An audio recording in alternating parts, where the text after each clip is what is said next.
like their previous position 5 player. So curious to see how well they do with him. I mean, obviously, the favorites of this group is going to be Team Liquid. They're going to be the very, very heavy favorites here. Maybe coming close second should be Aster, and I think Entity TSM would be somewhat similar in the middle of the group. Oh, Haven't really got absolutely. to see much of Virtus.pro, but gonna have to see more to say how well they are gelling as a team right now. I'm excited to see how well Nine Pandas can do and all that. As well, we'll have to see how well Secret and Beast Coast can do in just a second, folks. But first, taking a quick look at our prize pool, a big old prize pool here, Winter. Could you imagine back when you were playing a tournament of this caliber, Shut up. this amount of money? Don't even do that to me. Winter, you go 0 and 15, you get 50K. I already know you're gonna do that. How I wish, show up to an event, lose all every single game, go home still looking happy as ever. Well, we'll see how happy the teams look now as we do get our way with our very first draft of the day, Winter, here on Stream C. Hopefully you're here for the right match, everyone. Beast Coast taking on Team Secret now. Both teams making a somewhat recent roster change, right? FBZ joining Team Secret for Dream League Season 20, I believe, right, in that offlane position. And Beast Coast officially making their change ahead of the Bali Major, but also played with Parker for the last couple games of the DPC Summer League for Dream League Season 20, and of course during the Bali Major as well. So that's now official, signed and stamped. One team already locked for TI, one team hopeful to get into that second slot that Mr. Ice Frog has decided to grace Western Europe for. What are your expectations of this match, Winter, in particular? I feel like Beast Coast kind of is going to be the favorite here going in. I mean, they've already showed that with Jim Park, they are a lot stronger as 5. Like, Jim Park allows the whole team to function a lot better compared to like K1. K1 is like, he's more greedy, he's more selfish as a carry. He needs the team to do a lot for him. Whereas the difference with Jim Park is he doesn't need as much, and he is more flexible. You see during the Bali majors, he's been willing to rotate towards the mid lane if the matchup allows him to play, like example, the Shadowfin mid. So he's been definitely giving his team a lot more options in terms of the draft. Whereas for Secret, Secret kind of looked like they were on their way onto something, like during DPC. I feel like they showed a lot of potential still as a team. They have a ceiling that they want to find out how high is that ceiling, and I think this event is going to help them a lot with that. Already, Secrets going back to a tried and true for them, right? This Puppy Enchantress. After the patch, Winter, you still think one of the strongest heroes? Is this still like an automatic lane winner for yourself?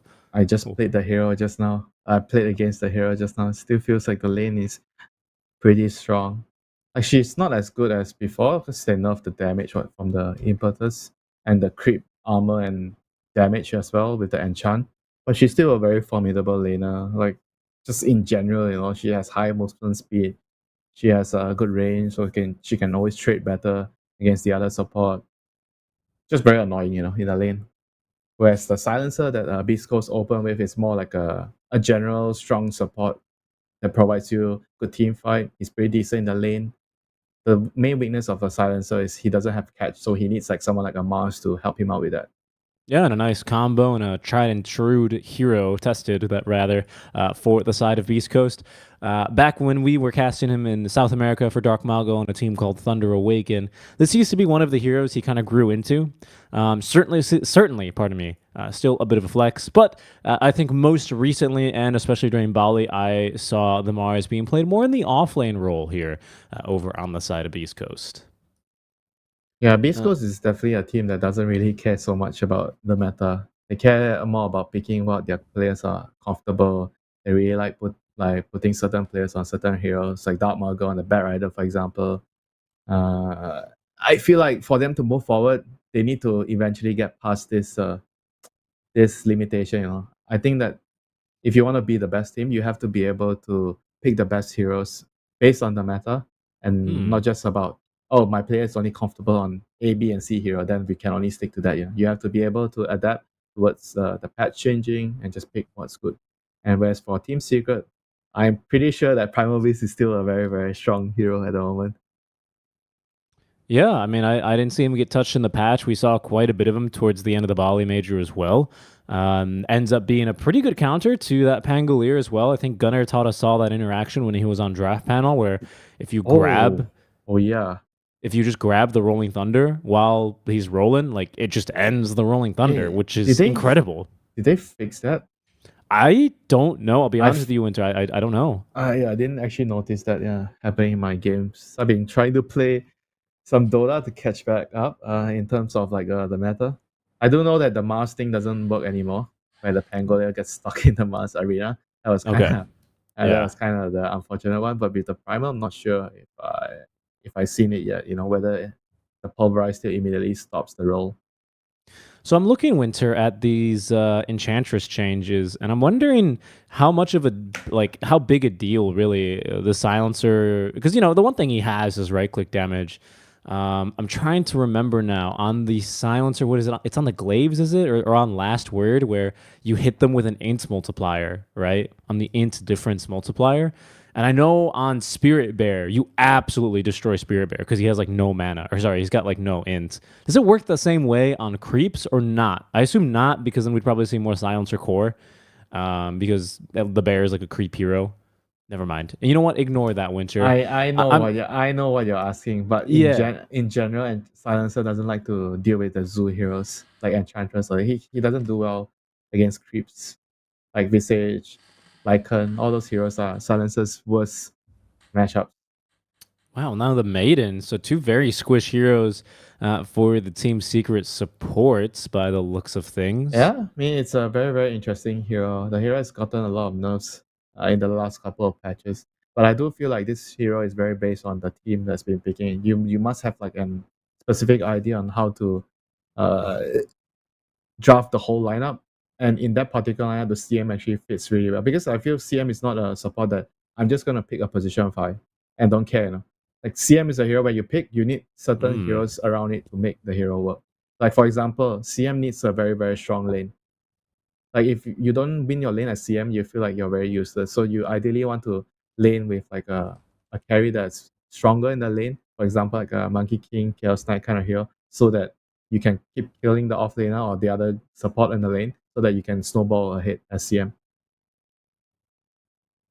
Now, Beast Coast bringing out a couple of classics for themselves here as Classic. well. Yeah, The he's tiny, this is the Gym Park carry TA, almost certainly. I suppose we are still kind of flexing this Mars tiny, maybe. Could be a support tiny, could be a mid or an off lane Mars. Could, of course, always be that mid lane tiny. With the two Squishy and Schmaden showing Winter, do you think a mid tiny makes sense here for the side of Beast Coast? They, like you said, they've always kind of ignored the meta. They've always played to the strengths of their carries, or their heroes, pardon me. And Dark Margot tiny may not be as popular as his bat, maybe not even his Ember, but it is up there for sure. I mean, regardless, I feel that Tiny is going to be particularly useful this game against the CM or the Enchantress, like you just pointed out. Like those heroes are just going to be very weak against Tiny in general. You're going to have to stack your inventories with raindrops, fluffy hats, just to make sure you survive as the CM. Especially, you want to get to your level 10 talent with your HP talent as soon as possible. I mean, I feel like even as position 4, it could still be viable. The only downside as position 4 Tiny is because you're laning with a Mars, right? So you're double melee, so your laning phase could be a bit more weaker. Okay, and of course you do lack a little bit of that illusion control and catch the PL. Of course, very easily able to get through the refraction charges of the TA. That's a bit of a prickly pick here, isn't it, for the side of Beast Coast? They have 23rd pick, so they're not going to get last say on it.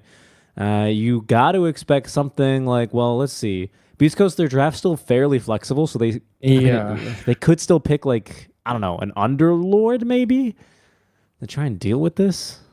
Yeah, but I the like thing the is, like, even though the Mars is like still really good in the lane, against PL, I feel like PL is like he's good against their heroes later, but the laning phase not so much. And we talk a lot about how the current patch just puts a lot of emphasis on the laning phase because it's very snowbally by nature with the Lotus, the Wisdom runes, the Bounty runes, and everything.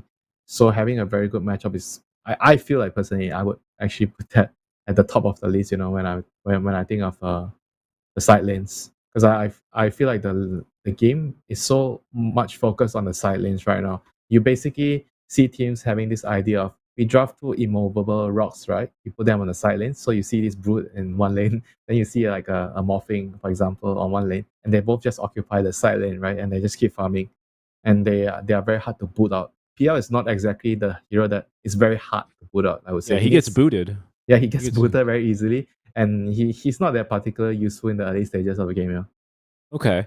I see what you're saying. So maybe even just like with a Mars off lane, you build him a meteor hammer, you apply tower pressure, you farm Yep. the waves, you scale, you play around like that kind of a momentum here if you're Beast Coast. What kind of hero then would you be looking for to pick up, assuming Secret are going to pick another early activation hero? Because you just can't pick like, I don't know, a Medusa mid or something like that. You know, you can't pick something slow here if you're Secret. I think they You have to, can. Yeah, I think Beast Coast can try to pick a hero that can deal with the PL. Secret has already removed Dark Seer and Lash, so those are two really good heroes at dealing with PL. The other hero is like some you need some AOE, like some I don't know, some Zeus SF hero, but Zeus is really bad against Primal, and so is SF. It's well, pretty. what's wrong with I guess Underlord mid? I mean, that might work. I mean, sure. I mean, if you put it, if you want to put a Mars mid, the other one, The the other Timber one, Saw.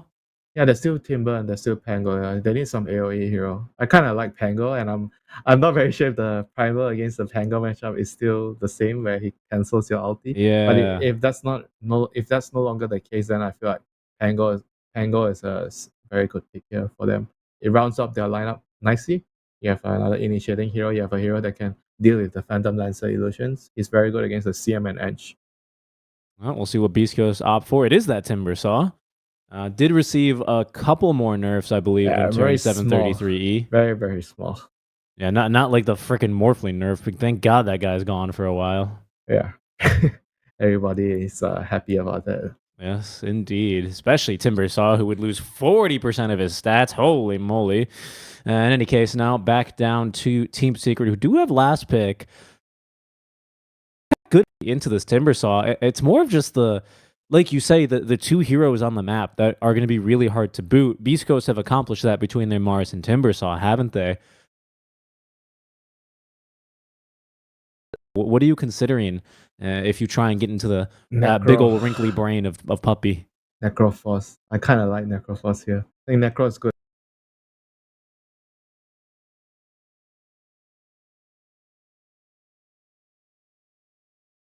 The rotating hero, probably the mid. And then ankle on the map to sit in a lane, and he can't boot it out, so the primer can rotate to your lane because the PR is going to get booted out. So you definitely need a hero to hold the map. Well, we'll see what they go for here. As they go instead for the Death Prophet. This is fine too. It's very That's good against very good against TA in the lane. Very good against Timber too. And it's going to be a mid DP. Of course, this is Jim Park on the Templar Assassin. So Dark Margo will end up electing to take that Mars mid lane, leaving this, of course, to be the Schofield Timbersaw off lane into that Phantom Lancer Winter. How are you feeling? I think the primer into TA should be like I think this hero will get his farm regardless. I think a level 2 or level 3 you can definitely have some kill potential onto the TA with a grenade to break the refraction. I think overall it looks alright for the primer. And the PL is gonna be up against the Timber. He's gonna have a hard time, I feel, in that lane. Yeah. No matter who you put in the lane, CM or Enchantress doesn't matter. Maybe you get a better time if you're laning with the Enchantress. I guess that's what they're gonna do. And they're gonna put the CM with the primal. I'm a bit scared though, Winter. You know, I see a PL, I see a DP into the Schofield Tiny, into a Mars.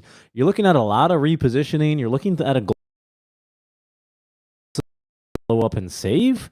You know, for me, the secret line, like the last pick, it does fulfill that kind of anchor that you always like to talk about. Gives your heroes somewhere to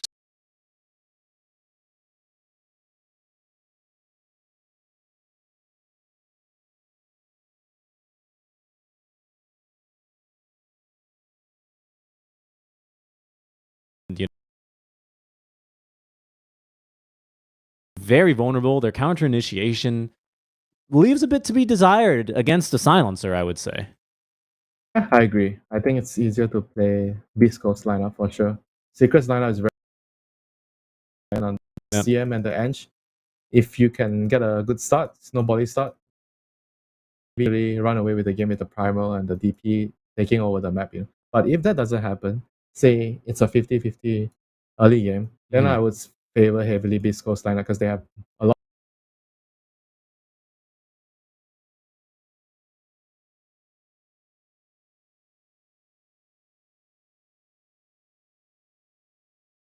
It's very straightforward lineup. Yeah, I agree. You've got redundant ways to initiate, redundant ways to counter initiate as well here. Secret with some strong lanes, though. I mean, you've got yourself a maiden and an ench.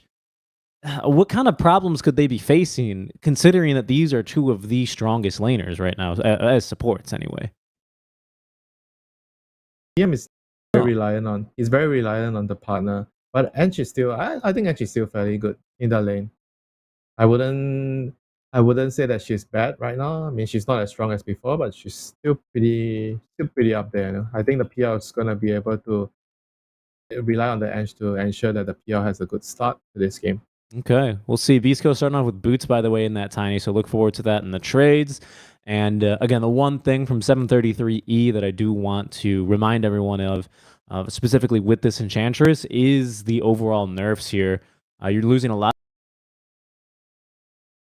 More importantly, that bonus armor that you get now Yeah. on the enchant creep. So impetus as well, taking a bit of a nerf.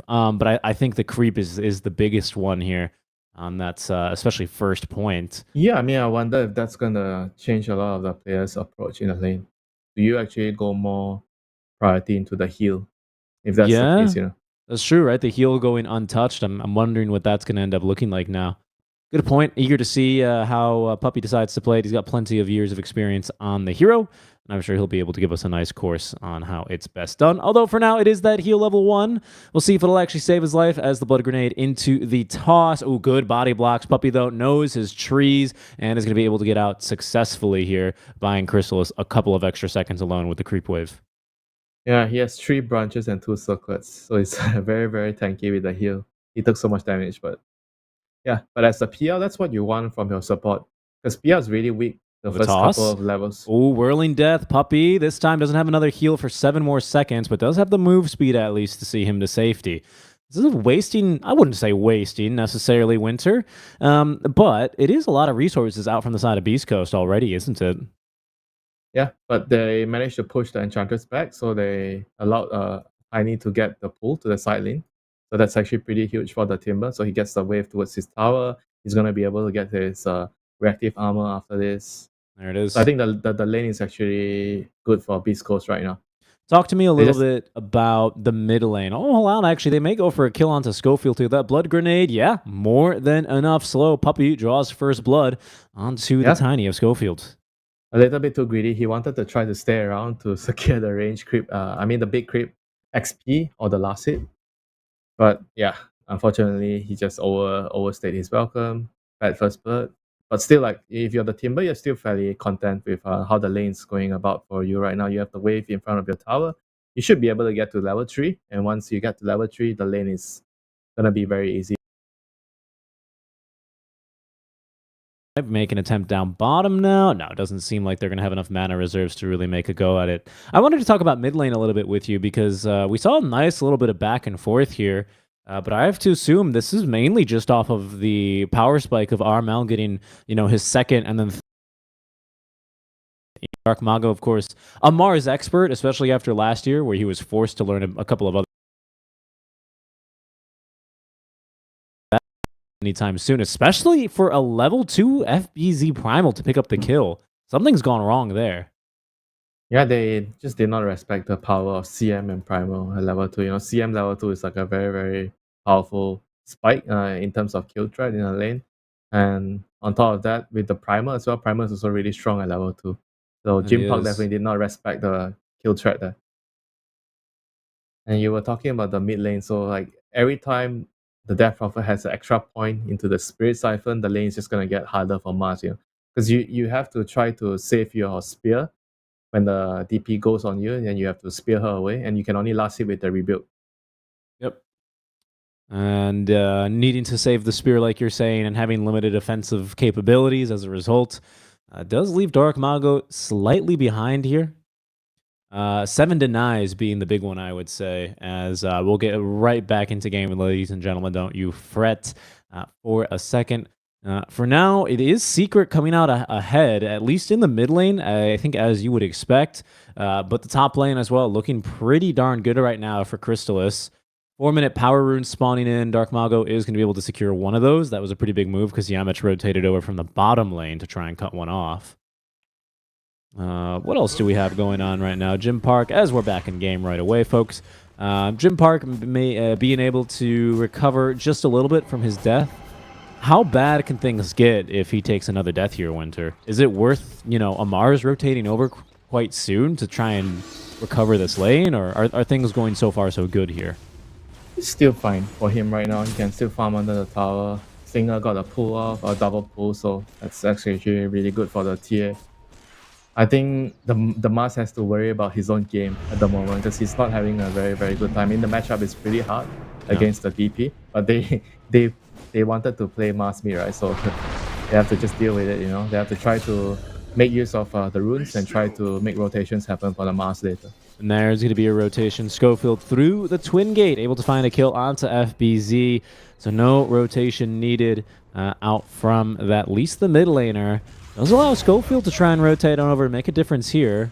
Dark Mago low on mana, however, and HP, unlikely to actually be able to make a move. Puppey lingering in the trees nearby, Winter. He's got himself this Hellbear Smasher. 2 points now in the enchant. Yep. We'll see as he does look for a play onto Schofield, but with those brown boots of speed, it's going to be a little bit too hard for him to catch up.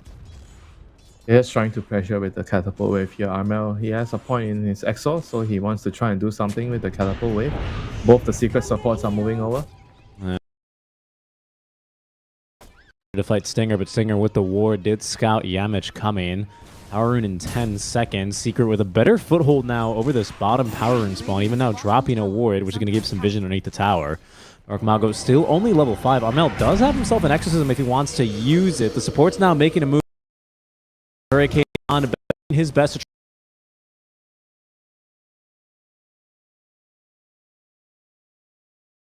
his mid laner. Ooh, but they might be able to get themselves Yamich in return. Dying to the creeps here, Winter is able to get off the Lotus. So long as he does not tank the tower, he'll be A-okay, and he will be able to cut himself free through the trees. Yeah, this tower is going to take a lot of damage. This is really good for Secret with the first Exo pop in 6 minutes. And did use the Fortify. Beastcoast, they have to bring the numbers to defend the tower here. And they are doing just that. Avalanche and Toss reserved here for the side of Yamich as the spear will cleave through him, leaving him a dead shish kebab. That is Armel full healing now, but with Exorcism ending, Beast Coast willing to try and fight into this. There's a spear in 2 more seconds now, Winter, but not really enough follow-up, and now there's a Centaur Conqueror here, so it is Beast Coast who are going to get that 6-minute power rune. 7 minutes in. He's going to steal the runes here. Oh, he is. Oh no, that's huge. For Secret, they're going to get double Wisdom runes on the... They are very early game Antric supports, the Ench and the CM. It's big. It's a big one. Dark Mago, by the way, still not level 6 as a result of all this fighting, by the way. At least level 6, it's Sacred. I don't think they can kill him, actually. He does have 2 healing lotuses and a wand, so kill here seems very unlikely. But this is kind of what we were talking about a Timber being able to certainly give the FP time for calling this top lane. I mean, the reason why PL is like so easy to boot out, he just doesn't have any inbuilt items that give him regen to stay in the lane and with the hero. So he tends to just get booted out. He's gonna run into Chrysalis on the PL, but not much he can do here. They just Pearl Boulder. Say bit the enchant as well on the scope. Going for a walk through the woods, honestly. I'll be wasting their time. I want to bring your attention on over down south to down Twin Gate. Late though to catch anything. Instead, the counter rotations from Dark Mago, who misses the spear onto FBZ. He simply TPs away. So Not the best moves out here from either team, especially as Schofield will give chase on through. Jim Park looking at a two-shot Yamich now. It'll take 4 after the wand is erected. And now Puppey in trouble, has himself some frost armor, so it will take a little bit more time, but surrounded by 4 Winter, he will perish all but certainly. There he goes, 2 kills there for the side of Jim Park. I think they didn't really expect the Primal to TP out, you know. Maybe they were kind of expecting FBZ to try to stay and try to tank and fight. He still has some mana from some spells and Armia. He was actually kind of rotating in from the side, you know. And then once the Primal decided to TP out, and then the supports were kind of stuck, and the DP just like left, you know. So they just lost 2 heroes for nothing. But he got the mid tower, so I guess that's still fine for Armel. Tower secured as Beast Coast are, you know, like they said, recovering a little bit around the map. You have the Falcon Blade up and running right now for the Death Prophet.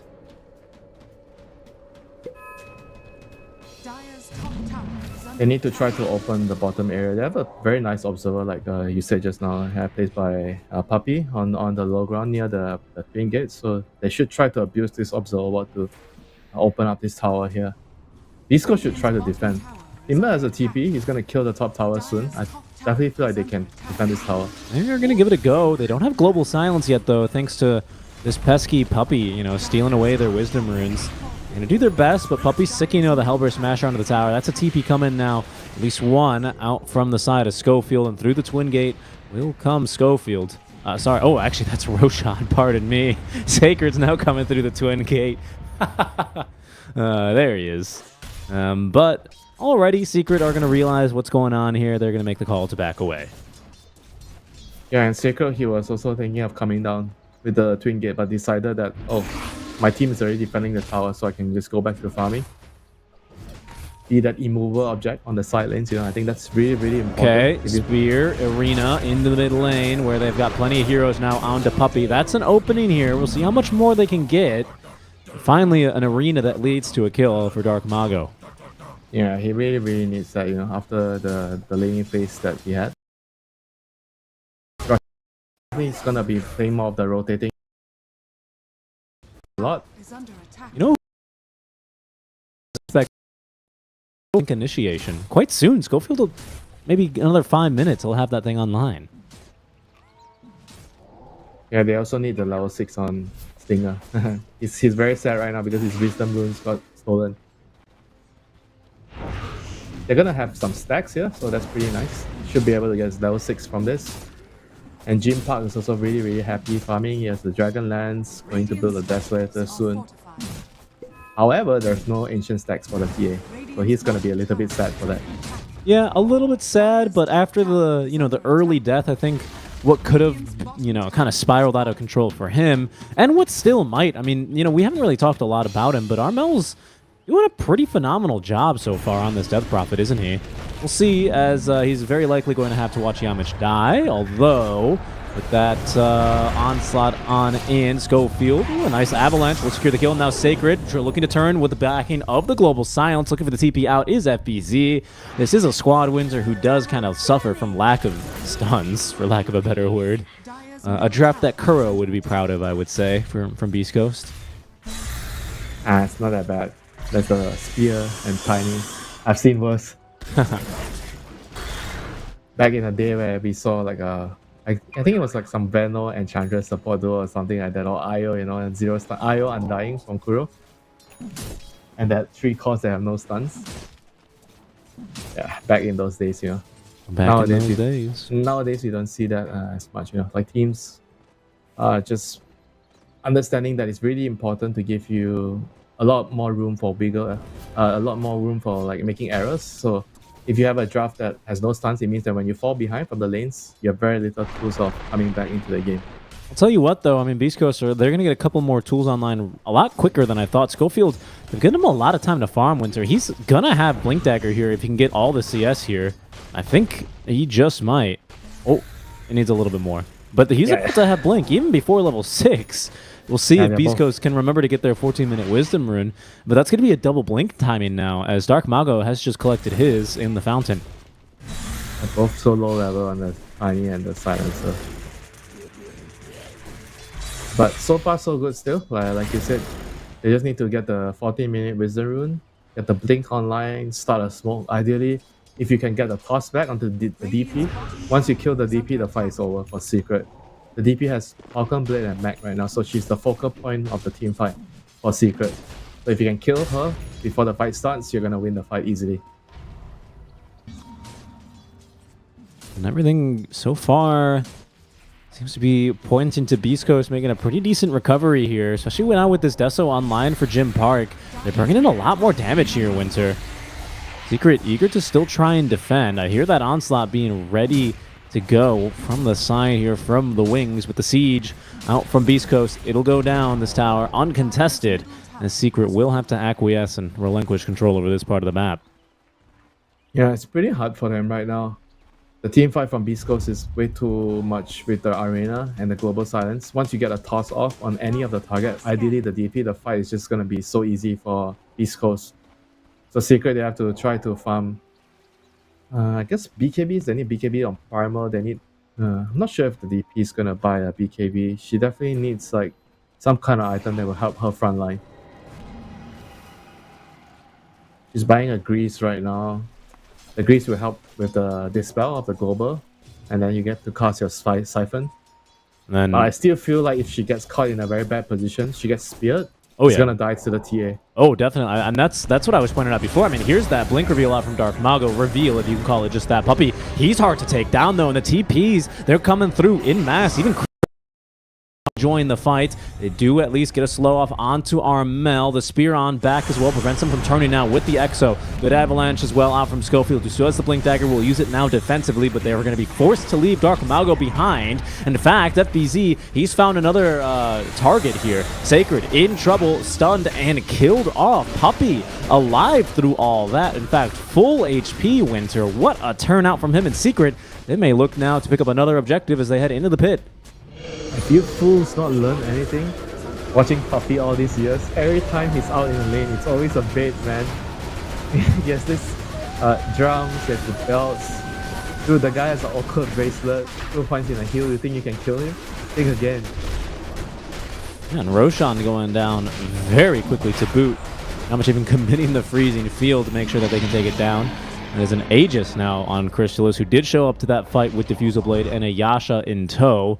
Nearly enough for the Manta style as he will continue farming with the safety of that Aegis. So the first fight not going very well there for Beast Coast, and I gotta say, Jim Park I think would have made the difference there if he was ready and in that fight. They have this trio of Blink Daggers here on Beast Coast. We'll see what they can find now as they do look to go for another fight. Stun. A nice stun there. Oh, and the splash damage onto 2. This time Jim Park in position, and with the haste rune, hard to outrun him to onslaught or not. That's 4 stacks now of bonus damage into the Desolator as Puppey, well, have they learned yet, Winter? It seems like this time they'll have his number. Jim Park picking up the triple kill there off the meld strike, and it is going to be at least a Beast Coast striking back confidently after losing the fight and losing the Aegis. Yeah, for Secret, next timing is all about getting, I think number 1, you get your Manta on your PL online, and then you have to try to let him finish his Axe. I think the Axe is a pretty big timing for the Phantom Lancer. Alright, I get lost. A little bit of internet. These things, you know, it happens, Winter. What can you do? Yeah, what can you do? It's kind of what can you do? What can you do? To deal with a PL late game, that's going to be the question later. You know what you always say? It's cut his internet. There it is. that is not what I say. That's what you say. You always say he needs to disconnect. I will say that buy a Radiance against PL. I only say cut his internet if the game is like, you know, 40k behind. Well, who buys the Radiance here? Is it Sacred on the Timbersaw? Is it the mid lane Mars? Maybe not this game, you know. I'm just telling you in general. That's what I say against PL. Get a Radiance to deal with him. Shiva Radiance, and then you'll be Gucci. All right, Shiva Radiance. I like the sound of that. I like the sound of that. That might be enough, especially with Jim Park able to try and cleave through a little bit more on these crits. That might do something here to actually try and make this work. I mean, ideally, if you're a Beast Coast lineup, you don't want the game to last that long until the PL is going to be a boss in the game. You definitely do not. I like the fact that, okay, Beast Coast all disconnecting after Jim Park said, do you want to try and go? Hopefully, they're back quite soon. April Fools.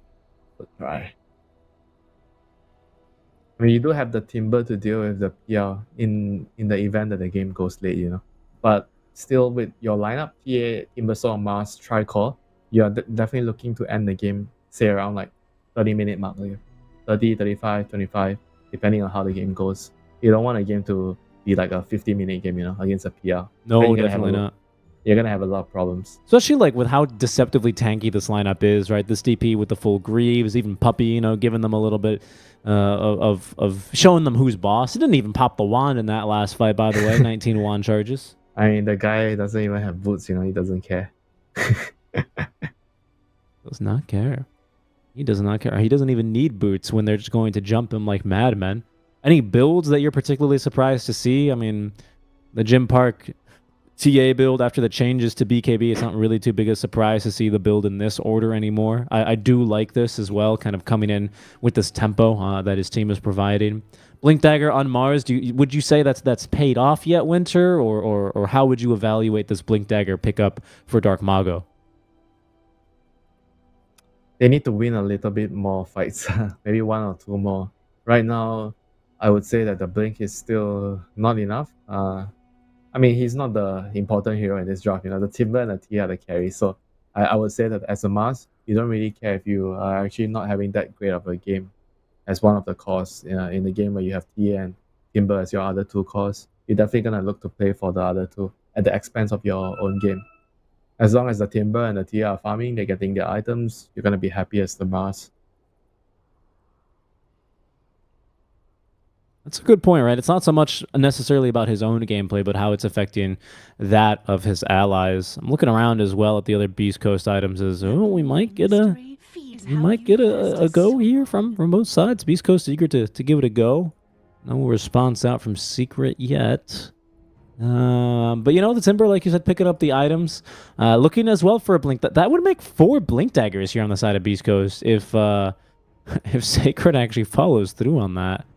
Quite the mobile lineup, don't you think? Is that absolutely necessary here? The 4 Blink? Is that just to be able to get on top of a target to nuke these backliners? What's the idea with buying 4 Blink Daggers?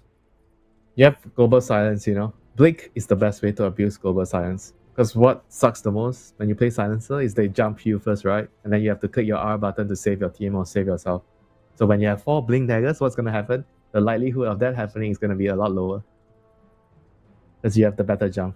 I think that's the best way to abuse Silencer. Got it. And at what point would you say that Secret, you know, or are we at that point already where they want to start these fights off just by always killing Stinger? Because it seems like for the most part, it's been mostly Secrets counter-initiating off of Beast Coast, you know, either rocking it or not rocking it. Not meant to be. Yep, hopefully the internet issues have been resolved. Indeed. Oh, and here we go. I hope that's a Beast Coast unpause. And it is. Okay, back in action, ladies and gentlemen. You know, you need internet to have a Dota tournament sometimes. Doesn't work. And now it's working. And let's hope it stays that way for the rest of the event. Fingers crossed, everyone, for that. It's Beast Coast. Too much rain. Even into this Aegis. They are the ones. They are the aggressors here for now. This is a crucial timing into this 17 to 25 minute timing, you know, where the PL still not quite online, still does not have that heart, doesn't have any evasion, you know, doesn't really have the tools to be able to stand and fight versus what is not the worst PL lineup in the game, but, you know, one that can struggle and kill him if he does get that heart and butterfly, etc., etc. Yeah, I mean, Manta Diffuser is going to be his first small timing. Maybe he can look to fight once he gets the Manta in a couple of 100 gold. But apart from that, if that doesn't work, you have to really farm your Aghanims. Like I feel like Aghanims is the strongest fight in the mid game for the PR. Once you get Manta Aghanims with the Diffuser, you're really strong in the fight. And you just cast your spells, you create illusions, you create a lot of havoc for the support. The supports on Beast Coast, they cannot deal with the PR illusions. The Silencer they certainly can't. There's that first Manta being used already. You know what you do as the supports in this kind of game? You buy a Dagon. You buy Ghost Scepter, because Dagon is not going to help you. Why can't you make it fun? Why do you have to buy the... I would love to see casual and more, but it's just not really a thing. Look at this move, Winter. Look at this move. Stinger. Oh, the smoke from behind. They're on the Stinger, but the can they actually look for any more kills, though? As Beast Coast, they haven't gotten this perfectly either. They've ran into a massive silence off on the side of Armel, and now the counter initiation, it's too darn good. Stinger slow to a crawl and taken down. Only the Chakram of Sacred preventing any further deaths. It is at least Schofield able to find and snipe a kill onto FBC. He may end up going down for that one. Fight here. Blink Dagger in 2 more seconds now is Schofield trying to escape, silenced up, still onto the high ground, has been scouted perfectly by Yamich. They found him, and he'll be taken down. Right here in favor of Secret. What a call to fight right underneath a Beast Coast ward as well. They just weren't ready for it. Yeah, it looked like actually it was good for Beast Coast when they got about a 2 or 3 man arena from Dark Margo, but they were just still much stronger in the direct fight. You know, PR just rushed off quickly, and after that, the Aegis is still there, so they didn't really want to fight as Beast Coast after losing 2 heroes right away. Yeah, phenomenal stuff. It felt like the global with the arena was enough. You know, maybe they couldn't follow up with the Timber. I didn't really see where he was, the Timber. Why he needs Blink Dagger, Winter. Yeah, I mean, yeah, I'm not gonna argue with that. You know, I well, he's got it. The mask going in or the tiny going in, the Timber needs to go in with the TA to deal the damage right away. Yeah, it needs to be a joined effort. You know, you gotta, like you're saying, the weakness of the silencer kind of at play there, wasn't it? You could see the global used to give himself more time to live, to give his team time to counter initiate, and just not really panning out the way that they were hoping. Yeah. Secret with a huge team fight win there. I think for Beast Coast, it's very, very important that the fights do not last long. You pop global, you jump, you have to kill a hero right away. If the fights are long, it's definitely going to be very favorable for the DP, the PR, all those heroes. They want a long, drawn-out fight, right? They keep spamming their spells, the Spirit Siphon. Then you're going to be in trouble if your Beast Coast.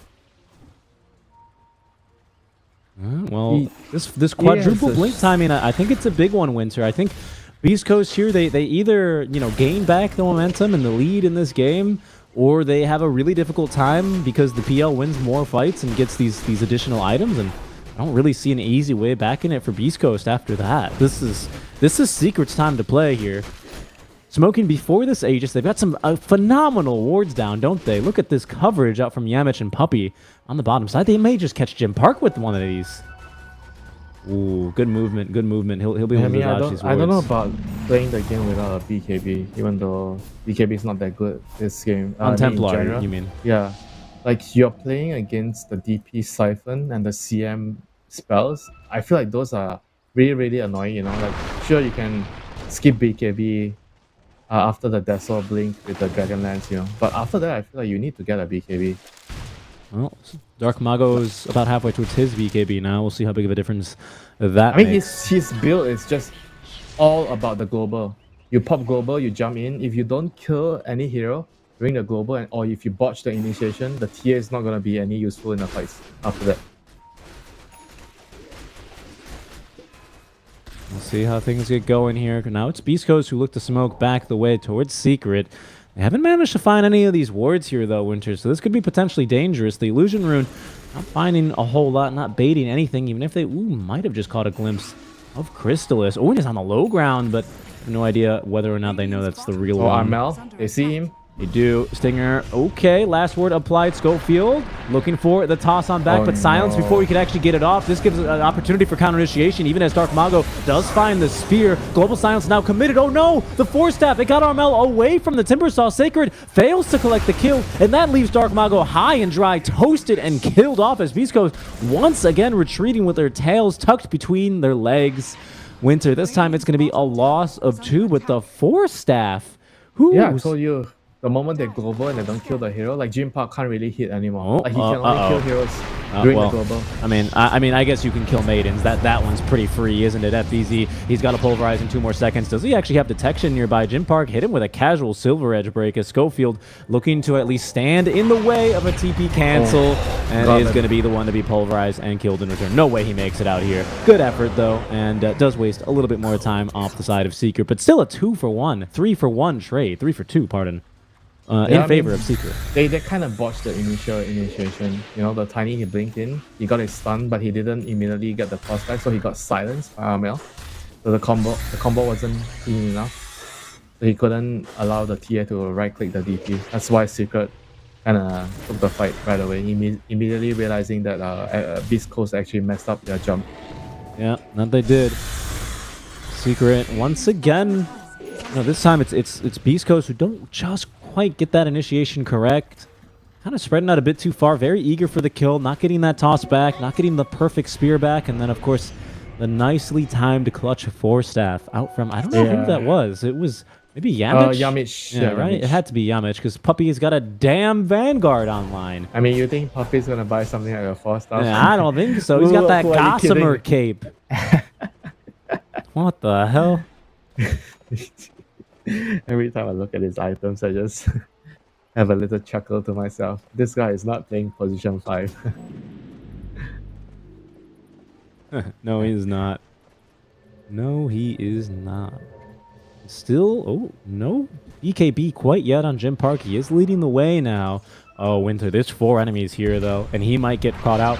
There's going to be now the toss on in, the break, the damage. No, my goodness, nearly enough off that last little crit. I guess if he found another crit, might have had a kill there, but everyone's here from Secret, and Dark Mago, he's just pushing waves down bottom. He can TP to that tier 1 tower, but I reckon Secret may look for a fight here. FBZ, still a bit worse off for wear. There is a shard now online here for the side of Gym Park, so these traps do silence. We'll see what they can actually make happen here, though. They don't have now, there is the ward online. Schofield makes the jump on in. The BKB, big old cleave off of that auto attack, but the global silence now is going to be able to catch FBZ. Not like it matters much. Sacred barely making it out alive on 100 HP. Another Timber Chain away. No, taken down here as Chrysalis with the Ag Scepter up, just spamming away on the illusions, and the Spirit Lance is rewarded with a second kill in this engagement. Secret for the third, maybe the 5th time this game, Winter, just always getting it right, where Beast Coast just barely failed to string it together. Right now it's Chrysalis time to shine. He has the 3 items, the Diffuser, the Manta, the Axe. This is a lot of problems right now. I mean, the Timber actually felt like he died so quickly. Yeah, he really did. 50 auto attacks out from all the illusions, that'll do him in. Plenty of magic damage there, and the trample doing another 1,000 damage, or just shy of 800. I think this is the result of losing the first couple of fights right now. Coming back to Haunt Beast Coast when they were strong with their lineup before, they didn't take advantage, and right now they are gonna have a hard time. Oh, he misses the spear now. Oh no, mid lane. It's Beast Coast looking for, trouble elsewhere on the map. They will find it. Gym Park trying to fight through this. Pops the BKB, blinks away through the refraction. He'll make it out alive. FBZ with the dust now. Ooh, cannot get off the pulverize in time. BKB in 5 seconds for him as Dark Mago releasing the arena just to cover his retreat. Will make it out alive. Could have been a lot worse there for Beast Coast. That ain't good, Richie. Having to use your arena to run away. Now the PL is like, oh sure, let's go, boys. There's nothing to lock me down. Schofield is going to try and be a thief over here, I reckon. A bit early on these Wisdom Rune timings. 45 seconds. I mean, what else can he do for 45 seconds? He's been gifted at least the Tormentor Shard. Now he's got Tree Grab. Unlimited Tree Grab tosses. And Beast Coast doing a pretty decent job. At least they're forcing Secret to swing around the map. It will not catch anything here unless they can sniff Stinger out, but they won't. And right now the game is getting to a point where Beast Coast are gonna have a lot of PL problems. They don't really have the best tools. Like Kimber is kind of like only tool right now to deal with the illusions. And if he's dying so easy, like what happened in the last fight, it is bad news for them. He's gonna get a BKB, so I guess that's gonna help with a lot of the magic damage. Well, it's Secret who move in. They steal themselves a Wisdom Rune, but patience pays off for Schofield as he picks up one for his own side. And the tower is going to go down mid lane. Sacred allowed to cut the wave here. See if Secret, this push will persist. They're going to have themselves another Exo, level 3 this time in 15 seconds. They've got Aegis. They could look to force the issue high ground, which is why they're not really caring too much about the split pushing here. Oh, strange. They're actually choosing not to commit. I feel like in this position where you're already having the Aegis, and your opponent doesn't want to fight, either you sweep the map with a smoke right now, or you just force high ground to force them come back. Yep. But right now they're choosing to do neither. They're not gonna smoke. They're not pushing the high ground, so I'm not really sure. Is it because what they're trying to do. they're confident with heart? That'll be the item. Now it's online for Chrysalis. Now do you suspect? Yeah, but still, you should be trying to do one of the two to force your hand. To force the opponent to reveal their hand. You either force them to go back, or you force them to react in one way or the other. Right now, Beast Coast, they are not being forced to do anything. I mean, Boom is not Boom. Secret is coming in without a smoke, and GG. All right, they're going to try and burst through one, and they have managed to do so successfully. Yamich might be an easy second kill here, but Chrysalis, he's onto his man. Jim Park looking to TP away, will be allowed to do so. It's Schofield who will be left behind. Do they have the stun? Yes, indeed. It's going to be the Frostbite to cancel the TP, and a quick one for one. You need to use a smoke for moves like this, Otherwise, the opponent sees you first, either because they have a ward or some other vision. Then you're just gonna put yourself at risk at dying quickly, That's what happened to FBZ. That he was trying to run up the ramp there. I presume that's what he was trying to do, but because he wasn't smoked, he just died. Puppy is only here with Yamich. We'll see what kind of damage with the Dragonlance. Dark Malgo forced to throw a spear back his way.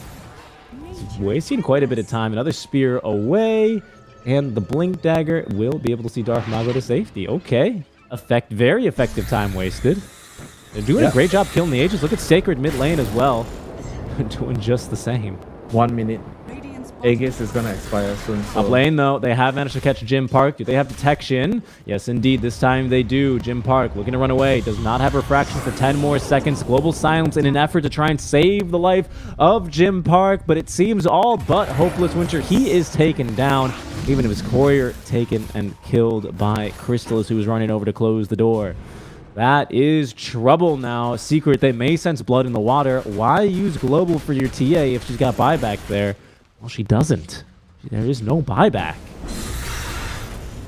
Yeah, the PL is like a huge great boss right now. He is, and he is just going to run into your base, as is Armel with the Exo activated.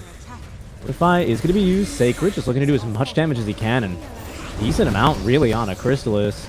They're able to clear the waves. Dark Mago from the side. No! He's going to whiff on everything. Force to pop the BKB. Does at least find one, but now they're going to turn with the Pulverize, and Chrysalis pumping in the damage. The spear on back, but Armel stands in between Dark Mago and his own fountain. The Force Staff. Oh no, that was Stingers. Dark Mago had turned for a God's Rebuke, and it only condemns him off of the mistimed Force Staff usage from Beast Coast, and it's falling apart here, Winter. Yeah. Secret is in total control of this game right now, with the PL being such a big monster in the game right now. The Timber, he's going in, he still has his BKB, his silence. Yeah, he does. Doesn't want to use it. It couldn't quite grab him there with the Pulverize. Oh, toss back. Yeah, that's a good one onto the PL. Oh no, they almost got the real one, but it was just one of the very many illusions instead.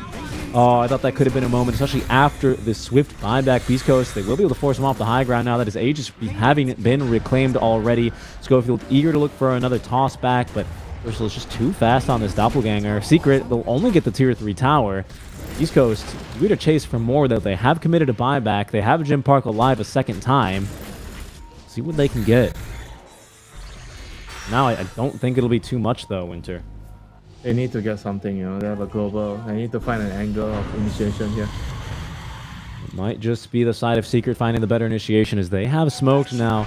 Armel standing up front. They're going to look to try and actually pop the real Chrysalis. Oh, Schofield, he can't even get off a damn toss before he's taken down. Global silence at least allows him to pick up Yamich, but it's going to be the supports now being routed from the side fight. Stinger completely out of mana. Jim Park has absolutely no lockdown for any of these cores. Just has to watch his second support be ran down. Jim Park's going to be forced to cut a second wave. That's about all he can hope to do, but the fights, they're feeling just hopeless now for Beast Coast. Yeah. Nothing is coming together. No answers for the PL at the moment. The Timber is already not strong enough to deal with the PL. He's not farm enough. He has not enough items. And the TA is also not snowballing enough. And he's still the fattest hero on the map, but EA against PL late game. Oh, the Sacred nearly just dying. Goes off the high ground here to try and live a bit longer. Another Timber Chain in a second. Jim Park as well, aiding to try and stand his ground and help him fight. As another Timber Chain buying a little bit more space and time, with Schofield now respawning. It has not distracted, however, Secret from getting what they came for. Those top lanes of barracks finally finished off Winter. Yeah, they still have EXO, so they can still go for more towers right now. Or they can go for the sensible route, which is to wait for the next Roshan. I suspect we're going to see Secret do just that, Winter. I mean, what are you scared of? I mean, they don't know they have a 10k net worth lead, but they likely feel very strong in this kind of a game. You're the PL here, you're like, guys. Exactly. Just run at them. They can't kill me. You're the PL. He's maybe going to make a jump on in as well, but Armel did actually manage to grab that Arcane Rune, holding on to the ultimate. They look for another opportunity to fight here. Schofield with a good toss back. Not been caught by any damage. Blink Dagger in 5 more seconds. Schofield and Jim Park still continuing to farm quite casually here. Maybe not realizing what's coming. That's a disarm now. Maybe not realizing what's coming. That's a disarm now onto Jim Park. Still able to blink away through the refraction, but the pulverize this time, it's caught their man. Sacred in some trouble, being focused down. Holy moly, the damage, Winter. He is killed off by Crystallis.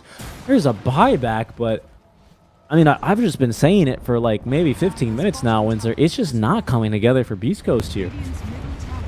I mean, they have a timing draft, and they kind of messed up too much in the first couple of smokes, if you remember, when they were initiating with the daggers, the first couple of early daggers on the Mars and Tiny.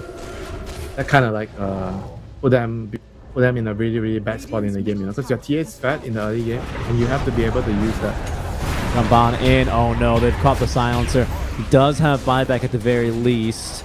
Everyone now being rallied on back as Dark Mago does catch 3 inside the arena of Blood. Jim Park focusing down onto 1. That's 3 buybacks already out from the side of Beast Coast. What more can they get? Puppy, he's taken down. Armel in a little bit of a rough spot here. Remember, Secret did go up to the high ground. Still has Cheese. The Avatar. The damage is sufficient. 3 dead from Secret. Oh, the Yamich ultimate canceled immediately, and they will be able to cancel his TP. It is Crystals, though, eager to 1v5. Does take down Stinger on the dieback first. Crystallis still trying to fight through this one. Stinger is still getting some good damage, and Schofield now taken down, but Jim Park able to find and isolate the real Crystallis. Crystallis taken down, and it's Beast Coast against all odds. They will be able to hold against Secret for now.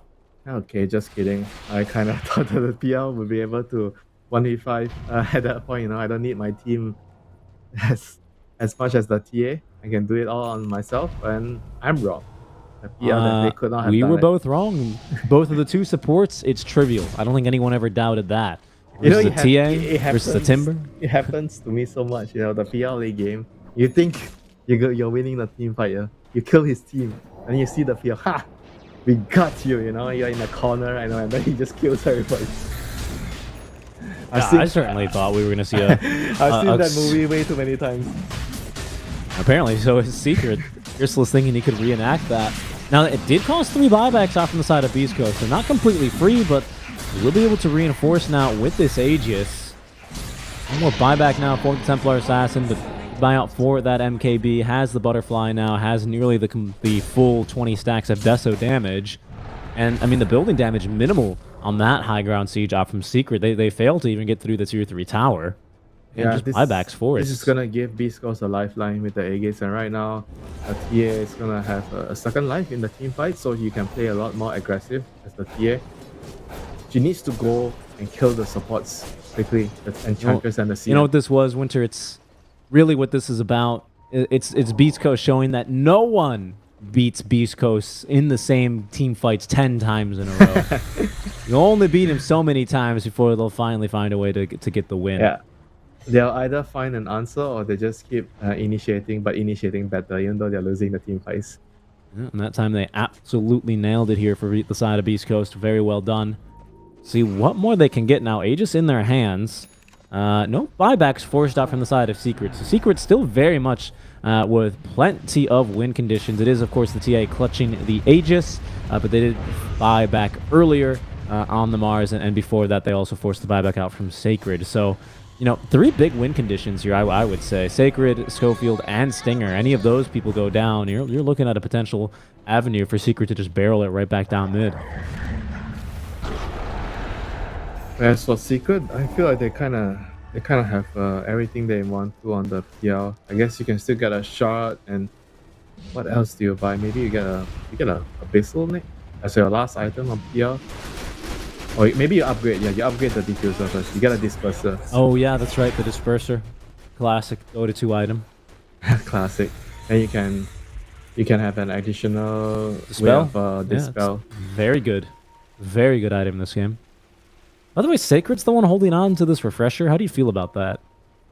Not giving it to the silencer specifically, or even the. Oh, I guess Mars has his own orb. Ooh, the blinks out from Beast Coast. Secret eager for a fight. They will be able to find their man, Sacred. Or Schofield make that in some trouble. However, the counter initiation. Oh, it's not perfect yet again. They flubbed the spear. Sacred, he's jumping in. Beast Coast, are you fighting or are you not? They say that they're fighting. There's going to be the global silence now. It does cover the retreat of Sacred, but it's cost the BKBs. It's cost plenty of initiation power here from the side of Beast Coast. Again, to pick up, let me run the numbers real quick. Nothing. They've picked up nothing, Winter. Again. And they've used global, they've used the tiny. This is definitely not good, you know. Jim Park, he has to try to hold the line with the Aegis here. Back in 15 seconds. Everyone's back, but Dark Mago does not have a BKB. Has a refresher. That's a pretty decent spear on back, but FPZ eager to jump back in and with the halberd. Oh my goodness, the damage. Look at Chrysalis unleashing onto Dark Mago. He refreshes for what? For what, Winter? Absolutely murdered. For the Sacred next as well. game. He's going to be taken on down. Team Secret, this time they breach up onto the high ground and they get things right. 2 dead already. Dark Mago does have buyback. We'll see at least what he can make happen with that. That is going to be mid lane of Barracks taken down. Who's going to deal with the PL? Nobody. It's 90 seconds. Okay, that's a pick off at least on the Yamich. Will it prevent Secret from going for more? Likely not, as immediately 4 heroes go charging on in. That's going to be buyback number 1 committed. And another death here for Schofield in this hold. Singer as well. He's going to be taken down. Didn't have global, but would have had it in 15 more seconds. Dark Mago with the buyback, catching 2 on the spear. But Jim Parks dishing damage now onto the Death Prophet. Didn't go for the stacked up heroes. Clutched now by the Pulverize. Is very set here to lose his Aegis. And what does he have left on the second life? Not much, Winter. He's got a refraction and a blink in 3 seconds with silent stuff, unable to do anything, and GG is called. It's Team Secret who take down Beast Coast in game number 1. Yeah, Beast Coast kind of like self-destructed in the early game when they got off to a really good start, but credit to Secret as well. Like, they understood that the early game needs to be good from the supports, and then after that it's all about like dodging the team fights and getting your PL timings. The 3 items that I said, the Diffusal, Manta, and Axe, that's their really, really strong timing. And once they got it, they took a fight, they won a fight, they took Roshan, and then the game was kind of stable, you know. I mean, sure, there's still some mistakes after that, but overall, the game felt pretty secure for the PL at that point. Yeah. I mean, Secret certainly felt so even after being wiped on a potential game-clinching moment. It does deny Armel and Chrysalis an otherwise flawless game.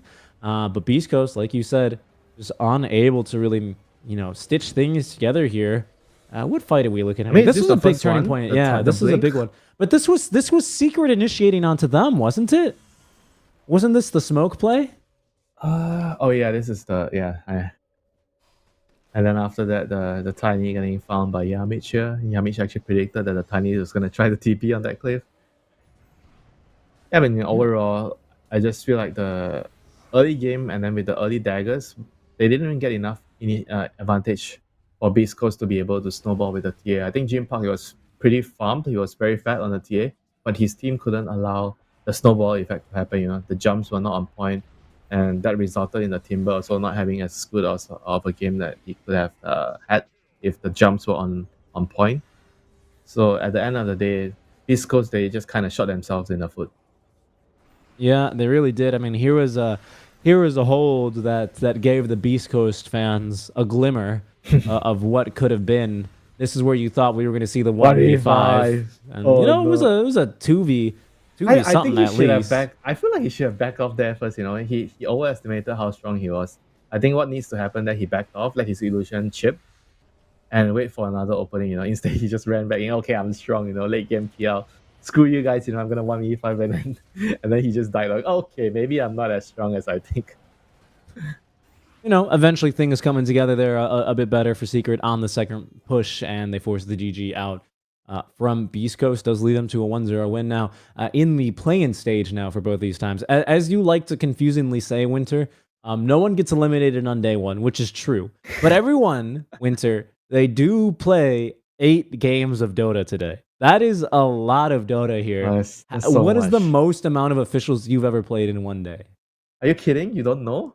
You I don't actually know. don't know. I actually went into the losers bracket round 1 in that particular qualifier. Was it like the Stockholm major? I think one of it.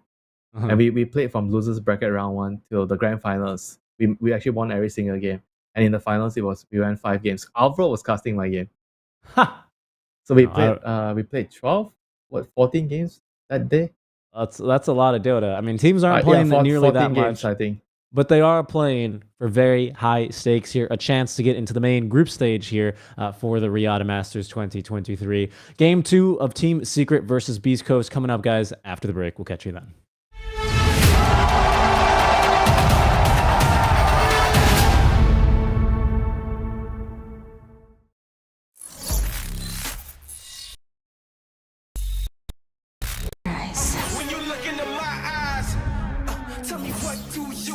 Tonight I'm gonna show you the wonders of the mall. Hey, I got nothing to lose. I got nothing to lose. I need warriors. So is this what you want in? You wanna walk? Show me what's up, then. Now we ready to bust in. Take everything, leave 'em with nothing.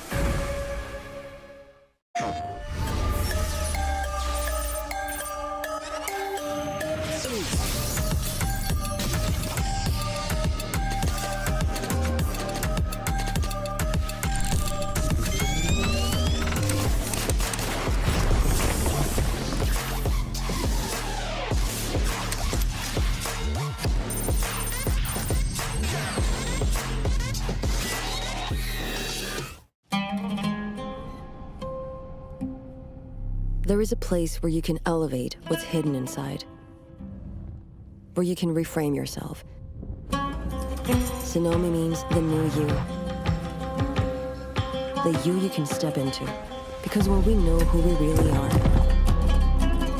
we become unstoppable. Enter new dimensions of you. Sonomi.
Hello, everyone, and welcome back to Stream B. We're actually on, it appears, for the Riyadh Masters 2023 play-in event.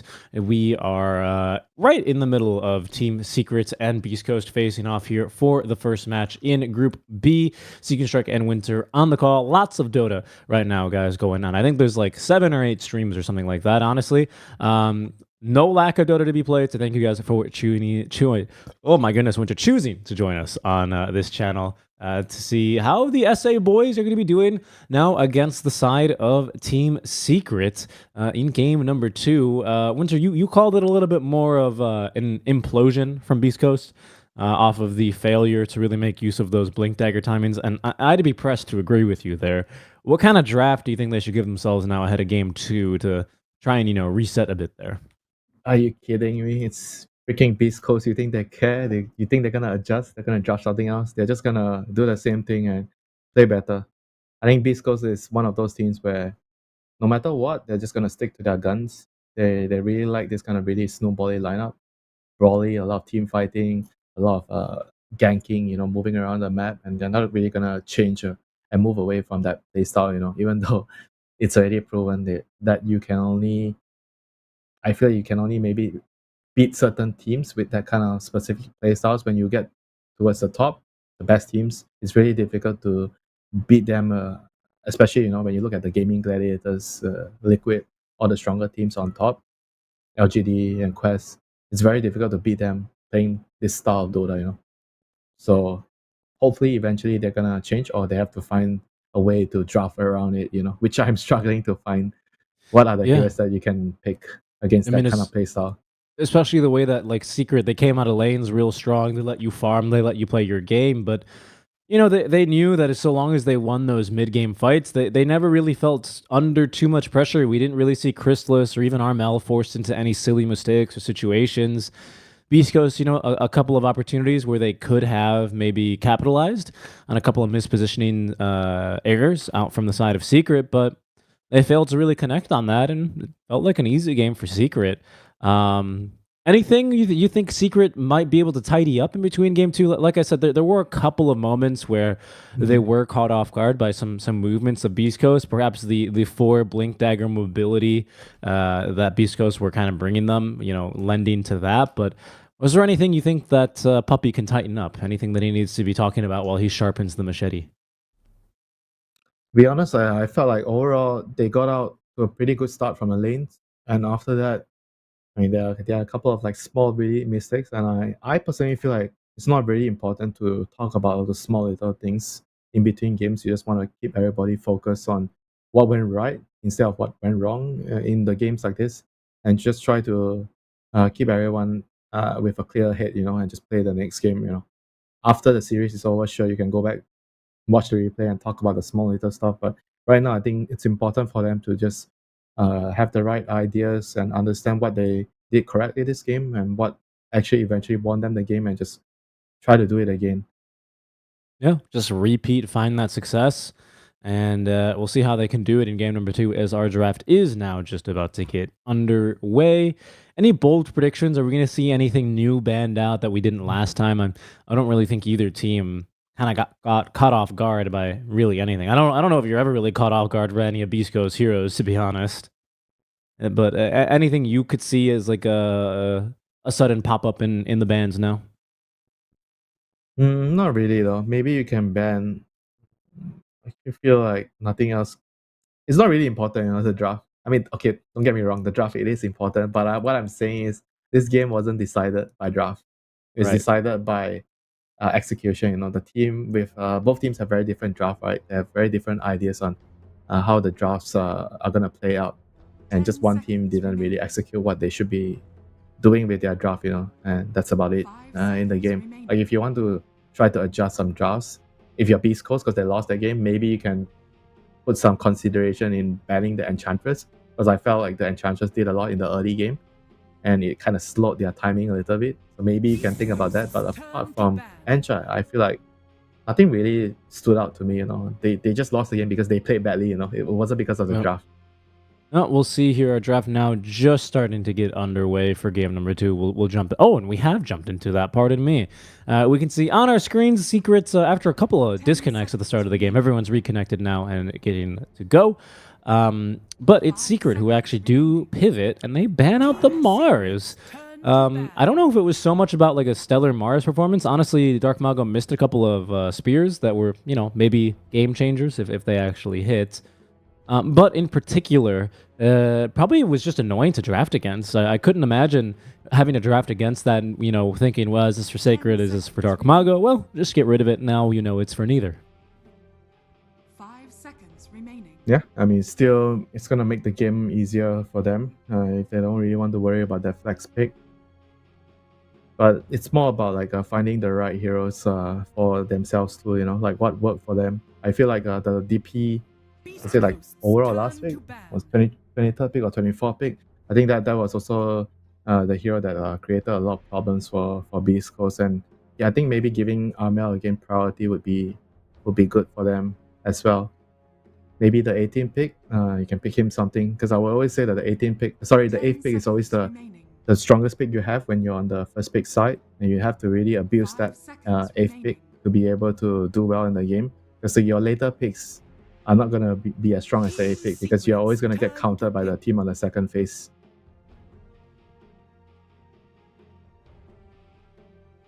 For now, first banning phase. Nothing too surprising. They will ban out 2 Dark Mago heroes. At least, well, historically, Dark Mago heroes, with the Pat Rider taken out, and the Medusa, and that is the Broodmother, which I believe have changed slightly. Last time Secret actually banned the Medusa, but it's a repeat Broodmother ban from Beast Coast, leaving the Chen open, which Secret are going to immediately take up. Okay, fair enough. So this hero is like very similar to Enchantress in the early game, where you are going to be able to secure the lane. But after that, the way you function as compared to Enchantress is different later in the game. Because Chen, you kind of want to ball together with a specific timing lineup, put together with your mech, your heal, and your creeps. And ideally, you have a Solar Crest, we get Roshan as well. And then you try to end the game really quickly. Enchantress is very different from that manner. Enchantress doesn't really have that kind of timing. You win your lane, and then you can either end the game early, or you can also play for late game. Okay. Oh, this hero is very good against Chen. Clings. Yeah. Just eat the creep, and there you go. No creeps for you, Chen. Get a bunch of damage. You do even more damage than the Chen does. Even though Chen is universal, you still out harass him, especially once you get your support items. 2 supports, by the way, right? We should mention. Very likely this obviously Chen and of course the Clinks these days. Yeah, the Clinks position 4 is still, he got nerfed a little bit, but it's still very, very good in my opinion. Like, you give your team a bunch of damage, you get that early solar, you have very high solo kill potential if you run into somebody on your own. I mean, this hero is just very scary if he gets a very good lane, and in most games I've seen so far the heroes being played, you generally tend to do really well because he's very strong in the lane with the tar bomb, harass, and you get to like eat the creep against the Chen. So the King should have a very good start this game, and Secret has decided that they need to try to deal with this Timber, so they pick a Monkey King to lane against the Timber. And in combination with the Chen, they are hoping to just outright win this lane. But I'm not entirely sure if that's gonna happen. I feel like Monkey King is also pretty weak against Kings because you have low armor early, and Kings deals a lot of physical damage in the lane. Yeah, especially plenty of burst. You tend to see that first couple of item build into the medallion, and sometimes even the solar crest, which can really kind of add on to that lack of armor problem you're talking about. You do have burst heals though from your Chen. You get that off, you get your Jingu Mastery, a big old Boundless Strike. You might be able to turn things here if you're Monkey King, but it is kind of a bold pick, isn't it, into the Timbersaw? Yeah, I mean, it's Crystalis, this is his best hero, so he should know better than me. That's true. I don't play this hero a lot, so on paper it seems like it could be bad against things. It's decent against Timbersaw, like for the laning phase itself.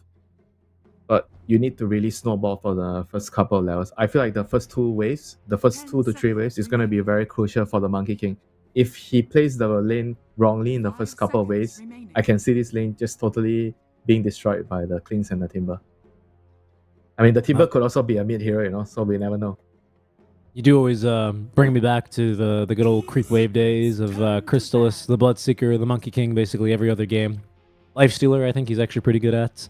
But this is one of the big ones, you're right. We'll see how much Beast Coast can look to try and focus down on him, as Beast Coast do turn towards a couple of mid lane focused bans now in that Storm Spirit and that Ember Spirit. Is that screaming anything at you? Does that, for example, look to keep the Timbersaw as a potential mid laner, perhaps, with removing the Storm and the Ember? I think the Timber doesn't really care about those two heroes, so I think he does well, you know, against Ember and Storm. Maybe not so much Storm, but overall, I feel like you don't really care that much.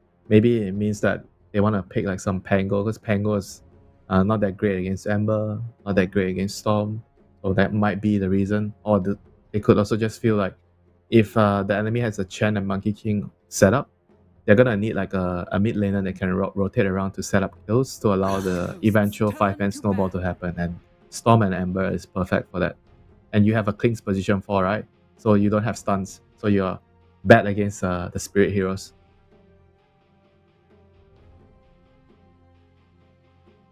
That's true. Back into the no stuns lineup already for Beast Coast. We'll see how they're going to look to affect, because I do think that was pretty problematic for them last time. You know, they would miss the spear and it was like, oh no, we cannot burst them. What do we do now? I mean, they definitely have to hit their spells if you want to win the game, you know. You can't expect you have a Klings and Timber. Sure, the rest of but- the heroes are gonna have to just land their spells so the Klings and Timber can kill heroes. All right. Well, fair enough. If that's as easy it is, just hit your spells, boys. That's what the coach said. We'll see how easy they can make for themselves as it's the Lesh and the Drow Ranger band out. Wonder if Beast Coast are they leaning towards any sort of illusion hero now for Jim Park? Is that maybe on the horizon here? Sometimes they can be popular against the monkey. Chen doesn't always deal very well against the illusion. I feel like it's also maybe because of the Chen kind of power. Like Lesh and Chen together, they are very, very strong in the early to mid game. You know, you hit a specific timing, you go Bloodstone on Lesh, and you just group up together with Chen. They might be worried about that being like a huge problem, you know.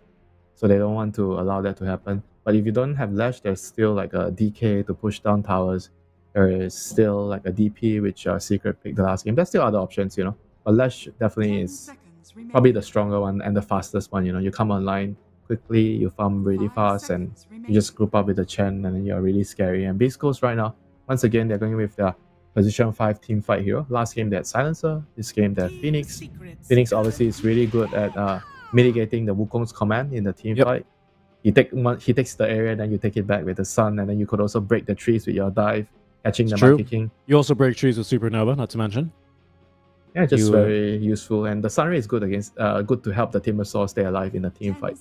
It is, of course, I mean, technically it is stuns, but problematic stuns when, of course, Team Secret will instantly counterpick you with the Snapfire. One good point in that little shredder, and it makes very quick work of the Phoenix Supernova. So, you know, slightly problematic stuff right now for Beast Coast, but some other big team fight spell that is going to draw the attention of the Snapfire, perhaps. Because that's one hell of a pick right now for Team Secret. Beast Coast still with 18 and 24, right? So they do have good chances. Snapfire is very good against the egg and very good against Timber. Like generally when you see Timber, you need to have like a hero that has magical damage to kill him in the early game, because the Timbersaws nowadays, they don't build any magic resist. So it's very, very easy to kill them with magic damage.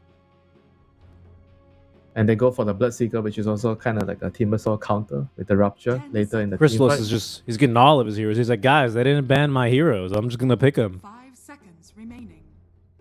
So does that mean the Monkey is a support? Snapfire is a core? It'd be like a Monkey mid, a Snapfire offlane? Is that viable? Maybe how the games are being played right now. I feel Snapfire is a stronger mid laner with the universal thing. You have the build to get Atos, Manta, you're really strong, you scale. So I would imagine that the Snapfire is going to be played as a mid hero. And Snapfire mid, you don't really care about your matchup. You can pick the hero blind because he generally does well against most matchups. Right, you just kind of scatter blast to Yeah, CS. you can and- farm regardless. Yeah, you don't really. You're not bothered by too many things. So the Sven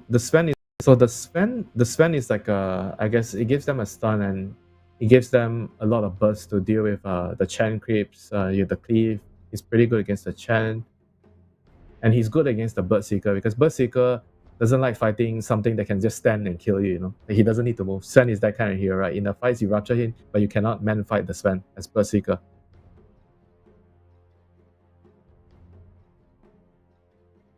Yeah, I mean, it's tough as this Beast Coast lineup. I feel like they've once again, at least they've given themselves another stun, a stun finally. That's not Supernova, but it does start to feel tough again because it's like, all right, well, you miss out on one of your spells, or you play the game like you did last time, where you're not really, executing one. The fights look now very difficult yet again for Secret. You've got the Hand of God, you've got Wukong's Command and Kisses, and lots of AoE even on the Bloodseeker, like you said, with the Blood Rite and Rupture to prevent you from running. I'm scared right now for Beast Coast. Not loving the direction this draft is going for them. I mean, if the Timber is snowballing, I think the game will be different. So they are gonna have to make sure that this Timber has a good start. They have Klings. Klings is gonna win you the Chen lane, I presume, unless they do some lane swap and the Chen doesn't fight the Klings. But if that does happen, the Klings against the Chen, Klings will have a good start, and you have I feel like in the team fights, if you get a good egg off and somebody like the Sven gets a jump on the snap, so nobody can kill the egg, you can still win the team fights if you're Beast Coast, you know. So it will come down to execution. Whereas for Secret right now, they have to decide where to put their heroes. Is the Monkey King going to be like just a position 4 hero and fire mid, or what is going to happen right now with their lineup? Yeah, a Monkey off doesn't make any sense into Sven, does it? Because I've been feeling, didn't FBZ play some Monkey King off lane at some point? Am I going crazy? I'm talking about position 4 Monkey, like a support Monkey. I think that would actually be better this game. Got it. Because what you do as the Monkey is like you secure the lane, and after that you buy a Medallion Solar Crest, then you just group up together and you have a stun to catch out heroes to set up heals for. Because Snapfire likes to buy Boost of Travel to connect to the team, and Monkey King likes to hide in the trees to set up. So I think those two heroes have a lot of synergy the way they want to play together in the game. And they finished their draft with a Tide, so which means that the Tide is going to be laning against the Sven. That's a very good lane for the Tide. And it's also going to give them a lot more team fight and set up for the Multimus Kiss. So I think this pick is really nice against what Beast Coast have in general. Yeah, I reckon they'll be pretty happy with that. Gives them even more team fight, really strong counter initiation, right? You're not really going to be able to burst through this Tide Hunter. No silences, no way to easily ignore him. Doesn't hit egg very well, but that's what you have the Snapfire and Bloodseeker for. Also very deceptively strong in the lane, you know. Like with Gush at level 1, and then you have a Monkey King on your lane. You get the Jingle stacks, so you have a lot of kill potential in the lane itself. And for Beast Coast, they have to figure out what they want to do here with their lineup. Do they pick another mid laner and just put Timber against the Birdseeker on the off lane? Or what do they do? What are they doing? Yeah, so they're changing. So they're putting the Timber mid against the Snap, and X is gonna lane against Birdseeker. That's a very good matchup for X in the lane and in the game itself, as Birdseeker likes to play risky, you know, always low HP, and you get kills and then you get HP back, and then X with Blade Mail can actually just make it very, very hard for Birdseeker to play those team fights. They even tank through Blood Rite just to land a call and hopefully look for a kill. Okay, so Dark Mago on the Timbersaw, then the 18 Sven and the 24 Axe. Would you say overall how the draft played out? Are you happy with the way Beast Coast utilized second pick in this kind of a game? I guess actually they had first pick, right? Because, yeah, 18 and... No, they had last pick, sorry. They had last pick. Yeah, Beast Coast had last pick. I mean, I think I'm not very sure about the Sven. Kind of got countered by the Tide in the end. But apart from that, I think the first phase was fine with the Kings and Timber. But I wouldn't say the 24th last pick X is like something wow, you know, yeah, it's gonna win them the game, you know, that kind of feeling, you know. It has its purpose, but it's not like a wow pick. Not a wow pick. Any of these picks wow you from Secret? That transition to the Snapfire RML, you know, on was that 16 really quickly, 15 even.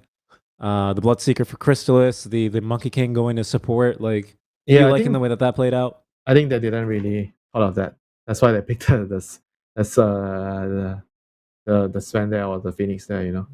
But overall, I feel like it's not a very conventional way of using first pick where they pick the Chen and then you have a monkey, which is a kind of like a flex pick. Usually, you see like a different kind of setup where people pick like Ember or pick the mid heroes early, or back in Bali where you see either Medusa or Morphing at the 8th pick here.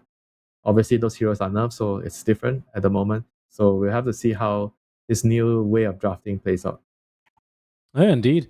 I think for Secret, of course, after their victory in Game 1, they've shown that they can be a little bit flexible, that they're not going to be waiting too long or pushing too hard, especially when they don't need to be. So with this kind of a lineup, who knows? I mean, you were talking a little bit more concerned for the potential of this Timbersaw, the potential of this Clinks to really pop off. Now that we see all 10 heroes, do you think that's still viable? Can Dark Mago really make things happen with the mid lane Timber?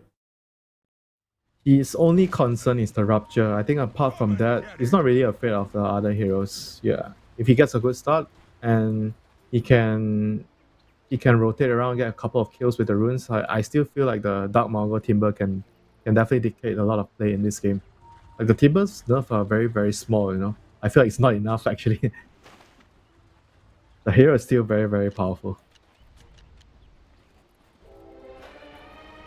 And this last pick, Axe, now that we've had some time to simmer on it, still kind of a so-so pick for you, or are you happy with it?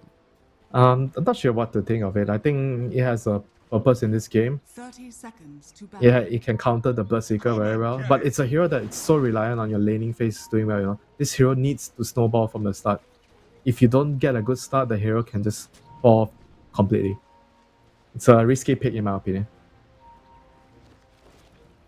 Well, playing from the lanes, trying to maybe out-tempo once again Secret here. We'll see how it goes this time for Beast Coast. Oh yeah, Mitch, he's gonna go behind, he's gonna try to steal the runes.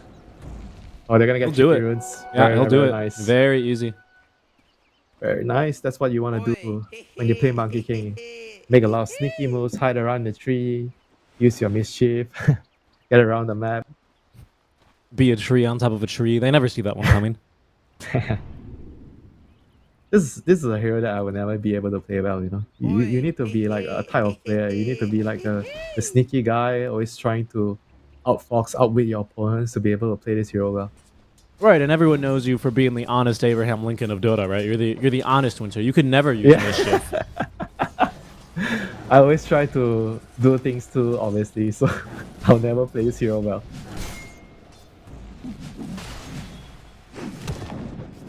I mean, the other part of this hero is like in the laning phase itself.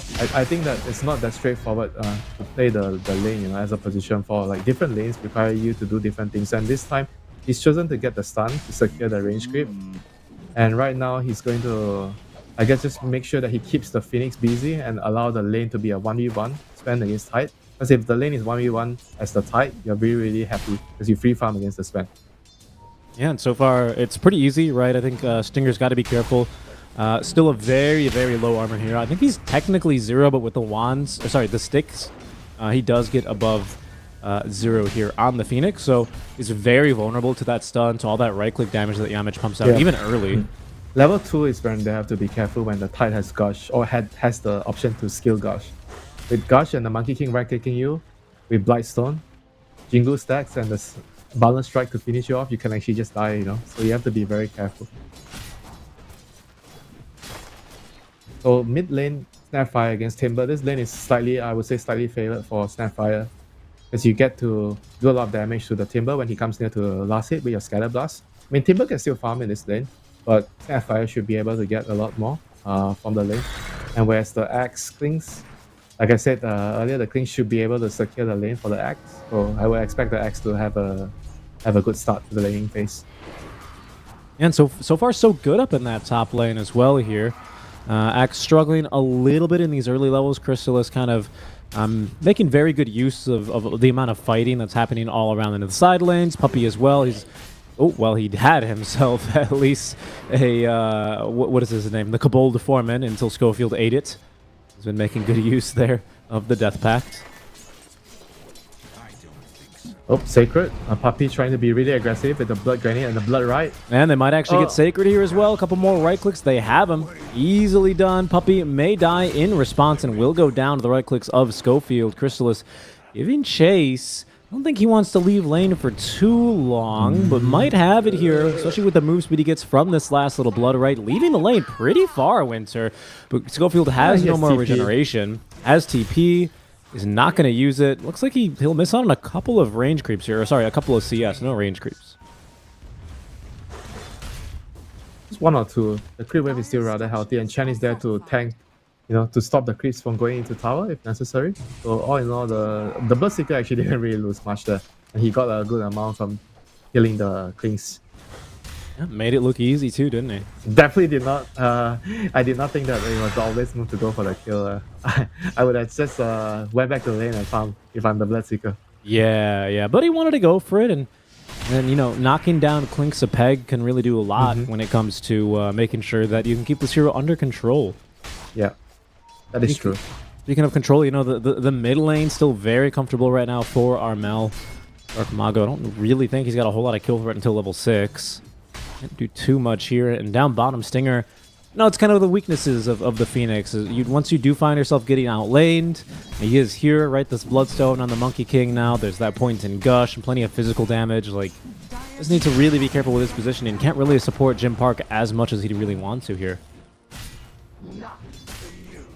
I mean, this is the problem of Phoenix, like you say. If you don't get to exert a decent amount of dominance in the first wave, especially, then your hero becomes Schofield. Yeah, he's just dead up top lane, by the way. Ends up getting caught out there. Looks like Puppy with the shard golems. Doing some pretty good work there, man. Even look now for a kill on the Sacred with that first point in the Penitence. They will be running them down. There's a Ring of Health online for Sacred. Turns around to actually get off another Battle Hunger, but won't really change his fate there. He will go down. This top lane is falling apart for Peace Coast already. Yeah, definitely not not the result that I expected. I thought the Klings would have actually been able to stop the champ from winning the lane by eating his creep, but apparently I'm not correct. And now The lane, the kisses on a Dark Mago needs to get right up into the face of Armel. Will not change the outcome of this fight, though. All 3 lanes, Winter. It's already a 3K net worth lead for Secret. Yeah, this is looking pretty bad for Beast Coast, losing all the lanes. They have to try to find a foothold in the game fairly soon. The 6-minute rune, I think they have to make sure that they secure the rune, start from there, and protect the wisdom runes. Those are the 2 key moments that are going to happen very soon. Oh no, Axe is getting run down by the Bloodseeker again. Yeah, There's no that he TP. is.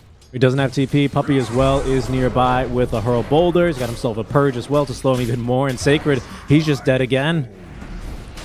Down bottom, they're fighting. It's a big fight at the very least, and they will be able to take down Yamich. But how are you taking down FPZ here? I don't think you are. You went 3 heroes. Good luck. Yep, Secret is just playing the laning phase really, really well. And Dark Mago, at least he gets the 6-minute rune, double damage. Not the best rune for the Timbersaw, but he's gonna be able to get his level 6 off the killing the Observer Ward. So he should be able to slowly catch up in terms of farm. Yep, it's something for him. East Coast, they seem set to try and steal both Wisdom runes here. 30 seconds out, already in position this time is Schofield. He's going to run into Yamich, though, and there might be another rotation out here to make things more difficult for him. I don't see him being able to outmaneuver the Monkey King quite here, to be quite honest. And he's going to utilize his own Observer Ward to at least be able to avoid a death. But already in position is Stinger on the opposite side here, waiting for his Wisdom. So it'll be at least 1-for-1 Wisdoms. I mean, there's all these Wisdom runes are just so snowbally. I feel like whenever you get an extra one, you shouldn't be getting another bonus XP. It should be just denying the opponent XP. I disagree, Winter. You disagree? What? I disagree. You know what I think you're suffering from right there, my friend? Tell me. Skill issue. Okay, skill issue. So So it's a skill issue when I lose my lanes because of the slightest margin. Yep. Because of the Lotus, I can't get the Lotus and I lose my lane. And then Pick they up the kill Lotus. me, and then I can't pick up the rune. Secret have just dewarded all the wards that Beast Coast have down right now, by the way. That's a little That's not good, as I believe the analysts say. Does not bode well here. Puppey as well setting now the two Warpine Raiders down bottom. They might just look for a kill on a Jim dead. Park. The kisses as well from downtown. Jim Park throws a stun, but surrounded by 4.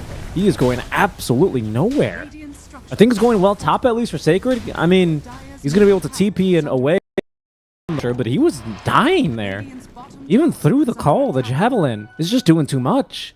Yeah, I'm Winter, afraid this might be a 15-minute game here at this rate. Yeah, this looks like it might be a quick one if Beast Coast doesn't find a way to stem the bleeding. But unfortunately, they don't really have a lot of options right now. They don't have stuns from their support, so they're gonna have to be relying on the dagger from the axe. And the axe is not gonna get any dagger anytime soon, you know, because he didn't get a good start. I mean, this is looking rough for Beast Coast. Yamich is just here soaking experience by the way of Jim Park.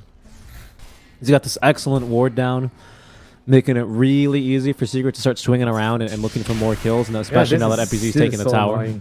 This is actually so annoying. They might just kill him. They have Ravage and Meteor Hammer. Gosh.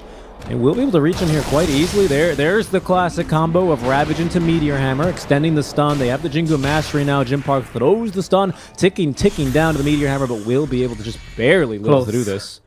Close. Nice try though. Puts a lot of pressure on the Sven, and right now Bloodseeker has a bonus move speed thanks to that. I mean, it's still time not being hitting creeps, you know, for Jim Park. That's Yeah. pretty bad for him. It's time him being sad, not having a great time down here. Wonder if he lives there thanks to the mighty, what is this, the Wishing Well? Can't select it as an observer, but these things give buffs, you know, the Mighty Minds and the something else. And the Wisdom. The armor and the mana regen. Yeah. That's why it's better on Radiant, because when you're farming the camps, you only get the mana regen creeps. And top lane Sacred, once again, Ruptured. Yeah, Rupture, my TPing God. away and going nowhere. Uppy, he throws down the Medallion of Courage. He's got a level 2 Penitence as well, Winter, and just cuts right through that axe. That is just so much damage. Dire are scanning. I mean, Schofield, he needs to get kills right Yeah, now. mid lane though. Okay, this is something. Dark Mago will be able to at least assist Schofield in picking up a kill. That's at least a Medallion of Courage online for the side of Beast Coast. Stinger is here to secure the power rune. It's only the illusion. Armel with the Rod of Atos, of course, the most budget damage item for Universal Heroes these days. Continuing to try and fight through this one. TP away from Armel. That's a lot of minus armor being applied, but a little bit too slow. Is going to be able to allow the Snapfire to TP away. Look at this aggressive vision, by the way, down bottom for Secret. We've got this cliff ward placed down to cover FBZ, and I still have that ward from earlier. This is just a no-go area right now for Jim Park. I mean, even the wall on the top side, it shows you how much focus is being put on the side lanes right now. They just want to see everything on the side and make sure that the side he can occupy this safe haven, so to speak. Like, Dota has just changed so much, yeah, in the last couple of weeks.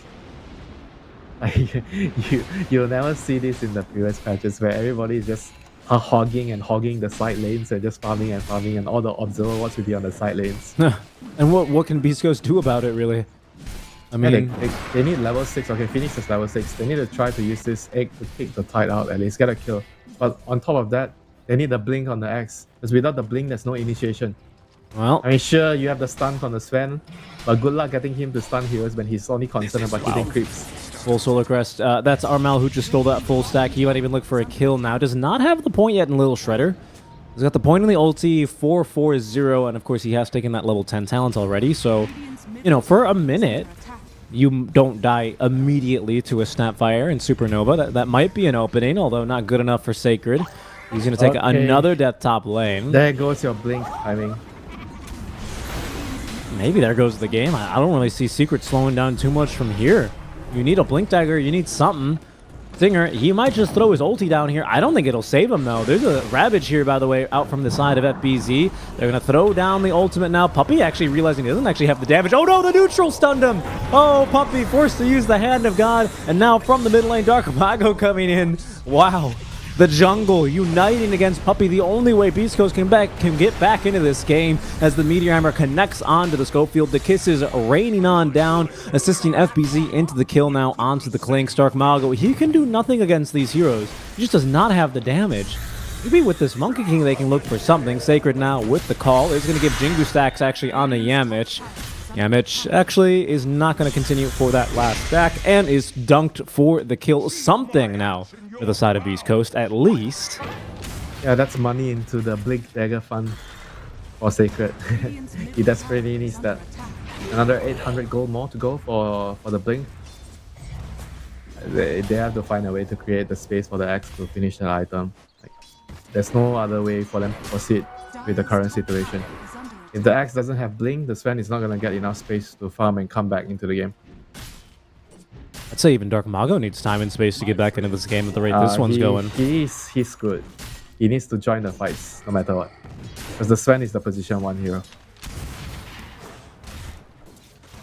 At this point, if you're the Timber, you have to hope that the Axe blink. You farm whatever you can right now, and you have to participate in the Axe moves, you know. He blinks in, you need to be there to dish out the damage. 14-minute Wisdom Rune, Schofield once again is there early. The last time he was there like 40 seconds early. This time he's 15 seconds early. Well, we'll see if they have dust for him. What do you think? Armel? No dust. Oh, the scan. Did they see him? The scan missed him. Oh my goodness, Schofield with the move of a lifetime here. He's going to look for it. Does he get the wisdom? Yes, he does. Nice. Armel didn't preemptively cookie to get the rune. No, he didn't think he was there. He scanned. Unlucky. It's okay. Yamich, he's going to not only place a Deep Observer Ward, but he also steals the enemy Wisdom Rune on top. A Secret may look to try and put a little bit more pressure into this top lane. I mean, it's not even pressure. It's just Crystallis never leaving the lane. He's just been Bing chilling up here. He's farmed. Holy moly, he's farmed, Winter. He's almost got BKB already. And this is by far the fattest Berserker I've seen in a while. At what, 15 minutes? BKB and Maelstrom done? I don't think you're gonna see a faster Berserker than this. This is now onto Sacred. Meteor Hammer, no way. Is this gonna connect? Indeed it does. And even cancels the TP scroll. And a kill for Armel. I mean, there's enough gold now for the Blink Dagger, but he seems to want to go for the full Blade Mail first. Dire's middle tower is under attack. Really? Wait, no? Why? Like, without Blink, what are they gonna do? No way. I don't think there's any way he gets Blade Mail first. Well, why hasn't he just bought the Blink then? I mean, good question. Okay, now he has. There it is. You're getting me questioning the Axe build. Like, if he got a Blade Mail there, I'm like, okay, this guy is done. He doesn't want to win anymore. He doesn't think that they can come back in this game. He just wants to play for his own game. Well, game number 2 of 8 of the day for both of these two teams. Important to save yourself. Still in game number 2 as the Phoenix running for his life. Jim Park continuing to farm is going to be called out here. Now they do have themselves a Supernova. Armel has himself a little Shredder as well. Looking now for the Phoenix Supernova stun. Has found the kill, and they even have plenty of damage for Jim Park. A 2-for-none trade as Schofield runs into the fight far too late to do anything but eat a creep. There's Roche. Dire's middle tower They have Gush, they have Medallion. I mean, they have Solar Crash, they have Paddingtons. It's gonna be a very, very straightforward rush for them. I mean, things are just getting harder and harder right now. You would think that getting the dagger would be the time to turn things around for Beast Coast, but they couldn't really string a move together and they got caught even before the Axe was ready to play the game. And right now they're gonna lose Roche. I mean, they have to try to pick people off on the map with this Blink. Push out the waves with Sven and Timber. I think the Klings and the Axe have to work together. Get pickoffs along the game. Looks like Beast Coast is going to try and take a fight up here. Sacred with the Blink. I'm not sure if that's really a viable target. Now they will try. Nice stun on the 2-up from Yamich. Oh no, the counter initiation. The Meteor Hammer only clipping 1, but it might be good enough as Sacred already dead. The Hand of God doing a lot of work here. Oh my goodness, even the Phoenix utilizing the dive to be able to pick up the kill. It's going to cost Dark Mago his life. For the Tidehunter, Winter. Just one Tidehunter. All that work. Yeah, they have to use all their spells too, so this is bad for them. Schofield trying for the fight for the kill there.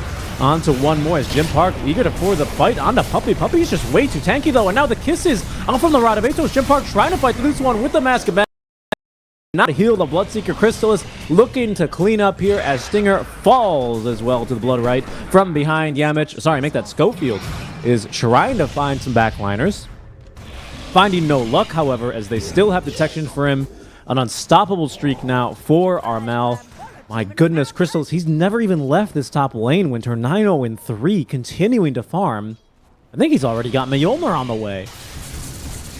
It's just too freaking big, man. Like, even if they somehow killed the fight there, I feel like they're still gonna die there, you know. They were that desperate to get the kill. I think it was a sensible move with the axe trying to burst the fight there. But yeah, just way too far behind. And the Bloodseeker was just allowed to come and clean up, you know, once the fight got his Ravage off. I mean, they have to try something, you know. I don't even blame them, you know. Like, with the axe dagger, whatever kill they can get, you know. It's just felt so hard though, hasn't it? Yeah, I mean, you lose all your lanes, this is what is gonna happen to your game. And you have to try to slug it out, push the waves, try to get pickoffs. That's the only thing you can do right now as Beast Coast. Try to create some sort of distraction so that Sven can still continue farming, finish his BKB. Radavatos, Stinger, in some trouble. Okay, they actually got a pretty good Supernova stun. That'll at least condemn Yamich, and another dunk here for Sacred. 2 stacks at least for him. Yep, every kill matters a lot, you know, for Beast Coast right now. But on the other hand, they have to use their ulti. So right now, Secret, they're not afraid of anything. Without the egg, there's no way they can fight. Doesn't seem like they're too afraid of anything either. Dark Mago is looking for another kill into the back lines. Ooh, the Scythe as well. Actually make up the pig pull out from Puppey. He's going to live on 30 HP. Dark Mago now TPing away. Does make it out alive. Sacred to make that Schofield. Also able to TP away. No harm, no foul. No kill on the Puppey either. Yep, I don't think they're MBZ too decided disappointed. it wasn't worth it for him to blow the Ravage for the support kill. Now down bottom, in trouble is Armel, as he is going to die here alone versus 3. East Coast managing to actually out-rotate and catch Secret. That's a very, very big kill. Look, they're going to poke again mid. I don't think they can kill FBZ here, Oh, though. Crystallis. I found him. He has still Aegis. He does. Okay, they will not be able to get through Crystallis that easily, though. Wukong's command is going to be at least killed off before. Now the Ravage onto 2. Easy kill onto Jim Park as Crystallis lives through it all, collecting the tips from his teams, collects 3 kills on top of that, and still has the Aegis to boot here. Winter may look for this last one onto Dark Mago. No way out of this one for him, as all Crystallis needs to do is dance around him a bit, and it's the ultra kill here for the Bloodseeker. Ooh. This game for Beast Coast, for a second there, once again, looking like it was possible for them. But now it just feels once again impossible. Dire's top tower What can they do right now? They have to try to middle tower is under they have to try to do it again, you know. Like hopefully it works out, you know, with the X jump and they manage to burst a hero. We gotta get And that snowball that's- running again, huh? Yeah, they have to just try again, you know. Even though it failed just now, but they have to just keep trying. Because the only way they can actually win this game is if you get pickoffs, leading into more time for the Sven to farm, and eventually there's a chance for the Sven to carry the game. Sven has BKB right now, so I would say he's still definitely a force to be reckoned with in the team fights if he's allowed to dish out his damage. If X gets a really good jump with the call, there's still a chance that they can win the team fights as Beast Coast. Whereas for Secret, it's more about like identifying which heroes they need to focus on in the team fights. X is their main hero that I feel like they should be able to identify that X is the hero that is going to provide them with the majority of the team fight. If they can jump the X first, the team fights are going to be over for Beast Coast. So that's what Secret has to look to do in the fights. Shard coming online now for the side of Secret. It actually goes to the Monkey King. Not bad, really, especially for a support. Allows you to jump to the end of your staff on Boundless Strike if it's toggled on. So that's pretty decent, I'd say, for support. Allows you to be way more annoying, giving you just more flexibility. Yep, more mobile, getting in and out of the fight. It's so hard to kill him right now, you know, because you can jump on the tree and then you can stun and then go to the end of the stun and then jump to the tree again. So you essentially just immediately blink almost 2 screens away. Yep. Schofield getting caught out and killed. He's trying to get his farm on. as he almost has a Desolator online. One of 2 Mithril completed at least, so didn't lose too much on reliable gold there. Still waiting for Sacred to make his big appearance in this game, though. Been involved in a couple fights here and there. Crystallis is gonna try to catch up to say hello to him. Crystallis, who, by the way, already has the Blood Mist. This thing's ridiculous, by the way. How did this not get nerfed in 733? Yamich, he finds Stinger. And he does. They will be able to get off the Supernova. Armel with not enough attack speed here, so the stun is going to end up coming on through Yamich with the Yule Scepter. Quick to at least delay his own death. Might even be able to jump away. So the Ravage connect onto 2. The kisses are beautiful. The chain stuns as well, Winter. The Meteor Hammer. Down goes Dark Magu and Stinger, both saving the life of their support Monkey King. They immediately smoke up Secret. I'm looking for another fight. Yeah, very nicely done there by FBZ. Training his spells correctly, saving the Monkey King in the process. And right now they're going to look for even more control. Crystallis, this might be a bit too deep for him. Can they actually kill him off is the biggest question, though. Crystallis, he's going to go down. A huge fight now for the side of Beast Coast. They didn't get the dunk on him. It's not going to matter too much. A Sacred blinks in. What a call, but do they have any follow-up?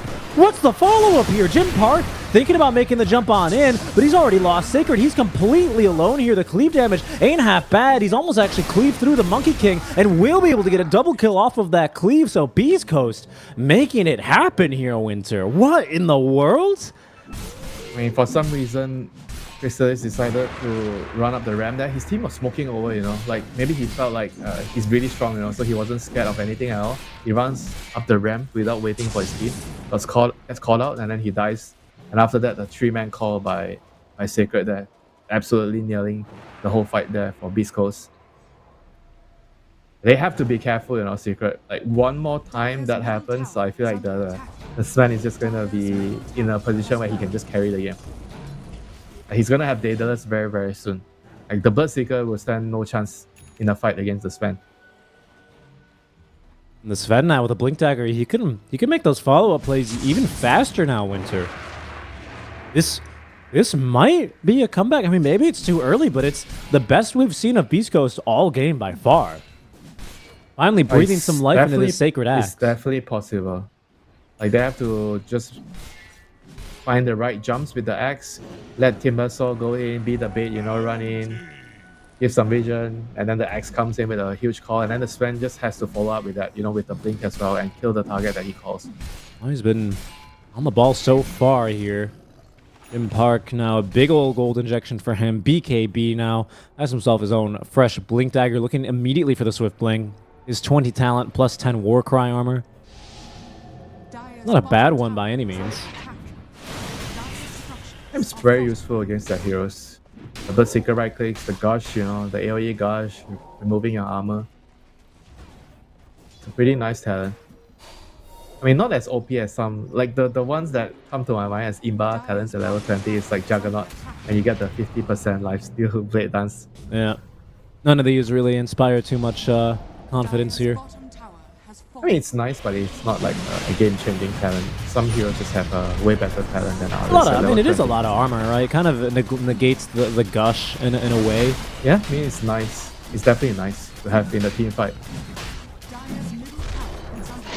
Which will go down. Roche number 2 with the cheese this time as Crystallis once again gets to hold on to that Aegis. So he has both. Schofield is going to be taken down. Nice little jump there by Yamich. Just catches him, pardon me, with Boundless Strike. Yeah, and FBZ is getting Shivas for the fight, so that would be actually very good against the Sven. You know this, Sven. I mean, there's a ward here, so Sacred should not find anything. Crystallis, maybe Crystallis thinks he wants to go in, and he is going to be able to find the Rupture immediately. Let us take a look at the attack speed. The axe cannot get enough spins, even with the Sun Ray to try and heal him up.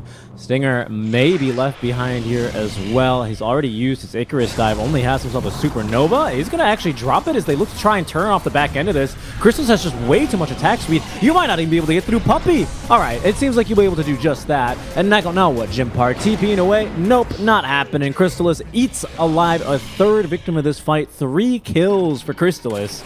Holy moly. This man is farmed.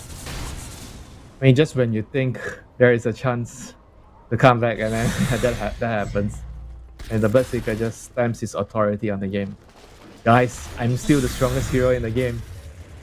And he kills everybody. I mean, without the axe, the Sven just can't dish out the damage, you know. They have to be together, ready in a fight.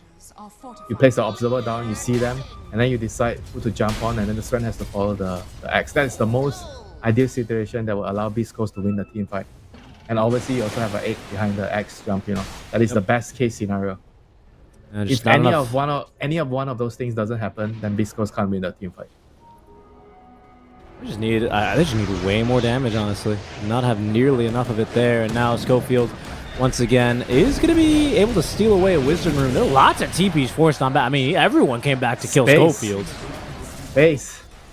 Not sure if that was worth it for so many heroes to come back, but space. Space for Beast Coast. More time to farm. Sven is back up alive right now, so the game is still alive for Beast Coast. Game is still alive.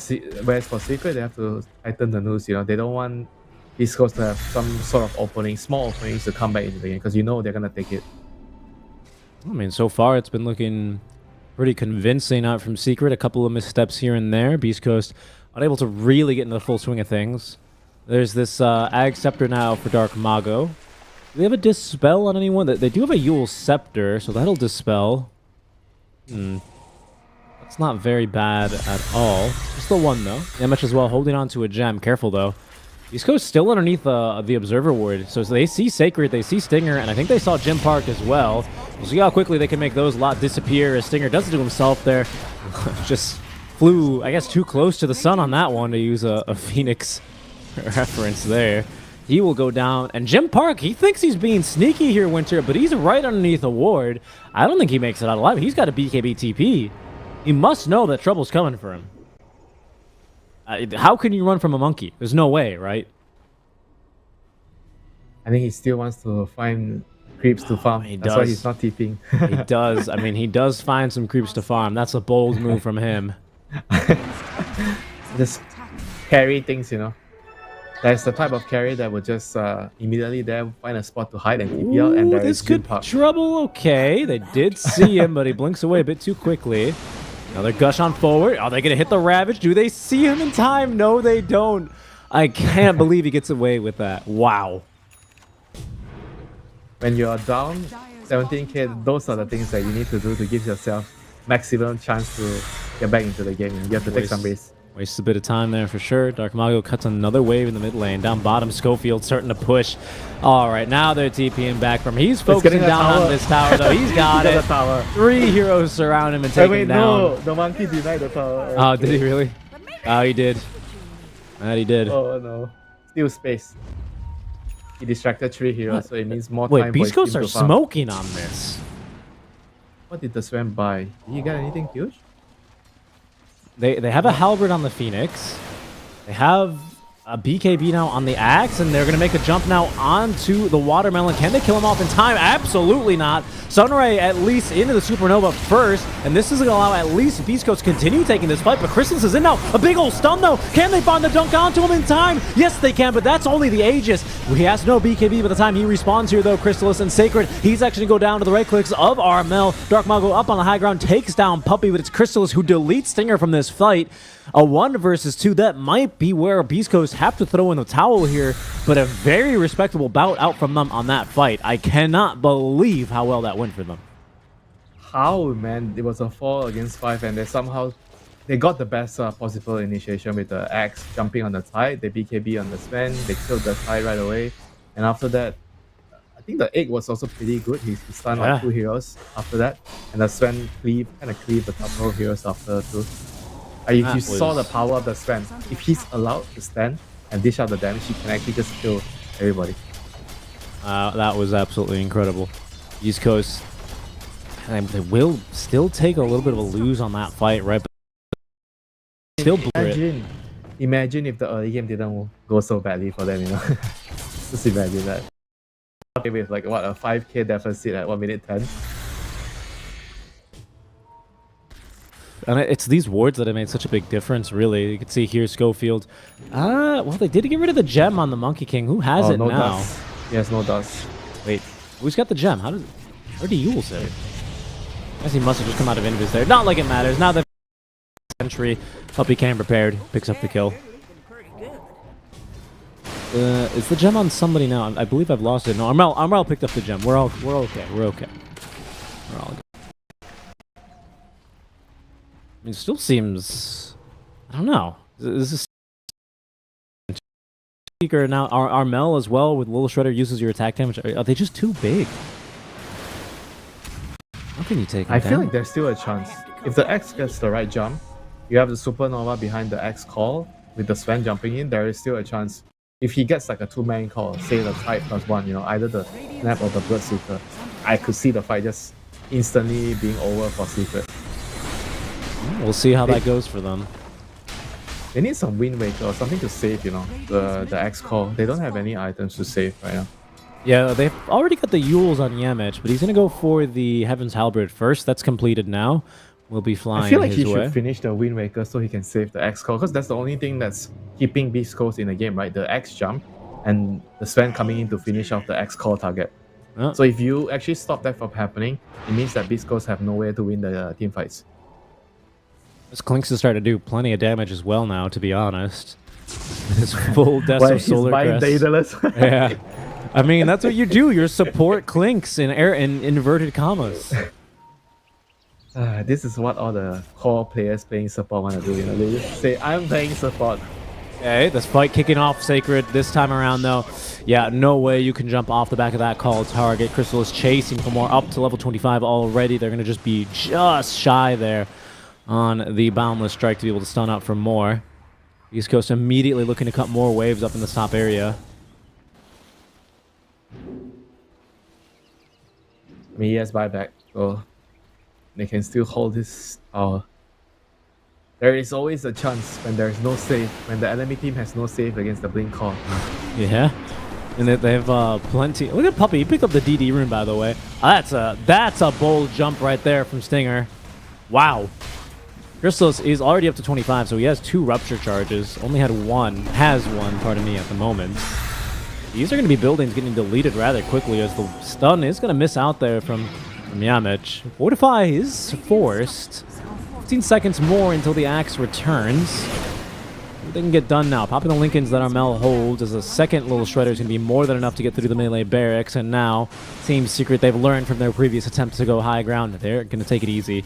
They will back up. Jim Park is showing top, though, continuing to cut waves. Full Satanic up on him now, Winter.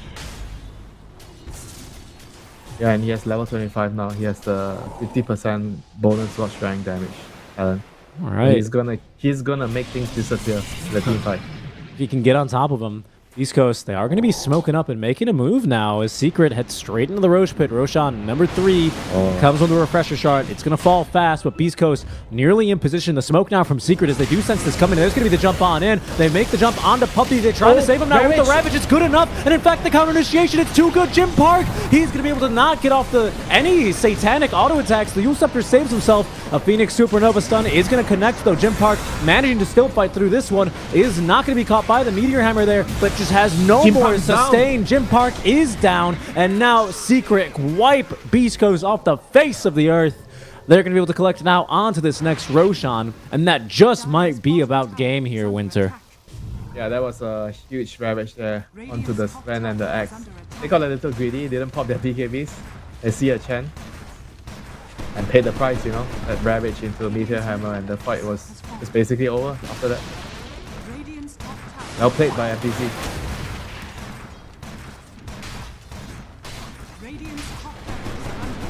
I mean, for the net worth deficit that they are behind, it still always feels that they can win the team fight with the Sven and the Axe.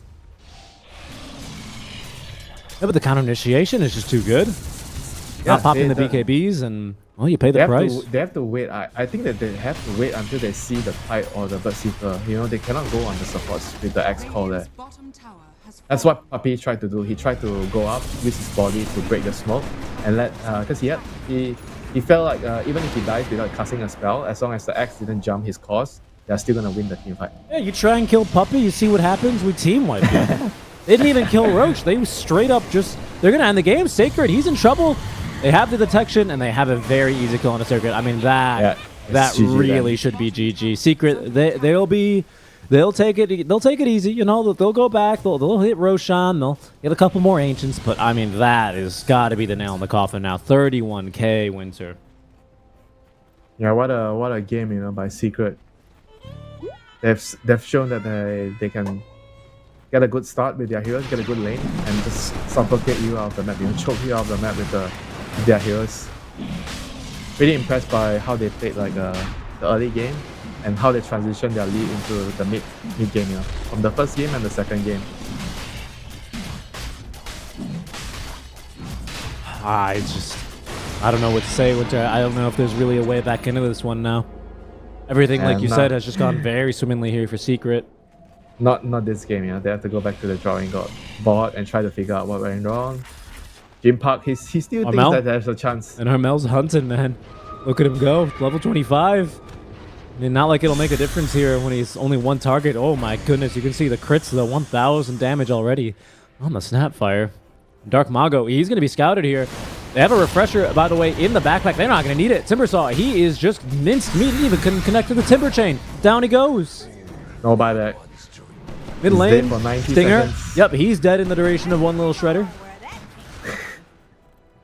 I mean, it's desperation from Beast Coast. You got to commend them. They're doing whatever they can do, rather, to get into the next stage of the Riyadh Masters, that official group stage. I'm not sure the main group stage. I'm not really sure what the best way to call it is. But against Secret, a 2-0 looks all but certain now.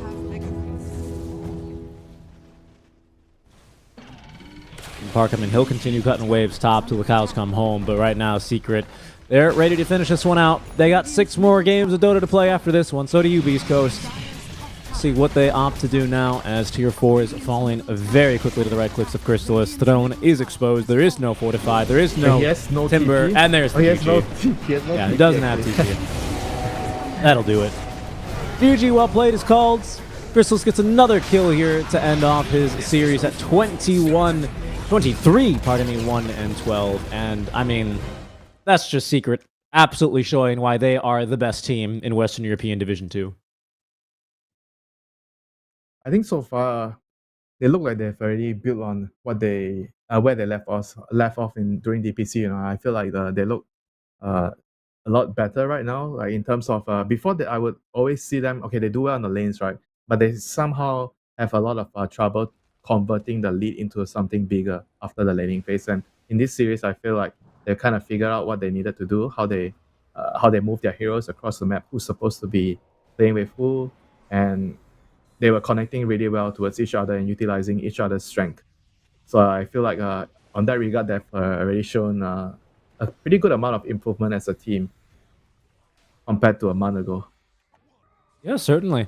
And Beast Coast, still coming together pretty well with the side of Jim Park, but a couple things not really coming together as cleanly as they need to be against a team of Secret's caliber, and really just that's that easy, really. That's how it is. I mean, some good moments here and there in the replays. This is where Beast Coast, we're seeing in now the highlight reel, where they're able to really connect very confidently on a couple of kills here. This triple call, I seriously thought this was the moment we're ready for the comeback. I mean, you lose Sacred here, but Jim Park gets involved and he picks up a handful of kills here to really start, stressing or flexing his muscle. Just not nearly enough, really, when it comes down to it. I just feel like at the end of the day, it's like too much pressure on the X, like everything is on the X. If the X doesn't get the right jump, then you're not winning the team fights. I mean, that's the downside of when you have a draft where your 2 supports have no stuns and none of them are initiating heroes. So you have to rely on that particular call to do everything for you. So, and on top of that, the X didn't get a good start to the game. No, yeah, I mean, completely bodied. That top lane was disastrous, wasn't it? That Clinks. I mean, I think we'd have to watch it again. I assume something happened in those first couple of waves, but just really, that Clinks took forever to get the ball rolling and just didn't really, end up offering enough to the side of Beast Coast really to make a comeback viable there at all. Yeah, I mean the lane definitely did not go as I expected. I felt like the X and the things should be able to do a lot better than that. Maybe I'm wrong about the lane matchup, so I have to go back to watch the replay and see what went wrong. But it definitely made the game a lot harder for them, because you expected the Timber to kind of struggle against Snap. That's a given, and then you have the Sven against the tight lane, So you kind of also have to maybe give the Sven like a 6-4, like the 6 to the Tide and the 4 to the Sven. Tide is going to outfarm the Sven in that matchup. So the only lane they were supposed to win is or maybe I'm wrong, like the Axe and the Kling's lane. So I felt like them losing that lane meant that they lost all 3 lanes. And in Dota, if you lose all the lanes, game is just going to be really hard for you. Yep. Yeah, I mean, just really no way back into it. It's honestly that easy, and that's how it's going to end up going here. Even for Beast Coast, who almost, in game 1, managed to make a comeback, getting a wipe onto the entire enemy team as they go high ground. Almost making another comeback here as they do find themselves some miraculous fights off of some amazing calls, but just shy of it. And even if it's a Beast Coast, right, with a Sven, not quite the Wraith King, right, but another strength farming hero. Not enough to get through puppies. New and improved now, Team Secret, as they will be able to claim victory in a 2-0 here in the first game. Next up, Winter, we've got ourselves a pretty fun matchup. A team that's really caught my eye, especially during Dream League Season 29. Pandas taking on the team that probably caught everyone's eye during the Bali Major, a top 4 finish for them. Of course, making some pretty dramatic roster changes, but the MENA qualifier team, Quest Esports, facing off versus 9 Pandas. Any preview, Winter, for that series right before we go to a break? No Arma. That's going to be a bit frustrating for them. But I feel like the other 4 players, they are also really, really excellent players. And just curious to see how Malik, the stand-in, fits into Arma's shoe. It's a huge shoes to fill in, but I think there's still a lot of potential with the other 4 players. So just Certainly. interested to see how well they perform. Well, and we'll get to see that in just a bit, guys. There are 7 other streams of Dota going on right now. Choose your favorite letter. Delete the little backspace, where you see B. But why not try F? Why not try C or even E? Who knows what you might find on those channels? But it's going to be Dota. There's still lots of Dota to be played because we might have to wait a while.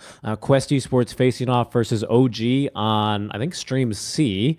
And we have 9 Pandas, I believe, taking on Extreme Gaming on Stream F. So we're not going to be able to start until those matches are complete. Maybe they're already done. Who knows? Until then, guys, make sure you're flipping through the channels, finding your favorite teams, and make sure you're back here in a good amount of time when we're back with 9 Pandas versus Quest. We'll catch you then.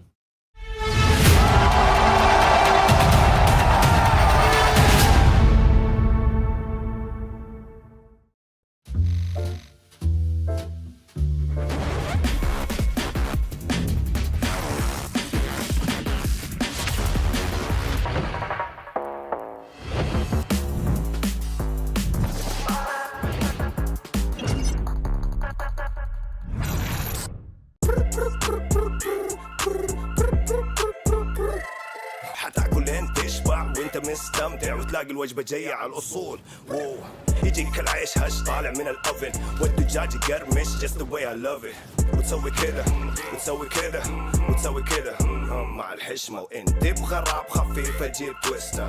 انا تجيب لي وجبه الزنجر بس كله يجيب اكسترا تشيز على الكرانشي تشيكن في السنتر. حطلب باكيت حطلب زنجر حطلب مايتي حطلب تويستر. جيب له باكيت جيب له زنجر جيب له الاصلي جيب له تويستر.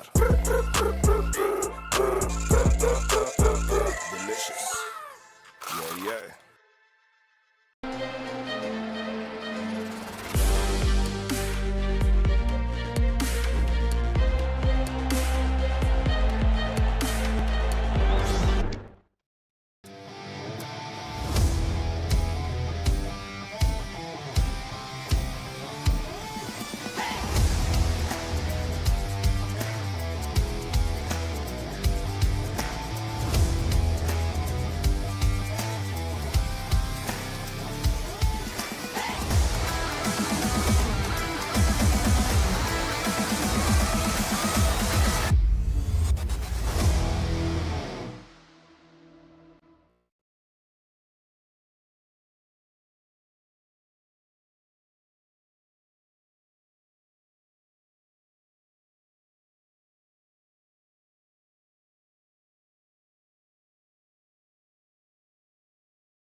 to stand still, if I had a say where I'd run to, where I would lay, if time bent to my will, if I could decide where I should remain, where I would hide. Sure as the sun, come rain or shine, I know where I belong.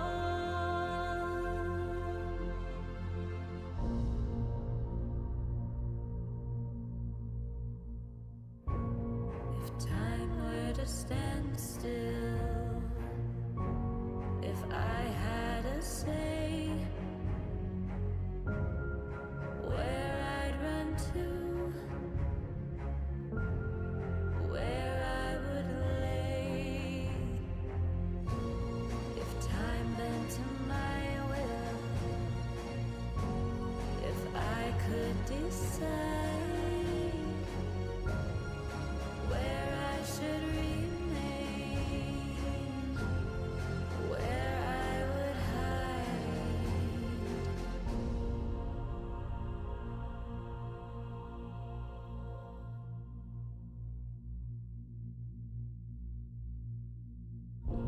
If time were to stand still,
Hello, everyone, and welcome back to the Riyadh Masters 2023 group stage play-in phase here, where we already have 12 teams that have all played 2 games already, about to get underway for their second series of the day, games number 3 and 4. Joining you for this is myself here, Seeking Strike, and my good friend here, Winter, live from KL, bringing you the action in hot, sunny Riyadh, as it's still, I think, just afternoon over there. Winter, our next series, 9 Pandas taking on Quest Esports. Obviously, a little bit of a different Quest than we just saw over in Bali.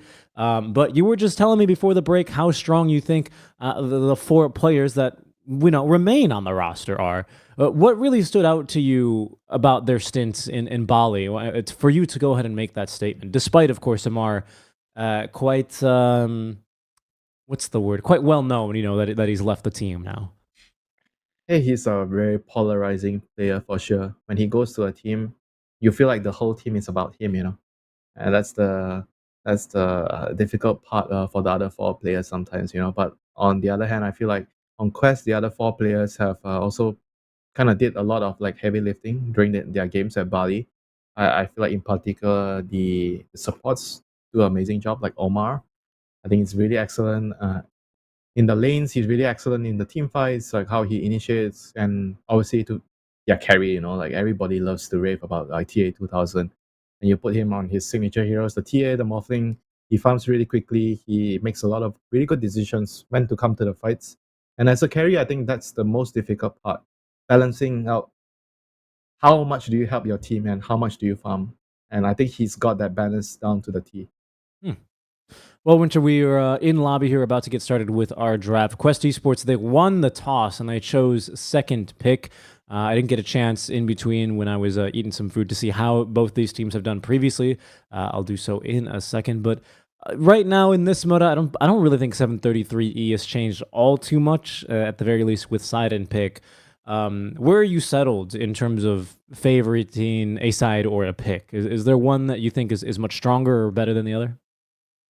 Mm, Radiant. I think Radiant's better. Second pick, maybe right now. Because I'm not very sure the OP heroes, which are the OP heroes yet, like how many OP heroes are there. So I'm not exactly entirely certain about is it good to be first pick or not. Like during Bali, I feel like I would actually much rather be first pick because there's just like a huge abundance of OP heroes. So when you're first pick, it gives you a lot of decision power on what to let through and what you are going to allow into the game. Right. And I'm always a very big fan of like how strong the 8th pick is on the first phase.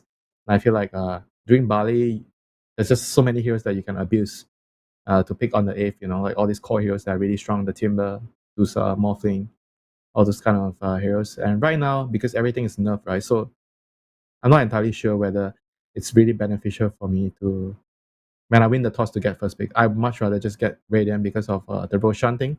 Right. Normally, the first Roshan happens between 15 and 20 minutes, and on Radiant side, you have an advantage for that. And obviously, you were speaking about how you're farming the side camps on the side lanes, where you get the mana regen and the the armor aura. So if you're on Radiant, you get the mana regen, so it doesn't slow you down when hitting the creeps, and it gives you mana when you're farming. Well, interesting. Well, we've had just a little bit of a lobby bug, so we're gonna have a couple more minutes here to fill Winter, but we'll pay attention in case we do have a lobby remake to make sure we jump into that one right away.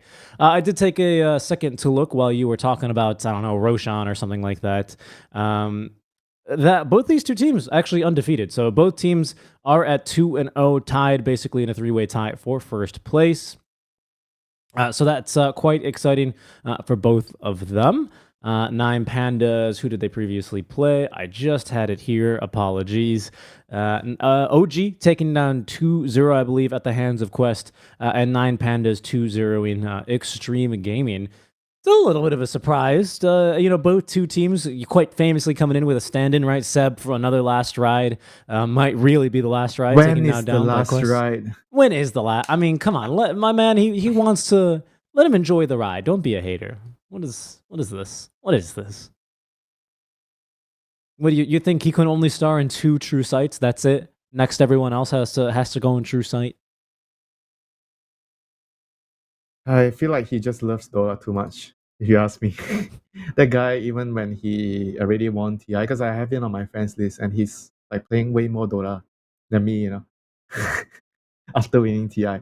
I'm not playing any events, so I casually just play a couple of games every now and then. And normally what happens with a team after they win a tournament, they take a break. They don't they don't go home and, oh great, time to play more Dota. That's generally not what happens. When he won TI, settled down for a bit, started playing more Dota, won another TI, then he settled down for a bit, and he kept going, man. He kept going. I mean, you have to remember TI 10 was obviously 9 follows, or 10 follows 9. But the TI 10 we should have had in Stockholm in what, 2020, actually happened in 2021, much later on in the year. And he was still at that one. So that's how eager, that's how hungry this guy is to play. We'll see if we get any OG games later on to talk a little bit more about him. But for now, I think all eyes on Malik, our other stand-in here for the side of Quest Esports, taking on 9Pandas, who have shown great improvements over the last 2 months especially. I think really playing some phenomenal Dota. I think you're starting to really see Solo back on the old captaincy days, right? Eastern Europe always with plenty of strong leaders, and he's now rallied yet another group, and we'll see how they can do alongside Kiyotaka, former depressed kid, TA 2000, former naive. They think they can confuse me by changing their names. It won't work on me, Winter. It won't work.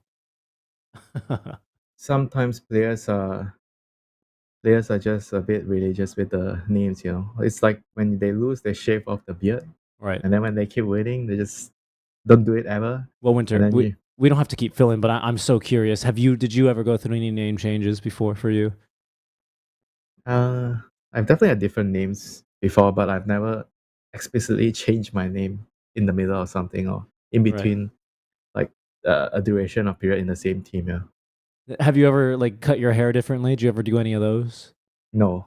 All right. The only thing I do differently is when I queue my games and I keep losing, and I'll try to do some weird ass build the next game because I got so triggered and I just want to have fun and I don't really care if I win or lose the next game. All right. Well, there That's it the is. only that's the only crazy thing that I would actually try and do, and probably get reported in that game because I would do something. Let's just put it in a way where people think I'm not trying to win the game. I got you. You're trying to be a maestro. You're trying to be 9-headed. You're trying to be pointy-headed. I'm trying even, to be as is Slasher's way, Slasher's way. As is this Darkseer. I don't know what we're going to think a Slasher's way Darkseer here, but an early Darkseer pick, don't you think, over from the side of Quest Esports? All that 9Pandas is showing is the Timbersaw. Haven't really let on too much about what they want their carry to be. What are you thinking about this Darkseer already 7th pick?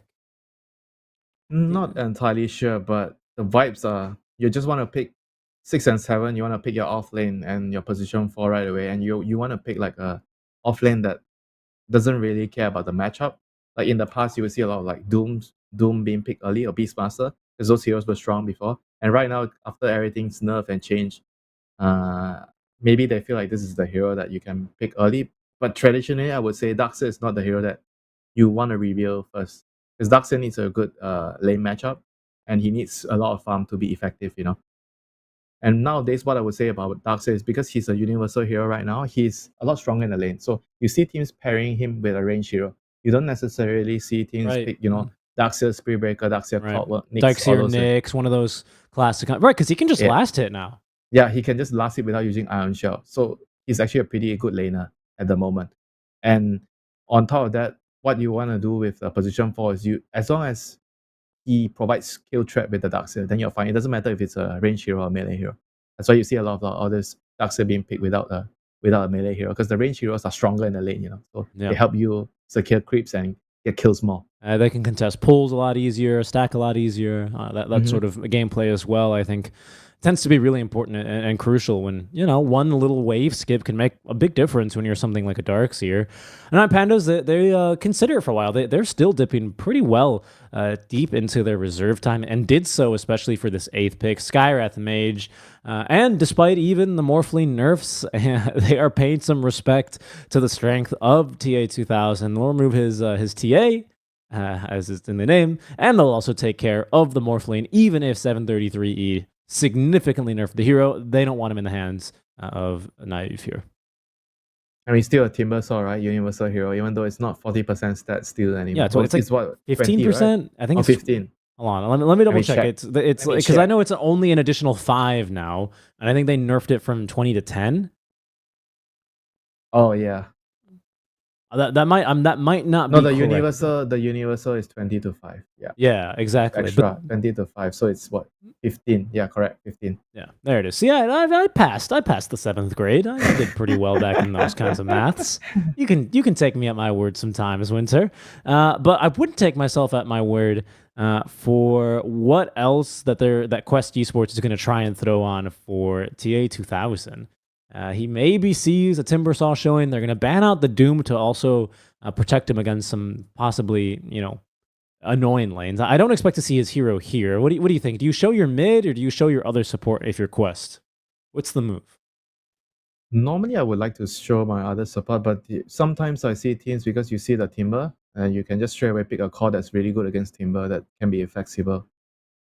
Let me see if I can think of that hero. That's actually nothing comes on top of my head right now. Well, they're going to they- show they a support.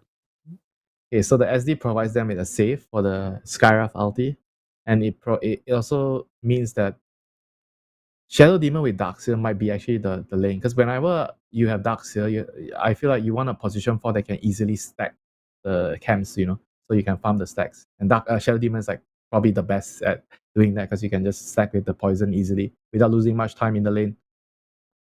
And he also gives you a lot of like a anti-carry hero, because SD makes it so that the enemy struggles to find a carry that wants to play this game, because Shadow Demon just basically counters most of the carries. Yeah, removes a lot of the popular mids as well, like a DP, DK even, right? Some illusion heroes, your Medusas. But those the Storm kinds of is a heroes. good pick here. Because SD, you're very weak against heroes that can jump you right away. And you're not really particularly good at catching a Storm. I mean, Disruption is so-so. So Yeah, you definitely suck against Storm Spirit. They do have themselves a Rubik and Winter. Every time I see it, I'm obliged by law. I took a blood oath many years ago, many moons, that you can vacuum a Storm Spirit out of his ball lightning. And I've seen it. Yes. You know who's done it? It happened to Dendy. So if it can happen to Dendy, it can happen to anyone else. But that is an interaction that exists in the game. So, And now there is a global silence after the Storm jumps in. So good luck. good luck. That's not happening. No way. No friggin' way. And Quest Esports within these 3 heroes, at least 3 heroes that certainly struggle to break through the front lines. They needed something like that could go in for a nice little blink toss back, and that ought to be a mid lane tiny then by the looks of things. Yeah, very good against the Sky, and the Silencer has a pretty good lane matchup against the Storm. The Storm doesn't really pressure you too much. You can farm. I mean, obviously the Storm is gonna farm too, but both of you are gonna be able to last it without too much of a problem. So again, the important thing is who gets the runes. So it'd be very, very crucial that the supports actually prioritize every power rune. Because Tiny and Storm, they're both very, very good at using all those power runes. So that could be a very, very big thing in the early game. If the lanes go 50-50, the runes are gonna play a huge factor. Yeah, so we're going to see 2 more carries banned out then as a result of 18 picking the Tiny. Quest Esports, they also predict we've yet to see the carry for 9 Pandas. I think that's a safe bet as well. So we'll get a lot of carries banned out here in this last phase, on top of the TA, on top of the Morph, on top of the Faceless Void, and I guess you could maybe run the Brood Mother as a carry, but lots of carries being banned out here, Winter. Anything glaring that you see that's being glanced over by either of these teams? Anti-mage, because it's a Darkseer. There we go. There it No is. Yeah. There it is. Good looking out I there. feel like it might actually be some weird ass carry now, because most of the carries are banned. I mean, there's still Lifestealer, but I know Lifestealer is a terrible hero. I mean, usually you pick Lifestealer against like all Tinies, it's very good against that. But right now against Shadow Demon, probably not. Like Lifestealer used to be like a pick with this kind of lineup with Storm. You just ball in, global, you kill a hero right away. I'm looking at what teams have played recently. I do see a Lycan game here for Ramses. Lycan seems good against the supports, but I'm not sure how well he does in the lane against the Darkseer, whether he can actually farm okay in that lane. That's where I was going, because I remember the Lycan Necrobook 3 days playing a lot of Rubik and Shadow Demon, and you get very sad playing against a shapeshifted wolf. You have the Timbersaw already, as you say, Winter, to be the anchor around, the Storm and the Lycan to rotate and join fights around. Leaves you a little bit lacking on lockdown. What will they go for? The Alchemist instead. All right, Quest Esports, they were expecting this Winter immediately into the TB. Immediately. Yep, they intentionally leave the TB in the pool because the enemy doesn't want to pick TB against Darkseer and Shadow Demon. But the TB would mean that the Quest team can get a carry that has a better core-to-core matchup against the 9 Pandas carry. But on the other hand, I feel like the Alchemist gives them like at least a specific timing to finish the game. Like you get Radiance, AC, BKB, maybe you Blink get Dagger. a blink, maybe you get a blink in between. You can always have the potential to end the game before the Terror Blade becomes like a huge problem to you. You know, I mean, obviously Terror Blade has high armor, so it's very difficult for Elk to go toe to toe against the Terror Blade later. But you farm a lot quicker with Elk because of Grievous Greed, so you hit your timings faster, and you if you are able to get a good start, because Elk he's a pretty good laner, you know, with the stun, you get kills in the lane and whatnot, so you can easily snowball. Right. You get a good start. You take control of the map. You have acid for Roshan. There's always a chance for you to finish the game before TB is ready. Well, talk to me a little bit about how you think. I've got 2 topics, and I'll go first on the offlaners, because I think we'll then move on to talk about the mid laners scene, as I think this mid lane matchup is going to be pretty interesting as well. But talk to me about the offlaner difference here between the Darkseer for the side of Quest and the Timbersaw, right, for 9 Pandas. Timber, we've seen plenty of games of. We kind of know what he does, but I'm more interested on how you view theoretically this Darkseer. Can he be a very similar kind of anchor, a swinging points as you call it, for the teams to play around? Because that's the only one I really see for the side of Quest. Yeah, it's gonna very much depend on the start that he gets. You know, like I stated before when I saw the hero, this hero doesn't like playing from behind. If you get a decent enough start, you can definitely be the anchor. You hold the map. You don't really want to leave that area. You keep shuffling the wave out with Iron Shell, and then you wait you wait for your team to come to you to gank you. That's typically what you do as Darkseer. And then when you get your team items, you group up, you smoke, you vacuum and make a combo, you win the team fight, then you win the game, you know. That's the perfect Darkseer scenario. And we'll see if Darkseer can actually make that happen. You've got the Tiny as well to be able to rotate in and around that to try and pivot off a couple more fights in your favor. Now 9 Pandas making a pretty cool deep move here. Are we going to see a ward setup? Yeah, okay. Behind the tower is where Antares decides his first ward will go. Maybe he's going to be looking to scout stacks early? Scout lanes? What's happening? So What he's is- blocking. Wait, he's blocking. Oh, he's making the creep wave go into the tower. So you see he places a sentry in front of the tower. Yeah. So when the creep gets to the tower, they're gonna see the sentry. They're gonna spend some time hitting the sentry. So the wave will go into the tower. 8 auto attacks right there. He's already set himself up with the Watcher as well. He has 3 allies nearby. They may And look for a Dota's such cheeky a first blood. nerdy game right now.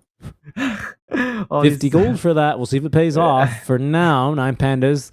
The trap is set. We'll see what they can get going now as Antares hiding behind his sentry. Runes 2 apiece otherwise. Nothing too interesting going on mid and top other than Omar running top already. We'll see. Okay, there go the creep. Let's see if they try to block the creeps in front. Let's see what's happening. Antares is blocking the creeps as well. He's got vision. I mean, this is so cool to watch, man. That's why he has the ops there. Yeah. He's going to be taking a bit of damage. Yeah, can't really harass too much, this 0 armor hero. Can't wait to do this in my game later. There it is. Creeps underneath the tower. Naive not letting that stop him too much as the blood grenade already tossed early from Kaori. Man, blood grenade's probably like the closest thing we have in Dota to slapping someone with a white glove, don't you think? Too cheap of a white glove, I think. Oh. Too cheap, 65 gold. Careful here, Antares. He might be in for a rough time, as that's already the metamorphosis forced early on. He will make it back underneath his tower and live. That bonus armor doing a big deal there. He probably would have died without the armor. Yeah, 100%.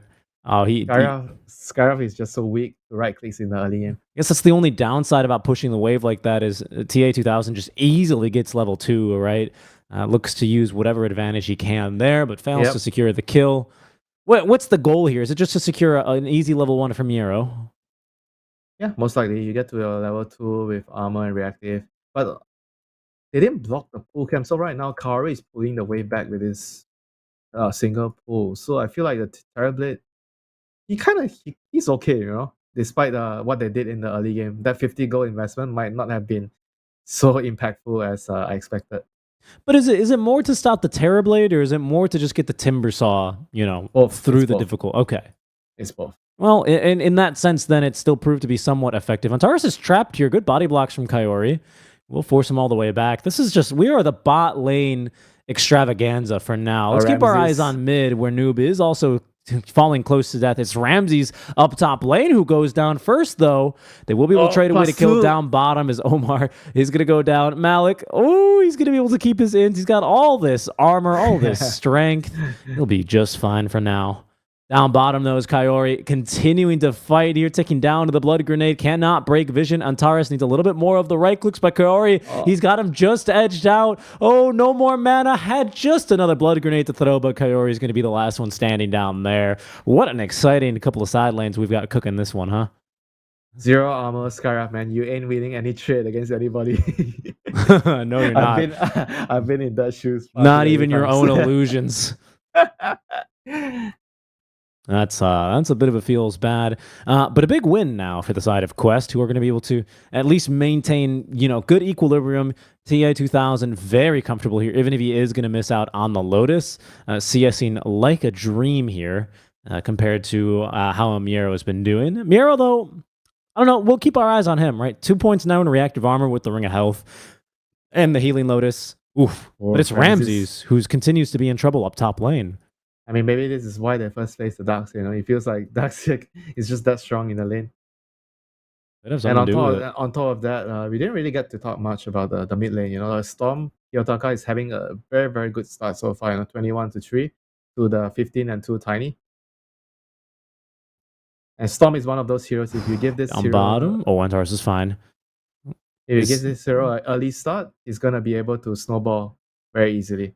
So definitely want to watch your eyes on this Storm. Yeah, and he's been off to a pretty good start. I think the issue is even as a mid lane, Tiny. Oh my God, here comes Solo. No way. No, Solo. This is so good, man. Solo. What a Every time- rotation. Every time he comes at the right time with the Twin Gate. Ari? What's going on now? Is he actually making a play? There he is. He actually gets the kill first, but Solo gets another +2. That is Solo up to 6 now, trying to deny himself to the tower. Will go nice. down. Well played. 2000 gets nothing to that, and I suspect Winter, get your gas station noises ready because there's an empty bottle here for Kiyotaka. Refill number 1 coming courtesy of Antares. Refilled To be immediately. fair, the Tiny got a bottle refill previously. Okay, now they're actually TPing 2 supports. The toss is actually going to dislocate Kiyotaka just a little bit now. More TPs coming on through as Solo here now comes Solo. freshly respawn. Oh, can't really change much in this engagement, even with all that stolen int. And Brown Boots Winter, he is farmed. A big kill, however, onto the Storm Spirit. Noob. Oh, no. That's a big kill. That is actually a very, very big kill for the Skyrath at this stage. He's happy about it.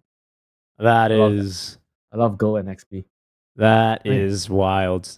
What is going on? The supports are definitely having a very good game right now. Kaori, he might be dead too. No, Miero's not going to rotate all the way out for that. Solo might just have him with right clicks here if he can just maintain the vision. No, he's going for it. Look at that 9 head move. Did you see Curry? He aggroed the ghost camp to give the attack speed and move speed slow to Solo. Yep. What Very, the very heck? These nice. guys are nerds, Winter. I told you, man. Oh my. I can't believe it. That's such a nut game right now. Like all the Taurus small mid little lane, things. he's in trouble. He's likely just dead, even to just the low amount of damage that Rubik does. It's Noob who will collect the kill there on his behalf. Yep, Solo once again wants that additional +2. Ooh, but he won't find it. Naive is going to TP away in time, although that was close. very close. Yeah, no mana on That the was Timber. very close. And right now, Catapult Wave and Mira pulls the wave away, and Kaori comes down, does the same thing. All right, this is such a fun game to watch. Both teams are just doing the right things to counteract what the opponent is doing so far. Good game of Dota right here.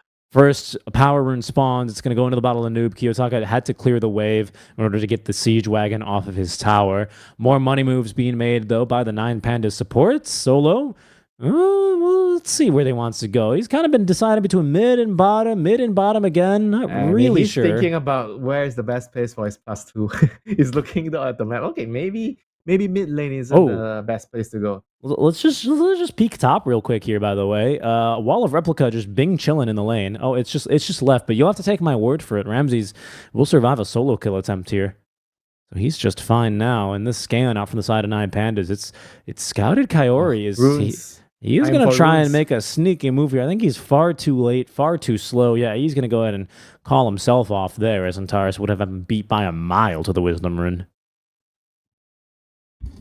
Yeah, definitely very, very crucial that you at least secure one of that, Like the Wisdom Runes is just like one of the most important things, if not the most important thing in the laning phase, during the early game.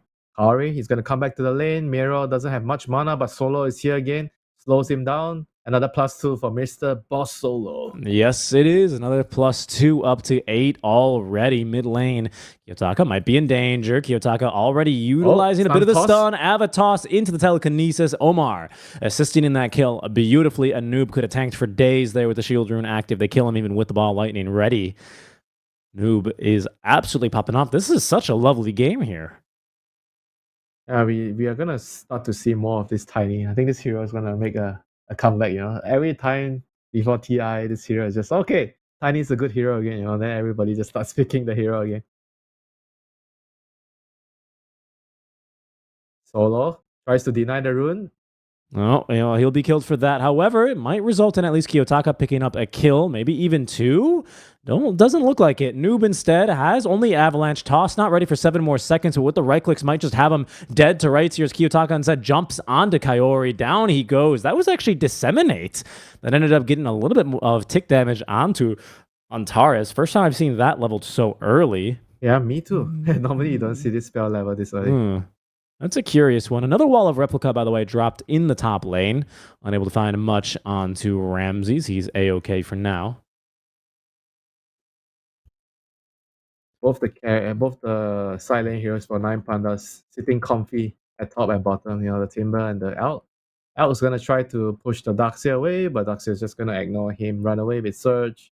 And here comes the smoke team. Noob is coming in without a dagger. Ramses does not have the chemical rage here for 30 seconds either. Noob without the dagger. We'll see what he can do. His Solo is going to end up being clipped. He TPs himself right back on down, though. And it seems like Quest Esports, they're not going to be able to stop the Alchemist from coming in. In fact, look at that aggressive TP. Miro coming in to try and shut this one down. A little vacuum to prevent a little bit more damage as Ramses, in his own excitement, stuns himself. That only leaves Omar left behind. And easy pickings for another +2. Solo up to 10 stolen int. Man, he's having such a good start, as a silencer. It's a dream start for you. You're almost level 6 at 9 minutes. Practically level 6. You have 10 in. I mean, this is just nothing more you can ask, as a silencer. And he's been doing a lot of very good plays with the Twin Gate, I feel like he's one of the few supports that actually regularly abuses the Twin Gate for kills. Lane already making another aggressive play here. That's a 20% bonus damage on a Kiyotaka with the Disseminate. He's trying to dodge the tick, and he has. Nice job in the ball lightning. Yeah, very, very nicely done by Kiyotaka. He probably would have not died anyway, but just star points here. He had more than enough HP to survive. So right now the game is going to go to a phase where both the cores are just going to sit on the side lanes. Both the cores on Quest and 9Pandas, they're going to try to occupy the side lane as much as possible. And it's going to be coming down to the Tiny and the Storm. How much can they do to kick off the other cores, with the runes, So the rune control is going to be, once again, very, very crucial. So far we've seen Shield rune, Illusion rune, and what was the third rune? Was it Regen DD? for Noob? Regen for Noob. So we still have DD, Haste, and Arcane. So those are big ones. Yeah, very, very big for the Storm, especially. Mechanism nearly fully online now from Malik. It seems like they have been very successful in playing around him. And Noob is going to show now. Blink Dagger freshly delivered. We'll see what he can make happen of that. Down bottom, TA2000 as well, farming up pretty comfortably. Is being actually, no, he's pretty poor, to be honest. For all the fighting that's happened, it's 9Pandas that have reaped the most benefit here. He's actually okay. It's not that he's a little bit behind. But it's a elk, so elk is I think the elk being 2k ahead is like pretty large, you know, compared to like the Terrorbird being behind. I think the Terrorbird is at a pretty decent spot. Yeah, there's a little bit of a fight breaking out now. We are fixing that in-game sound for you as we hit finally a global silence to come through. Nice dodge there out from Noob, utilizing that illusion rune. Didn't really do too much at the end.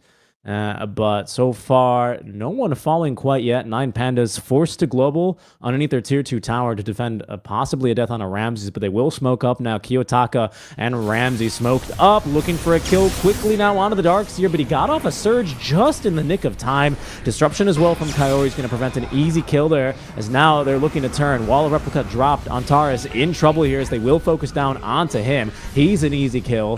Down he will go. Kill goes the way of Kaori. Noob as well from behind, able to find Ramses, but there's a full Radiance online here. The toss back, onto the creep wave was Omar and Kaori looking to give chase, but ultimately unable to really affect the life of Ramses all too much. Yeah, very, very close. If she could have body blocked the elk for another 2 seconds, Rubik would have got in range for a lift, and maybe they could have gotten a kill. So, rather unfortunate for them. Yep. But Ramses right now, he's gonna get a blink after this Radiant. In trouble here. Timbersaw is not going to get to the high ground. Excellently timed there from Omar with the telekinesis lift. Miero might end up just dying to this. He's got a lot of HP regen. He missed on the Timber Chain. Or was it the Vacuum, Winter? That must have been the Vacuum. Miero running for his life. Malik a bit too speedy, though. With Chakram not changing a thing. I also heard a Sunder here from behind. Not sure what's going on back there, but it's Kiyotaka now who's joining the fight. A buyback out from Solo as they do look to rejoin this fight. Malik, his surge now has ran out, but Noob making the jump on in. Malik will tick down to that Mystic Flare as an Avalanche, catching 3. That'll force Ramses to stun himself. As efficient as ever, though, he'll use it to just farm a couple more creeps around him. Omar might be the last victim of this engagement. Noob is nearby, though, threatening with another Avatos, and Kiyotaka, low on the mana, will be forced back. I mean, now you start to see the out. You know, he's able to participate and help. The Terrorbird still kind of wants to farm, and he's not gonna be so keen to fight. You know, so 9 Pandas, they have to try to use this opportunity to get as much as they can. You know, especially now he has his blink in like 200 gold. So 9 Pandas, they're in a very, very good position to run around the map, get some smokes. And Noob, he's gonna find Solo. Well, down he goes. A big kill there. And that might set up Quest now to finally take a tier 1 shot. Oh no, Kiyotaka! Malik, he was just half a second too early on that Vacuum, and Kiyotaka easily making it out alive. Not sure what was Demonic Purged either. Might have been onto a creep. I suspect they were trying to catch the Storm Spirits. Yeah, he was trying to. I think he was trying to pull him out of the ball lightning. Dire's middle tower Yep. has fallen. He was trying. Did it a bit early. I think he was trying to continue the chain stun. Not sure. I'm telling you guys, you can vacuum him out of ball lightning. That was a perfect opportunity to see. It's level 1 ball lightning. That thing don't move very quick at all. Dire Only level 2 vacuum though. Not the biggest AoE. Hero. Oh, it'll be all right. Oh, very aggressive game. Winter, why is this game... You know, why are both teams incentivized to continue fighting like this? I mean, look at Miro, for God's sake. He doesn't care. He has a pipe. He's strong, man. And his elk has a blink. They want to fight. All right. See what they can find. Right now, it's a 1 versus 4, quite literally, before Kiyotaka zips in across the Avalanche. Noob, though, on the low ground, breaking vision. The toss as well, buying a little bit more time, but they're right on top of their man. Global silence not changing a darn thing here either. In fact, it's just stopping Quest from counter-initiated. A big old vacuum is going to be able to catch on to 3. The wall as well, but the illusions only beating down on Taurus, doing nothing to stop Kiyotaka from just zipping onto these backliners. Kill after kill here. Antares even able to make it out alive. And it all starts from Miero literally just running at his enemies. Yeah, they just understood their timing with the pipe plus global silence on Solo. Literally, there's nothing Quest can do right now. I mean, they have a really, really fat Darkseer, you know, with Priest and Vanguard, but even then, that's not enough, you know. Because the rest of the heroes, once the Storm finds the target with Skyra, they blow one hero up. And they group up together with the pipe aura. So it means that the tiny can't kill anybody in a team fight. And you add it out on top of things with a blink this early on. Team fight is over. Yeah, that blink Quest. Radiance buffing the damage as well, right? With the acid spray. But Winter, tell me though, I mean, TA2000, he's still farming behind all this. He's starting to get a little bit more recovered at this stage. He's going to look for a solo kill now onto Antares. Ooh, quick little Manta style sees him out of that one safely. I mean, look at that. Who does that as a carry? You know, like look at. Hold on, how hold far he on, went up. hold on. Big ol' zip. TA2000 just dead. Kiyotaka Right. will swiftly punish him. Who does that? Not you, All right. Naive. Definitely not you. Yeah, but the thing he does in the game, you know, like no other carries I feel like would do. such a Oh, move, Solo. What a move as well. It looks like a feed to the uninitiated. He's breaking the smoke. Kiyotaka nearly out of mana. Might be able to rejoin this Oh, fight Noob. now because They they've got expended Noob. it a lot. Noob as well. Caught and left behind. Killed off as he's slow to a crawl by Miro's Chakra. What could be next as Ramses is going to continue giving chase. Oh, he sees this, man. He's going to be stunning himself here by the looks of things. There it is. We need a stun himself counter on I that. believe that's 3 or 4 this game, Winter. No, it's 6, I think. You don't If you know include that. the ones in the lane, you know. Listen, I wasn't looking at him in lane. I was too distracted by the gloriousness of bottom lane, of the nerds being nerdy down bottom. I don't blame you though. All right, but like, I got you covered. how many more items does TA2000 need? Right, he's got Manta. Obviously, that's not enough, as we've just seen. Dire's bottom Scotty, are you supporting the Scotty here? Would you like to see Yes. something different for him? Skadi is the bane of alchemists. You can't move, you can't right click, you can't heal. Definitely a good solid choice here by the Terrorblade. That's why the Terrorblade eventually just out carries the Elk, you know. There's not much you can do as an Elk to itemize against that. You can only try to end the game before the Terrorblade becomes your terror. Well, that would be a big one. Let's also not forget that, you know, Malik, even if he only hits a couple heroes with the Wall of Replica, if he does catch the Alchemist, that Radiance Burn is certainly going to be very annoying for the Elk. Yep. And then you add a disruption on top of things. Oh yeah, that's a good point. Yeah, they removed the trick. You used to be able to just like turn off your Radiance the very first tick you came outside of Disruption, and the illusion would spawn without the Radiance on. And you're saying that this game, bottom lane is all nerds, you know? You are also a big nerd. Yeah, dude, I love these little interactions in Dota. It used to just be a thing. You used to be able to toggle it when you were inside a Radiance, and Yeah. people would just ruin games like that. Careful though, Miro. As he is in his style, starting off the fight. Big ol' zip, perfectly timed avalanche, as now even Malik looking to potentially counter-initiate. I wish he vacuumed onto that little cliff. You can cliff people on that little one there. But does drop the Wall of Replica for that, Winter. Kind of a big commitment. So pretty good cooldown being wasted. So 9 partners, they have a couple of minutes, 2 minutes to take whatever they want on the map. I think the wall is actually a pretty big spell for the team fights or quest. So without it, I don't think they should be trying to contest this mid tower. So they're gonna just try to split push, get as much as they can on the map. Especially with Ramsey showing up now holding a fresh BKB and that Blink Dagger. When we were kind of hypothesizing, hold on, top lane, that's Oh, another yeah, big old Timber. zip. Naive, is he going to be able to live the global silence? Oh, he already used the Manta. Miro cuts him down. Nothing Coyote could do except try and run. Solo's here for another +2. Will be denied at this time, as the entirety of 9 Pandas will swing up top lane to celebrate the kill there onto Naive. TA2000, sorry. It should be time for them to get Roche fairly soon. Put the Aegis onto Kiyotaka, so he can actually jump in even more aggressively. And he's going It's true. for an early Aghanim, so he's trying to set up for the Elk stun. And That'll that be budget amazing black to see. hole, that's what I'd love to see. But I always say that Storm is one of the best early Aegis users. There's just very few heroes that benefit from being out of position with a BKB with full HP and mana like this guy. You know? Ember early Spirit. early Ember Aegis. Spirit.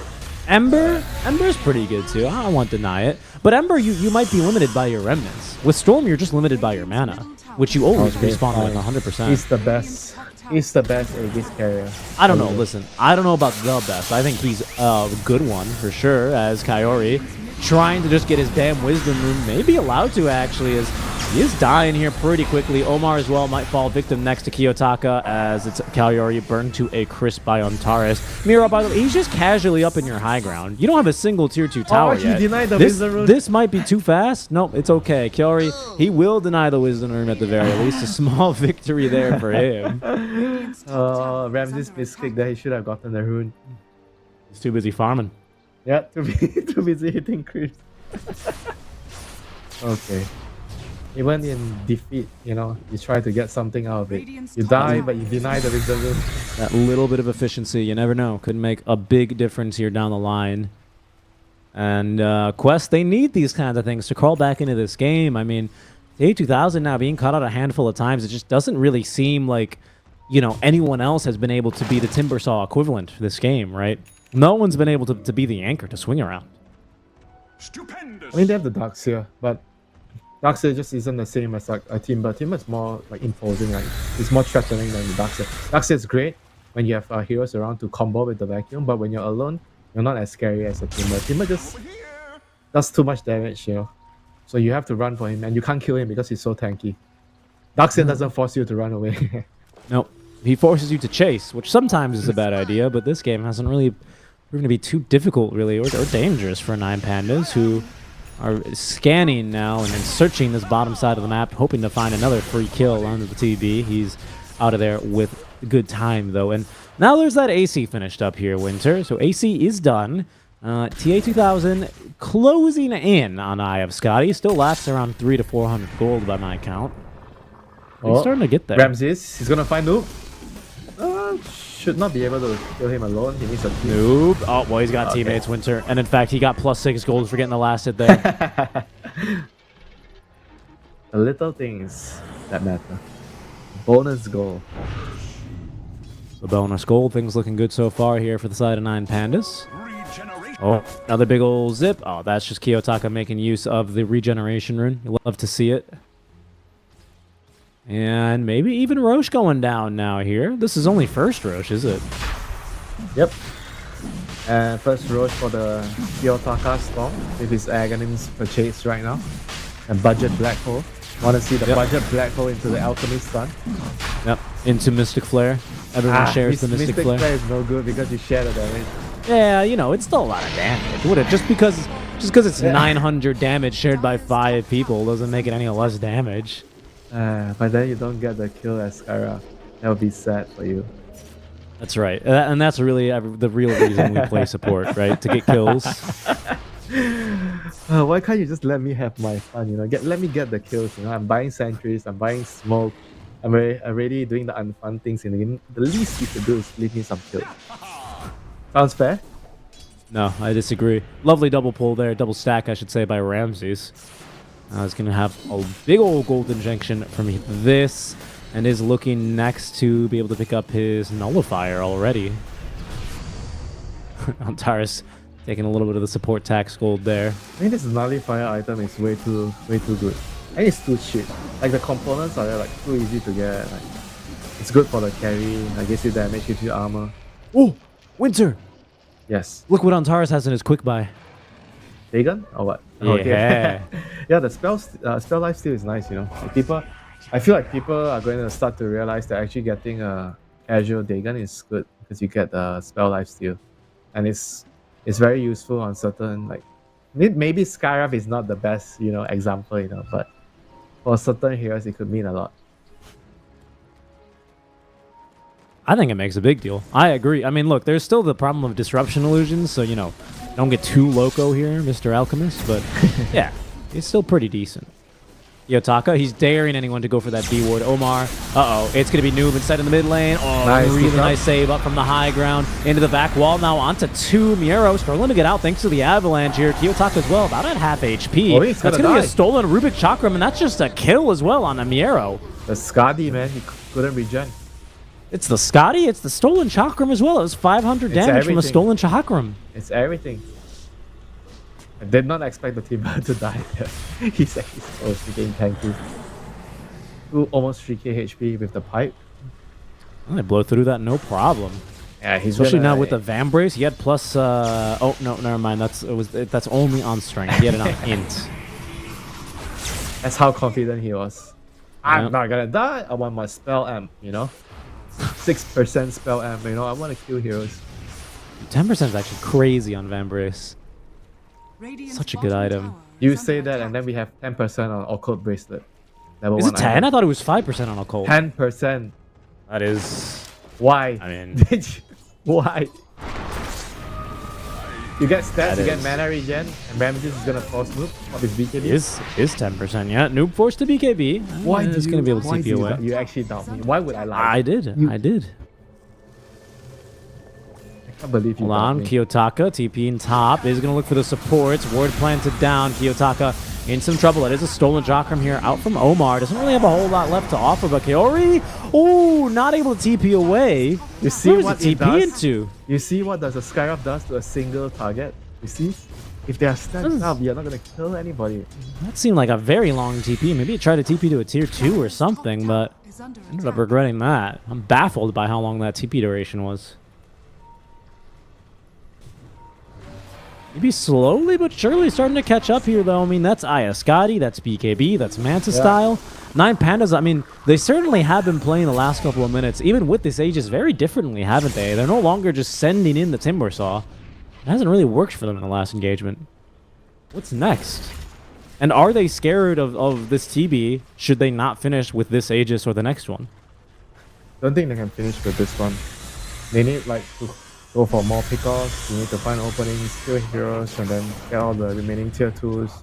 I mean, there's still a lot of objectives on the map to be taken, and this TB is... I feel like he's already a problem right now. Like with BKB, they don't really have What? anything to kill him. Have you seen, by the way, what Solo is rushing and now has completed? This man is here to do one thing. Refresher, right? Yes, Refresh Silencer. This guy is just saying, okay, people always look down on the older players, you know, but this guy is just... he's proving that he can carry the game. Yeah. Wait, I mean- does he have enough mana? 900. It's what, 300, 450? Oh yeah, he just has enough He mana. just barely, yeah. might need to carry around a couple of emergency mangoes to munch on them. Plus any other spell. Nope. You can't even, you can barely afford to use your Pavis. Oh yeah, you can't. All he has is double global with the refresher. That's it. He barely has enough thanks to the ceremonial robes. It's ridiculous. TPs to the trees as they are going to look to try and set up for a kill now onto plus Ramses. global. Gets off his BKB here. There's global number 1. Does he have enough for global 2? Yes, he does, but it's not going to change the outcome of that mano a mano. Instead, Solo just brought into the vac wall completely by himself, slowed to a crawl and killed Malik. Looking for more victims. I think he may have just outrun himself, though, as the team trying to catch up. Big ol' zip on to 4 here. Where's the follow-up damage? It's huge. It's out from the arrow. got the Sunder. Doesn't really even change anything here, as now Taya 2000 able to turn and get the kill. Lovely stuff there. What in the world? Noob. He might even have found himself a Storm Spirit, and that's without Aegis. Quest Esports. Winter, they've done it. They've crawled themselves back into this game. The Terrible is here to announce to everybody, I am the one true king in this game, not the Elk. And you saw how fast the Elk actually died to the Skadi. He couldn't regen. And he just like basically got pummeled from full to nothing by the TA 2000 Terrible. Yeah, man. I think that poor that darn TV Sunder as well. And sure, Not you changing have the double, destiny. You have double global, sure, you know, but if your Elk is hit, what can you do? You know? And the double global as well, just not changing anything. He's and dead. Solo is just going to take another Pavis. death out from this. Never mind, for this is not enough. I mean, I think after that one, he owes Tiny 2 of his int. if only if that's how it works, right? If you ever kill the silencer as the target that he stole intelligence from, you actually get it Get back. your int back. And then the next time he kills you, he gets double the int. That's too much. That's Too much already. Is that it, though? Is this potentially the straw that breaks the camel's back that is 9 Pandas? Do they still have a shot back into this game? I mean, it seems slim very one. convincing. They have a Oh slim no, Omar. Bit unlucky there. I mean, not really unlucky. There's 2 trees there. He Ramses? timber chained the They one found tree. Ramses. What's going on behind, though? Noob. This little toss back as Ramsey's searching for a target for the unstable concoction. He'll find one. He'll get stunned in return, but Kiyotaka immediately making the jump in. Safe and sound behind the solitude that the global silence provides. Down bottom, TA 2000 able to make it out alive as well, as it seems like Noob will escape into the wind. I mean, I definitely feel like this game is still possible for 9 Pandas to win. Next Roshan is going to be up soon, so that's going to be a very important contest point for either teams. But you can definitely feel like the Terror Blade is just starting to feel too much in the team fight here. They can't deal with him and he's killing everybody. You have to get the right jump, I think the perfect jump. The vacuum, the mini black hole, the budget black hole into an Alp stun double global. I think you win the fight. Maybe, just maybe, Radiant's middle Got a tower blade is under active attack. here, as we'll see what Quest are looking to achieve. Kiyotaka maybe scouted here. He's got to be careful. Does himself a Gem of True Sight, so they're going to need Omar to reach him from range, and they can't quite do it. He's going in though, alone. is going to run into the entire enemy team. Can they take him down this time? TA2000 right on top of him now. There's a telekinesis lift. Oh, the chakram stolen. Look at the damage that make that the whirling death. Yarrow just runs into the enemies, and it's going to be What? taken down. What was he actually thinking? I guess he didn't expect that many heroes around that area. I mean, it was a very dangerous position. So that's a rather weird thing to do. But he's gonna pay for his life. And lucky for him, the Roche is not up. Yep, not up quite yet. It'll be another minute and a half. A long Roche here. Teams don't know that, so this is equally as stressful as it is for Quest. As for 9 Pandas, Quest, at least they know that Roche isn't in the pit. Ramses, ooh, Swift Blink, BKB, Nullifier. He's nearly 6 slotted here, Winter. Is there anyone you're going to be looking to buy Ags for? Maybe Skywrath Mages? It's always pretty decent on her. The Skyrath Alex might actually turn the tide of the fight. But he needs to stay so far behind, He can't let the timing find him in the team fights. If he doesn't die in the team fights, he can output a lot of damage with the Veil and the potential axe given by the out. The next game-changing item is going to be for Kiyotaka as he does farm up his Scythe of Ice. For now, Quest, Radiant's middle tower here to take down Roche. It's going to give 9 Pandas a chance to actually smoke and go their way. Quest, I mean, of course they don't know. It's 45 seconds longer, though, until they can actually take down the big guy.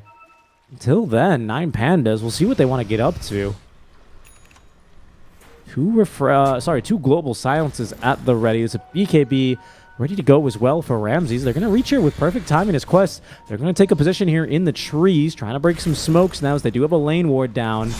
More smokes not yet breaking, but there's going to be the jump in. Global #1. Ramses on top of his men, but no! The Lotus reflected the stun. It might not make a difference, though. Naive trying to fight his way through this one as his teammates fall one by one around him. Miero making very Ramses good has work, to but run. now without the global silences to protect him, Ramses vulnerable and taken down by TA2000. Miero jumping on in, trying to make a difference here.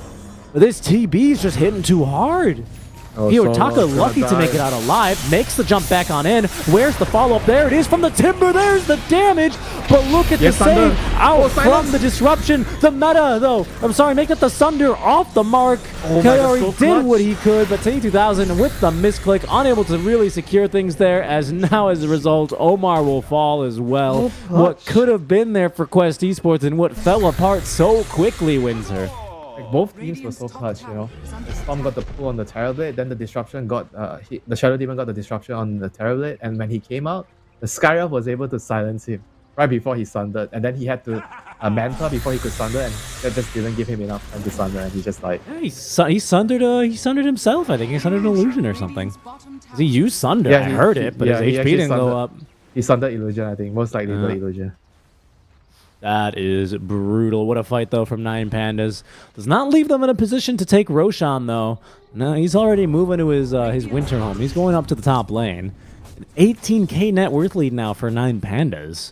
That's actually so good that they actually were able to start the fight with the Storm pull. The Timber did a bunch of damage. The initial Alchemy stun as well with the pull. Even though the Elk, he could only fight for so long, against the Terror Blade. Another big old zip. That's the Scythe of Ice now finished for Kiyotaka. Trying to get through Malik here. Global silence to attempt to get the kill. Malik, though, he's able to drop the wall of replica, punching even Kiyotaka. Noob not making the jump in. Do they actually have enough for the kill here? They do! Oh, shit. Kiyotaka just Too biting cocky. off way more than he could chew.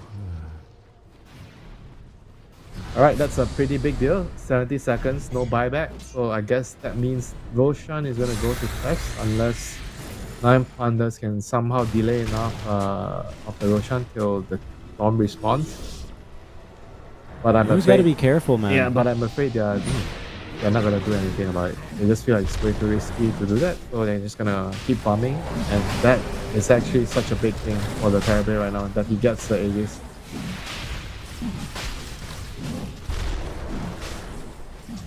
That's going to be then Aegis Cheese now, both online for Quest Esports.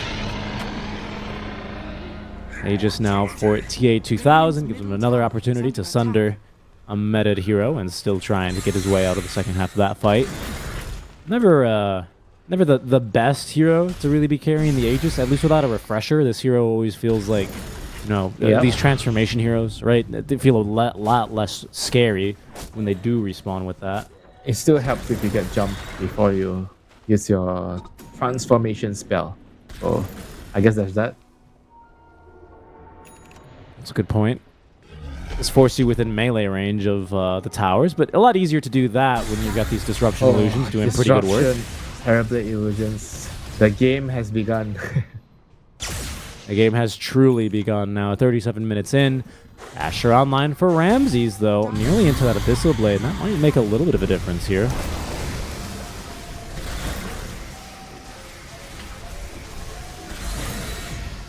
As Tormentor. Okay, that's a decent one, especially as Storm approaches 25. Getting his overload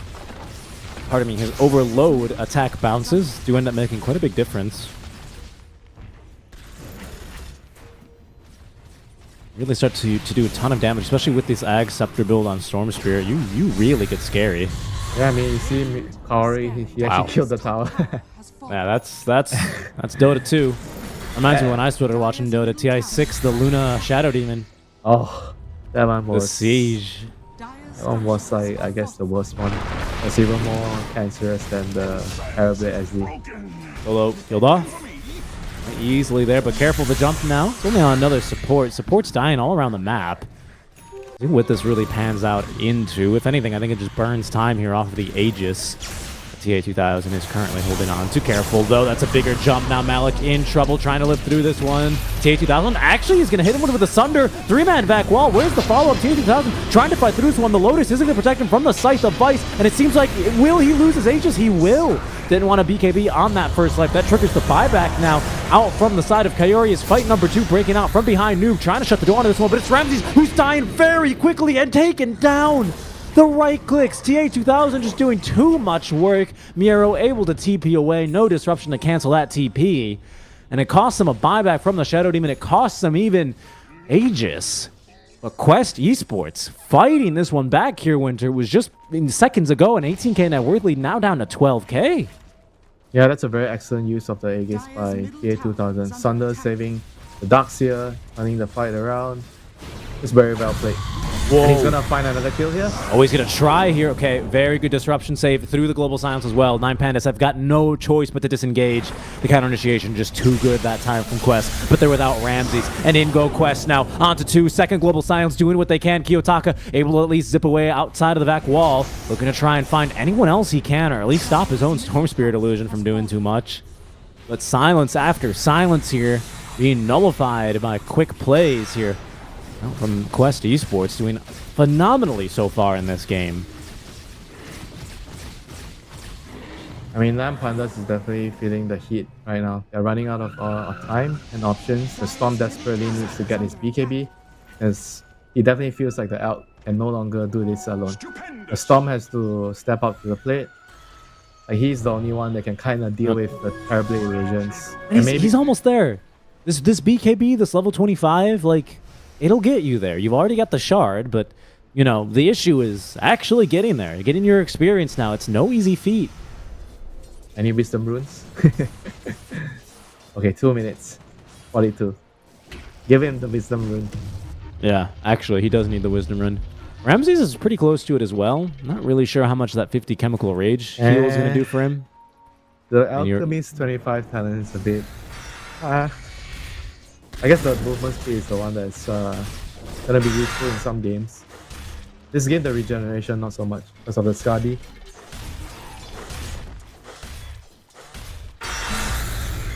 Well, it's a very scared 9 Pandas here, stepping very gingerly around the map as they do smoke together as they four. only have one global here. He doesn't have refresher yet. Looking for something. Taurus leading them across the river. Might be able to find something from behind here. That's a big old zip from Kiyotaka up onto the high ground, holding onto the gem, holding onto that Scythe of Vice. A jump onto the Shadow Demon would be beautiful right now. You do only have that one global for another minute. The positioning from Quest, not making things easy here for the side of 9 Pandas, as their smoke will time out. And they're doing the right thing. Allow the Terrorblade Illusions to shove up the lane. You put a high ground ward, you huddle around the high ground ward. That's the textbook way to play when you know your opponent's up to something. 2.5 minutes until Roche could respawn. Means that he could spawn bottom, but it's a long Roche. He'll actually end up going top. We'll see how teams react to that information, as Quest for now look to gain a foothold of this top half of the map, now smoking across. They look to smoke into the base, at least according to that line. They might think that they're either inside the base or closer to the tier 2 towers. Careful though, 9 Pandas picking up a power rune for themselves. It's a DD rune ready to go. No one go making a move either for these wisdom runes quite yet. As Quest Esports, they move into the Mighty Mines. Or they're gonna wait for somebody to TP down and kill the hero. Whoever that's gonna TP down, watch top lane. We'll see what they can get done here. There's a lot of illusions. Someone has to go back and deal with it. TP number 1 is the Timber Saw. That would be the most difficult one. He blinks in immediately for that. Ramses as well was lingering in the area, so they couldn't make it as easy, as fast as they wanted to. 9 Pandas, though, Kiyotaka and Antares just being chilling in the triangle. Not making any moves here, and it's another minute and a half until Roche spawns in. I mean, this is the time also you want to have the observer what 9 Pandas have. Watching the runes here. The runes could play a huge role at the moment. There's the DD rune. Miro looking for the TP on in. They find the Scythe of Vice. They want the Rubik, but then once again, without finding the Shadow Demon, makes things a bit more difficult. That's going to be Malik, at least with a 2-man vac wall, as Noob does take down Solo. No global silence, 1 or 2 in this fight. Kiyotaka, though, he's out of mana, Winter. That's the last little bit he has. Drags back now. There's a normal punch, which awaits him. TA2000 now doing the damage, and Kiyotaka taking down. He doesn't have buyback. Well, that's GG. Winter, he doesn't have buyback. Miro, he's stuck on the low ground as well. He does have buyback should he go down, and he is. The normal punch out from Malik puts him into the dirt. What in the world has happened there? How on earth does he not have buyback? Is he like short 90 gold? Oh, he's short 90 gold. Pick a bounty rune. Bounty rune. Oh, Antares is gonna see a bounty rune. Okay. The game might there it still is. be alive. There it is. Okay, that's buyback. Okay, whew. Buyback out from... Who was that? That was Miro. Barracks, though, they're starting to crumble. There is a bot lane tier 2 tower available for 9 Pandas. They don't have a fortify. So as long as they don't get drawn into a decisive engagement here... Uh-oh, Ramses. He wants to go for a decisive engagement. No, but he's only stunned himself. The back wall now onto 2. The Storm Spirit buys back, looks to the back lines, but he's going to whiff on that one. Now the bot lane, he doesn't catch anything here on the Vortex because they were all BKB'd, and now he's out of mana. He's just dead. So is Ramses, and that's GG.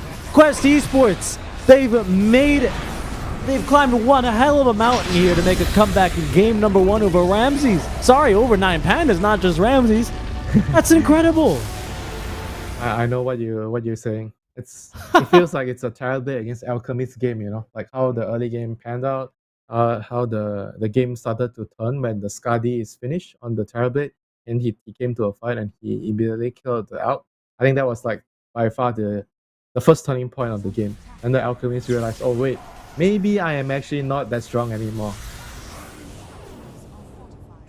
Just kind of a crazy way for that one to go down, honestly.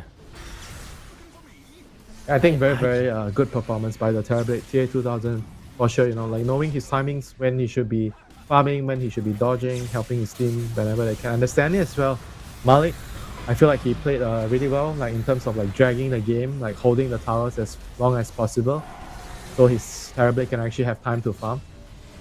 And just all in all, like a very good game, you know, like by both teams, like Solo as well on his silencer with the refresher. Yeah, Bram Boots refresher, not the most impactful global silences through and through. I mean, did as best as he could, but this was the double global silence reveal. Yeah. Miro with some questionable positioning plays as well on this Timber Saw, you know, not really able to make it work. I mean, overall, I don't want to undermine, however, how good of a game I think Quest played here. In particular, Noob, I think, played phenomenally. I think Malik as well towards the late game, always BKB'd, always on top of the right target that he needed to be on top of. I think for them it was harder to ask for a better game. I mean, this fight is crazy as well. Yeah, so many clutch things, all the little things you're gonna see in the fights. Like he's gonna, I think it was a disruption save after this, and then Yeah, the disruption silence. save incoming, and then we miss the Lotus here. He tries to sunder. So look at the Timber. He's gonna get a Lotus, and then What did he that's sunder what. here? Oh, he sun- sundered the Lotus. Yeah, he sundered the Lotus. Okay, it wasn't Yeah. illusion. So I got really confused here.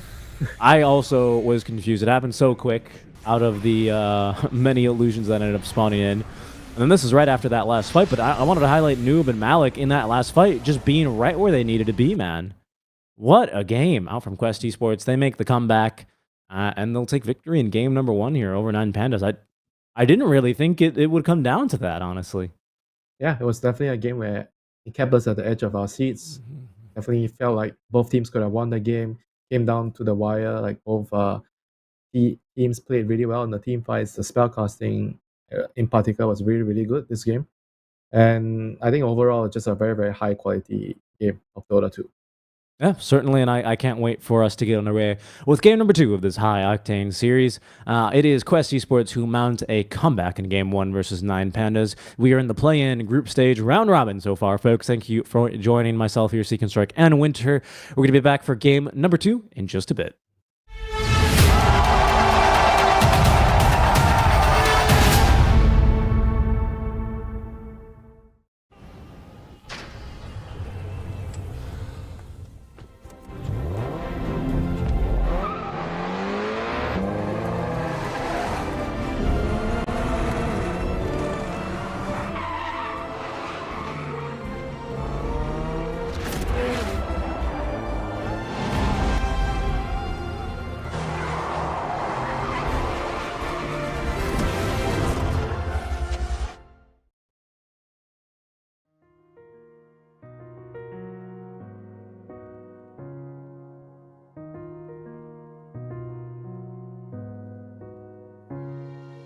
الحياة لحن، ولأننا جزء من مقطوعة عظيمة تحركنا، تلمسنا، تصنع من لحظاتنا ذكريات بديعة.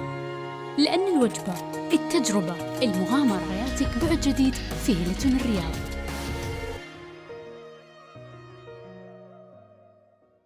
All new Honor Magic 5 Pro. Freeze even fleeting emotions in just milliseconds. Take marvelous night shots with lightning fast exposure. The display reveals more details in bright areas with an astonishingly long battery life that just keeps going. The latest flagship chipset brings you exceptional performance. Unleash the power of magic. Honor Magic 5 Pro.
I had a say where I'd run to, where I would lay, if time bent to my will, if I could decide where I should remain, where I would hide. Sure as the sun, come rain or shine, I know where I belong.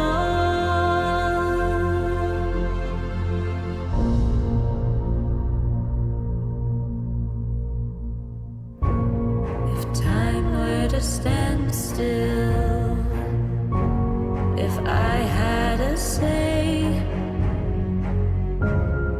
where I'd run to, where I would lay, if time bent to my will, if I could decide where I should remain, where I would hide.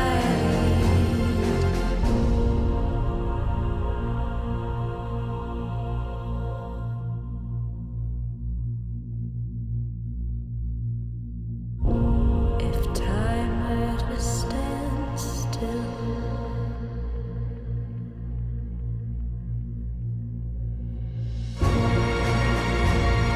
sure as the sun, come rain or shine, I know where I belong.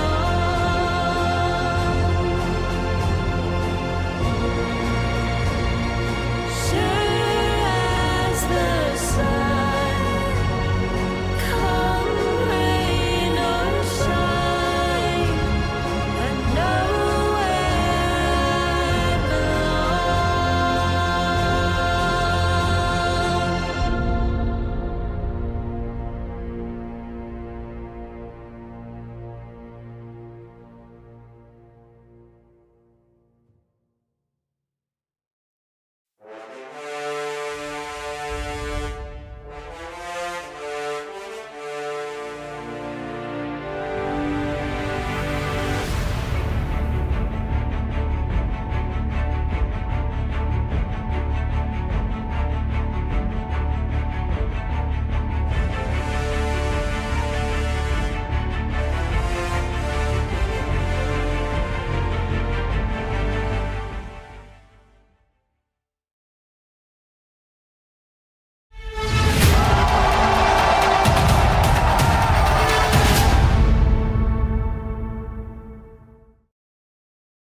Welcome back to the Riyadh Masters group stage play-in day number 1 here, and it's a big old busy day of Dota for all 6 of our streams, I believe. 7. Is it 7? Yeah, was it We 7? are on channels A through F. Let's see. It wasn't that long ago that I last got my F in college, but I'm trying to remember exactly how many. What is that? A, B, C, D, E. 6. We have 6 streams for you guys today. You know, I can't tell if you're digging a hole for yourself or you're just being really smart. You know? It's for myself, Winter. We have 6 streams on the day.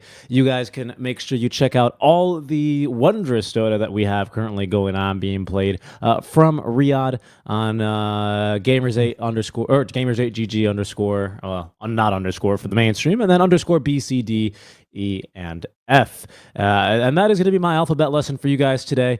Winter, I think Nine Pandas, they need a lesson on how to close out games because they had that one. That one seemed pretty secure for them. Taya 2000, he was put down in the beginning. That Darkseer, didn't have a whole lot of relevance either. And yet, we found ourselves at a point in the game where mistakes were being made. I disagree. Really? I don't think. All right, talk to me. Talk to me. I felt like even though they had like a huge lead, but I always feel like the Terrible could win the game. So I don't think that they necessarily like threw like a unthrowable game. It's more about like when they got to that point where the elk he was around like I think he was like 4 5k 6k ahead of the Terrorblade, like one item he was one item ahead, and during that point of time they needed to actually use the global silence with the blink initiation, especially when they had the agonyms on the storm, to win the fight. But I felt like they jumped, they got a really good fight, but the SD just saved, like he got a save and Right. some good spell castings were used, Manta at the right time. Like those are the kind of things where I feel like it's very hard to control, like somebody playing that well. 10 seconds. Radiant team. I mean, sure, you could Yeah. say that's a troll, but I feel like it's very difficult to call that a troll because the opponents played really well too. Look, and I wasn't the one accusing Nine Pandas of throwing. I was just saying they got to learn how to close out those games. Because for me, I agree with you. Seeing that darn, who was it? It was Omar, wasn't it? Who was on the Shadow Demon, constantly get those disruptions. Kaori, thank you.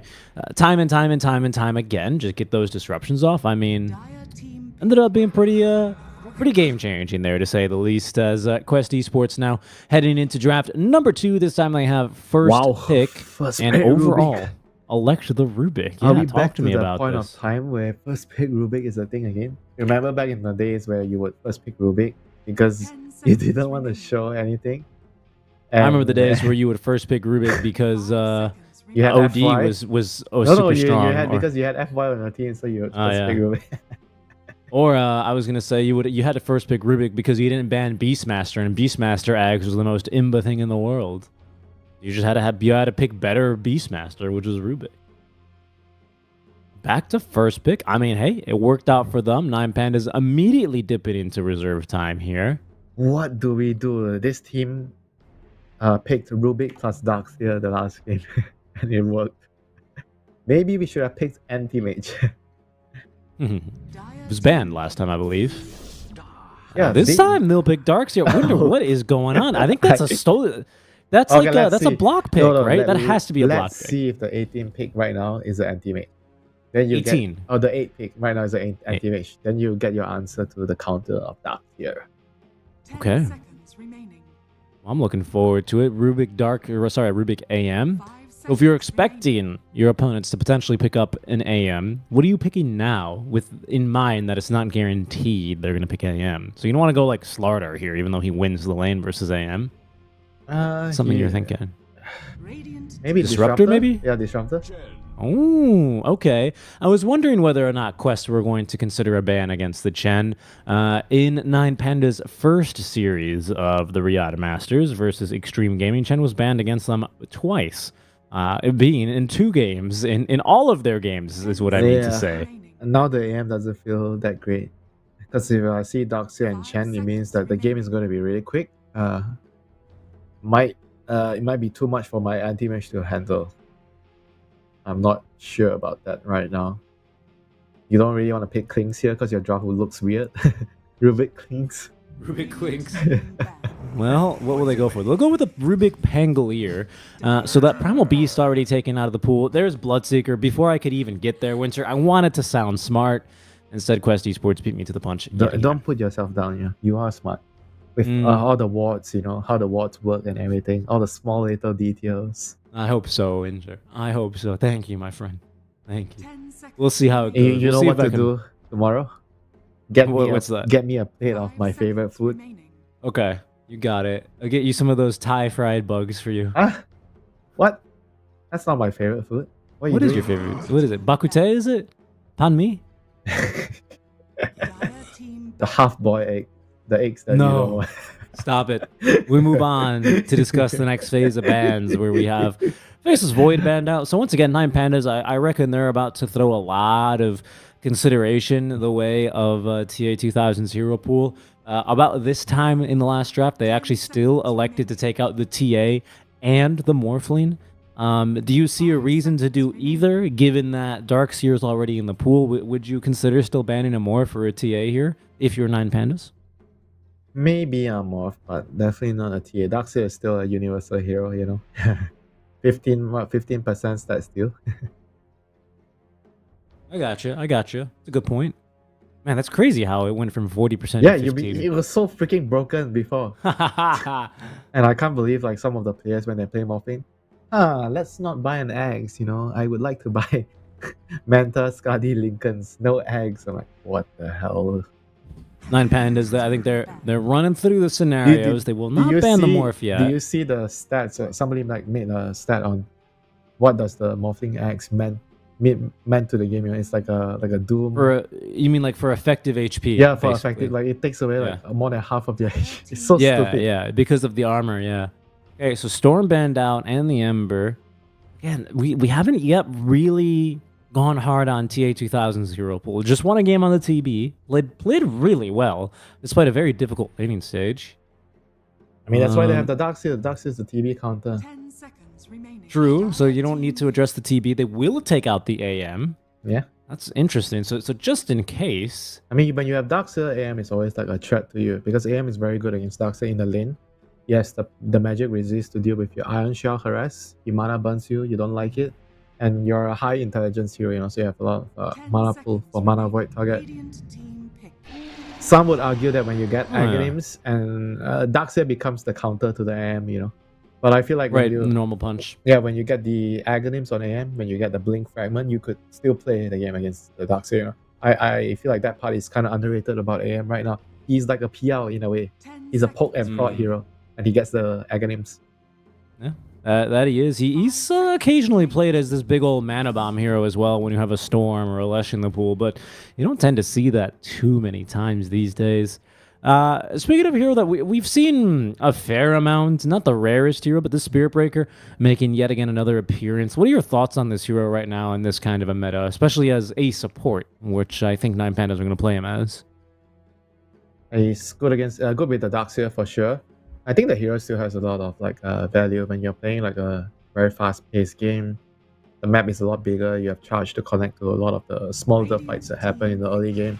I think he works great with Chen. Whoa. Because Chen wants to push a lane, like you are the anchor on the part of the map. You're a position where all your heroes come to, and the Spirit Breaker can be playing elsewhere and connecting towards that point of the map. You know, so 10 I like seconds Spirit Breaker remaining. and Chen, and this Oracle is obviously very That's a pick. Yeah, good. now that's This a pick. counters the SB and the Darkseer because you get to And purge the everything. Darkseer, yeah.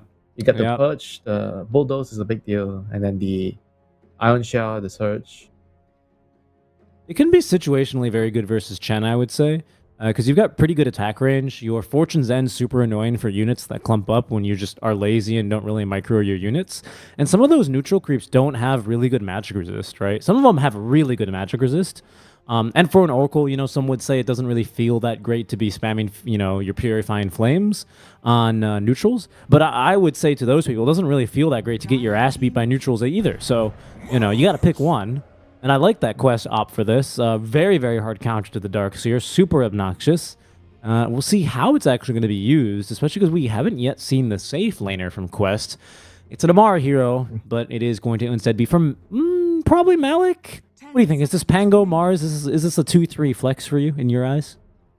I prefer Mars as an offlaner. I don't like Pango as an offlaner more. I feel like Pango, you want him to get more levels quickly, farm faster, you get the runes, then you just make so much problems for your enemy when you get the diffuser early. So I would want Pangolin to be higher tier in terms of XP and gold. So I would put Pango on the mid lane. And they already banned out Birdseeker, Ember Spirit, and Storm. Those are the three heroes that can give him problems in the game, in the lane and in the game. And so now they're picking the TA. TA is very good against Mars in the lane. It's also very good against Pangolin in the lane. So I wonder if it's gonna be like a mid, flex maybe? pick. Yeah, mid. It's good against both heroes in the lane. Yeah, And I you- think you're not too upset by either way, either matchup, right? Yeah, and you're very strong with the Chen timing. Because the Chen wants to play when he gets mech and ideally maybe a Solar Crest. Right. So the Spirit Breaker would be buying I think you buy Bongo Boots this game. So basically you're going to have mech, you're going to have Solar Crest, you're going to have Bongo Boots. And the Darkseer will buy Greaves. And Pipe You can maybe. get right even. on top of this Oracle or Rubik, Yeah, and- basically, with the Spirit Breaker vision, blow Yeah. him up. And TA is amazing with this kind of timing. You get the rush early, you abuse, you group together, you push. Your traps are amazing against Oracle with the silence when you get the shot. I feel like this is a very scary draft for Nine Pandas. Radiant And talk about Darkseer combos with Solo. You know, he used to be the team Darkseer Disruptor. Now we have the Darkseer Spirit Breaker, the vacuum into the charge. Vacuum in a charge. You got yourself Centaur. vacuum into Centaur TA creep. spill. Oh yeah, there it is. That's the one. 10 seconds remaining. All right, last couple of bans. Once again, both teams opting to last pick what seems to be right now their safe laners. At least lots of safe laners being banned out in this last phase. Even that Lifestealer getting a ban. Yeah, I kind of still like Lina for Nine Pandas. Our team banned. Even into a Mars, really? I think their heroes like burst damage, you know, and Lina can play with Right. the Spirit Breaker in the early game. I just feel like Really? the hero is kind of good right now, and you can I feel win like the their lane. burst is. In which scenarios are you concerned about the burst when you have a TA? 10 seconds remaining. I think it's more about like the early game because it gives your Spirit Breaker Okay. purpose in the early game. Because when you play support Spirit Breaker, right, you want to be able to rotate to the lanes to kill, and especially the mid lane, right? If your mid laner doesn't have any kill threat, like let's say you have a DK mid, you know, and then you're a Spirit Breaker, you don't feel very good about the game because you don't feel like you can do a lot. If you get what I mean. Because if you charge mid, right, the DK doesn't really help you kill the other hero. Our team pick. What'll it be here? Last pick for Quest. TA2000 breaks out the PL after I giggled there midpoint of analysis, Winter. Not because I was laughing at you, but Nine Pandas, their last ban is the poking Morphling. fun at me, making fun at me as usual. And it is going to be the DK. All right, there it is. So you were concerned about this DK No, hero. no. You had spun up a hypothetical, Winter. It's time to put your money where your mouth is. Now this is a carry DK, so a totally different. Oh thing. yeah, different So story. yeah. carry DK against the Phantom Lancer. You get the axe, you can clear the illusions. And it's very good against Mars in the lane. I guess you can sit in the lane. The Mars doesn't have any kill threat to you. You have high armor, so the rebuild doesn't really push you out of the lane too much. You don't really care because you're DK, and so it gives you a lot of room for the support to run around and pressure. And that's what Solo wants to do, right? It's one thing I realized about Nine Pandas. They like to draft the carry heroes that can sit alone. You know, they don't really need too much. Solo, 3 minutes, 50 seconds, twin gate. 4 minutes, twin gate, he's coming again, he's ganking the other carry, you know. That's true. That's true. Especially with the Chen, just sending your creeps on through, having that global impact as well. It's an exciting game. This offlane duo, Darkseer Chen, Darkseer Spirit Breaker, into the Oracle. So that is Oracle's problem, is like he's good into these lanes that are a little bit aggressive. But I do think he tends to suffer when the lanes are like full tilt aggression because he doesn't really have any way to disengage. Yeah, Does that make sense? I know what you mean. I've been there. And on top of that, the Oracle looks really good to counter the Darkseer Spirit Breaker, the Dispel, but they don't really have like a good hero to pair with the Oracle False Promise, you know. Like normally you see Oracle plus Death Prophet, Oracle plus Terrorblade, you save, then you get the Sunder, or Oracle Huskar, and there's not one hero in their team that does that, you know. I'm sure you can use your False Promise on a tanky hero like Mars or like a Pango when he has Shield Crash, but it has a different effect compared to like a Terrorblade DP. And usually when I play Oracle, I really want my team to be on those heroes that can abuse my False Promise. Well, I'm eager to see. I mean, it is a bit of a weird one for sure, but I don't know. I think it's really just meant to be a big annoyance here, even for this DK. You know, the new, quote unquote new, the buffed Fates Edict is how I should really call it. Ends up becoming really strong against these heroes that do transform into ranged, right? Because they don't have a really easy way to dispel themselves usually. Kiyotaka probably only going to build a BKB, maybe third or fourth or hell even fifth item on the to carry. Sorry, make that mid lane TA. Ramses will have a Manta style, so he'll have a couple of dispels at his disposal at some stage. 30 seconds But I don't know, man. Oracle I think there's a new play style for this Oracle where you're just as annoying as possible with this Fates Edict. We'll see. I'm eager to see if we get any of that action here today. Yeah, so in the team fights, your main job is to actually disarm the TA and the Dragon Knight. I mean, I could see that working really well this game, actually. You can also dodge a little bit of magic damage, right? At least a bit, using the Edict. So I think it's pretty decent. We're going to go 2 apiece as Ramses is going to be able to have a well-timed stun. Careful, though. Omar closing the door from above him is going to force Ramses to take the scenic path. Right, poor Ramses has to get his tangles right now. And this actually can be quite annoying for him, like when it comes to the lane, you know, all this little damage that you do before the wave meets actually could sometimes just win you the lane. Because the other core hero is just too low that he can't really last hit in the wave and he has to regen. Like you look at top right now, what's happening, the DK is coming to the lane half HP, you know. So one more nuke is gonna feel like it's very hard for him to last hit in the lane. And he has stun at level 1 instead of the Dragon Blood. And solo opt-in, by the way, for this level 1 Penitence. Will lose his courier. Is actually using its trade against the Rubik fairly effectively. I was going to say, you used to really struggle against a Rubik, considering how good his stats are, Fade Bolt, but Universal Hero, man, just makes the difference. Picks up a circlet. He's got a total of plus 5 stats. 6 stats. Not bad. Yeah. Oh, but that's both couriers killed already by Omar. He's on a courier killing spree already. Yeah, lucky for Ramses, he got his tangle. If he didn't get his tangle... Ooh, it's okay, Noob. Barely staying alive. Yeah, this is a hard lane for the Pangolier against TA. Always get harassed by the side blade. You're just trying to play to equalize the lane and control runes. Very hard. Doing a pretty good job so far. He struggles to really get in there for an auto attack. As Kiyotaka dominating so far early on. 8-2. Noob still doing a good job of getting his hands on creeps, though, as he will equalize and pick up his own bottle. So he's staying in it, despite how difficult the lane you're is. gonna run out of regen, you know. Like if you don't use your HP efficiently. Winter. Yep. Look at this bottom lane, by the way. Miro, not a single point in Iron Shell. He's actually gone vacuum. Dispel that, Oracle. You dumb man. The struggle is real to find an adjective to describe Oracle. Yeah, I mean, pretty much. Okay, he's denying creeps with the oh, yeah, that's always a cheeky move as well. That's how you know someone's a filthy, nerdy Oracle player, when you go for moves like that. The problem with when you don't have Iron Shell on Darkseer is that your vacuum cooldown is literally a minute at level 1. There he is. He's finally got his point in Iron Shell, and that's the reason why he didn't do it any earlier. I mean, it's immediately dispelled. New mid lane, and once again nearly going down. Is out of bottle sip, so things might start to look a little bit more lopsided in the mid lane for the next couple of waves. Yeah, he needs to pick up bounty runes. If he doesn't die here, oh, he almost died. Oh, he's okay. Level 4. We'll see what he can get his hands on. Does not have Swashbuckle, by the way. Needs to I think he just needs to tank it and go pick up a bounty. I don't think he's got much else of a move to be had.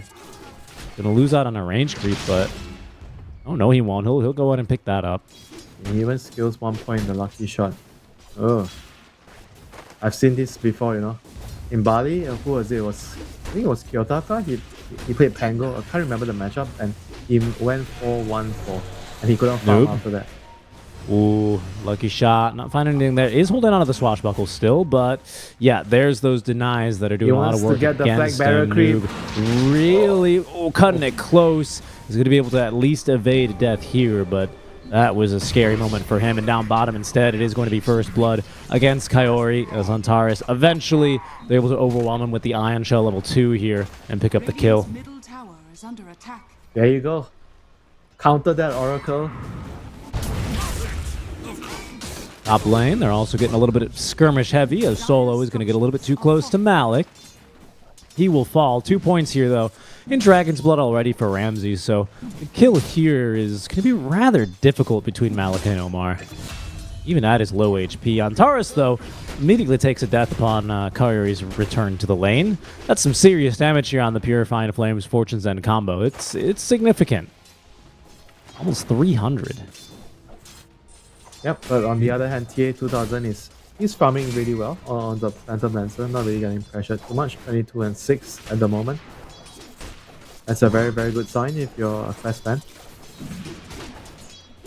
He's doing well so Noob is far. the only one that you're gonna be concerned, you know, like how fat the TA is gonna be becoming. Because the TA is definitely gonna be really big this game, and it's gonna come down to how the Penguin's gonna rotate to try to counterbalance it. Because the TA doesn't rotate as well. It's been so much about this lucky shot as well in this lane, which again just isn't consistent. Charge is coming from the bottom lane. Kaori is going to see him coming and land the root to ensure the stun does not connect. Yep, But nicely 6-minute done. rune upcoming. This is going to be a big moment here. Are they going to try to kill the... Oh, the T is low. Oh, Supports they are might just get her as well. In they go. Blood grenade thrown down. Kiyotaka turning and fighting and nearly had the kill, but the Ooh. telekinesis last second leaves Noob on just less than 50 HP. Sees a nice heal as well, courtesy of Kaori, even a Tango. That is going to be rune secured, but down bottom trouble is brewing here for Taie 2000. As Miero, no, instead tanking the tower will go down. Kaori with a nice rotation. Omar as well, looking for the blocks onto Antares, but with that Iron Shell apply, doesn't really want to be there for too long. 10 seconds now until runes spawn in. Noob at half HP, ought to be able to secure this, no problem. Man, this Arch supports... is incoming though, hold on. Gambling for the top rune. It will spawn there, and it's a regen into the bottle of Noob. What a move for him.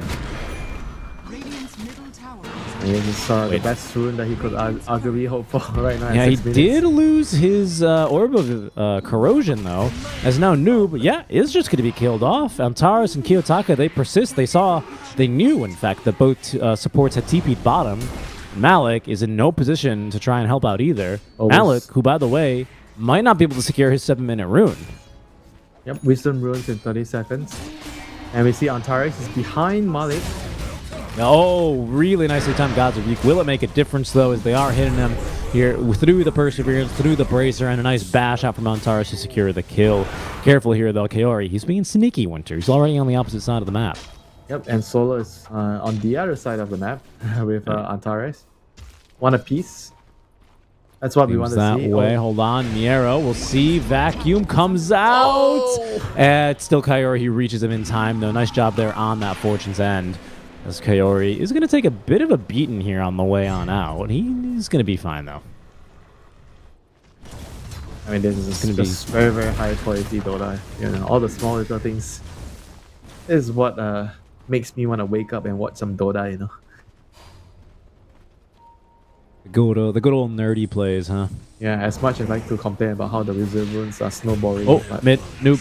He's going to be taken down. Charging from Antares into the meld strike, into the trap slow. No way out of that one for him. yeah, I mean, this tier is just balling out of control. This is why we see them pick the tier as a response to a counter matchup against the Pango in the mid lane. And we see GG do it during Bali, and it proved to be a very, very good solution against the Pango. Radiant's middle tower is under Like attack. Kiyotaka is actually so damn fat. He is actually gonna rush the blink so that he can fight with his team more. That is In lane. definitely interesting. Second rune spawns in Winter. We've had a regen and now haste. So this is definitely an action rune. Oh, top lane. I suspect we'll see some action top. Charge on its way over from Malik. He's got the Arena of Blood. Gets off the God's Rebuke in time. It has Spear in a second, but might not be ready to fight in a 4. Omar certainly isn't. He's going to just throw himself in the way. This Malik is going to be able to get off the Arena of Blood. Oh, isolates himself, and there's no Hot way Cham. for anyone else to reach him. What a zoning arena. A thing of beauty right there. That's some good old Roman infrastructure for sure. Pop Cham, that is a Pop Cham play right there. And we see Antares charging back mid. Standing the The tower. disarm. A lucky shot, man. No, but that he's going to have to rely on the strength of Lucky Shot and Orb of Corrosion until he farms up the money for the defusal. Still needs a little bit more time for that. Good grenade, breaking refraction. Here comes the whole team. Yeah, mid lane, Rolling Thunder as well. Oh, That's a nice. Meteor Hammer being channeled up, which will Double connect, stun. and the kill onto 2. In fact, make it even 3 as Antares cut down. A beautiful Rolling Thunder allows Noob to easily escape, as there is no point in There's Wall of 9 Replica, so heroes they don't in the have mid enough lane. follow-up here. Solo bringing in the boys here. Beautiful Centaur stomp there, but Noob, he's got 60% shield crash damage reduction right now. Fears nothing, and as he counter-initiates for the kill onto Miero. At the end of the day, it's Quest with more members left standing, and TA2000 calmly farming in the bottom lane. 9 freaking heroes on 9 minutes in the tier 1 middle tower. What on earth is this? Ramses is actually trying to get a radiance this game, not rushing a Manta Axe. I guess that's also a really, really good option against the Illusions. And it allows you to farm a lot faster. Because normally if you go for the Manta Axe build, you go like a Midas first, and then sometimes you see a Blink. So you don't farm as quickly. With the Radiance Rush, you actually farm a lot faster. I say Radiance Rush, but he actually has a Falcon Blade. Because you need an item to give you mana. Right. You need something to hold you over. You just can't go naked Radiance. Yeah, back in the day, you would just buy Soul Ring, but right now, because Falcon Blade gives you mana regen, gives you HP and damage, so Falcon Blade is the better item. Careful here. There's a Diffusal Blade on the PL. He was smoked up looking for a kill. It's only going to be able to steal a stack. Nothing too great. Not mid lane, though, where Kiyotaka is going to be caught by the charge. Solo with the kill on the Kaori first. Noob's in pretty deep here. Able to use that Rolling Thunder. It seems like TA2000 wants to try and fight this. Nice dodge there, utilizing the Doppelganger to at least avoid the stun. They're covering here for the wagon, but the wagon's actually aggroed onto the other wagon, and Noob not safe this time, but even still a really good arena of blood. Careful, though, because they are continuing to fight. This time there's a wall of replica, and the damage is immense out from the side of 9 Pandas. They are pushing Quest back onto their own side of the river, and they pick up 3 kills, make it 4 even, as they even picked off the Oracle at the start of that engagement. Beautiful hold on the tier 1 tower. Yeah, the PL totally underestimated the Iron Shell damage, you know. Just like Iron Shell on the hero, Iron Shell on the illusions. And you don't have a pipe this early on. You have an offlane Mars, so he has a Meteor into late Blink. So nobody has the team items. So the Dark Sail Iron Shell is actually doing a lot of damage in the fights right now. They have to be more careful about it. And we're going for the team damage. I mean, and this time a great counter initiation as Quest. They do chill off a bit too much there. Nice dodges, using some pretty good high skill moves, but eventually punished as they just couldn't really keep up with that fancy footwork they started themselves off with. Nero as well, starting to have a really good impact now that he does have his point and wall of replica. But it's still Quest who move with a good degree of confidence here, Winter, as they might look to invade the triangle here. They have Soul and a max Ion Shell. This is a very obnoxious Rubik right now. Right, this is actually huge for the Pango. As they may look for a kill. Look at the damage. The Stolen Ion Shell secures the kill there. Ramses. He's going to up the Elder Dragon form. He does have Miro nearby with a vacuum. No wall for 15 more seconds, however. Will use the vacuum immediately as Rubik is kind of kiting around the Templar Assassin towards the tail end of this fight. Yotaka trying to find his man is struggling here, but Omar looking for the TP play out. This hasted Ramses unable to catch up in time with that surge. And it's going to be Quest Esports who... they just keep doing these kind of really annoying, kind of like raiding tactics, don't they? They go in, they steal a stack, they find a kill, everyone makes it out alive. Yeah, poke. So much space. Poking out. Like, they know when they have to back, they know the limits, and like the good thing about doing that is they are trying to fish out a lot of like over rotation from their opponents, and the opponents always feel like there's too much pressure, you know. And Noob once again with the rune. So the next rune is the Invis rune. He's gonna scout out Kiyotaka. He's gonna wait for the supports to come in. They should have seen this Invis pop though. See what they can get going. There is now a charge coming on in. Noob looking to try and to continue this fight. No more refraction for 7 more seconds, but they're also out of damage. Miro this time. Back wall. Nice. It's a big one onto 3, as well as Spirit Breaker charge. And another beautiful zoning wall from Malik, but it's not going to stop Kiyotaka from jumping in with a Blink Dagger to secure the kill. Only onto Kaori. Noob has been fully healed, but doesn't really have any more spells to fight this with. Speaking of heals, Solo will drop one of his own. That's only going to embolden 9 Pandas as they set off in pursuit here of Noob still and Malik. That's going to be a charge into the Middle Strike now. Noob is falling fast. Another great God's Rebuke out from the side of Malik, but Noob still continuing to fall. Will be able to survive this one. Kiyotaka with another blink in 5 seconds. Really giving it some thought here as the Zodi Meteor Hammer canceled. Look how far they're going, Winter. Eventually forced to stop as they run into a tier 2 tower. I mean, can't imagine this early on. We're seeing too many nice vacuum into charge already. I mean, if this is happening at 40 minutes, 30 minutes, can't wait to see more in the mid-game team fights when you have max levels in the vacuum. That Spirit Breaker. The dream is a Spirit Breaker charging in with Surge. Max move speed. Dashing everybody. For like 1,000 damage, well, not 1,000, but like 300 damage on his bashes. Yeah, yeah, that's the good stuff. 20 talent, the move speed with the Aghanim's. Oh, that's the dream, man. That's the dream. Right there. And right now for Ramses, the dream is to finish the Radiance as soon as possible. He's getting there. Just needs now the his good old what's that thing called? Talisman of Evasion. Good old Talisman. Good old Talisman. And take a hard look at that occult bracelet. It's 10%. I have never lied to you ever in my life. Never mind. Yeah, I can't believe you actually thought I was lying to you and you went I and thought it was checked. like 7. I didn't think it was 10. 10 is insane for level 1. Yeah. Level No 1 neutral. shit. Omar, he's in some trouble. No vacuum wall. Stolen vacuum. He's got to die. And he will. He will. Yep, so now we see the mech on the Darkseer, the Solar Crest on the Chen, and we don't see a jumps unfortunately on the SB, so it's probably gonna fall on the Chen to get it as well. Seems like it. Yeah, go for the Bongo boots. Instead, the Spirit Breaker going for the Shadow Blade. So just immediately looking to be able to scale into another core. Careful top lane though, Kiyotaka. No way. Meteor Hammer. It's going to connect. But of course, the stun duration heavily nerfed, and they didn't cancel the Blink Dagger thanks to the refraction charges that persist. Nice try there. And our good friend, the PL, is getting Aghanim right away after the Our defusal. good friend. Yeah, No it's- Manta even. Yeah, he feels like he needs to be able to fight as soon as possible. The game is not going too well for them. I think he has the right read. Like he wouldn't have enough time to farm. If he gets a Manta first, it will mean that his Aghanim is going to be severely slowed in a game like this.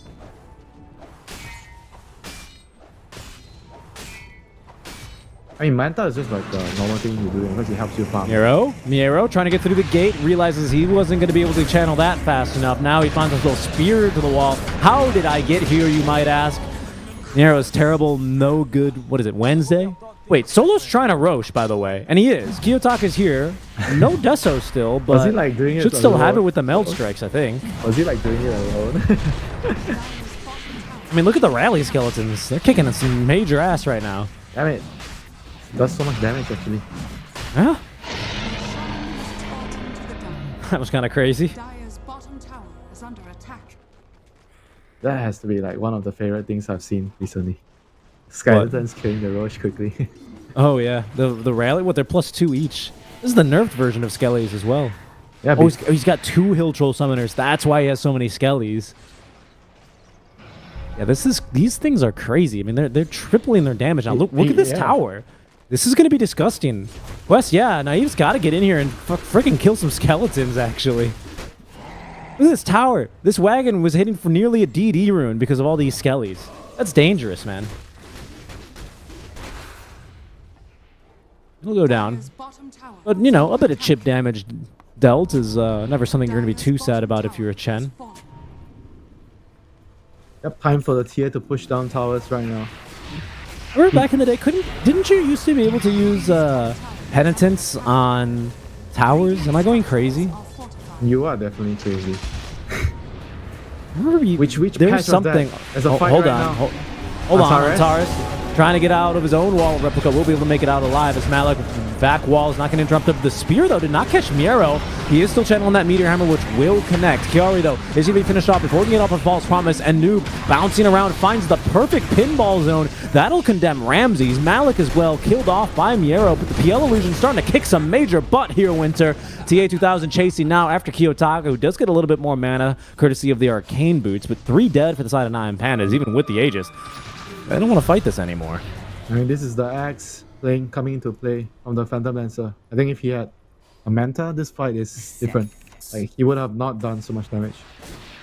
I mean, this guy is just so good, you know. He knows what items to buy in a different situation, and every time I feel like he makes a decision, it's always, you know, the correct decision. I would always question, is it right to actually buy this item this game? And then I see the next fight, okay, he's right, you know. That pays off immediately. I'm just a pleb, you know. He's got the game sense, the game theory, and you know, the mechanics to really back it off. He's the perfect specimen. Careful, though. Noob in trouble. It's Kiyotaka in pursuit here. Blink Dagger in 4 seconds. Malik here to protect his boy, as is Kaori. No, the invis. Oh, but that's magic damage, and they blocked so much of it. And now Kiyotaka, he's in for a bit of trouble here, Winter. No mana, unable to get off the refraction here. Actually, he does just be able to manage to get off the refraction. Allows him to at least take down Kaori.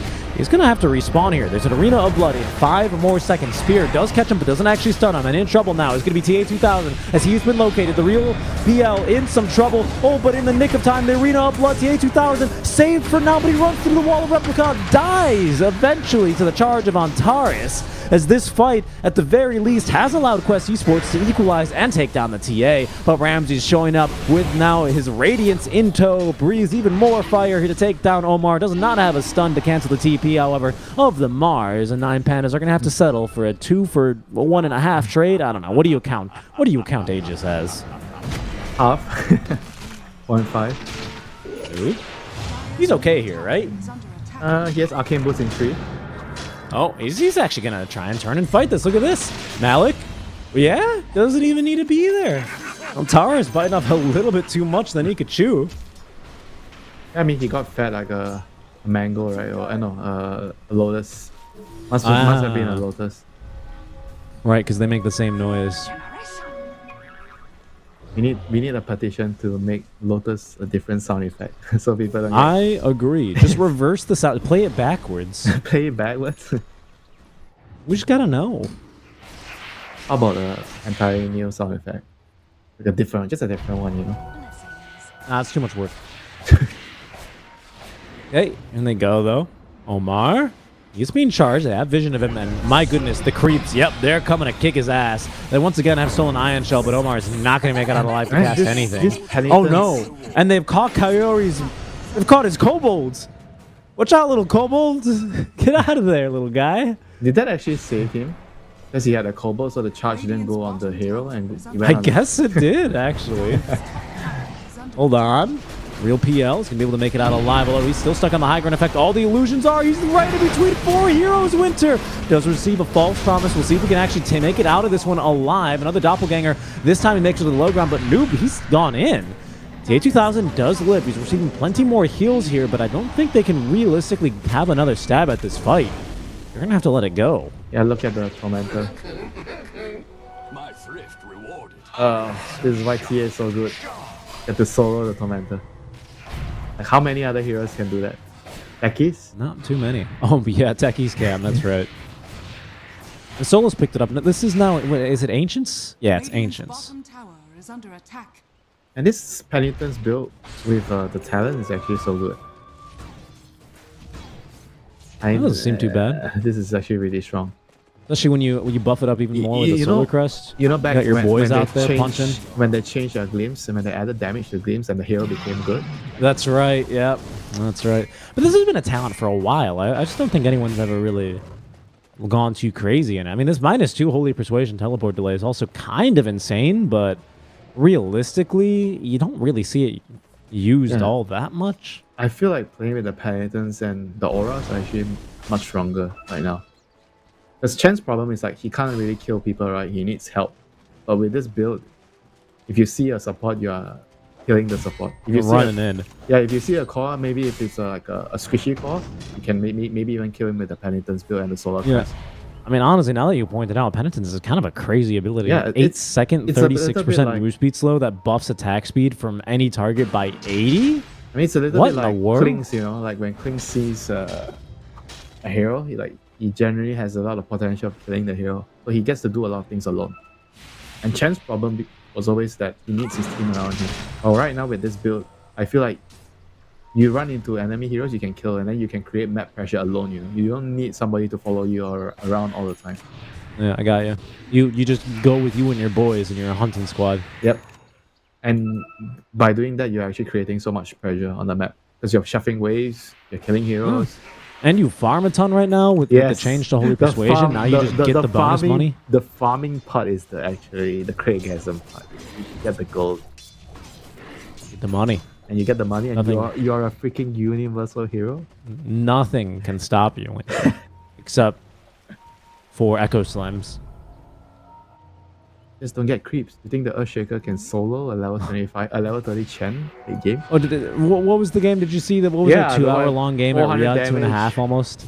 Celery building a Swift Bling and having all those items. Hold on. We can't eat the member berries because I said Navi. Instead, it's Quest looking for a fight here. Joking up, they'll head into the triangle where the scans already told them no one's home. Mid lane Noob thinking he sees someone on over into the trees, but they're gonna see Solo. Instead they're going to be heading back down bottom where they do see themselves a Miero. Malik waiting, ready to let go now on that little old Spear of Mars. Noob rolling on through, will secure the kill. They're looking for more now. Looking for more, but a cheeky little smoke on out from Solos does see him at least relatively safe out from this fight. That's how you know. Solo is the one true boss of this team. When the carry is caught, okay, bye. I'm smoking ya. myself out. My life I'm is more smoking- important. Myself and the army out, and there he goes. Dude, he's actually so fat. Like, no kidding. He has a pipe. Yeah, he's almost as farm Oh, as my Malik. Top tower is under attack. Basically is. And he has a purple skiff that gives him damage. All right, Kaori killed off by Kiyotaka. This could be Quest overextending slightly as Noob now blinking away. A2000, he's going in though, and he's got plenty of illusions now on his man. Kiyotaka, just nearly dead, but is able to at least TP away in time. But Solo will not be as lucky. He is going to be finished off there as the illusions eventually close the door. Miro has now respawned, looking for the back wall to try and turn this fight around. Only connects it onto a couple of heroes, but they're immediately outside of it now. As returning to the fight here is going to be the Templar Assassin. She's trying to do what she can here. TA2000, though, has his man, and that's Antares. Down he goes with Omar collecting the kill. Ramses no longer has Elder Dragon form, so 9 Pandas will be forced to retreat. The fight is becoming too difficult for them here.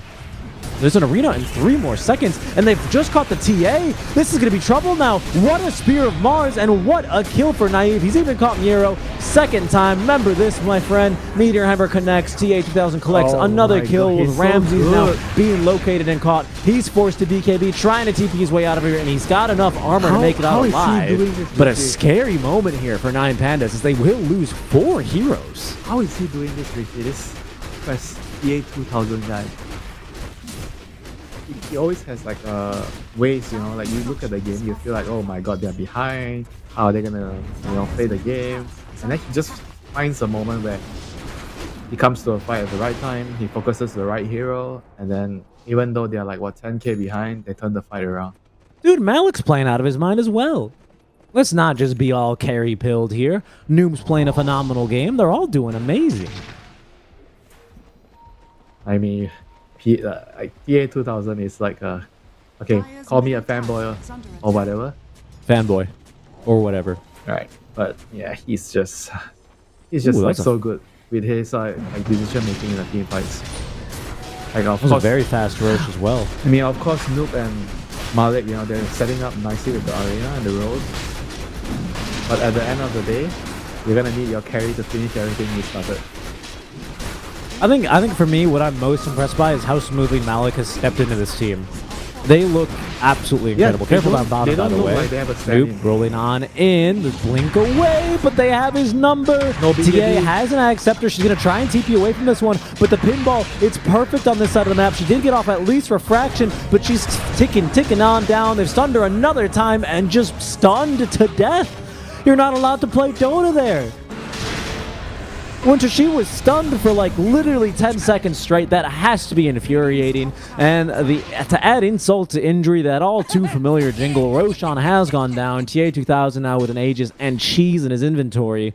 You best believe that Quest is going to be pushing up your high ground mighty soon. Yeah, I mean you've also got to wonder what the TA is doing, without the BKB. He went the Aghanim build so he can actually farm around the map, like. But is that the right decision, Like, I'm not entirely sure. Because the DK is the one, I feel like the DK is going to be the one, he's going to be taking up a lot more space than farm. And do you actually need, like, the Axe to run around and farm even more? Like, I'm not really sure. I mean, you have a lot of global push, right? Antares has got his Ags. You've got now the TA you have has got her Darkseer, Ags. you have Darkseer and a Radiance on DK, and I feel like that should already be more than enough to take care of everything. I mean, he's been struggling for sure. He's got Blink Dagger, this BKB. He's got Enchanted Quiver, which is really nice when he's in ranged form, but it's starting to not be enough here. I mean, this PL continues to scale. It's got Butterfly into the heart next. They need to wait for the Axe on the Dragon Knight. They need Axe on Dragon Knight, and Crimson Guard will also be nice on the Chen. Those are items BKB on TA perhaps as well. Yeah, I mean, you just BKB. can't afford to get stunned for 10 seconds he's like not that. He's not buying it. Like, he doesn't want to buy it. So I guess we're not The gonna see it. TAs never want to buy BKBs. Radiant's middle tower is under You know what they attack. say about TA players? They always like to live life on the edge. They like to live dangerously, these puck players, these TA players, and now 9 Pandas smoking up now.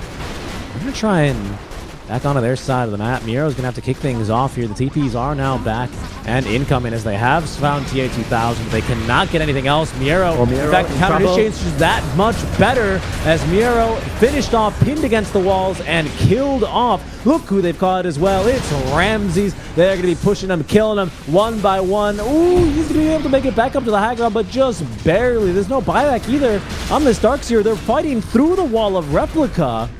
Straight in they go into the breach as Quest will be able to take down 2 without buyback. I mean, this is unbelievable. Like how they are playing from like more than 10k deficit, taking the fights, winning the fights, and slowly making progress on the map. It's just a beautiful sight to watch, And they just know they're stronger as well. They say, screw that net worth. We don't care anything about that. Go ahead and push our bottom lane, Kiyotaka. Ding dong, your top lane of barracks are gone. Yeah, they click on the TA grade, Kiyotaka. You don't want to buy a BKB, you're never going to show up in the fights. Like, there's just no way that he actually right-clicks people in the fights because of the Pango and the Mars, you know, like without a BKB. So I'm not entirely sure what is he meant to do. Ooh, TA2000. He doesn't have a stun. No basher. Not on him yet. That was a close one for Ramses.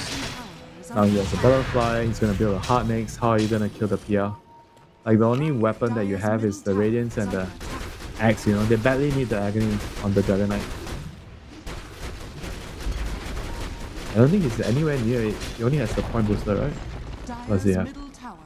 For the Acceptor on the DK, yeah, he only has point booster. He's about halfway there, really, but you know, that leaves his buyback in a very precarious situation. He doesn't have it now, by the way, but they are on a good start onto the Rubik. The backliners immediately killed off here and targeted by 9 Pandas. That's exactly what you want, but they've lost Kiyotaka in the meantime. She doesn't have buyback, and Kaori sure as hell does. Back wall is going to plummet everyone's frames here, but it's TA2000 who still persists, who still has the ages, who still has more to give in this fight, and there comes the arena. With the Meteor Hammer connected onto 3, the damage is amazing. TA2000 should finally die here on his first life. Noob does not have another Rolling Thunder for another 45 seconds. We'll see what they can make happen in this fight as Miero cannot land that normal punch, only finding yet another illusion. Seems like for now, Quest Esports are going to go ahead and take things easy. They did buy back on their support. Only got a TA out from that, but listen, Ramses could be in trouble. The Spear of Mars is not going to connect in time before the BKB comes up, but it might not matter because Ramses is going down very quickly. Antares with a charge on in, at least able to stop TA2000 from killing them off super easily. That Crimson Guard as well, making a pretty big difference. Is that for solo? It is for solo. My goodness. I mean, this fight is just never ending right now. The TA is gonna be alive soon, but TA2000, the true carry right now, gonna finish off the rack. That's at least mid-barracks gone, maybe more. They found Solo pinned to his own Ancient now as T2000 begins to beat into him. He is so tanky with that Crimson Guard, but eventually is taken down all the same. Back in 50 seconds as Miero trying to get back into his fountain, being beaten back now by all the illusions from behind. Antares trying to cut the wave, trying to sneak behind him or something. Bulldoze activated, cannot even outrun the damage that Kaori brings. TA2000 back onto the mid lane bear because he will take him down. The disarm now, the 4-step out from Kiyotaka. He is actually TPing away, rooted down in plays. He's going to be safe for now as Kaori at least forced to ulti himself. Cheese! Last second consumed there by Noob as he gets back down to the low ground. There's 2 heroes dead already with Miero having no buyback. The arena of blood onto Antares. Ramses, he's trapped in here as well. BKB in 5 seconds, pinned to the walls of the arena. Meteor Hammer continuing the stun. He drops GG. Winter. GG, well played. It's over. Quest, they get the 2-0 here. They continue to be undefeated in their group playing stage for the Riyadh Masters. How on earth did they actually just win this game, you know? Like from the position that they were in, they were around 14,000 behind. They suddenly took a fight when the PL had Aghanim's Manta Diffusal, and then he decided, okay, this is the fight they were gonna take. And all of a sudden they won that fight, they killed the TA, because the TA doesn't have BKB. And the game just changed entirely after that. They took Roshan, they were the ones pushing high ground despite being like 7-8k behind. What a game, man. What a game. Yeah.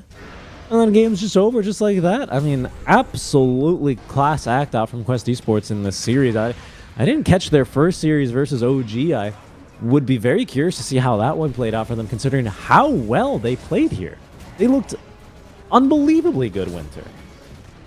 Yeah, they also have the same heroes. Rubik Darkseer in the first 2 games. So they clearly value these heroes a lot, the Darkseer. And I don't feel like this guy looks like a stand-in, like feel like he matches No. really well with this team. Malik from VP.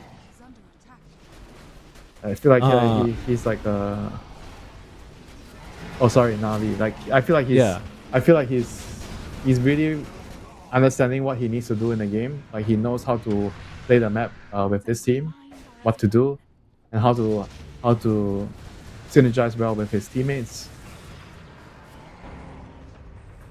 I mean, this game is just amazing, like the way they play from behind and slowly claw their way back into the game with the small little item timings that they're getting. I mean, credit to Solo, like I feel like Solo and Miro on the Darkseer early game was Antares and the Spirit Breaker that did so much work. Right. To me, it felt like both series, Ramses never really had a chance to be that impactful, Or maybe, do you think it was Ramses, or would you say it was more Kiyotaka? More Kiyotaka. I think he kind of messed up more, like with his item build, and a lot of the times that he was dying when his team was like close to nearby, they were smoking towards his location, and then he somehow felt like he had more time, so he decided to bait more, or he go in a little bit too fast, and he died. And not having the BKB in this game is a bit like questionable, at least for me, Like, I am not really sure why he feels Aghanim is a better option for him. Like, I feel like without the BKB, he's just never gonna right-click heroes, in the team fights because of the Rolling Thunder and the Mars Arena. Yeah, it ended up being really difficult for them in this game, and it's only going to continue. Quest's domination so far in the group stage. I mean, in the play-ins rather for the group stage. Let's not get ahead of ourselves just yet. Let me just go ahead and give a refresh here to our standings here currently to see how everyone else is doing. But this does leave Quest as, by my count, the only undefeated team in Group B. Team Masters still so far undefeated in Group A for the first day here of the Riyadh Masters group stage play-in. Make sure you guys check out all the other streams that are going on right now. You can go ahead and check out Channels A, which has no appendix, or all the way through F. So 6 streams of Dota for you guys to be spectating here. Make sure you guys check all those out to make sure you're catching all of the action, because there are so many games of Dota being played today, Winter. I can't even do the math. I literally, hold on, what is that, 6x4? Was that 24 BO2s in one day? That's unheard of. It's so much Dota, so make sure you guys check out plenty of other channels, because I'm sure there's still a couple games going on right now. But coming up next on this channel, for those fans or even haters of 9 Pandas, make sure you guys stay tuned. And for all of our Sunflower fans, you can stay right here as well, because we've got OG taking on 9 Pandas with our 2 little Sunflowers themselves, Mike LaPhoenix and John Xfire, taking over for us. Winter, your thoughts so far on the first day of Dota action? We've seen any big surprises before we go ahead and wrap up our stint? Quest. That's the big surprise for me. I didn't expect them to still be doing so well without Arma. I clearly overestimated how much Arma is doing in the team, and clearly underestimated the other 4 players. I always felt like TA2000 is like a really, really strong carry, but I think today I've seen the other players too, especially the stand-in like Malik and the other 2 players, Omar, Noob as well, Kaori, like they all played really well today. Everybody carried the 20% weight, because 5 players. Ideally, everybody does their weight 20%, 20%, 20%, 20%, 20%. But most of the time, you hear players saying that the carries and the mid laners, the cores especially, you should always do a little bit more, because the supports can only do so much. But I feel like in a very, very high level game, the supports cannot do as much as the carries. With good spell casting, the wards, like you mentioned, you like to talk about how good observer wards can win you the game. Those are the small little things, that can actually win the game as a support. Absolutely. And I would say I'm also just equally as surprised as Quest. I think a lot of us who have been following Amar ever since his big heyday from Creepwave have always known he was a big star player.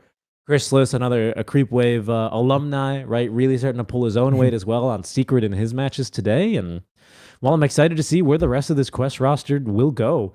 They still have 2 more games on the day. They're still putting more Dota on the day. You guys can stay tuned or jump around to the channels. But if you want, again, you can stay here on this very channel for 9 Pandas versus OG with Mike LaPhoenix and John X Fire. For Winter and myself, though, thank you guys so much for tuning in on our first day of coverage. We'll see you back tomorrow. But again, the Riyadh Masters group stage play-in continues with more Dota in just a bit. We'll catch you then.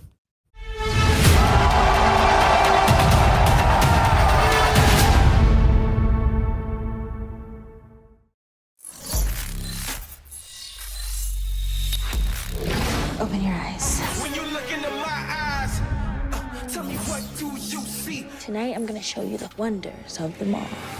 Hey, I got nothing to lose. I got nothing to lose. I need warriors. So is this what you want in? You wanna walk? Show me what's up then. Now we ready to bust in. Take everything, leave 'em with nothing.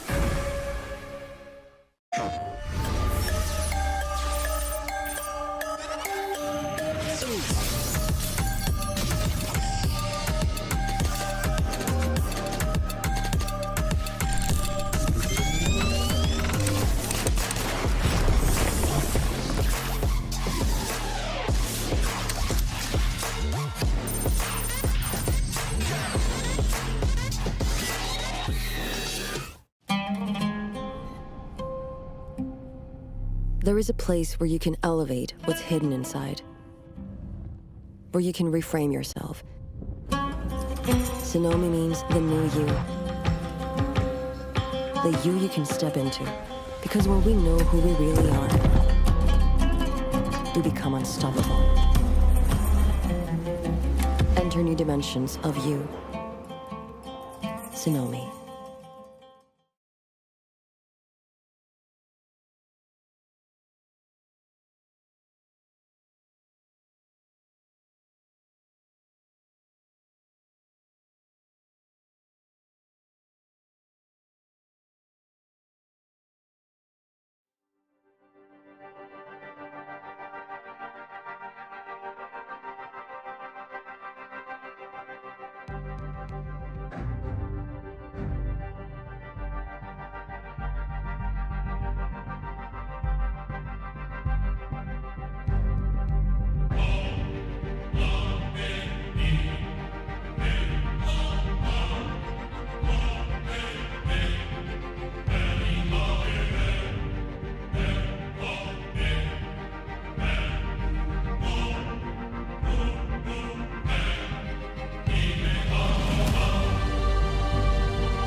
If time were to stand still,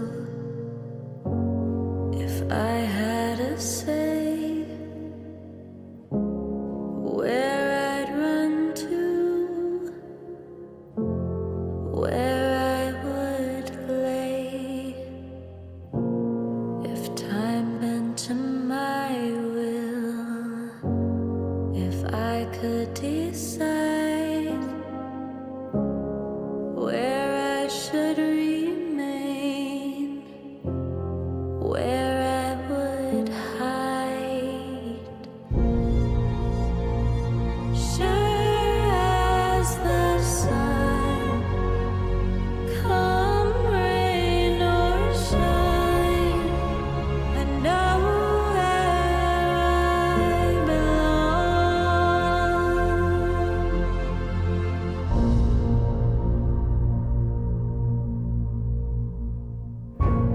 If time were to stand still, if I had a say, where I'd run to, where I would lay, if time bent to my will, if I could decide where I should remain, where I would hide.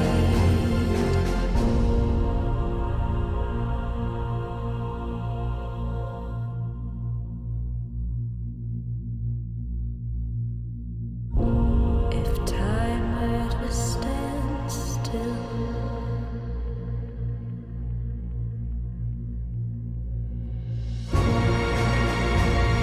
sure as the sun, come rain or shine, I know where I belong.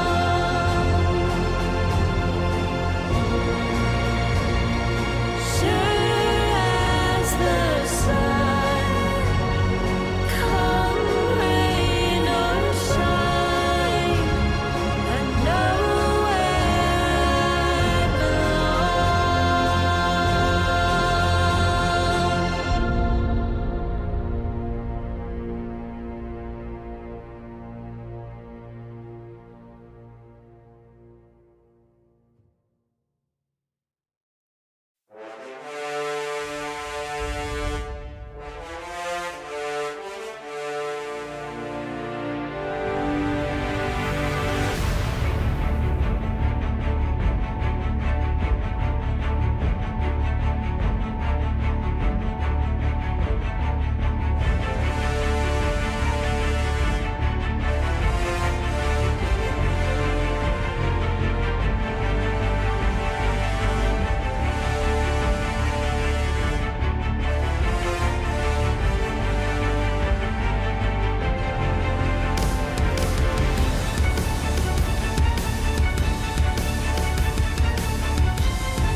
Well, ladies and gentlemen, welcome back to the Riyadh Masters 2023, and it is, of course, MLP Dota and John X Fire taking over today. Jonathan, welcome to the Riyadh Masters 2023, sir.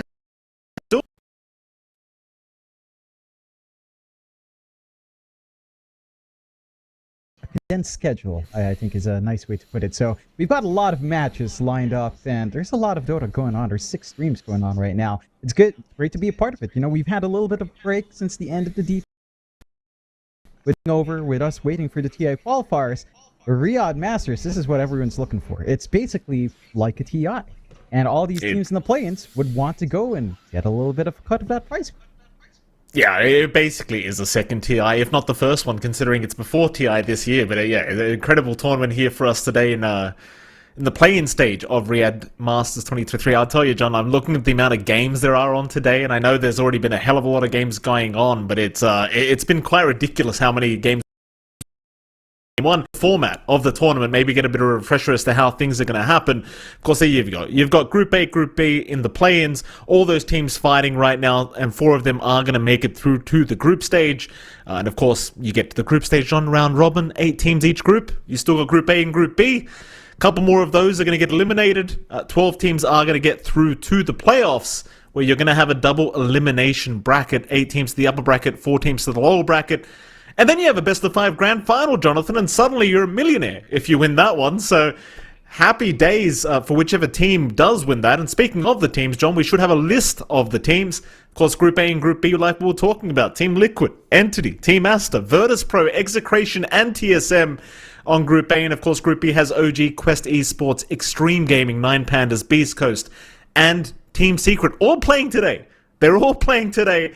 A wild day, Jonathan. Do you have anything to say?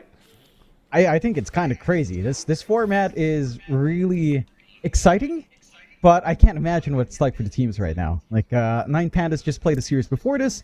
They're playing the series now. OG just played a series before this. They're playing this now. They're going to play another series afterwards, which we're casting. So I'm very interested to what this does for the games as it goes on, right? Like, it feels like maybe the first few games are less exciting. Maybe the first few games are more competitive with less fatigue. Maybe the games with fatigue are more fun to watch. Who knows? It's really a test for teams, and not just, you know, their Dota skill and all of that, but also in how you handle a jam-packed schedule like this. I'm really looking forward to how all of these games develop as the play-ins go on. The 2 days of play-ins, I believe, that we have, 2 or 3 days of play-ins, so it should be exciting. You were correct the first time. It was 2 days. Speaking of numbers, Jonathan, how about the prize pool? Can we have a look at the prize pool? Because that's a big, big number here. Of course, first place, $5 million. Second place, $2.5 million. Third place, 1.7. Jonathan, when I'm reading down these lists of prize pools in different tournaments, usually once I get past 4th place, I couldn't give a crap anymore because the numbers aren't that big. But then this one, like, you come 7th to 8th place, you're still getting $500,000. Oh, how insane is this? 17th to 20th place, you still leave with 50 grand. What an insane tournament. That 50 grand is higher than first place in the DPC for the regional league, so, you know, everyone wants to at least be there. I mean, you know, it's right there. The numbers are there. This is a huge payday for all the teams, so this should motivate them all by quite a huge amount. I mean, 9th to 12, you won a major, you know, for going 9th to 12. You've done what? Hey, you placed 3rd place. You've gotten more than Game and Gladiators in the year. Like, that's how ridiculous this is. That's how insane these numbers are in context, and I think that's very important to remember why this tournament is a big deal. Because this prize pool is insane. Every team wants that first place, of course, but even if you're eliminated at 17 to 20, I mean, you're going home a pretty happy lad. I know a lot of people. I know Execration posted this video. This will allow me to talk about them. But Execration posted the video as to comments on people about their performance into international lands. Someone said they're going on lands just for vacation. They all laughed and said, "Hey, what's so bad about going on vacation with, you know, playing Dota?" Well, no, they're here, and even if they get out, they still earn more than they did in the DPC. They do. I apologize for interrupting, sir. We have to look at the schedule because time is flying. Let's have a look at what games are going on. Beast Coast against Team Secret. That already happened. Team Secret ended up winning that one. Obviously, I'm not going to read every scoreline out, but as you can see, the match is coming up. 9 Pandas against OG is happening up next on this stream, and of course Team Secret against OG is going to happen right after that on this stream. So there's a lot of OG happening in our next 2 series. And I believe we actually have a draft coming up rather soon for this first series between 9 Pandas and OG. John, before we head to the draft, is there anything we need to talk about? Because I don't think there's much time, sir, but I'm going to give you a chance to tell me if there's anything important with these 2 teams we need to keep an eye on. I think it's still too early to really point out anything changing. I think 9 Pandas are maybe in a bit of a better position of winning at least one free series before. So this is really important for OG to drag themselves up, to have that guaranteed start in the upper bracket, or at least to guarantee their position out of play-ins instead of going through those decider matches, which I believe 4 more teams come out of. So yeah, it's like 4 teams eliminated total. And OG needs to climb up. Only the top 2 are guaranteed through the play-ins. Otherwise, you have to play in those decider matches, and you don't want to drag yourself in there if you could claw your way up. So a lot of pressure on OG. I think 9 Pandas, and we've heard this before from the time we've interviewed any of these EU teams.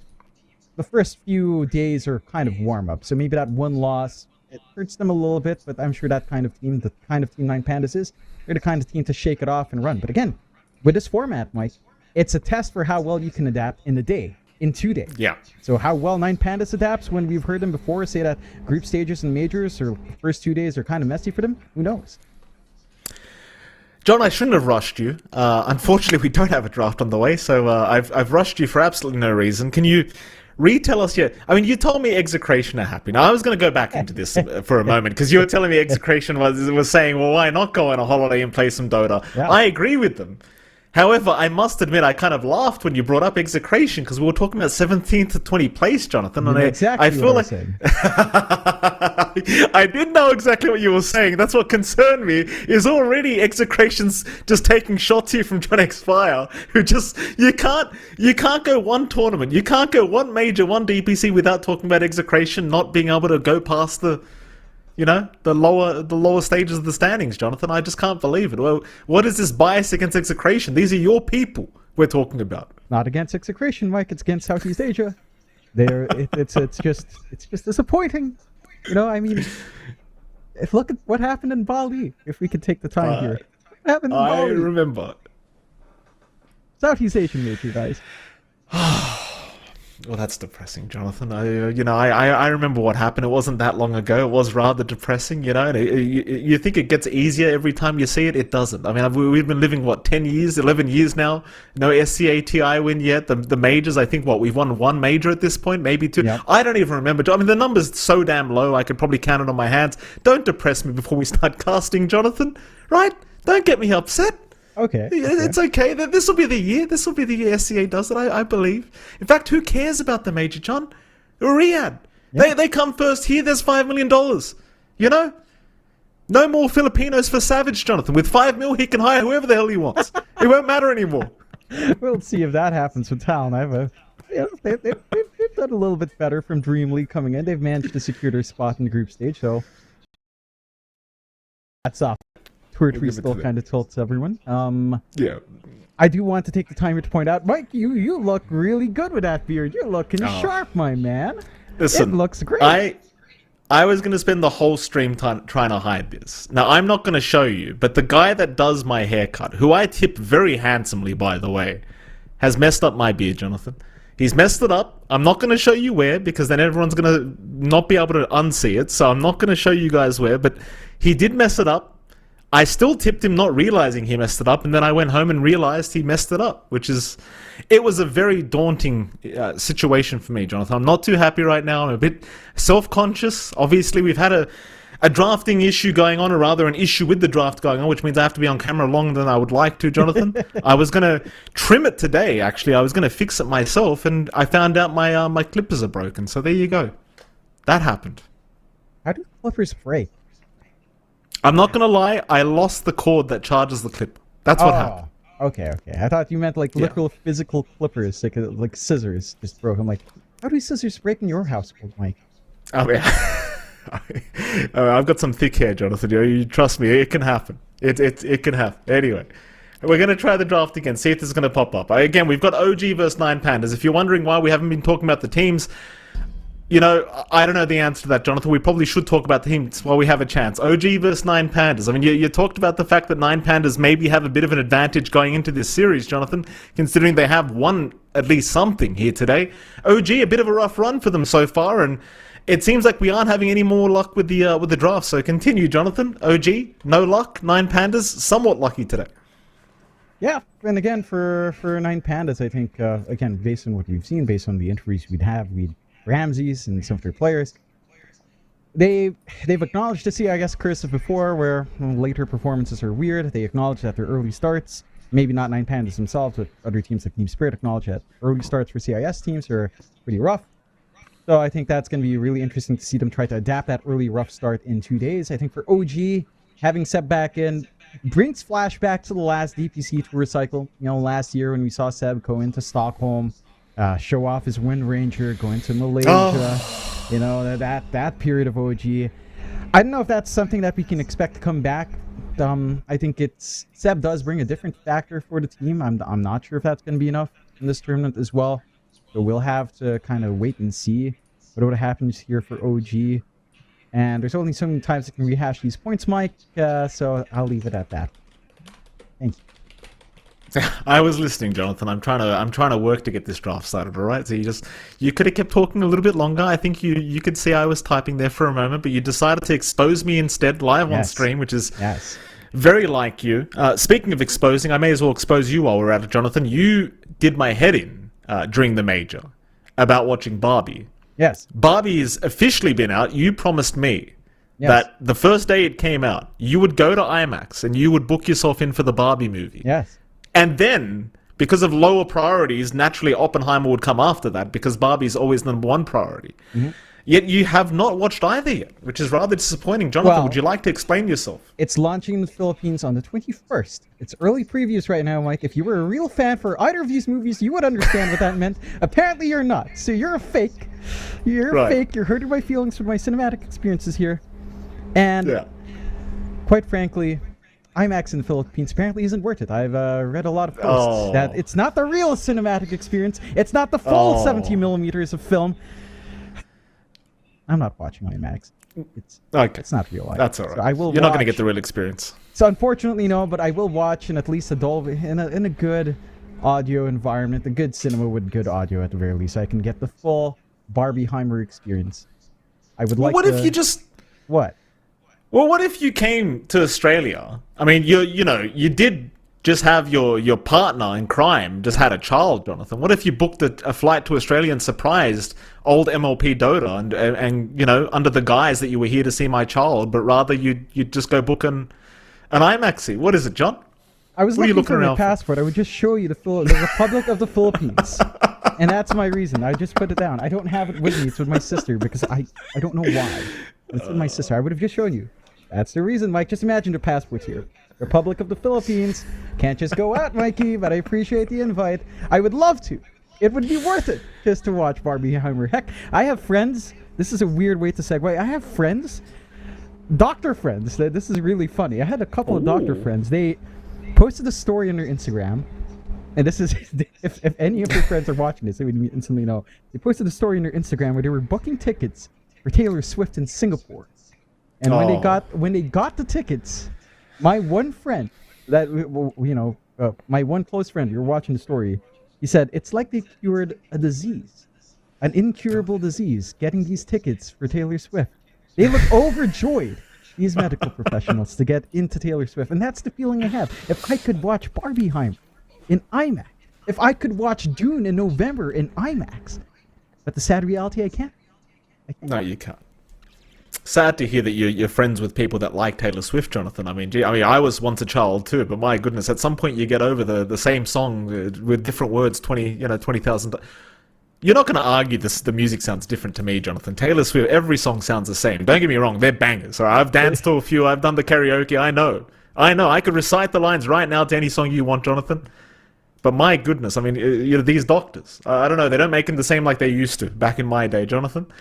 In case anyone was wondering, by the way, why you're looking at two complete morons here on the stream, the reason is the draft has not begun yet, which is why we have not switched over to the draft. Please don't blame us. We are not in control of the draft. I believe we're having some technical issues with the client. If I may, Jonathan, if I may expose what the issue is. Client issues, ladies and gentlemen. So that's why you get to look at our mugs at the moment. Yes. Hopefully, that'll be resolved rather soon. Yeah. Well, I'll be frank. I'm going to let this out right now. This is all pre-planned by me because we haven't had time for the podcast. So this is basically my replacement. So I'm really sorry, guys. I don't know how to fix the issue I caused, but you're stuck for the podcast right now. Ladies and gentlemen, it's the John X Mike podcast episode in the middle of the tournament. Mike, it's been a while. You know, we had a good spiel about the movies. Are you excited for any of those films? Like, I gave you 3. You called Dune bad. You think Barbie is actually a meme. Listen, so surely you're excited about Oppenheimer. So I remember, so this was what, Barley Major, I said that I watched Dune on the plane. I did not pay to watch the movie. I watched it on the plane. I've never slept better on a plane, by the way, Jonathan. That movie put me right to bed, let me tell you. It was one of the most overrated films I've ever seen, this Dune film. It was, I mean, I'm not going to go as far as saying atrocious, but I may as well. I mean, it was just boring. It was boring, right? Now, Barbie, obviously, I'm not going to watch it, Jonathan. I'm a married man. I've grown up, you know. I'm married. I have a child, Jonathan. I'm not going to watch Barbie. But Oppenheimer, maybe. I'll go watch. In your name, I will book an IMAX ticket with the wife, and we'll go watch Oppenheimer. There you go. That's at least something. You look very disappointed. You look very disappointed. There's just no reasoning with you sometimes, Mike, you know? Oh, There's just no reasoning with you, man. What was the story? What was the story? Yeah, see, that you have to watch it. You have to listen, Mike. Half the time. I know what you do on the plane, Mikey. We float together. I've seen it. I know. Yes, we have. I know. It was so boring. It was honestly such a boring movie. It's like, oh, they're in the... You know what you remind me of? You remind me of someone out of Idiocracy. And I mean this with all the love in the world, Mike. You are like a character out of Idiocracy sometimes. It was a great lawyer. Film. You're basically the lawyer from Idiocracy. You know what he's watching? Yeah, that's exactly what you want to watch. That's exactly it. It's perfect. The beard's perfect as well. It would fit right into the universe. Mike, you're really rocking. Yeah, I have to say you're rocking. You're digging deep into this live role play of an Idiocracy character. I love it. For anyone that doesn't know John X Fire at all, John is livid right now. I can tell. This is the most you can get without getting completely toxic. When I say some opinion you don't agree with, and this is as crazy as you get when we're live on air. If only they could see what the actual John X Fire acts like when someone disagrees with his opinion. It's I mean, you can't be wrong, Jonathan. Yeah. I mean, I am wrong a lot of times. You know, I openly admit to it, but. It is subjective. You know, one can find Dune boring and find One Piece to be one of the most compelling pieces of media. I think that's understandable, I suppose. I'd like to correct you. Mm-hmm. I didn't say Dune was just boring. I said it was bad. I mean, it's atrocious. Like, this movie was not good, right? There's boring. Like, watching a paint dry on the walls is boring. But at least it has a reason to do what it's doing. I just don't understand what the point of the Dune movie was. That's I can tell you're getting upset, John. We'll leave it at that. I don't know what else I can say. I know Dune 2 is coming out. You guys are all excited. We get to go back to the desert with our magic fairy dust or whatever it was they were playing with. I'm not sure, Jonathan. Right? I don't care. For people that do care about the actual game that's about to begin, we have not got the draft started yet. I apologize, ladies and gentlemen, but it is coming soon. TM. Very soon. Nice shirt, by the way, Jonathan. Did your mother buy that one for you too? Technically, yes. We were shopping together. hey, I chose it up and I got her approval. It's like, yeah, okay. It's a nice shirt. Fine. Yeah. It's an interesting... I mean, I was going to say, the color scheme's a little bit interesting. You know, the yellow on... It's, you know, it's nice. It's further colors down, you know. It's pretty good. Pretty good. Okay. There you go, John. At least I've got a collar on, Mike. You know, I'm ready. It's a high prize pool tournament. We're here in front of this crowd and they're watching a game. You know, so I want to look good for the crowd. You know, they deserve this respect. At least you have your beard trimmed. No, there is that.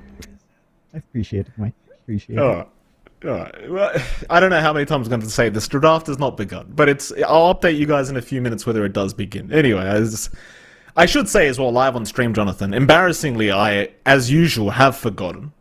However, happy birthday to John X5.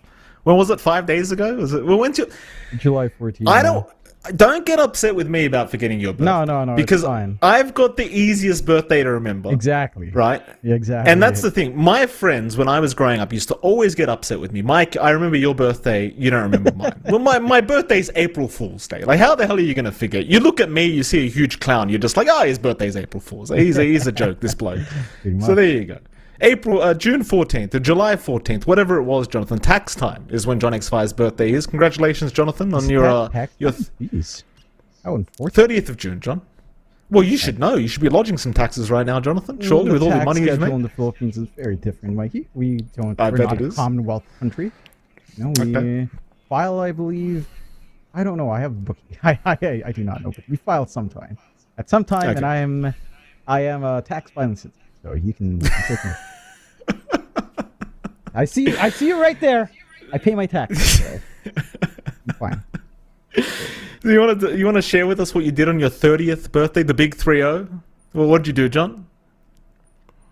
I woke up. We were deciding whether or not to go out for lunch. We went out for lunch. We had lunch. We went home, and I think I played 10 Turbo. Okay. Very good. Very, very good.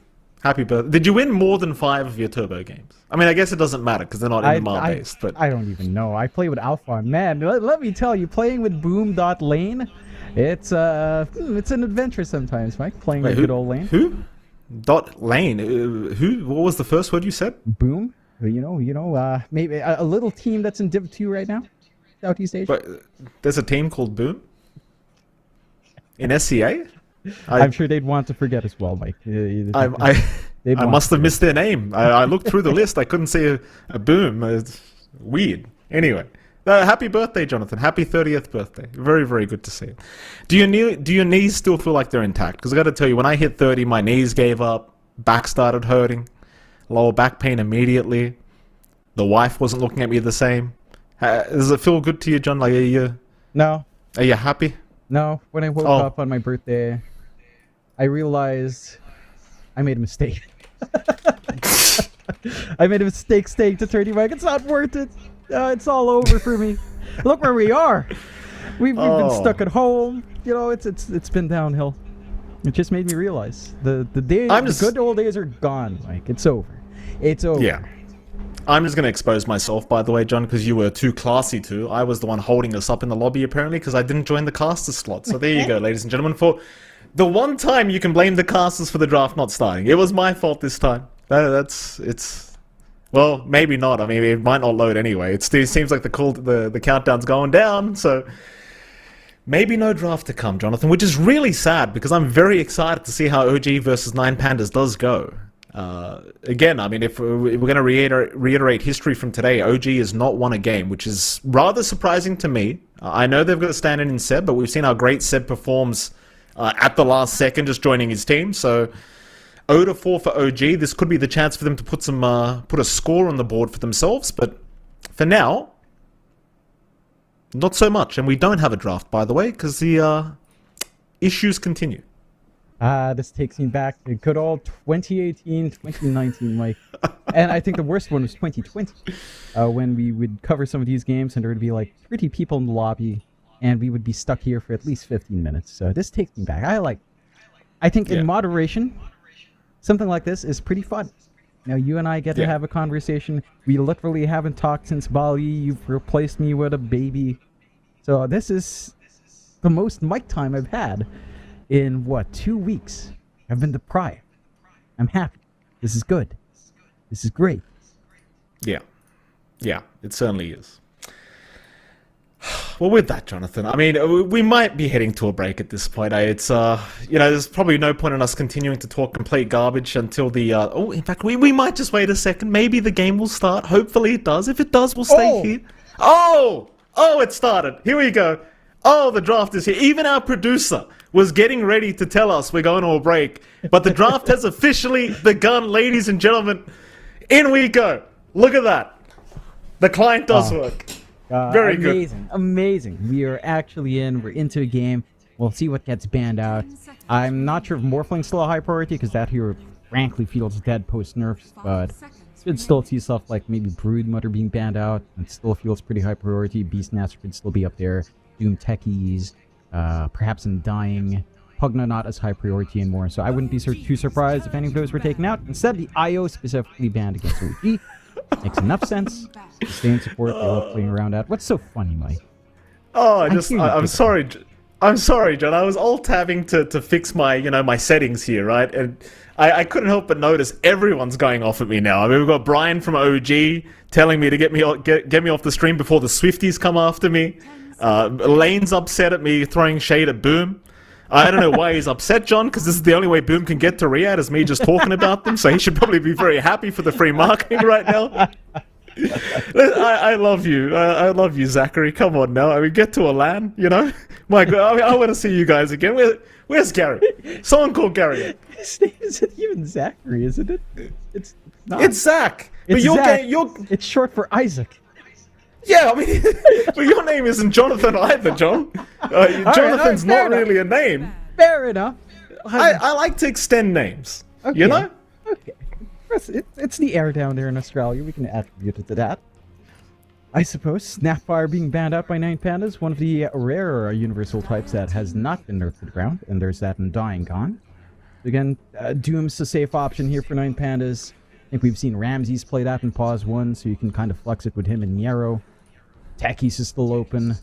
The Silencer for solo is still there if he wants to dig back into that, which we've seen him play a ton of in a lot of tournaments, so wouldn't be too surprised if those are priorities. Condolences to everyone that got burned by Mike. This is just how he is. After staying with him for, 6 years now, Mike? 7 years? Yeah, you get used to it. That's just how he talks. Yeah, absolutely. 9 Pandas. They're going to put priority on the Rubik straight up. And this has been a hero that's been quite popular as of late, I'd argue, this Rubik hero. OG, on the other hand, are going to get started with the Darks here, John. And this is another hero I've been seeing a lot of right into the Enigma. Very interesting kind of opening. Yeah, not too surprising. I think this is a lot of Wombo combo coming out for OG. The fact that you pick Enigma into Rubik maybe is a little bit concerning. So you're already not set to have the best of times in Enigma if you're really just gunning for Black Hole, but you're really just looking for laning here on OG. You're looking for Taika to just crush a lane. Malphus early on feels amazing. The Pulse feels good as well. The Midnight Pulse is a lot of damage early on. So it doesn't feel too bad. If you're looking to crush lanes, just get a solid laning partner on safe lane with the Enigma. It can be pretty oppressive to play into. The Beastmaster coming out, though, from 9 Pandas. So you've got the Beastmaster Rubik lane. I think it starts to feel pretty good there. So that's a lane that's pretty hard to lane into. You can kind of handle the boar spam, but the axis spam is still going to be an issue here. And there is a pretty good chance you could build Ags here for the Beastmaster. You're going into the Darkseer. There's going to be a bunch of illusions coming out, even just from normal punch. So the Ags build up for Beastmaster isn't too bad. I wouldn't be surprised if you still go back to the Overlord rush here, though. We'll see. I'm kind of going back to the OG draft, and I know you've already gone over this, but I'm quite confused with the opening. Like, this Darkseer Enigma just doesn't inspire much confidence in me, to say the least. And I know you already pointed out the fact that there's a Rubik against them that they're going to have to play into. So it's just very interesting to me that they went down this route.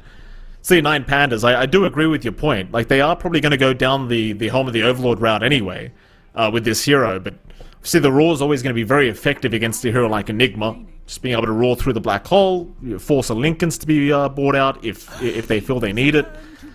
Even against the Darkseer, doesn't really enjoy the Beastmaster too much. I don't know, OG is definitely cooking something, Jonathan. I'm just not sure where it is. Yeah, again, I'm seeing a lot of good Wombo combo. I think it's just risky with Enigma into Rubik, but you're looking at pretty decent enough lanes. I think you'd want something aggressive with your Darkseer now. Something that can play with Iron Shell. Although, again, that's not something we've seen prioritized too much with Darkseer. But I would still like to see it. I think when you pick the Darkseer up, you do want to have a stronger start in lane. You want to shut down the enemy safe laner pretty hard. That has been key for success up against 9 Pandas. Constant pressure onto Ramses, I think, has been a big factor in stopping that form, as we've seen from even back in like Dream League 19. Like this is the one thing that you can get done. If you slow Ramses down, you can impact the timings of everyone else, just because they're going to be hanging back. They're going to be playing more defensive until Ramses is ready to go. And depending on the hero he picks up, it can feel underwhelming considering the time investment. So, yeah, just Darkseer plus, I don't know, like Clockwork and Nyx could still feel pretty good. Although, again, it's a pretty blind pick into 9 Panda's safe lane. They have banned out the good old Storm for Kiyotaka, which we know he loves. The Alchemist gone as well for Ramses. 9 Pandas taking care of the Spirit Breaker, which it's fairly annoying to kind of have to worry about that, especially as the game scales on. Would be a really good combo with the Darkseer as well. And taking care of the Drow and the Faces Void as well. So just taking out safe bans. Nothing too surprising here. Oh, well, let's see what they go for the final ban for OG. One more core to go before we can continue, I'm sure. OG, I'll have a bit of a think about it.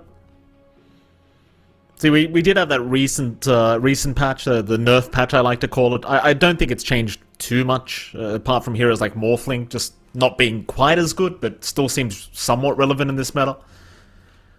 So OG, still having to think about this this final ban up before we can continue the drafts. It's just this draft from OG just still very intriguing. Like you also mentioned the Wombo combo of the Darkseer Enigma, but certainly not something that's very easy to hit, to say the least. So OG do get rid of the Pangolier right into the Clockwork pickup, which I suppose Clockwork has proven to be a pretty nice support as of late. So why the hell not? Just kind of your nice initiation, very distracting in the middle of a team fight. So it does decently against supports like Rubik as well. You don't really tend to mind the Rubik too much. Apart from that, though, I suppose it's just Clockwork. It just feels very nice at the moment. Yeah, and again, you've got the Darkseer combination in lane. You really just want to crush down that lane, play with the Iron Shell. Level 3 Spike feels pretty good for OG there. Oracle being picked up by 9 Pandas. So you've got a really strong save coming out from 9 Pandas now from that rundown. You've got a way of rooting up when you see the Darkseer start to storm in as well in your lane with the Clockwork. So you have a way of holding them back. And the Jug plays nicely into that lane. Just having counterplay with a spin is already pretty damn big. You can be aggressive onto the Clockwork. It's not a bad lane for 9 Pandas at all. And down the line, this is a very niche case, but if you can get Ags on Oracle, that False Promise with the minus 0.15 on the BAT can feel amazing on the Jug. 5 seconds remaining. It certainly does. You talk about this to me all the time, this Aghanim's Oracle, and we might actually get to see it this game around. I mean, it would be quite ridiculous. The old False Promise Ags with the Juggernaut. We shall see if it ever gets to that stage, but it would be a hell of a lot of fun to watch. I think it was Winter as well that was talking about this recently, because apparently he's an Oracle player, Jonathan. I don't know how much I believe him as an Oracle player myself, but was kind of talking about the fact that he does like cores that can really play off your False Promise quite well, and I suppose Juggernaut is one of those heroes that can basically heal himself up through a False Promise with that healing ward, so you kind of get a bit of bonus value there in some sense, I suppose. OG, they're going to go down the Templar Assassin route. Hell, even without the False Promise healing ward combination, like, even just having Fate's Edict plus having Spin, like, having two ways of just removing so much magic damage from this Jug is probably going to feel really damn nice. Apart from the obvious laning strength of Oracle Jug, which is pretty high. Yeah, Fortune's End into Spin is pretty ridiculous. Yeah, it's kind of funny, as once you hit level 20 on Jug, you get the Blade Fury critical strike heal to you for 50%. That's already enough, right? Like, you False Promise, you're low, you False Promise, you Omni Slash or Swift Slash, you're basically back to full HP by the time False Promise is gone. So this is a very good self-reliant combination with Jug and Oracle. The TA pickup should be our mid pick here, I'm pretty sure, for OG. They tend to just give that to BZM. Perhaps maybe run BZM on safe lane, if I recall right, as well. It can go either way. I think TA is a good way of just playing Memento, right? You've got a lot of tempo coming out with Darkseer Enigma. You've got the TA. There's a lot of push that can come out for OG. So I think this is just them doubling down on that. Going for the objective play, looking to shrink the map fast, playing aggressive with Clockwork and Darkseer, and having this TA join in early.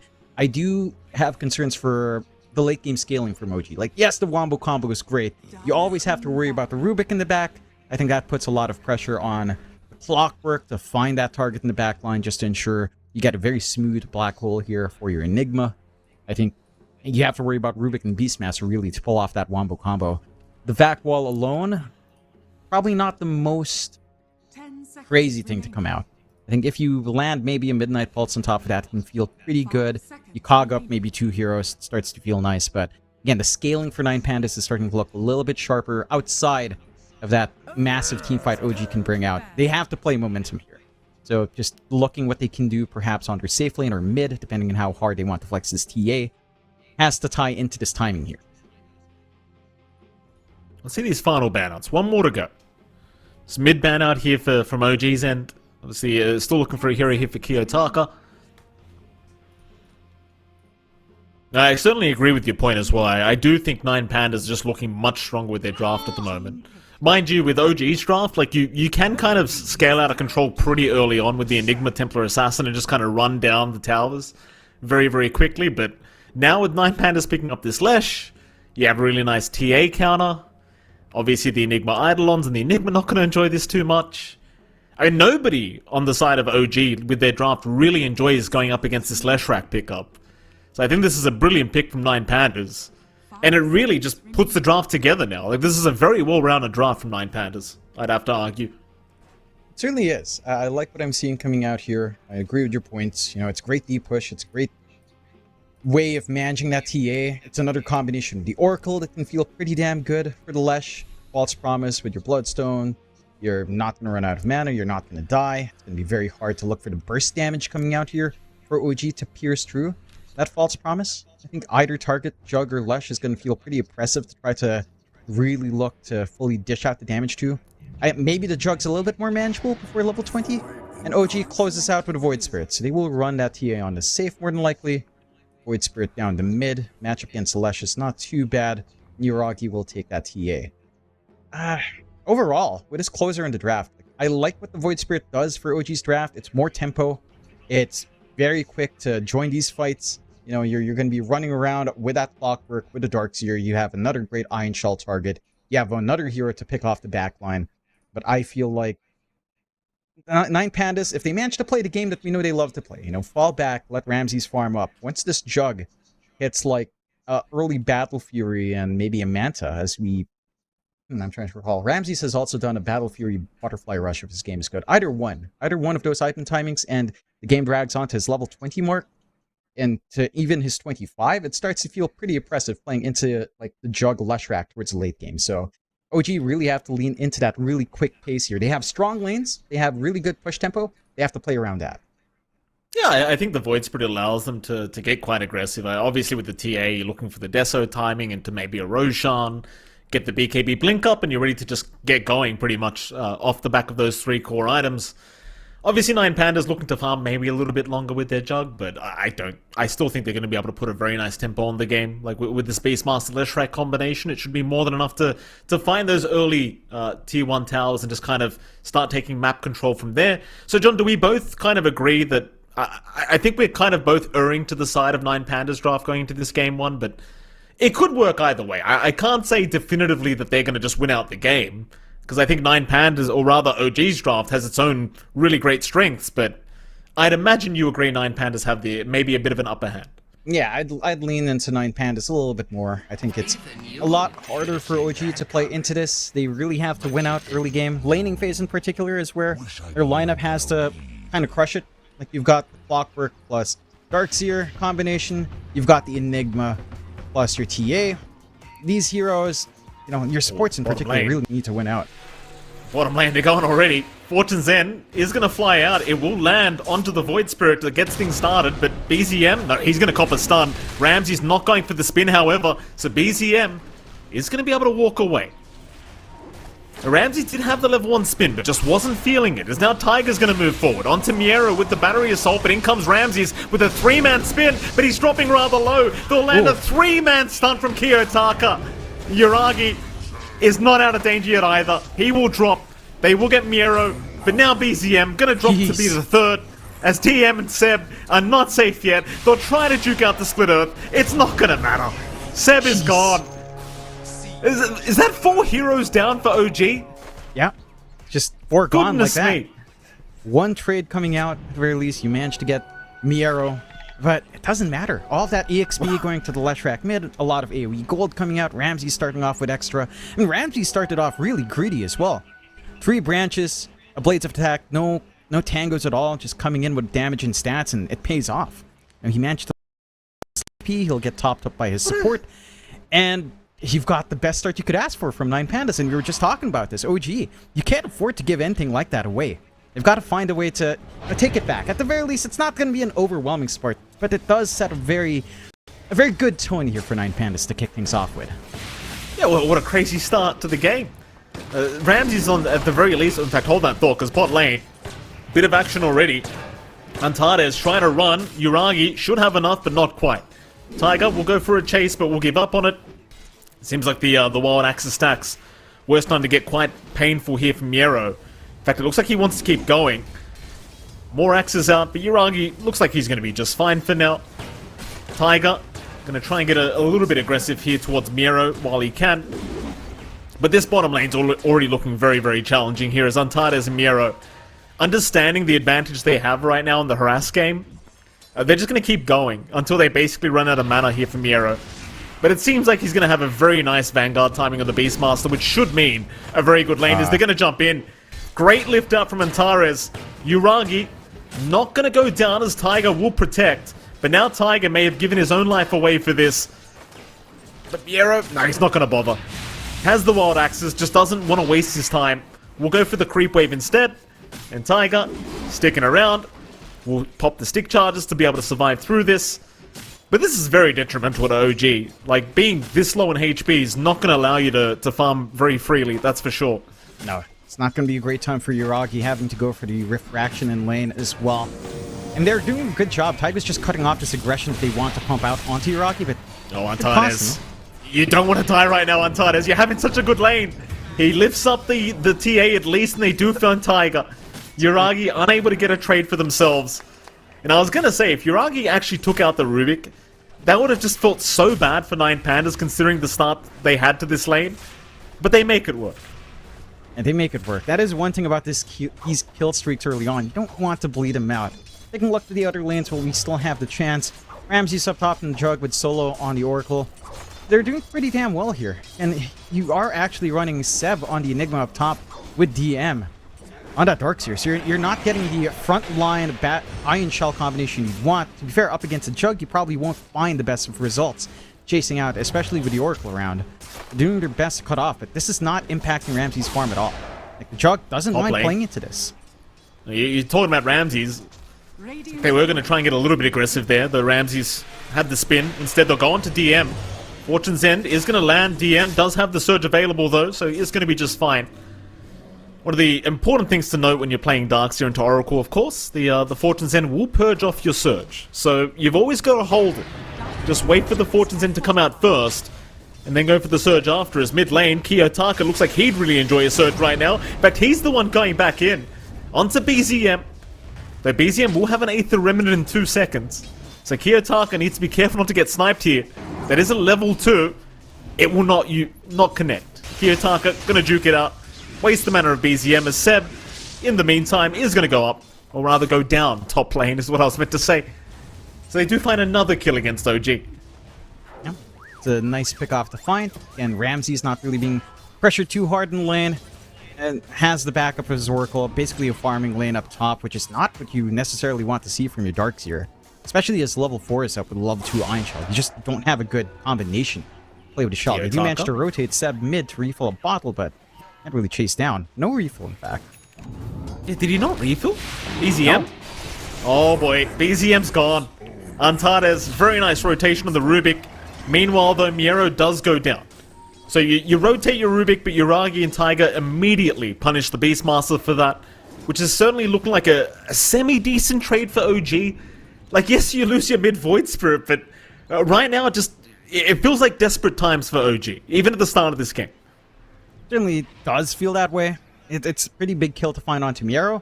I'd argue losing the Void Spirit's still bigger. That means a faster 6 timing coming out for Kiyotaka, on top of those kills early on for the Rune.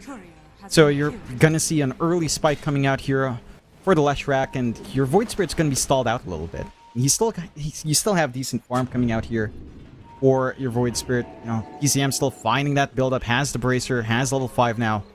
But it doesn't feel like you have kill threat. I mean, you rotate in Seb. He doesn't even get to fill the bottle. What's he going to do? Just has Malefice, doesn't have Midnight Pulse. Can't really do too much with the Eidolons either. Stuck at level 2, Seb is. Nero. Bottom lane.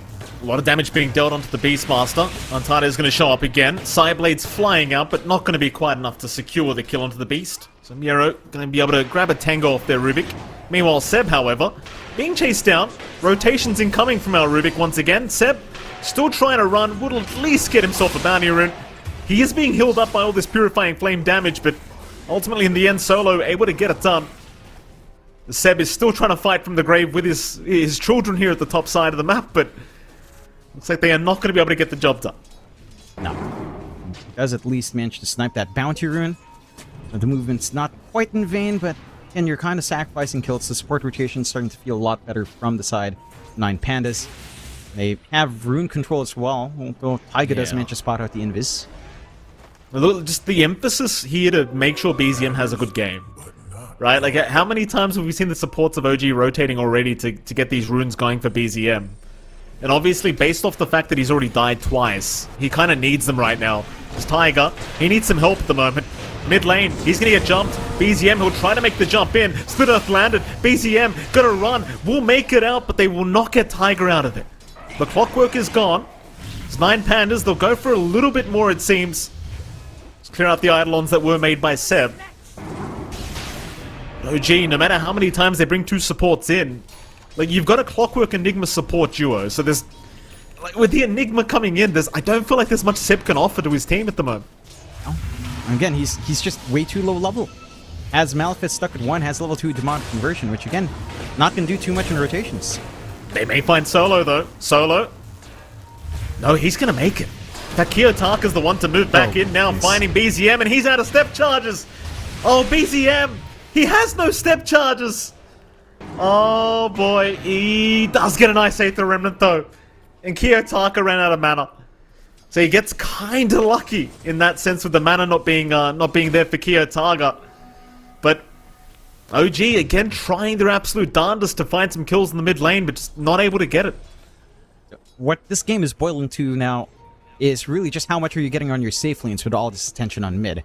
Ramses ramping up towards that Battle Fury. You've got pretty much free farm coming out here for Yuragi as well on that TA. I think this works out. They're trying to snipe some of these stacks here. Yuragi can try to clear out. OG doing a good job here, just taking the stacks away from this Iron Triangle. Miero is going to show up though, does take a few of those himself. A Seb top lane, barely surviving to the spin of Ramses. Back towards the mid lane, Arcane Rune's going to get denied off by Kiyotaka. So he was not able to pick it up himself thanks to the Aether Remnant placement of BZM, so just gets rid of it before the Void Spirit does grab it. Seb's doing his absolute best to keep this top lane defended in the meantime. Solo and Ramses has been trying to get rather aggressive towards the Enigma. Seems like they won't be able to go after the T1 tower damage for now as Solo. Going to be chased by Seb, but will be fine to get himself out. And a solid start coming out from 9 Pandas. OG doing the best they can with the space, and this is a lot of free space for Yuragi. You're getting decent build up on your TA. You're also getting decent ramp up from DM, who is just playing a farm game, is at level 7 now, has the Vanguard up. They can start building some of that durability coming out here with the Darkseer. For the side of OG, what we have to see coming out from them is some sort of push coming out soon. You know, it still doesn't feel comfy in trying to take this game slow. With Ramses, again, just rushing into this Battle Fury with no problems at all, no contention in lane. With this Ags being built up now by Miero, skipping the Vanguard on the Beastmaster, just opting for that forward presence in fights. 9 Pandas are ramping up for good tempo here. Yuragi again, though, is sniping more stacks out. Yeah, Yuragi's doing a great job of just constantly stealing farm away from 9 Pandas. It is off the back of Tiger, who's been scouting all these stacks out. So I can't give the full credit to the TA, because Tiger has been doing a really good job of just roaming on the Clockwork and finding all these stacks for his team. But Yuragi, every chance he gets, he will try to steal those away as the TA. And that's something very important for Yuragi to do in this game, because he knows his team is behind.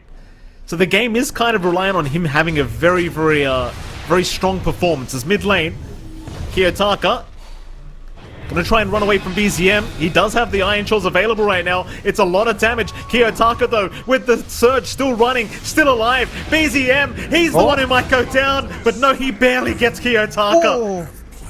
Whew, that was close. Though Antares at least finding the mega kill for himself. But now Tiger's gonna catch him. And that should be Antares going down. Props to the Rubik, John. Almost saving the life of Kiyotaka, but just not enough in the end. Not quite enough. Very happy with these kills coming out from OG. You take away the kill streak on Antares, you start to punish this really confident Leshrac without any sort of protection on him just yet. Going for the Ewel's first here. Without something like, say, his sustain from Bloodstone, it doesn't feel like you can really commit that hard into all of the damage now coming out from OG. OG, for their part, looking for a bit of a smoke play here. They're going to try back into that dire triangle. Miero, he was going for the stacks with the Wild Axis and he has been caught. Great presence of mind from OG. You know the Beastmaster, as soon as he leaves the lane, he's going for those stacks. And OG will punish immediately. Thing is though, can they defend this mid-tier 1 tower? That's the question. Yeah. Being shoved in quite hard from 9Pandas. They don't have the Edict, so it's not a full push coming out, and you managed to get a freebie coming out here for Ramses as well, using that Omni onto Seb. They're prioritizing giving a good start off to Yuragi. They're starting to punish Miero for it, but it does feel like you're giving Ramses quite a fair bit of space here. Space that you really don't want to see him get. Oh, Tiger, he's going to hook shot in. 9Pandas, they're bringing the bodies in though to try and fight, but maybe they're just going to back out of here. Let Solo die. Problem is though, those stacks are going to be taken by OG. They're giving up their mid-tier 1 tower for these stacks, but they may as well right now. Zantares might go down. They'll make the jump in the Rubik. He's underneath the tier 2 tower now. He might just be able to make it out. And it seems like he will. But OG, they are only interested in the stacks to be taken. And that they will. Yuragi, he basically gets all of them. You're doing such a great job on OG and just taking these map objectives away. These resources away from the side of 9Pandas. And it's really punishing Miero. Like this skipping of the Vanguard is just causing him to be so squishy up against Yuragi's damage output. And this is him without the Desolator and the TA. So Yuragi's just able to rip right through Miero without any protection at all. No additional armor, no damage block coming in. And they're abusing that quite well on OG. For 9Pandas, I mean, again, the big benefit here is the freest game I've seen ever for Ramses. Like, he has literally been ignored. Maybe the side of OG just doesn't recognize the importance of that. Tiger's going to pounce away with the Tumbler's Toy. Meanwhile, DM, he's going to drop the wall into the hookshot of Tiger. They've locked down Miero. In comes BZM from the left side, catching up the Oracle out of the black hole. Seb, it's stolen Antares. Antares has got 2 of them. And that's why you don't pick Enigma into Rubik. That'll happen to you. So OG, they've got to keep trying to fight this one out, but in comes Ramses. The big juggernaut, he's a big problem. Yuragi, he's going to try and fight through this one. Ramses, he'll get locked in by the cogs. In fact, Yuragi, he's found 2 of them. He's still going. Ramses, can he fight this one out? He'll pop the Omni. BZM's the one to take it, but no. He'll just assimilate away. And sadly for 9Pandas, even with that great black hole still from Antares, it's still a great fight for OG. It's starting to ramp up here for OG. They win out the trades in that fight. They're starting to build up massively on this TA. The Desolator's flying out for Yuragi now. And he's been melting heroes without them. With this Deso up, again, you didn't go aura build on Miero. No early Crimson Guard. No early armor auras coming out. Just this Ags Rush that's not quite materializing yet for Miero. His presence on the Beastmaster isn't quite there. And they can play off the back of Yuragi so damn well. This information that Tiger's giving them. This constant movement into that triangle. The fact that they had to drag in Ramses at last to show up to try to make something happen, but he only has Phase Boots Battle Fury. Like, sure, it's still a really good timing on the jug, but it's not enough for him to start playing. BZM? Aggressive jump. Ramses was the target. He just wanted the bounty rune in the end, it seems. BZM perhaps not expecting the junk to just be standing there. Had they had the vision, though, BZM did have a double damage rune bottled up, so he may have gone for that. Nonetheless, will not be able to this time. Instead, they'll focus down the top tier 1 tower. John, I'm going to give props to OG, and again, considering the way the game started and the laning stage went, they are doing a really damn good job of setting a pacing this game. Uragi's getting a little bit out of control in the net worth department, and the 9 Pandas, they're the ones that are slowly falling behind. The big reason for that, I feel like, is really just down to the presence we have in the offlanes as they go forward. Tiger. Yeah, Tiger's got a nice hook, and Antares will not be able to escape. Great setup here from Tiger. This is all boiling down to what the offlaners are doing, right? DM's showing up, he's got the mech, he's got the Vanguard, he's going into an early Guardian Greaves coming out. He can sustain his team through this damage. Whereas Miero's playing this farm game. You know, he's waiting for that full Ags. Without the Ags, he's not going to do much. Even with the Ags, I think he's going to be too squishy. The front line for his team until at least a Vanguard or maybe some sort of armor comes out for him. He's just going to melt to Uragi. This is a big deal, John. Look at this. Roshan started. The 9 Pandas, they should know this might be happening. Look, as soon as the Deso's up, Uragi will go for this every time. And 9 Pandas, sadly, have not reacted. Which is a bit of a miss, I think. They'll finally address the top lane. It should have been somewhat of an obvious Roshan attempt, considering how far they pushed the top lane out before they went for the Roshan. But 9 Pandas, they do not react. Maybe just thinking to themselves they aren't feeling strong enough to go into OG at the moment. Yeah, it's a big take for the side of OG. And be very happy having those 2 lives ready on Uragi. You have no easy answers to the TA right now. Unless you can somehow sustain up front here for Kiyotaka. He's your burn for that shield, but doesn't feel like he's durable enough yet. He went for the Kaya with the ults, going for the Sange right after, into the Bloodstone afterwards. Perhaps with the Bloodstone time you start to feel more confident, but you're losing your top. Uragi's just pushing in, and with that full Deso up, and nothing stops his TA. And it just boils down to pretty much what the offlaners are doing here. Miero was just trying to farm out bot, while Ramses was farming top, and DM, sure he farmed a bit, but he shows up with fighting items. Goes for the wall plays, goes for these big team fights, and makes it work for OG, sets up these plays for them. And right now, Miero is just... Well, he's got the Ags, he's going into the Crimson Guard now. I mean, if he was going to go Crimson Guard anyway, arguably the Vanguard first would have been a lot better this game. Yeah. It certainly just felt like that way, but Miero, seeing the value on the Ags, does go for it, and well, for now, we aren't seeing the value out of the Drums of Slom yet, but maybe in the near future we'll see some big value coming as Tiger gonna find Ramses. The Jug gonna be caught, does pop the Omni. DM, he'll try to share it. Both of them surviving with the Guardian Greaves as Ramses gonna try and TP out, will be just fine. They already used the hook shot. No chance of stopping that spin TP. Xantades, though, in the meantime, look at the damage. Uragi, he does take refraction at least, so he's surviving a little bit longer, but they should have their way with him. BZM going for the Aether Element, but no, it's not going to land. Wow, what a steal from Antares. He takes the perfect spell away from Uragi to survive that situation. He tanks that tank really well for the team. Considering that 9 Pandas are playing up against the Aegis, the fact that they're taking such aggressive positions and not being fully punished for it is a pretty good sign. Aegis still has a lot of duration here on Uragi. They still have to go through that mid-tier 1. There's still some more map space for OG to take before they can really start to hammer it in on 9 Pandas. But look at the wards they've gotten down, Mike. Really good aggressive wards, giving forward vision here for OG to keep playing around this tempo that they have right now. Mid lane, OG, they're feeling it now. Hookshot in. They found Antares. They want the Rubik down. He's surviving for now. The chase is on, but no, the Rubik's gonna make it. Tiger now the one in danger, as he does get caught. Meanwhile, towards the left side, though, they've lost Kiyotaka. Oh, you'll take that trade any day of the week for OG. They took the mid-Leshrac for a clockwork. It's massive. The whole 9 Pandas, they just forgot Kiyotaka got caught. They don't respect this forward vision from OG. They don't expect that ward. Roar out for what? Aether Remnant is there on Miero. DM still moving in, drops the wall and just backs his way out of it. Meanwhile, Uragi, he'll see solo, but the Ghost Scepter's going to buy a bit more time for the Oracle to survive. The OG still looking to fight. Keep in mind, John, they do have the Black Hole still up here for Seb. So you've always got to be worried about that from the Enigma's end of things. Not that he has a blink or anything like that, but just that kind of spell usage is available if he does see the angle for it. Instead, though, now for OG, they just want the tier 2 mid tower, but they'll see the respawns coming from Kiyotaka, and that's going to be enough to force OG back. But they have done a lot of damage. In fact, never mind going back. They're right back in onto Ramses.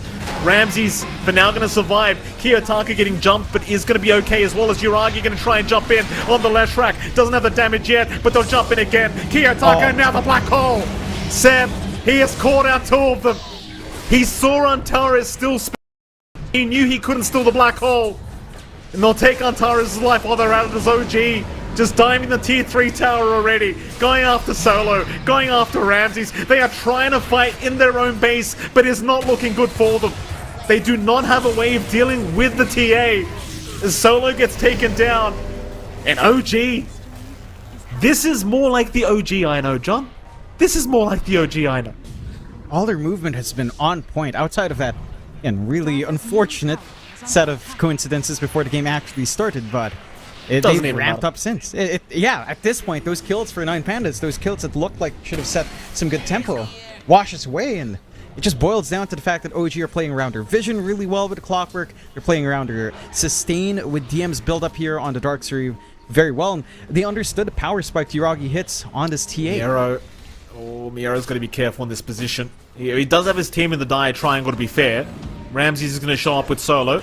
Tiger is around, just kind of taunting them at the moment with the clockwork. Kiyotaka going to move in. Yule Scepter out. Tiger was waiting for the tumblers, still gets the 4-star for the nick of time, so he's on the low ground. The chase is on. They really want the clock. Tiger, he'll hook shot into the left track, and in comes Yuragi. Kiyotaka, he is just going to melt. Oh, Solo did not have the false promise up. It was 10 seconds away. Meanwhile, Yuragi, though, he gets Hurricane down to the low ground.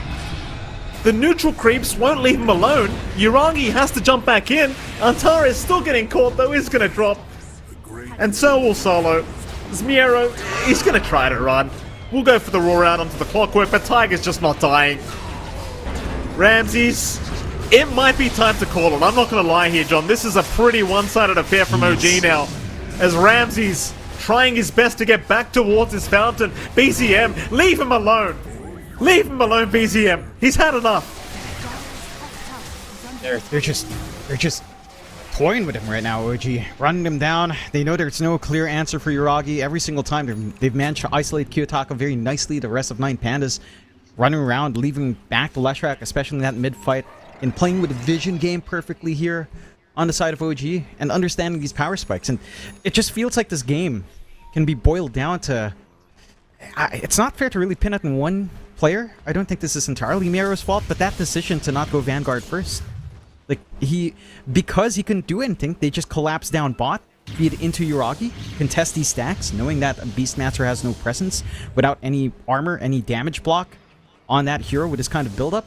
And then DM, sure, he's soloing up against Jug. He can't stop that farm coming out here on Ramses, but he gets his own early build-up into that mech, into that full Guardian Greaves, and he has presence. He joins his team, they play around his Wombo combo, and 9 Pandas, they're forced to play a really passive game now. You have this scaling potential still lined up for Ramses, but he's going to need a lot of farm. He's going to need at least this level 20, and they're probably looking for an Axe at some point as well. That's a lot of investment. There's not much space left for 9 Pandas to farm here. I mean, they might be going for a Hail Mary kind of smoke here in the mid lane, John. 9 Pandas smoking up his 3. And, I made the call earlier that they maybe might want to call it just by how behind they are right now by 14k. They are still playing it up. Props to them. Mind you, Ramsey's going to show down to the bot lane. Could be in huge trouble. OG just read his movement perfectly. Oh boy. Yeah, even the black hole. Oh my goodness, him. Oh, there goes Ramses. 9 Pandas, they're still moving in, trying to force the fight, but this just seems so desperate. It just seems way too desperate. It's 9 Pandas now trying to retreat. Kiyotaka just jumping in, but ends up getting taken out. The Solo's in trouble. Miero's going down. OG are just cleaning up. It's just so one-sided now. Zantares, yeah, there you go. There's the GG. And maybe I was 2 minutes early, John, but I knew what I was talking about. They gotta call it. It's... Yeah, no, you can't fault them. You can't fault 9 Pandas, and we've seen them do this before, where in game 1 goes a little bit rough. They call it maybe earlier than you expect with so much on the line, but that game was just very rough. Again, just down to perhaps the decisions made in itemization there. The tempo that OG brings out, it started so damn good too. I mean, how could you not like a 1-4 start for a bounty rune? But just the execution. OG pulls ahead.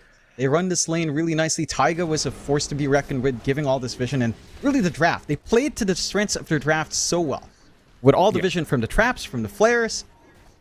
the great forward wards that you couldn't really find all of them here for the side of Nine Pandas. You found one by the tier 2 on the right side, but not the one right between your tier 2, tier 3 on mid. And again, like OG, like that disciplined machine is showing up here, and Nine Pandas playing so greedy. Like again, Miero, he had the Ring of Health. He went into the Ags. He went for the point booster right after. And then just didn't go for Vanguard first. If you really wanted the Ags, I don't know. Like, he could have just went Vanguard first, had some presence, contested those stacks better, but everything just lined up for OG. All those stacks just paid off. Yeah, and you're seeing the highlights here. Like, once those stacks were taken by Uragi, they get this small net worth advantage. And, well, this is a big black hole in the mid lane. Seb, as soon as he noticed the spell still was on cooldown, immediately pops the black hole, seeing the opportunity.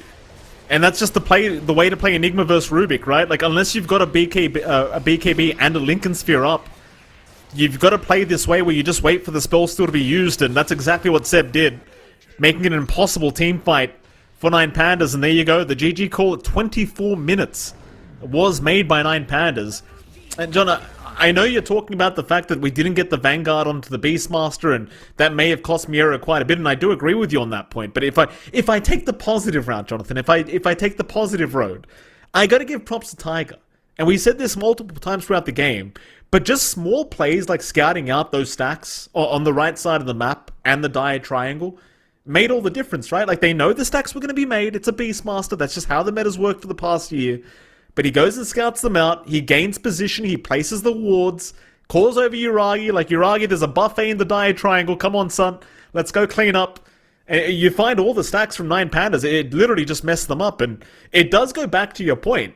If you had the Vanguard, maybe you could have stuck around and tanked through it and kind of taken the stacks yourself, but was not the case. Still, if I was to choose an MVP, I dare say Tiger just had that impact of getting the wards down and controlling that position of the map, where all the farm and net worth was sitting for Nine Pandas. Yeah, I'd agree. I think he did a lot of work. I think as a team, OG just showed up individually, all tying in together, understanding their timings of each hero, playing around those strengths, allowing each hero to farm. Like, you were giving a lot of space for Uragi, but DM was also allowed to farm up for that mech timing. Once the mech was up, he joins in. Like, all of these movements coming out for OG were really strong as a team. And I think for Nine Pandas, it looked way more disconnected. Right, again, Miero going for that build, Kiyotaka forced to go for the U-ults, being cut off from his team when they're chasing off a Clockwork, stuff like that. It felt a little bit more spread out for Nine Pandas, and that's going to be a hard fix for the next game, but hopefully Solo can kind of rally his boys here. We'll see, Jonathan. We are going to have to head off to a short break. Right after that break, we'll be back with Game 2 between OG and Nine Pandas. We'll see you then.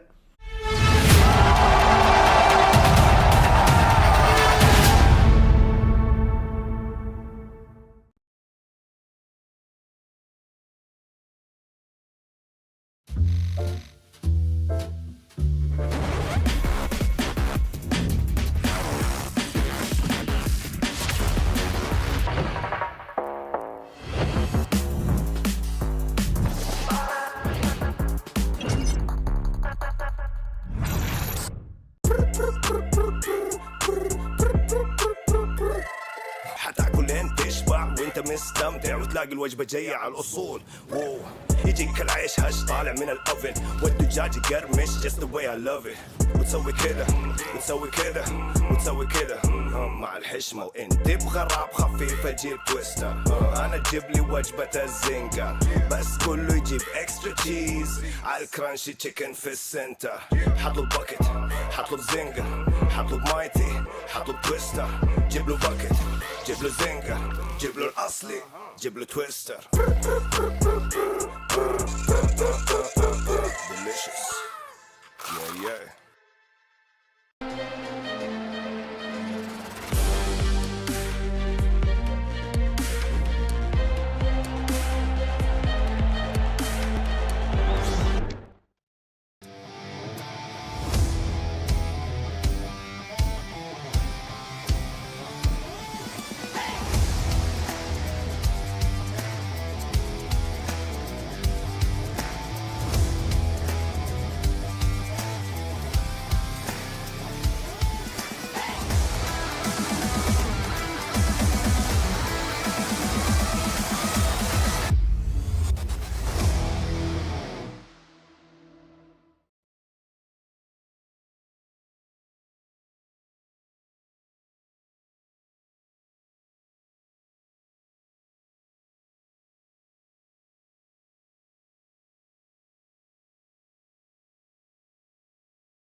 Welcome back, ladies and gentlemen. We are going to be going into Game 2's draft rather soon between OG and, of course, Nine Pandas. And in case you weren't watching, OG pulling off their first game victory here today in 24 minutes, by the way, which is completely the opposite of what we were talking about after the drafting stage. Jonathan, I thought Nine Pandas was going to be able to pull something like that off, but not the case. OG wakes up, 24 minutes in, they get the job done. I've got to ask you, John, before we head into Game 2, what the hell do Nine Pandas need to change up?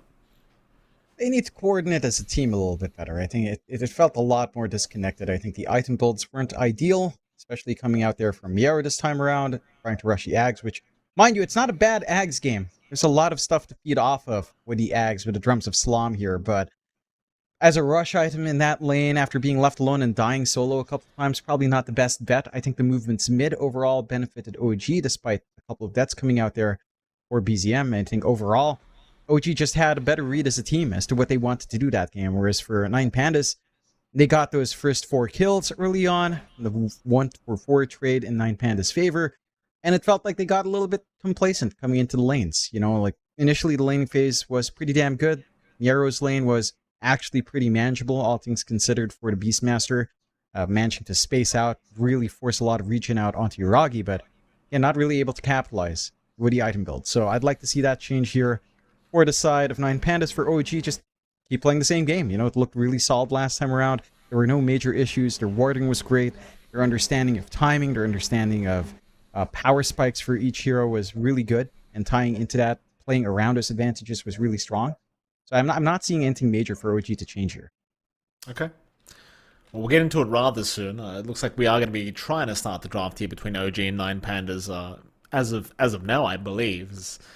Hasn't worked out quite yet. But I do agree with the points you made. I mean, it did look like a bit of a coordination issue from 9pandas going into that game too, so see if they can switch things up a little bit. Props to OG, though. Again, obviously very happy to pull off their first game win at the least. See if they can secure themselves a 2-0 victory here against 9pandas, which is something I'm sure OG would love after the day they've had today. Because they do need some score, some numbers on the board, Jonathan. They need a better scoreline than they've got right now, and so far so good. They're on their way.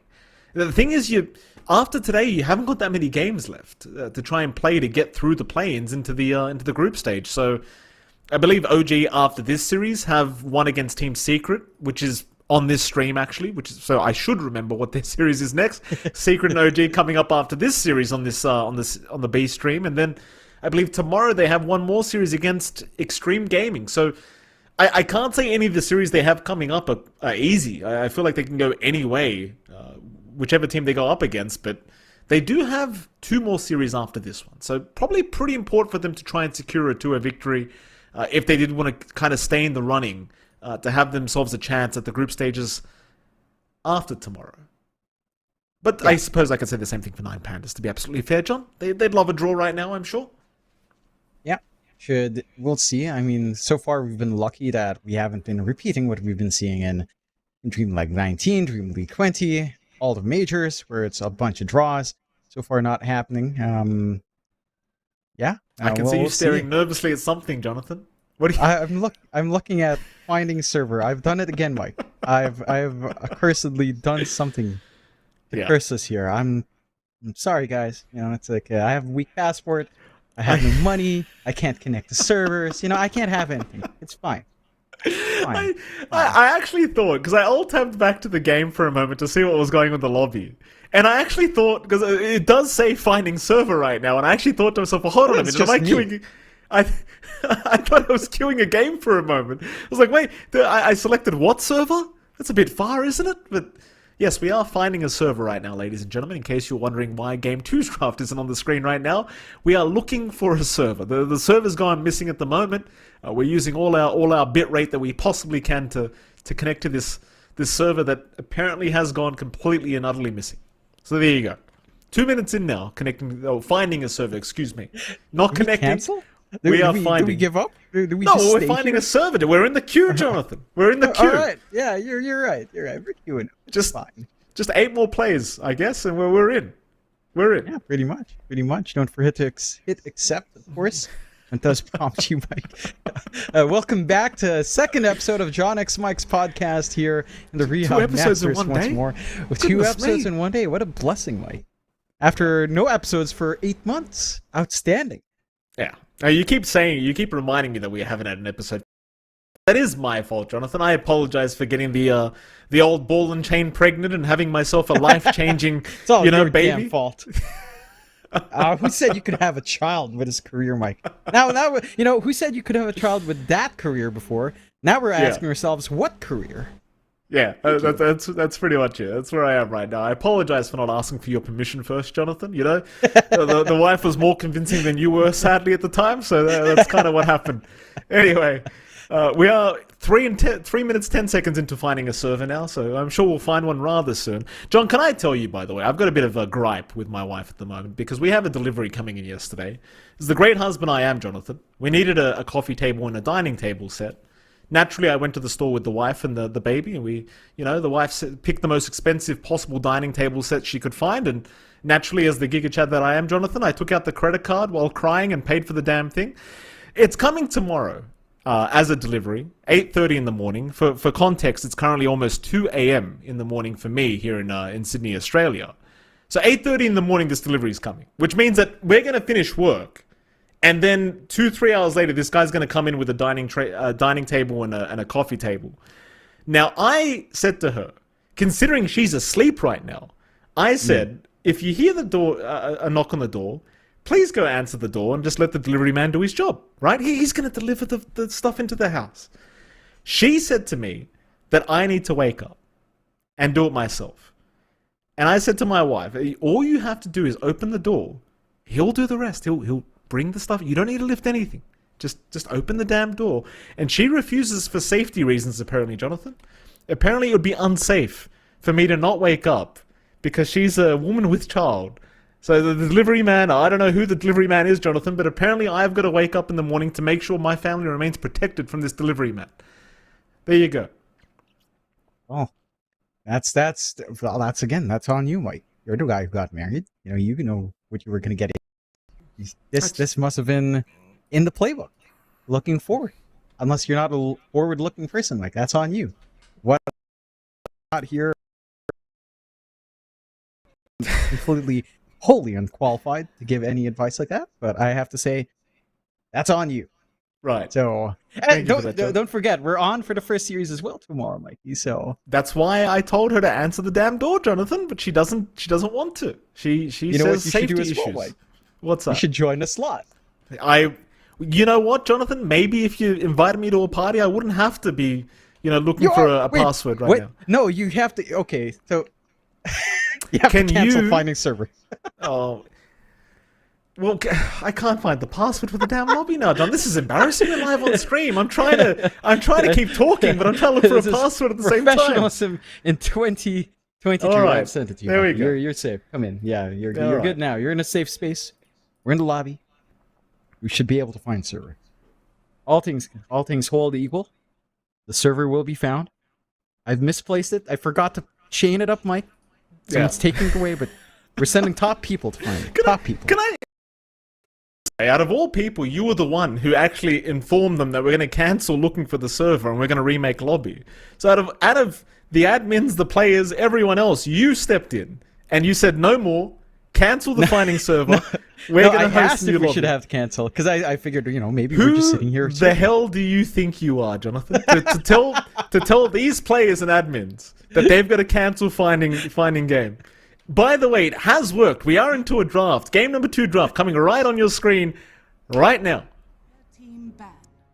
Should have that draft soon. There we are. You were close. You were close, production. We'll work on that. But going back to my point, who the hell do you think you are to tell OG and 9 Pandas and the admins from the Riyadh Masters? I was asking a question because we were sitting there for like 3 minutes at the search. I was like, at some point you must cancel, and they did all cancel early. They did jump into the lobby without us, so we were late. We should have asked earlier. Okay. You see? You know what the real Mission Impossible is? With Mission Impossible being out and all, the real Mission Impossible is getting that server chained up. Just always running away. It certainly is. Well, we've got a game on our hands now. Bans coming out. Broodmother, Veno both being removed here from OG and 9 Pandas end. 5 seconds remaining. See what else the old scallywags don't want here, Jonathan? They'll get rid of the Undying, which is still proving to be one of the most potent, if not the most potent, position 5 in the game right now. Ever since they changed the K spell animation, plus the addition to with Blood Grenade joining the game, this hero has been kind of ridiculous. So not too surprising to see Undying being banned practically every game. Yeah, I think the big thing is post E patch, Undying wasn't really touched in comparison to Pugna getting some pretty severe nerfs. So it's probably the safest bet to ban out OG. Just go back into that Darkseer, which paid dividends for DM. Laning start might not have been the smoothest, but eventually just got enough space, farmed up, hit that timing, and is holding a very funky pose right now. And he disappeared. Who was holding a funky pose, John? The Darkseer was. Now he's just gone. Oh, he is gone. Wow, but look at that, Jonathan. On my screen as well. Like this server, man. Yeah. Mission Impossible. The IMF should get on this. Fix it up. 9 Pandas. Look for their first pick. So you do still have heroes like the Beastmaster if you did what? Is the reserve time not moving now? Is the game paused? Is that what I'm saying? It's not paused. The game is not paused. This is not just the stream, ladies and gentlemen, by the way. This is actually happening. I think I disconnected. All right. Okay. Hold on. All right, go on. Switch it back over to us. Here we go. Podcast number 3 for today within the last 2 hours. Welcome back. It's the John X Mike podcast with MLP Joda and John X5. Jonathan, welcome back, sir. We're still having... I don't know, can we reconnect to the game? I'm not even sure anymore. I can't. Okay. All right. I'd like to correct you here, MLP Dota. Your title card just says MLP. Who are you? It does. It Who does. Are you MLP Dota? Are you Mike LaPhoenix? Miguel Lorenzo Pineda. Jonathan, we've gone over this. You know my Filipino bloodline. Yes. Miguel Lorenzo Pineda. I would never forget my own name. That's what MLP stands for. What are we doing about this game, John? Do we know? Is there an update? Game 2 should be, I'm guessing, a new lobby. Do you want to instruct everyone on what to do now, Jonathan, considering you're the boss? Well, if we had Nino as admin, I wouldn't mind doing that, but these are professionals, Mike. They know what they're doing. So I do not need to step in. Shout out to Dougie, who's out there somewhere, I'm sure, doing something important. Love you, Dougie. What can you do? Yeah. I am not sure what we're doing as well, by the way. Okay, so everyone's had the issue. All right, so we chill. All right, I'm not going to try to understand this, Mike. It's an impossible mission. It's a impossible mission. Impossible mission. Thank you, Sean Connery. We appreciate that. Did you watch the new Mission Impossible? Did you watch the spectacle of watching a 60-year-old man doing stunts? You know what it is, John.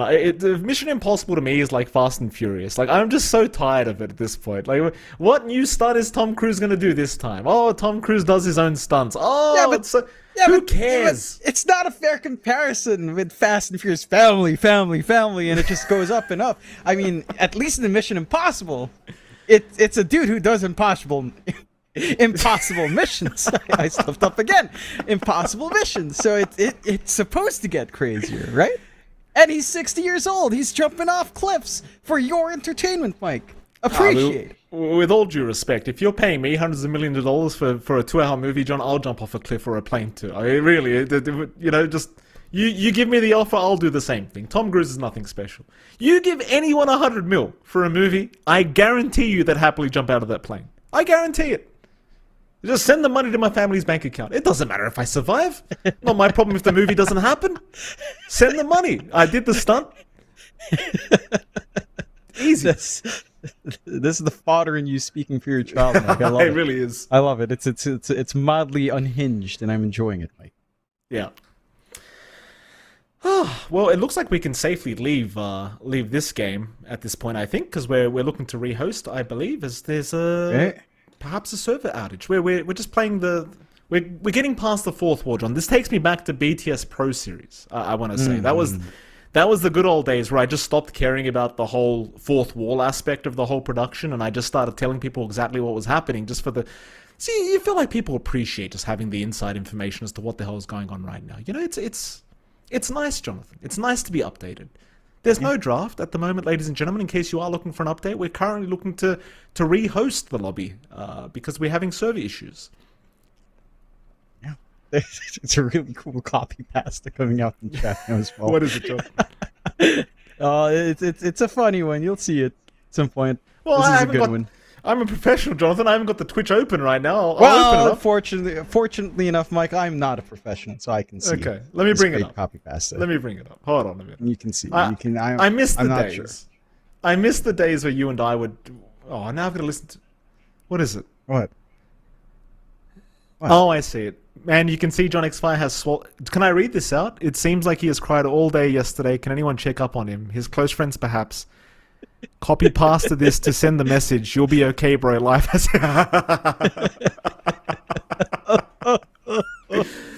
That's a good one, John. That's a good one. Well, why are your eyes so I just turned 30. I'm just done.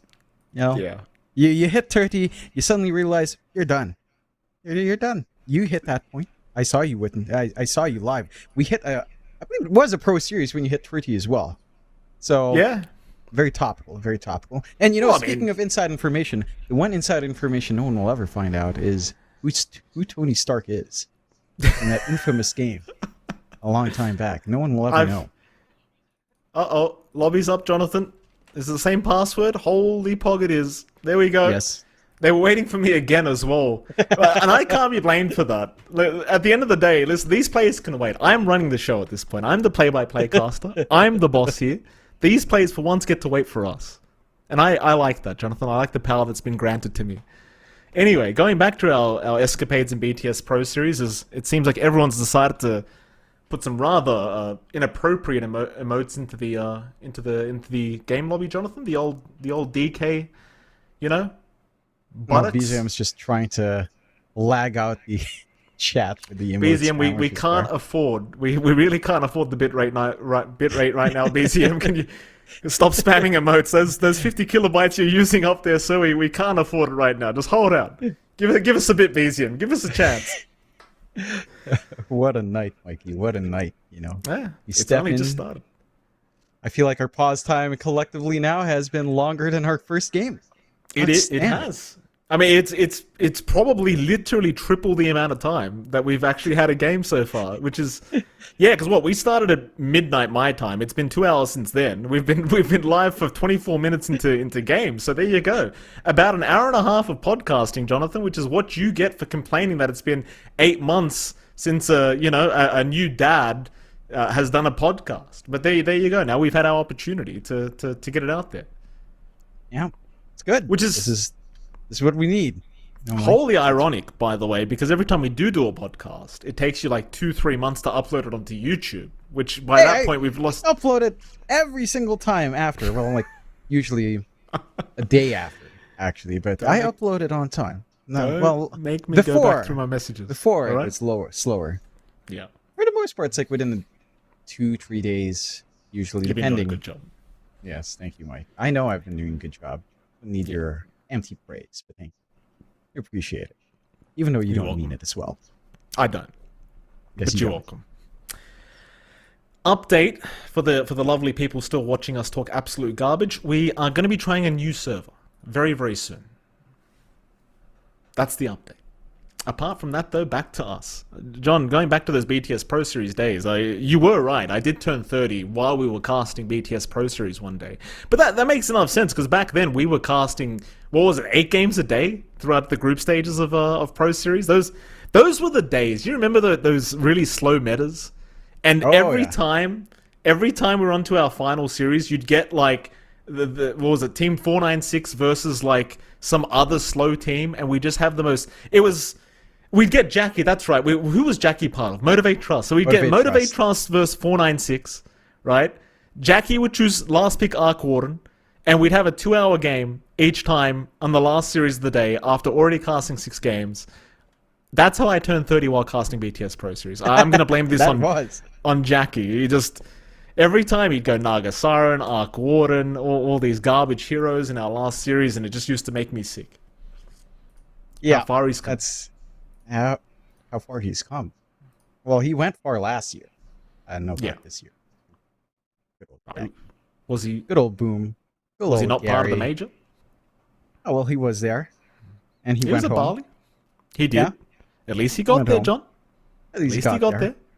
You know, some Yeah, teams didn't. True, like a team that's in groups right now.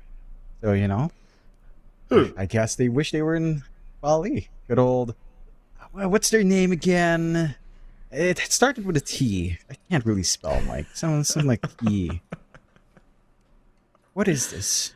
Well, they're getting to TI at least. I mean, you got to give props to that, right? Like, you know, at least, you know, there's one SEA team going. Is Execration qualified? I don't think they have they? No, they were right below. Right below. What does it matter anyway? What does it matter? Last year we took the slot with Fnatic. It's only fair we swap it out now. Right? We kind of stole it away with Fnatic. So swap the ruse.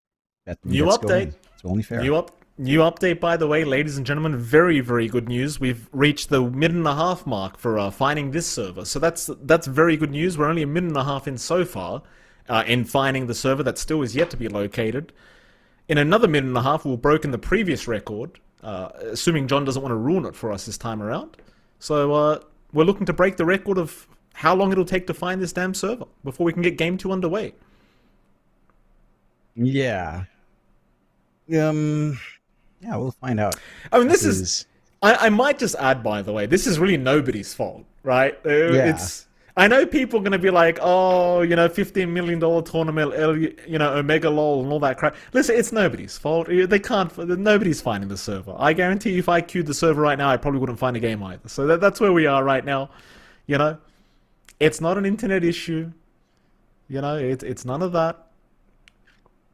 I don't know what other... I thought you were going to say something, Jonathan, but apparently not. Apparently not. Let's head to a break, shall we? Let's head to a break, I think, Jonathan, because we are going to be waiting to see when this issue is going to be resolved. So it's MLP Dota Tronics 5. We're going to head to a short break, and once we're back from the break, there'll be a draft. We'll see you again very soon.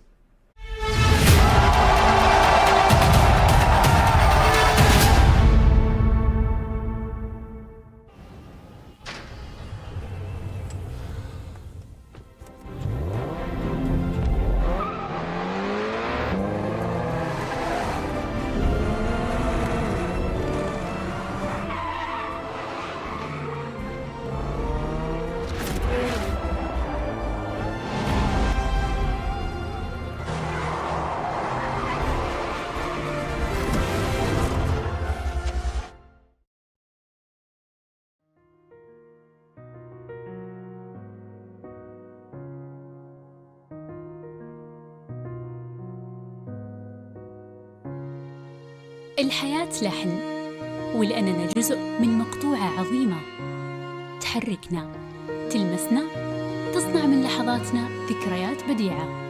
لأن الوجبة، التجربة، المغامرة يعطيك بعد جديد في هيلتون الرياض.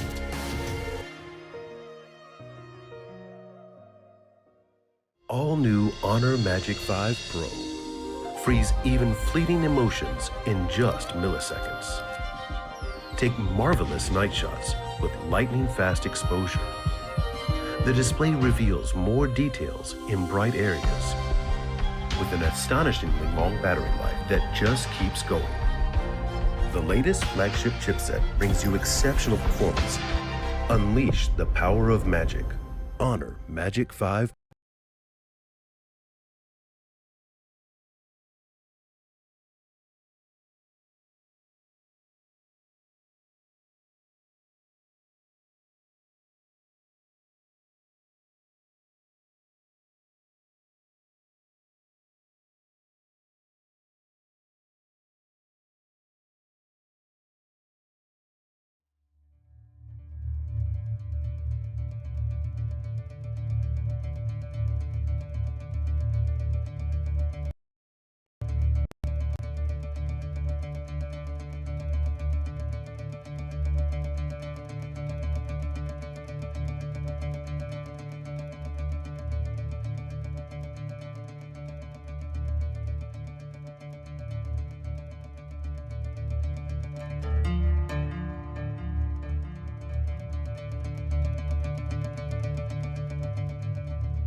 still.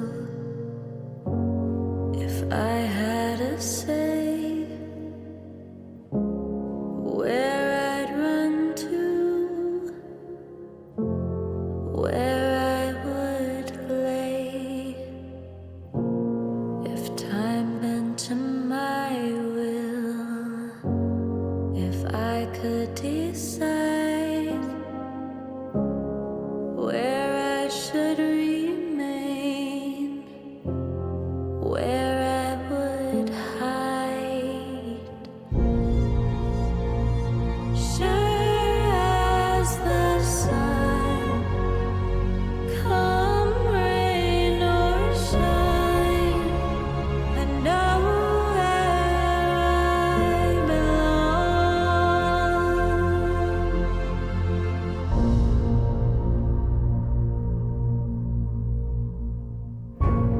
If time were to stand still, if I had a say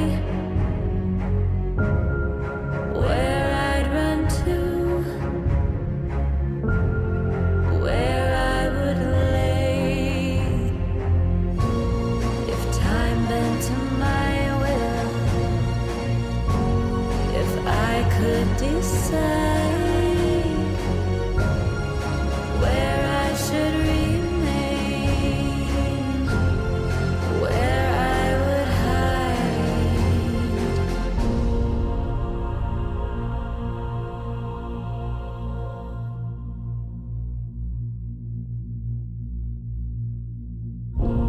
If time were to stand still,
Ladies and gentlemen, welcome back to the podcast, the John X5 podcast, John X Mike podcast. My God, it is MLP Dota and John X5. For the record, before we do start the podcast, there is no game, right? We John and I just decided we're going to be the only stream for the Riyadh Masters 2023 that has anyone talking. So we're going to be the only ones. Everyone's just going to come to the B stream. Forget about the rest of them. I mean, all the streams go up to what? F? Who cares? Forget them. B stream. Get over here. This is where the fun's at, Mike. The most fun, because it's the John X Mike podcast that we've stalled out so many long times. We've had a lot of lobby chatter, a lot of good insights, but again, no one will ever find out who Tony Stark is. The most well-kept secret in the world. Let me tell you, there have been developments while we were away, Mike. There have been developments, right? Like Carlo gone, Abeng in, once more. Master Abeng with the foresight to save himself for Riyadh. Absolutely outstanding play. You've had, good old Abeng. You're sneaking in right when the big one's up. It's like, let me in, boss. He's in there. You've got Gavi on Entity. You do. How would you react to that one? I was like, whoa. That's a cool one. Yeah, the Gabby's an Entity. That was something I was not expecting, to say the least. But it looks like he's actually fitting in quite well so far, John. Because I believe they were first place in their group right now, Group A. They're sitting at 1-1-0, so they actually haven't lost the series yet. Before we do go on, ladies and gentlemen, if there is any update, I promise you'll be the first ones to find out. Because I'll tell you if there is an update as to what we're doing. But right now there is no update. We're literally the only stream with casters talking, I believe. If you are sitting in Twitch chat enjoying this lovely podcast episode this evening, feel free to talk to us because we are watching and we'll interact. In fact, I believe there's hardly any delay on this stream, so happy days, Jonathan. We don't have to wait for a 5-minute delay to catch up with the Twitch chat. We can talk to you guys directly right here and now. So have a chat with us losers because nobody wants to talk to us. So we go to LANs, nobody knows who we are. No. Anyone that does recognize who I am in particular just calls me John every time, without an absolute doubt. It's a lonely time. We'd love to talk to you. Please. Yeah. It's been very lonely. I turned 30 and... Well, Mike, I don't know how you cope with it. I know how you cope with turning 30, Mike. That sounded too real. A little bit too real, maybe. And for the people asking what's happening, there's server issues. That's what's happening. None of the servers will work. I mean, as far as I'm aware, the server we're looking for is not working. So we're waiting for a resolution regarding that. That's pretty much as far as it goes. Jonathan, you've had a bit of time off after the Bali Major. Tell me, what have you been up to? I mean, I haven't gotten to speak to you whatsoever. Do you want to tell me about yourself, John? What's happened? What have I done? I think at one point I played 20 turbo games in a day. I've been playing that. I've played... Okay, I had some funny stories. I was playing a certain shooter. Right? I could have sworn you just said Val, and I got a little bit upset, Jonathan. Were you saying Valkyrie? Were you watching Valkyrie or something? No. I played Valhalla. Okay. I played... Because I play CS with my friends, but when it's solo... Don't say the name. When it's solo, I play the other game. You played another shooter. Okay. Yes. If you can call it a shooter. Yeah. Yes, exactly. I actually really don't like the game. But it's because I go into CS, it's so sweaty. Right? It's so sweaty. I play the other game because it's easier. It's so easy. And it was so sad when I realized I was actually getting queued into literal children. Like the youth of today. Because every time I use my voice chat, they ask me, "Are you a dad?" And I just don't know how to react. I'm like, why? Like a... do. Yeah, you do. How do I sound like a dad? Because you get upset over, like, anything. I feel like you sound... If you jumped onto the mic and someone messed up, you just sound disappointed. That's what I feel. I feel like you're just like, oh, guys, it's okay. Yeah, we'll get him next round. But inside, it's not going to happen. You've lost the game. And I think that's how you sound like a bit of a dad, John. What is it? Have you got an update? No, they've lagged the lobby out with a lot of spam now, BZM! BZM, stop! Update right now, ladies and gentlemen, is BZM's trying to make things even worse by spamming the lobby chat. So there you go. I'm not going to repeat what he's saying in there, but he's saying something. No idea. Yeah, I so have no something's clue. being said by BZM here, and Yes. it seems like he's got everyone started now, which is great. I can't even blame BZM on his own, because now literally everyone in the lobby started, apart from us. But we might get started rather soon. In fact, there's John. There's John Yeah, I was typing just now telling as them well. slash clear. All right, let's go Let through me- chat. There's been a couple of pings, Mikey. Well, let There's been me a couple of pings. upset the one dude that right. that asked me best AFL team versus worst AFL team. I'm gonna upset you. I know you're from Melbourne. I don't watch AFL. I'm from Sydney. I watch rugby league. All right. I'm not going to insult the guy, John. He asked me a question when I asked for a question. Listen, I don't watch AFL. The answer is Sydney Swans. That's the best team. The Swannies. Is that they're still called? I think that's what they're still. I don't watch the damn game, Jonathan. Right? I watch rugby league. I'm not going to make an insult because I feel bad for the guy just asked me a question. Clearly Australian. Good on him. Right? I just don't watch AFL. Fair enough. Fair enough. Someone asked me, why can't I when's the hear you? last... Is it I'm me not or sure. you now? Did I you could mute not your hear mic? you a while ago. No, I did not mute my mic. No, you didn't mute your mic, so I No, just can't hear no. you. Yes. No, I couldn't hear I you a think while you may ago. have messed up your mic here. You might need to reconnect the Discord. Hello. Hello? Oh hello? no, Jonathan. Now your mic's not working. What? It's But not working, John. Oh, great. How can I'm we have trying to this lip read what you're podcast? saying right now. This is not, ladies and gentlemen. Like, this is not a skit. I cannot You hear what John disconnect X5 and is saying. reconnect. You It's do my it. side.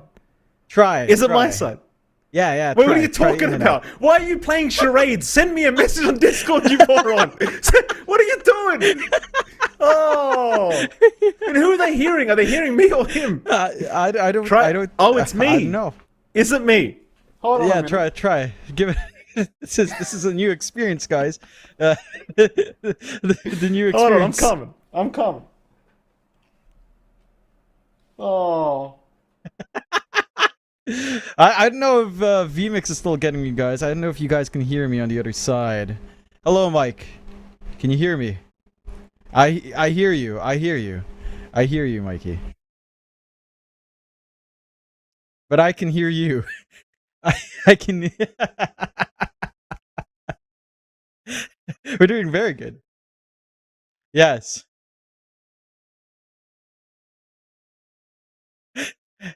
Yeah.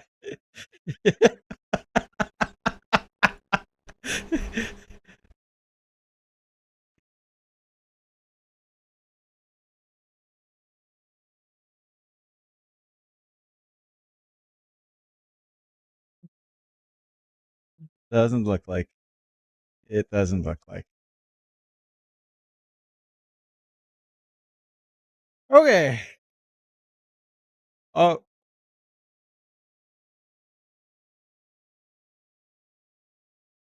Hello. Do you hear me? Okay. This is going great. This is exactly how it is. This is amazing.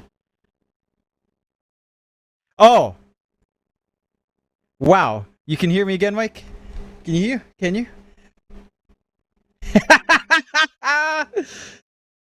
This is all you, Mike. This is all you. You know, we found the culprit, guys. We found the imposter. The imposter is Michael Phoenix. They can't hear you, Mike. Yeah, you're a voice in my head. All right. Michael Phoenix is not coming back. No, he's coming back. That's exactly what he said in my ear. I have no idea what's going on anymore. What is that point? I sound like a dad. Okay, we've got a really good still frame of Michael Phoenix right now. Oh, No, God, you don't. you should have stayed disconnected No, longer. you don't. It was so good. Ah, I hate you, Michael Phoenix. Yeah, I'm aware. I'm back. Thank you for that, Mr. Producer. Here we go. Oh, all right. We can both hear each other. The update, ladies and Yes. gentlemen, is we are trying to connect to a server right now. It is not up. There is no draft. This is. I realize you're all probably wondering why these idiot casters are on screen talking for absolutely no reason instead of going to a break. That's because we made the choice because we care. We care Yes. about you guys, and we know you guys like to, listen to good casters. We're not quite there yet, but we're trying, Jonathan. We're trying. It's good. No, you got that wrong. We know you guys love listening to good casters, so we're not even trying to cast. We're just talking. We know we're not. That's true. There you go. There you go. Yeah. Let's see. There was a couple of pings I wanted to give mention before we went in because you invited chat in, so I'd like to keep that involvement here. Someone asked if the Philippines is a good holiday destination. I would say yes. This might get some flack. Don't go to Manila. Go to maybe Cebu. Go to the beaches. Don't bother with the city centers. It's a city. You've seen a city before if you're from a major city as well. To go somewhere a little bit off the beaten path. Someone asked for a shout out from my city. Shout out from Davao. There you go. And yeah, I have no idea what's happening. What's going on with you, Mike? How did you mess this up so bad? What's that? The audio issue? I'm not sure. I'm reading back to the chat right now, trying to figure out. Apparently, I was the one muted the whole time, which is a real shame because I thought I was being hilarious while you were muted, but that was not the case. Sadly, apparently it was me the whole time, so that's rather disappointing. Oh, couldn't help but notice people said kick MLP, John Solo cast. I don't know if that person's ever heard you do play-by-play, Jonathan. I dare say it's not. If they have, it was probably in Filipino as well. So, God bless you, man. If you have heard that, I'm not sure how you've survived unscathed. You're a true champion. Yeah. My idea of a Filipino cast is me talking the exact same way, but I throw one Tagalog word in. So it's a Taglish cast, so I'm safe with the requirements from my contractor. Like, oh, we want you to cast in Tagalog or Taglish. I'm like, all right, I can do Taglish. Literally one word. Isa lang, like that. It's one word. Every now and again. And I'm safe. I'm safe. Thank you for that, John. Yeah. You're welcome. That is the worst part. These people, these tournament organizers literally pay you money to cast in Filipino and you don't do it. You cast in English. Have you Okay, I swear to goodness, my Filipino is so bad. Like, if anyone here, if anyone watching is a Filipino and I start speaking Filipino, they will just instantly roll on the floor laughing. It's atrocious. I've had that reaction multiple times. I've been asked if I'm actually American. No one believes I'm Filipino. You are American. No one believes it. Oh, I guess now I am, but I don't have the passport, Mike. Yeah. So I don't get any of the benefits, Mike. I have the Filipino passport. I'm convinced. No, I can't go to Australia to watch IMAX. I am convinced. If I brought my newborn on stream, I could convince people I'm Filipino faster than you could. I'm convinced of that. Just based on the way she looks. Based on the way she looks, I guarantee you people would believe I'm Filipino before they believe you are. Just based off the way I guarantee it. Just based on sheer looks. Yeah. Well, she can't talk yet, John, to be fair, so I can't prove it that way. True. You know what? Yeah, you know what? I think it could work, Mike. You head down to the Philippines when the little one's growing up a little bit more, she'll be right in. She'll be right in, Mike. Which is a compliment, by the way. I have a beautiful daughter for any Filipinos out there. This isn't some kind of... No. We know we're good looking. Hold your horses, Mick Phoenix. We know we look good. Yeah. Yeah, you do, John. We're trying the game again. Update is we're trying the game another time, ladies and gentlemen. We're trying our absolute best here. Yep. It's not going to work. I can already tell. So there you go. We're back. We're back to the podcast here, ladies and gentlemen. This truly is Pro Series. This is truly a Pro Series moment. I miss this. I like it. I don't know if this is more fun than a 20-minute pause in the game, but it's up there. Wait, what? What's up, Mike? I just noticed there's a draft going on the other stream. I'm a bit upset about that. I'm not going to lie, Jonathan. How's there a draft going on and we don't have one yet? What's going on? Well, that's the Michael Phoenix difference. That's the John X Mike difference, fortunately, because we are known to have a podcast. Gaben has given us a favor, and not much we can really do about it. It's a gift. It's a gift. Well, I guess I'll expose us, Jonathan. If you did want to watch a game, I believe the F stream is the only one that has a game going on right now. So if you did want to watch some Dota and escape this prison that you're in right now, gamers8gg_F is where you want to go.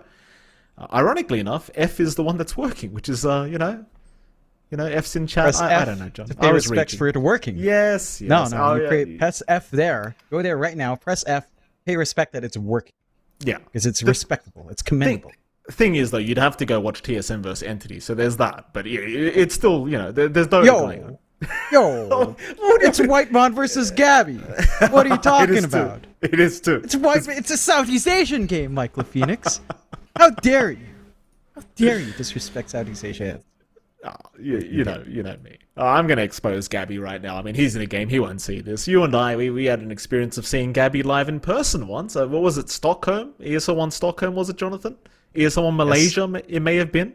Stockholm, I believe. He ignored us. Yes. After all the times I've hyped up Gabby, you know, I basically made the guy's career. He ignored us, Jonathan. He acted like he didn't know who we were. He played it cool. Everyone else in the team, I can't remember who it was. I think it was TNC back then. Everyone else was talking to us. Tim's was so happy to see us. Master Cuckoo was there back in those days. And Gabby, he was too cool, John. He was too cool for us. He didn't say a word to us, didn't look at us. Just left. Yep. Disappointing, to say the least. Yeah. But at least we got Whitemon and Zephyr, you know? And they thought both of us were John.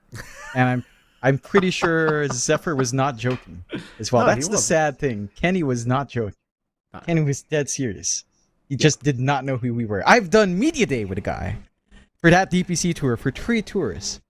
He did not know that I was John and that you were Mike. He just thought we were both John to play it safe.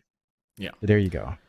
Well, good news is another update, ladies and gentlemen. Apparently there is a second game now going on. I don't know which game it is. I'm actually going to go through all the streams to be able to tell people which games are going on. Because I don't want to hog the viewers here, Jonathan. You know, they're here to watch some Dota. So let me find out. And it is, I believe, the E stream. So gamers8gg_E is where you can find another draft.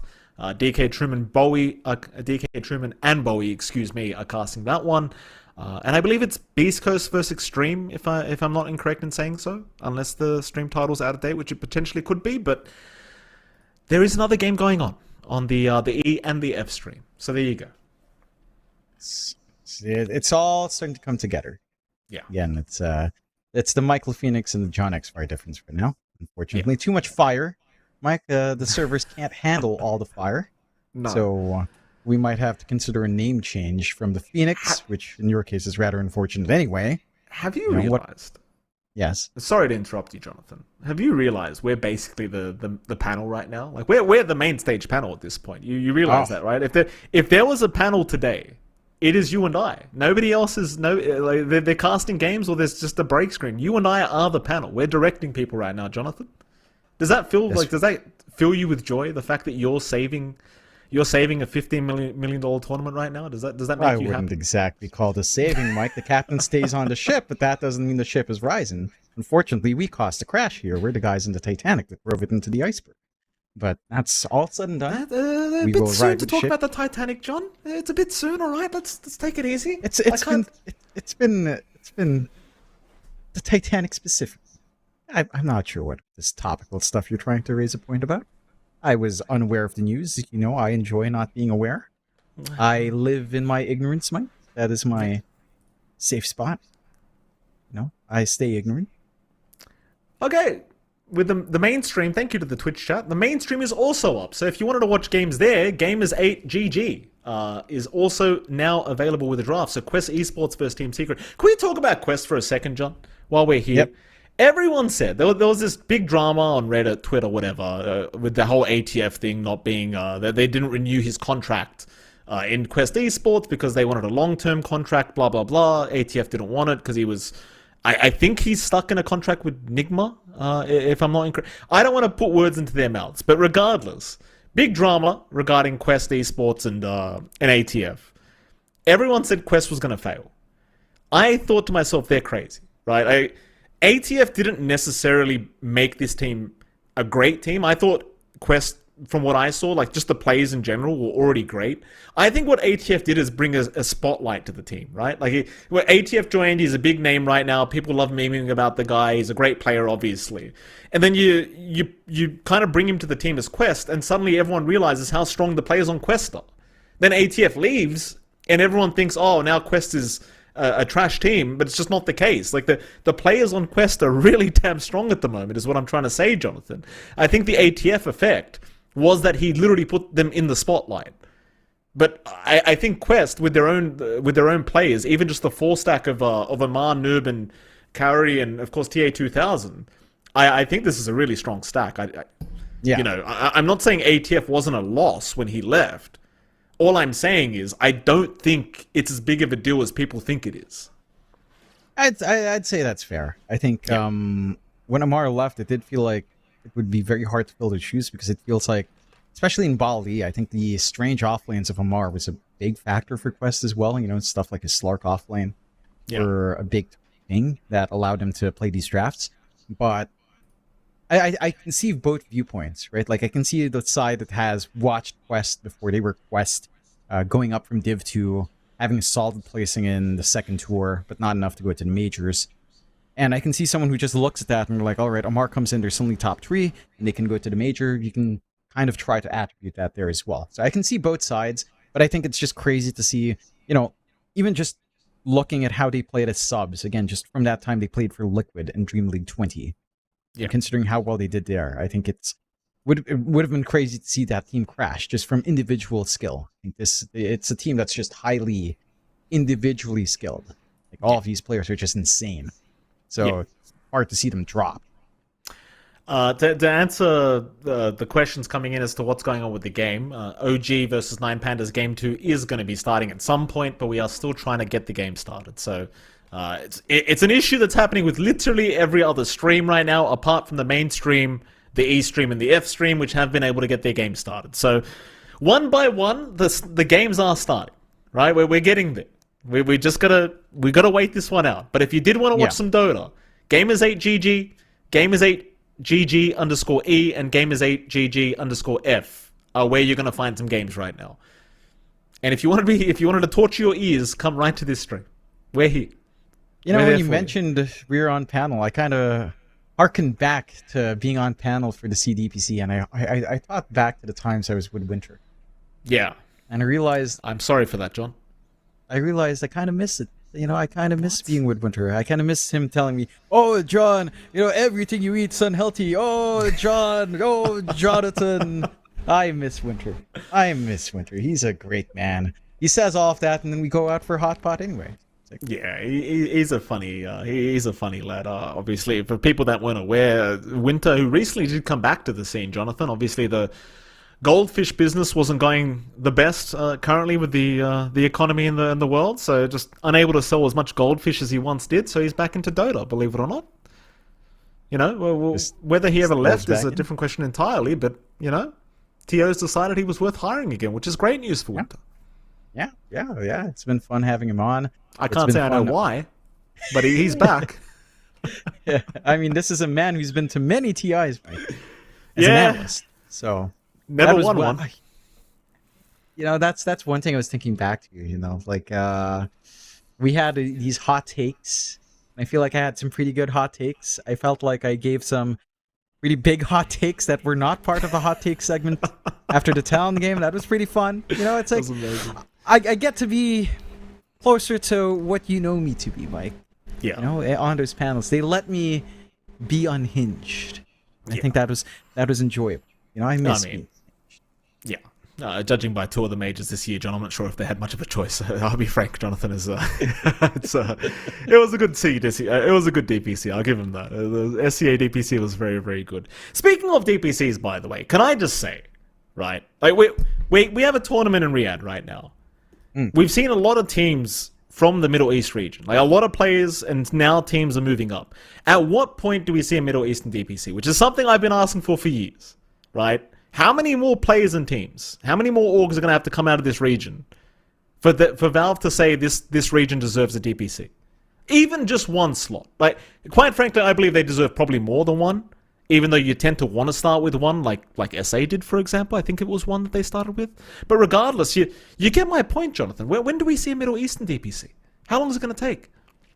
I mean, that's the one thing. Like, I don't know how big the player base really is, like, to sustain the server. I think that's the one thing, because a lot of them play on Europe in the end.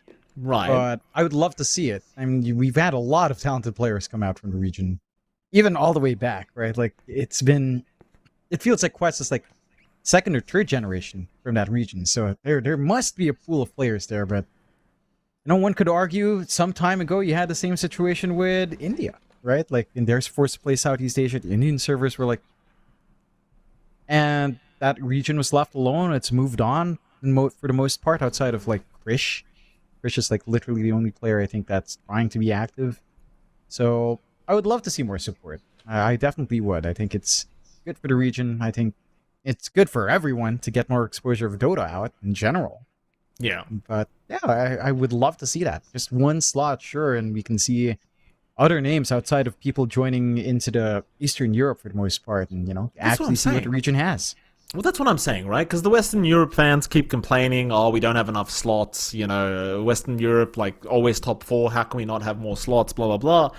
It's like, well, if you removed a couple of the teams, just take some of those teams, put them in the Middle Eastern DPC, would I'm sure, cause a bit less traffic in the Western Europe DPC and, move out from there, I think. I mean, I don't think the region's going to necessarily have an issue raising funds for a DPC, to say the least, so... I don't know. Maybe, hopefully, we see it. I mean, maybe a team like Quest does really well at TI, and if they get to TI, and maybe that'll change everything. Who the hell knows? Update for the people that are asking in Twitch chat, when is the B stream game going to start? We still don't know. We are trying basically every 30 seconds to start the game. So, as soon as the game starts, I promise you it will be on the screen. Yes, it definitely will be on the screen. I mean, where else would it be, Mike? The game will have to be. Well, so, they could keep us on stream, Jonathan. That'd be Could you imagine how mad people would be if we just said, "Oh, the game's been live, by the way. We're 20 minutes into the game right now." I mean, how furious would you be listening to our crap for the last 20 minutes and find out the game's been going on the whole time? It hasn't, by the way. I promise you, the game has not started. But it would be funny, somewhat, It would be very funny. Until we get literally cancelled and never work again. Yeah, it would be a trade-off. Yeah. But all for the pod. Yeah. A much better produced podcast than we say, look at that background. Look at that sponsor box. We don't have any of it. No, we don't. We've got it here. Speaking of which, by the way, John, you see the KFC sponsor there. Shout out to KFC. Weren't you once meant to do an ad with KFC? I could have sworn you told me that you were meant to get... Like, KFC wanted to sponsor you for an ad in the Philippines, if I'm not incorrect in saying so? Yeah. They realized it was a stupid choice? I have no idea. It just never pushed through. It made me very sad. I was excited for some fried chicken, Unlucky. No. Never got it. Oh, that's what. Unlucky, Jonathan. Next time you'll get. There is no next time, Mike. I'm done. I'm washed. Don't try to cheer me up. You know this. You crossed 30 as well, and you know you're done. You're done. Yeah. It's over. Yeah. Mike, it's over. Yeah. Shout out to KFC anyway, Jonathan. Shout out to the boys from KFC. That's quite the segue, Michael Phoenix. Quite the segue. After saying we're done. Good chicken. I haven't had it in a while. I do enjoy the double down. That might be a very bad thing to say, but I think it was interesting. It's like the two zinger patties together as a sandwich, with the cheese. In the middle. Yeah. I know the one. You liked it. That I couldn't. I'm going to be quite frank with you. I couldn't finish it. Right. Oh, the serving sizes in the Philippines are very different. It's actually very different. Like serving sizes here in general are just different. So it was quite a fair bit smaller than the pictures, but still enjoyable. It was quite a nice treat. Sorry, Jonathan, one moment. I'm following some instructions. Yes, you should. There are instructions. Your mission, should you choose to accept it, Mike. What's my console binded to, John? It is defaulted to left-leaning / of your entry key. By default. I think that's my default, but I don't know if it's not working. Do you have your console enabled on your options? Probably not. Live tech screening right here. Go on, John. We've got a live tech fix right now. Mikey, check if your developer console is enabled in your settings, and then check your console hotkey in your hotkeys in the advanced hotkey section. Well, hold on. What settings to check the console first? Where is that? Is it in options, advanced options? Is it there? Enable console is somewhere here. I forget, man. I have not there. You know what, Jonathan? I figured it out. There we go. Oh, good job, Mikey. Good job. I knew you could do it. I believed in you, Michael Phoenix. Let's see if this is going to allow us to start the game, shall we? We shall find out. Excellent. We shall find out. What else?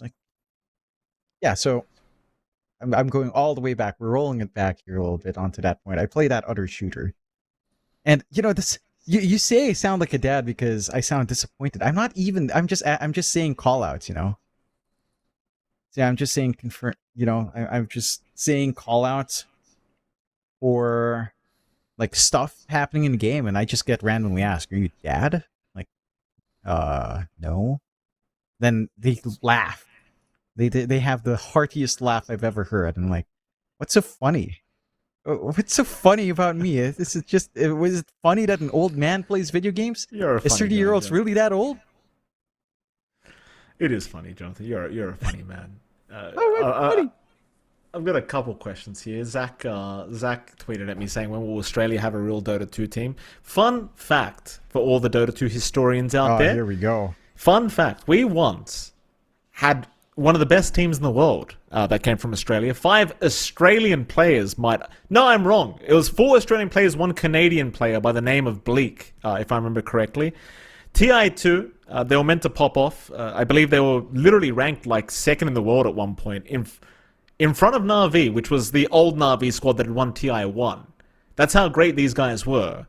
And then they went to TI2 and flopped, to say the least. I'm not going to lie, it was a pretty bad performance. I remember I was staying up in the middle of the night watching Jonathan. It was terrible. And that since that one Australian team, which you can look it up, it was Natural 9. They became Absolute Legends, I believe, which was a League of Legends sponsor. Forget about that crap, right? But Natural 9 into Absolute Legends. They played in TI2. They flopped completely.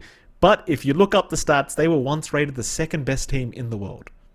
Ahead of Na'Vi, I believe, who just won TI1. That's how great that team was, Jonathan. Alas, though, as Dota players do, they argued over absolutely nothing and split up, and that's the history behind it. We just can't get players together. You know what it is, John? If you join a high MMR Oz pub, which I've had the displeasure of having to do, what happens is everyone there that is semi-decent at the game wants to act like Arteezy, and I don't understand it, right? Like, old Arteezy, he'd pop on the stream, he'd get on comms and just give trash to his team. Like, he'd just trash talk his team the whole time. He might delete his items, go mid. Basically like a tamed Quinn right now, right? That's what it's like in the Australian servers right now. It just feels like everyone's, just mad about nothing. They break some items, run it down mid. Then they get on the comms and they put on that weird, they put on some voice and like that. You know the voice I'm talking about, like the nerdy voice where they act smart. Is this weird? Like there's a voice to when they go, well, actually, there's that weird nasally aspect to the voice that they put on. Yeah. That's where the Australian servers are at right now. Everyone wants to be like Arteezy from 5 years ago. It's kind of weird. As we do have a draft. We have a draft. Ladies, I promised you get the update straight away. We've got a draft. Game 2 of OG against 9 Pandas. Mr. Production. Mr. Producer, let's throw it over. Mr. Producer, wake up. Come on. It's been... Oh, Mr. Producer's now delaying. All right, come on. We'll give you time, Mr. Producer. There is a draft going on. There we go. There we go. Sadly, our producers learnt the hard way that we throw everyone under the bus. Oh, Mike, you sly devil. We've got the draft. I'm not sure if these are the same bands. The Brood looks the same. The Veno, I'm not sure anymore because it's been an eternity since the last time we saw the draft pop out, so I'm guessing we're just running you. If OG were following the script, as from the last time we tried to launch, it would be an Undying ban right now. That I can remember, and into a Darkseer pick, but you shall find out. If they remember to ban, there you go. The Undying's out. 9 Pandas? What is their ban? I can't remember. Alright, and then it's into the Darkseer for OG. And we are back! We're back! This is where we were last time at the draft. Here we go. Same draft. Never mind. 9 Pandas. They go for the Storm Spirit. They'll go into the Skywrath Mage. So a bit of a switch up from 9 Pandas. We've seen how great Kiyotaka can be on this mid-storm, so you love to see that flying out. Obviously 9 Pandas looking to force a draw, so going back for a bit of comfort. Mind you, this storm, if I remember correctly, it was nerfed, right? In that recent patch. Am I correct in saying that, or was it ignored? Yeah. It may have been... let me just. I'm not sure anymore. I mean, with Pugna nerfed, you could argue that Storm was indirectly nerfed as well, I suppose. But Storm still is a hero that can pop off pretty hard. Kiyotaka's especially on that Storm. Saw OG ban it out last time. Now they're prioritizing this for Kiyotaka. Just going for a nice safe pick. With its Skywrath Mage, there's a lot of play potential here. There's a little bit more team fight. The Ags build up eventually. OG just back into the TA. And they can run this for BZM mid. They can run it for Yuragi safe. Pretty open for them to toss this one around. If it's a mid lane matchup, it's not the worst thing in the world for a TA. It's also not particularly amazing. So I'm wondering what the game plan is from OG. They have picked 2 cores in the first phase. So establishing their win conditions not too far off from game 1. If anyone can remember what happened then. Yeah. And there was a TA, there was a Darkseer, there's no Enigma, so that's the one major change so far. But I think for 9 Pandas, again, the pertinent thing for them is playing as a team. It's a lot more disconnected. I think this time they've got to understand that Miero cannot allow to give this TA free farm if Yuragi's playing it, and if Kiyotaka's up against it, he really has to crush that lane. They can't give away their stacks either. That was something OG was very on top of, so we'll find out if they do correct in that way. They've had a lot of time to think for that, Mike. Yeah. By the way, Jonathan, to answer the question I asked you earlier, there was a slight nerf to Storm Spirit last sub patch, but it's pretty whatever. Like the max level Vortex still does 2.1 seconds, so they nerfed the duration of Vortex for the early levels. That's pretty much it. Level 1 feels really bad now. That's the TLDR. Because we are going to go into the ban stage. Silencer, Bloodseeker, all being removed. OG obviously going back for the TA. Probably going to feel really nice for them because it worked very effectively last game around. TA loves heroes like the Skywrath Mage. 0 base armor is going to be very easy to just get through her. Doesn't mind laning against the Storm Spirit. I'm sure you've already talked about all these things. And we'll have to wait out some bans, John. But I imagine 9 Pandas going up against the Templar Assassin again and the Darkseer again should have a decent kind of idea of what they should do about it.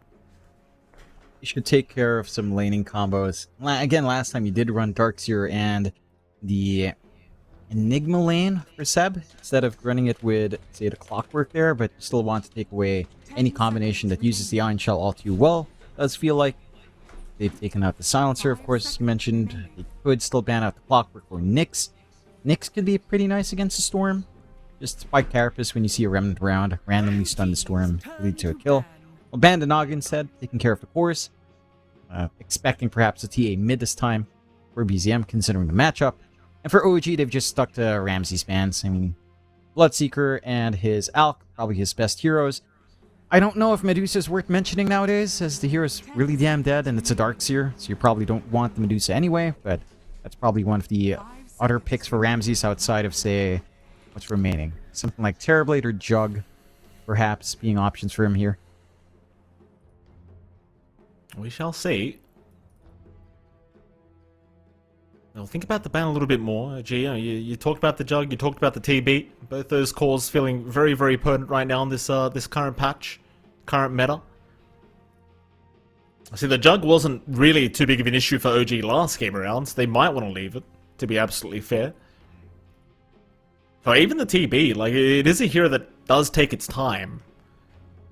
Mind you, arguably it is one of the better heroes against a hero like TA, but well, they get rid of the Lycan instead here, OG. So just not wanting to allow that kind of tempo setting core from the off lane to come in for 9 Pandas. And I say from the off lane, we have seen Lycan safe lane with the Harpoon build up as well. So you can go down that route, as it is a universal hero now for some reason. 9 Pandas. Final ban for themselves. 5 seconds remaining. Your big issue here is figuring out if your TA is going safe or mid. And that flexibility for OG is pretty big. So they have to keep their ban pool pretty wide here as well. They were worried about a different Yuragi hero, perhaps like a Monkey, Faces Void. The Slark still available as well. Feels like a Slark can get a lot of things done here in this kind of game. Ties in with a Darkseer pretty nice. And lock in that Storm until the BKB's up. Just rush the Ags, you feel pretty good here. Wouldn't mind that kind of ban for 9 Pandas, unless they were thinking about picking it up right next. As they do have first pick in the second phase. You can try to sneak with something like that for Ramses, although Slark laning into Darkseer is not particularly fun for Slark, I would have to say. The 9 Pandas, they'll take their time with this one. So yeah, a bit more pressure on 9 Pandas, considering they have kind of forced themselves into a situation where they can only draw. Oh. They're going to go down the Oracle route. They did run last game around, which, you know, to be fair, Oracle does very well into Darkseer, because you could just purge off everything. But it didn't work last game. So we'll see if it changes anything this game too. 10 seconds remaining. Yeah, it was pretty rough last time around for Solo, but I think maybe they tie this in with the Jug once more, try to run it back. I think that could still pay off. I don't think the Oracle Jug was your issue last time around. You would want some stronger presence out from Yarrow. That's where the big draft change has to be. On that offlane, his Beastmaster just didn't really have a game last time around. Dark Willow comes out for OG. Pretty solid support to have. With the Darkseer, if you want to run it there, Seb, or with Taiga, +1 for Yuragi. And the heroes felt pretty damn good. I believe it's also universal, so down the line you can scale with Ags, although I highly doubt we reach that point in this game, considering how fast game 1 went. The tempo is the big part. Lots of good teamfight, good control to tie in with your Darkseer. Vac Wall into the Brambles is going to feel pretty oppressive.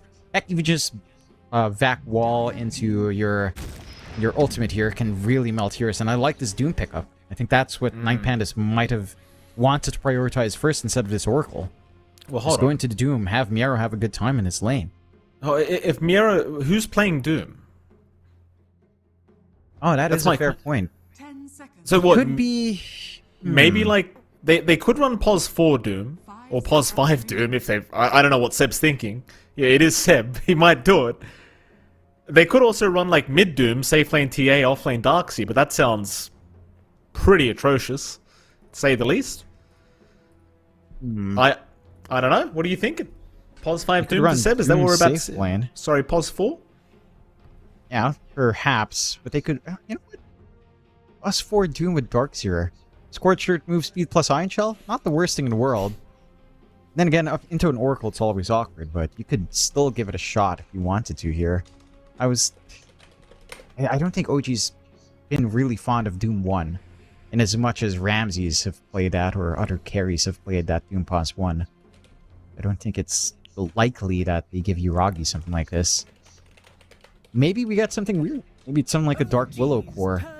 That would be maybe a little bit too left field. There's that Jug we were talking about for 9 Pandas, so again, running it back. Yeah, it's really open. I like this from OG. Just keep them thinking. They don't have last pick overall, so they will have to show that flex rather early, but you could run Doom support, you could run Doom 1, you could... I don't know about saying this. You could run Darkseer support. It's maybe not the best. Probably is very, very much not the best, but it's a possibility, I suppose.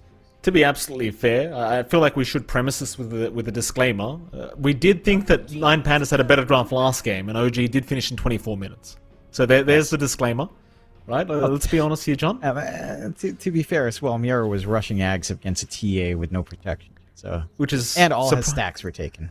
Surprising of you to bring that up, considering you're the one who loves seeing the drums of Slom. I love the drums of Slom. I understood why he rushed it. I don't think you rush it without the Vanguard.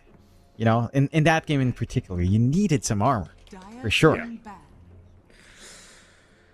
Final ban out. Tidehunter being removed here by OG. They also got rid of the Underlord. Slark being removed by 9 Pandas. So they seem to believe that maybe a position 1 is still yet to come from OG's end of things. 10 seconds remaining. So OG are definitely cooking with this draft, to say the least. Seb's up to something. 5 seconds remaining. Oh, he's had an over an hour to think about it, to be fair. We had such a long pause, so it's he's had a long time to come up with some cheeky draft. It's 9 Pandas. Hard. He's cooking. Let him cook. Meepo ban is there, 9 Pandas. Just making sure, just in case. They do have a storm after all, so you don't want to risk it. Final pickup. What are we doing, OG? What's this? How are we rounding off this draft? What's the spiciest thing I can think of? An AM is pretty spicy here. What? It's maybe a bit too spicy, but, you know, that could be the way you go. What kind of analysis is this? Out of all things you've run, this is the SEA analysis right here. This is an SEA pub game to John Xfire. Yeah. Look, we've gone through a long pause, Mike. My brain is gone. I don't know what I'm saying anymore. It's a specter. It's a specter. If that was an AM pick, I would have literally sent you $1,000. As I would have been like, there's no way he doesn't deserve $1,000 right now. I'm lying. I don't have $1,000, Jonathan, but I would have tried to find a way. 9 Pandas, final pickup. That was a joke, Jonathan. I'm not that broke. It's okay. Calm down. Don't throw too much. Both sides. Don't send any money via PayPal, John. Which is it? I heard how worried you were, Jonathan. Don't worry. Just close PayPal. Who says I had anything in my PayPal? What are you talking about? What are you talking about? Uh-oh. They go back. They run it back. They run it back into the Beastmaster. So you've got the Beastmaster Skywrath Mage combination. This lane should be a lot better for Miero. Seb is running that Doom. Oh. Nothing too insane. I mean, you called it, right? Doom Darkseer lane. Scorch would be nice if you're not being locked by the Oracle. You know make that work. I'm going to say it's good. That's what I'm going to say. I mean, I don't think it is, but I'm going to say it, right? I feel like Seb's got something up his sleeve. He's got some plan. He's going to be like, trust me, boys. I'm going to devour this creep. I'm going to get stunned. Surge me with Iron Shell. I'll stun the Oracle, and we'll kill Solo a billion times. I feel like that's what Seb's telling his team. Something, trust me, guys. You know how it goes. You've watched True Sight, Jonathan. He's giving the speech right now. We all know it. Going with this draft, game number 2. I mean, are we going to say again that 9 Pandas has the better draft, John? Are you going to tell me this is a better draft from OG? I don't want to say. I mean, for God's sakes, they chose Spectre, John. They have a Spectre on their team. I don't want to say. I feel like this draft from OG actually works. Is the terrifying thing. I think for 9 Pandas, again, I don't expect Miara to get crushed this time. So, I don't know if he's going to rush Ags again. If he'll run it back without the Vanguard. I don't know about that. It's all down to how 9 Pandas plays. I think if they play well, if they play to their strengths, there's a really good tempo where you can punish Yuragi much more than you could in game 1. And you can maybe handle BZM a little bit better on TA. Your matchup here for Kiyotaka is maybe a little bit rougher. So you would want to, I suppose, just emphasize mid once more as we saw in game 1. And unfortunately, we've got to pause. Don't say it. Oh, he said it. He said it. Pause yes, once more. Ladies and gentlemen, we have thrown to the game and we do have a pause. However, on the bright side, no server issues. This is a different issue that can be easily resolved. And it happens every tournament, by the way. I'm not sure what it is with TeamSpeak and Discord and all these communication softwares that we provide at tournaments, but players are doing something because it breaks every time, apparently. There we go. It's all that lobby chat. It's all that spam. Yeah. It's on BZM, I'm sure. Yeah. It's all that spam. You get into it. Tips are out. I was going to make a bit of a stupid joke, John. I couldn't help but notice people in another chat were saying something like Pure's using too much bandwidth or something by watching the stream. Shout out to Pure. Poor guy's copped it so much the last couple of years. You know, he's a great player. You know, I'm sure he laughs too. Yeah, just needs to disconnect that keyboard sometimes. Someone just lock the PC when there's a pause. That's all you gotta do. Coach slams the door open, locks the PC. Locks the PC or locks him? Which one is it? Let's lock something. Get his hands out of it. Speaking of, Seb needs to get out of here, John. Look where he's running. Seb, it's not safe. Seb, don't go for the Watcher. Oh, here we go. The slow's out. Seb, can he find a way out of this one? A max duration Fortune's End. Blood Grenade's going to land. Seb, he's going to try and get into the tree line and juke this one up. Oh, that's a great tree placement. Seb gets the tip here from BCM. Not going to matter. Is eventually going to tie as Untitled takes the kill. BZM trying to respect his elders there, John, with the tip, but it is a bit of wasted tip there from BZM. It's a great block, but not quite enough to avoid the death. It was massive commitment coming out from the side of 9 Pandas, so for the most part, OG. They get the 3-for-1 in exchange for that first blood. First blood going to Sky, not the biggest deal in the world. So you kind of don't mind. Fine with that trade-off. Again, OG started worse in game 1. 1-4, and they still came out on top. This time, it's looking a lot smoother, Mike. It is. Should we start with this bottom lane? Well, we were going to. We'll start with the top lane here, John. Oh! Stop confusing Eason! Oh, Stop! Eason's sitting there like, what's this idiot going to say next? Well, what's this dumbass going to say now? Bottom lane, Miero and Antares going to be up against Yuragi and Tiger. So this bottom lane, we kind of briefly went over it, John, but do you have the advantage one way or the other here? Do you like one? In fact, hold that thought, because Miero and Antares are getting very aggressive already. But what do you think?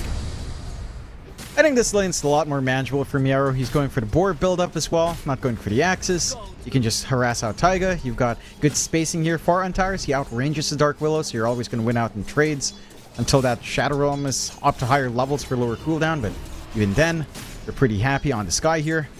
I don't think Yuragi's going to get shoved out too hard, though. Like, even with all this harass coming out, he's still fairly healthy on the spec. You should be able to still manage this lane somewhat well, as long as Taiga doesn't die, and he's got the regen to at least back him up in these trades here. Yeah. The mid lane should be a bit of a better time for BZM, I would argue. Like, the TA versus Storm matchup is generally pretty TA favored, and you're seeing BZM really abusing it. Kiyotaka, watch the side blades. That was close. Now, BZM really starting to dominate that mid lane. And Kiyotaka, he's literally only got a Fairy Fire. Like, very, very kind of desperate times for Kiyotaka already. Yeah, this is, not a fun time for Kiyotaka for sure. BZM, he knows how to play this TA mid, he knows his matchups. Just line up those side blades, and there's not much counterplay a Storm can do. Can't clear out the Refractions either. That's where that early pick Storm can fall in your face here, and OG and BZM just managing that lane very nicely. I don't see any relief for Kiyotaka either. As the levels go up, this just becomes better and better for the TA. Something like a support rotation has to come in, but... Bottom lane, Tiger is going to go down. They'll try to trade with Antares, but he's going to be just fine. Survive another day, so Tiger the one to drop down to the bottom lane. Second kill here for 9 Pandas. That'll be about it. It seems as... I mean, Antares is still very, very low, so Tiger might be able to come in and try and sort this one out. Try and maybe get themselves a kill here. In fact, he is going to start moving in now. Brambles is going to land. Shadow Realm damage will be there. The Skyrath still... Oh, Antares! Well, what happened there? He was hiding really close to the tree line. Neither one had direct vision of each other, I believe. Taiga opts to right-click Miero. They still find that kill in the sky because he takes too long to back off. So it's rather awkward trade-off. So far, feeling pretty good for 9 Pandas overall. I think you're still in a good position here. You've got free farm for Ramses up top, which we haven't really talked about too much, but your Jug is farming pretty freely, as we saw last time as well. Not too much Seb and TM can do, although it'll cut into solo. Yeah, nice fact back onto solo. Just chase him down. Solo will go for a Fortune's End, but Seb will have his way with him, no problem. Scorched Earth damage will get the job done. And he's got that really annoying mana burn creep on the Doom as well. So not only is he going to have constant mana to use Scorched Earth, but mana burn is just such a nuisance for the Oracle. Like, you're so mana dependent as this hero.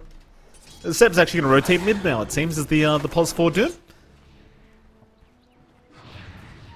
Classic Seb shenanigans. He'll scout out some stacks.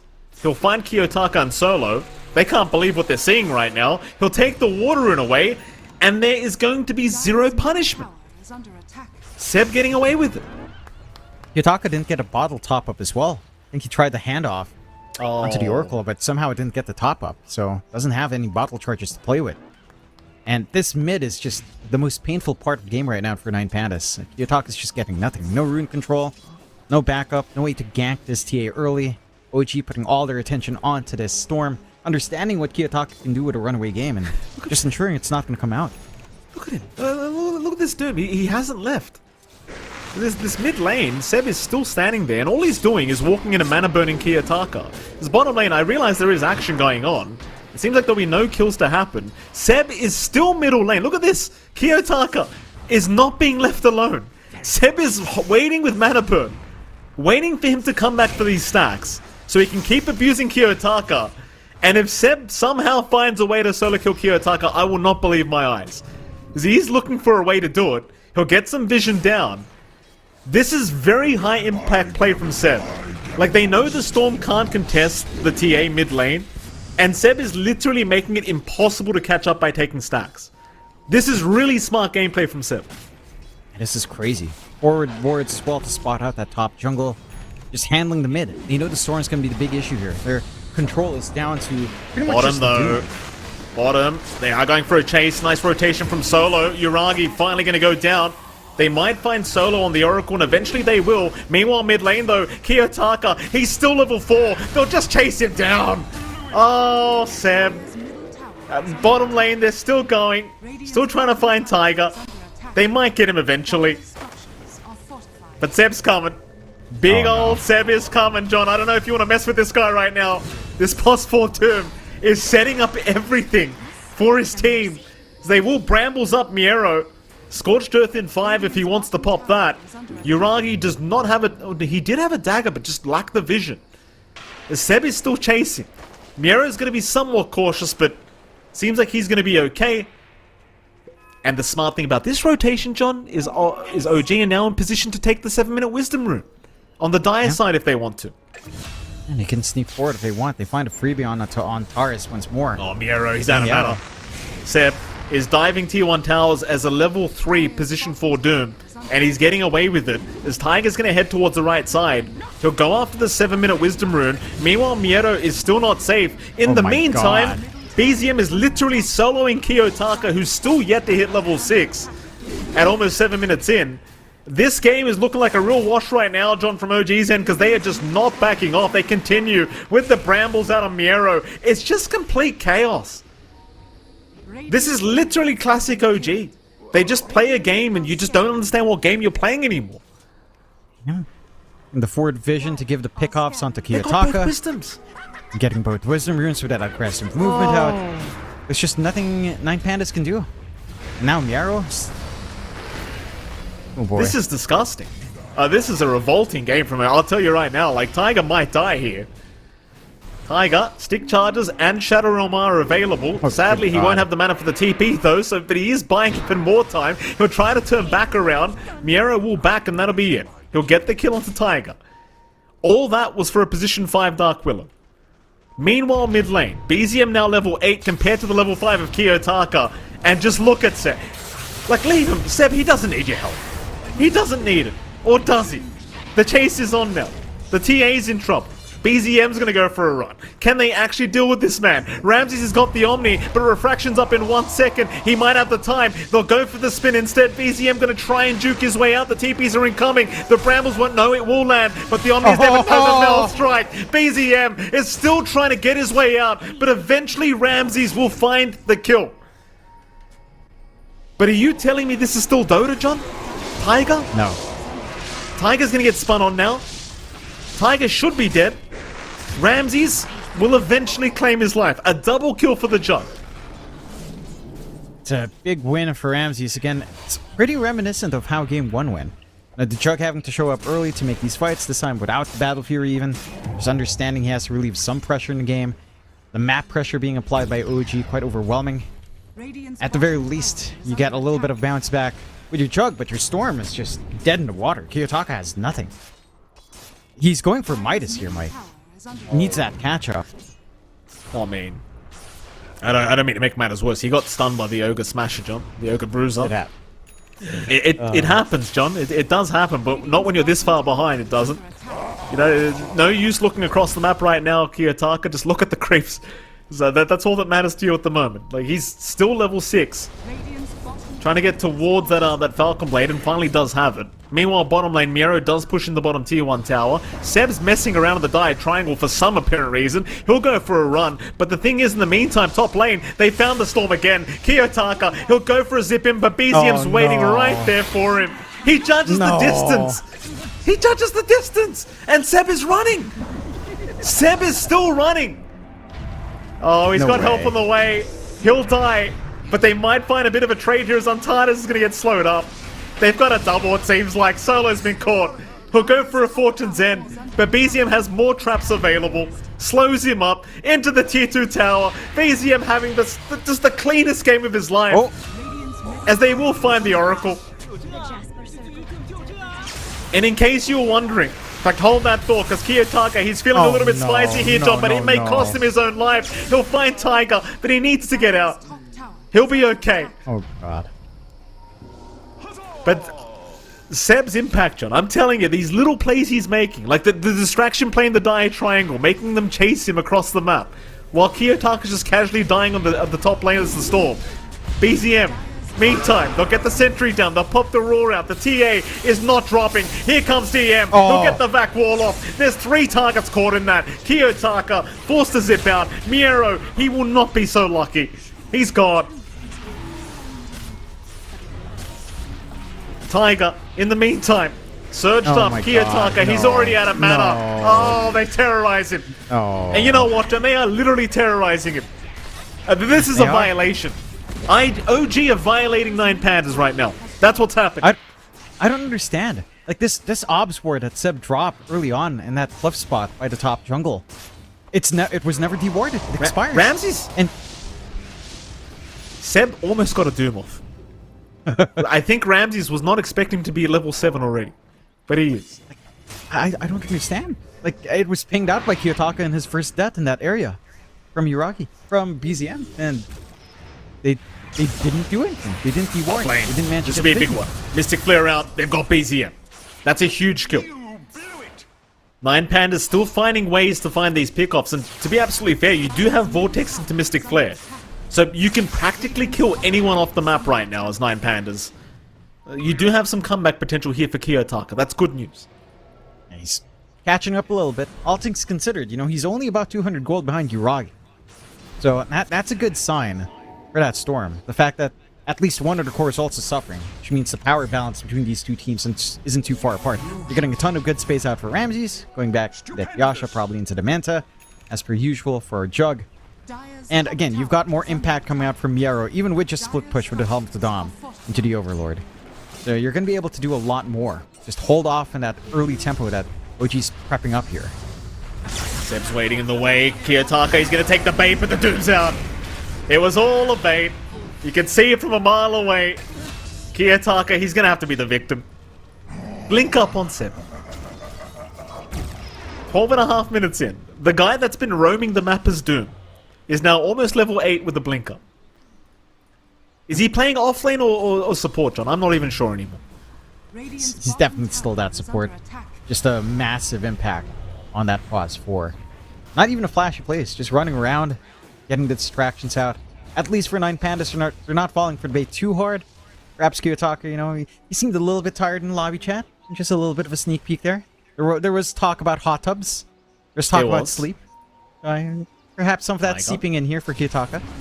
Kiyotaka's going to find Tiger. Tiger's actually the one getting aggressive, but does need to find a way out now. So Zip's going to be there from Kiyotaka. This should be a freebie. The Terrorize is going to land, buying even more time now for the Dark Willow.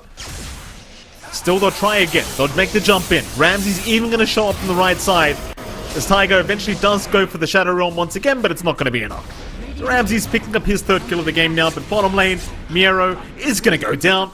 They'll find a Beastmaster. At least Ramses, though, is forcing in the tier 1 mid tower. And he is top of the net worth board as the Jug, so he's having a very good game. Yeah, a lot better than game 1. Given the space he needs, taking these safer fights to join in, rather than the massively risky fights that 9 Pandas were forced to go into. He's got that scaling lined up. Again, your big issue right now for side of OG is you need a ton of space for Yuragi. Even when his lane went fairly okay with all those kills and pressure onto Miero, the spec is just not the quickest farmer, even with a blade mail up. So it's going to take a lot of time to stall here. And you're also still needing a little bit more farm on BZM. Kiyotaka's going to enjoy this one. He's going to enjoy that one. There goes Seb. They'll find him out. Seb was trying to go back for his Wisdom Rune, but will pay for it with his life. OG immediately just going up towards the top lane, trying to see if they can find Kiyotaka. Instead, though, it's just going to be Untitled. BZM, though, will accept the kill. Untitled just has no chance of survival. OG still in a pretty strong position. 2k advantage their way. The saving grace right now is the fact that Ramses is top of the net worth board on the Jug, though, for 9 Pandas. Yeah. Doing quite a fair bit with that space. And Jug's going to scale up nicely into a mid-game tempo here. So you kind of want to keep that pace up. The issue is BZM is now ready to play. Blink and Dragonlance, he's more than ready to look for these pickoffs and softer supports. And once the Desolator is up, Roshan, it's going to be a very real possibility for OG. The 9 Pandas might not be ready to kind of deal with. That should line up with Miero's Overlord, So you could try to pressure into some tier 2s, maybe start to clear out the other tier 1s on mid and top.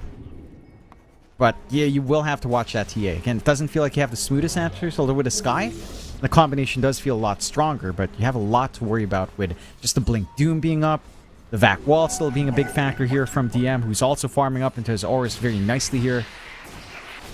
Again, this is a much more playable position for 9Pandas, but they can't just coast their way into late game as well. Not up against the Spectre and Doom. Even the TA, there's a lot of scaling. Bit of a setup here top lane, but 9Pandas, or they'll say BZM, they might not be able to say no to this one. BZM, let's get a blink away. Now Tiger gonna move back in. Does get the terrorize off onto the Oracle, though Solo is still looking rather healthy with the Fate's Edict. So now Tiger, the one in danger, looking to back his way out, does eventually go down. BZM, he's still trying to move on forward. In fact, he's getting a lot of damage off now as Ryuragi comes in from the right side. Kiyotaka, he's out of mana. He'll mango up in the end. And in fact, I believe that was Untitled that gave him that mana to allow him to get back towards the fountain. But it will mean his own life. So quick thinking from the Skyrath, who I do believe gave him the mangoes to be able to have that mana. Just giving a little bit more space out.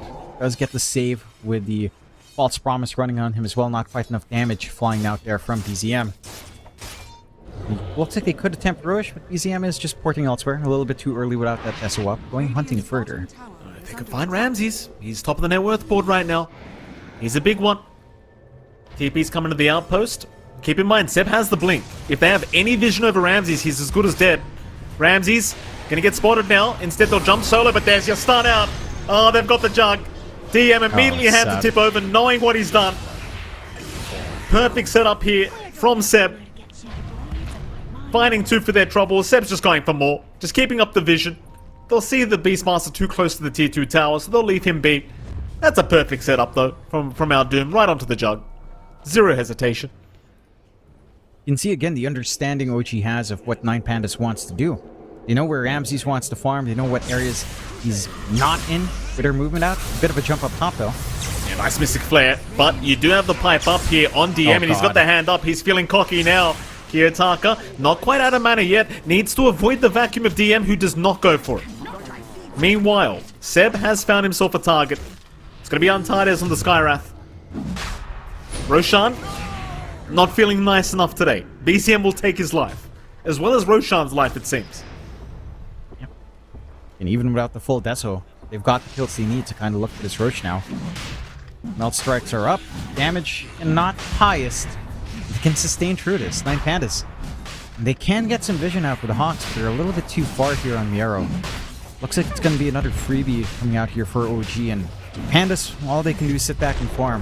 Hope that Ramses hits this point with the Butterfly where he can start to deal with some of these issues. They've got the full Overlord from Miero. They could look for a little bit of power pressure in exchange for that Rosh. If you want something, well, they might even find Tiger, who's trying to get through to the Twin Gates. He will make it out just in the nick of time. Roshan is still up. 9Pandas, they are coming. The creeps are here, but Roshan is down. It's too late. Miero will immediately look to leave the building, but the traps did scout out the Beastmaster's presence. So they know that with the TA traps, he is there. But he does have friends around. G not going to bother trying to go for a bit of a jump onto the Beastmaster, I don't think. Though Tiger, still hanging around, but does keep his distance. Meanwhile, bottom, Ramses and Uragi kind of going at it a little bit. Fighting over the neutral camp, but are going to leave it. However, Ramses does need to be a little bit cautious, because there's 4 heroes suddenly from OG that are looking to make a jump in. Silence is there, yet Ramses will have Solo right behind him with the False Promise. So he'll play a little bit more on the edge. Oh, it's Seb. Meanwhile, Seb has been caught, so you don't have to worry about the Doom now.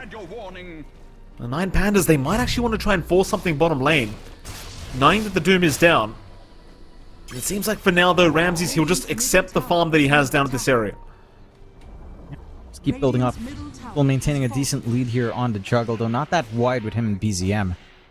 BZM, with the Aegis, with full Deso up, have to watch yourself on these supports. The Oracle's the big one to find out, but even a nice kill into the sky could be massive, although the Ghost Scepter is up now for Antares from the Courier. Be able to save himself from some of that physical burst coming out. 22 to 13, but again, a much stronger position for 9Pandas in comparison to Game 1. Relative to that, like Miero has stacks, they haven't been able to snipe out these stacks as much. And Seb's still a massive threat on that Doom, but it's been mitigated to an extent. 9 Pandas playing a lot more conservatively and just waiting for their own spikes, waiting for Ramses to become this unstoppable Jug, waiting for Kiyotaka to have his Sanj up with his Kaya for a little bit more forward presence here on the Storm. And all things considered, the recovery for Kiyotaka has been pretty on point. He was bottom network core, now he's not. He's above Uragi. The Spectre's not given as much space as you'd want, although with Radiance up, and that can change very fast. Not even just the farm, just the presence from these haunts can be a little bit overwhelming at this point. It's certainly very annoying to have to try and play against. Even, like, just the Skywrath Oracle, they're not going to have a very good time every time that Haunts pop. Just the illusions themselves are just going to do so much damage to these two, and that's why they've got the Ghost Scepter already up on Antares. Mind you, obviously he can build into the Ethereal Blade for a bit more value later if he wants. It's like Solo's going to be going for a Glimmer Cape instead, just trying to protect himself that way.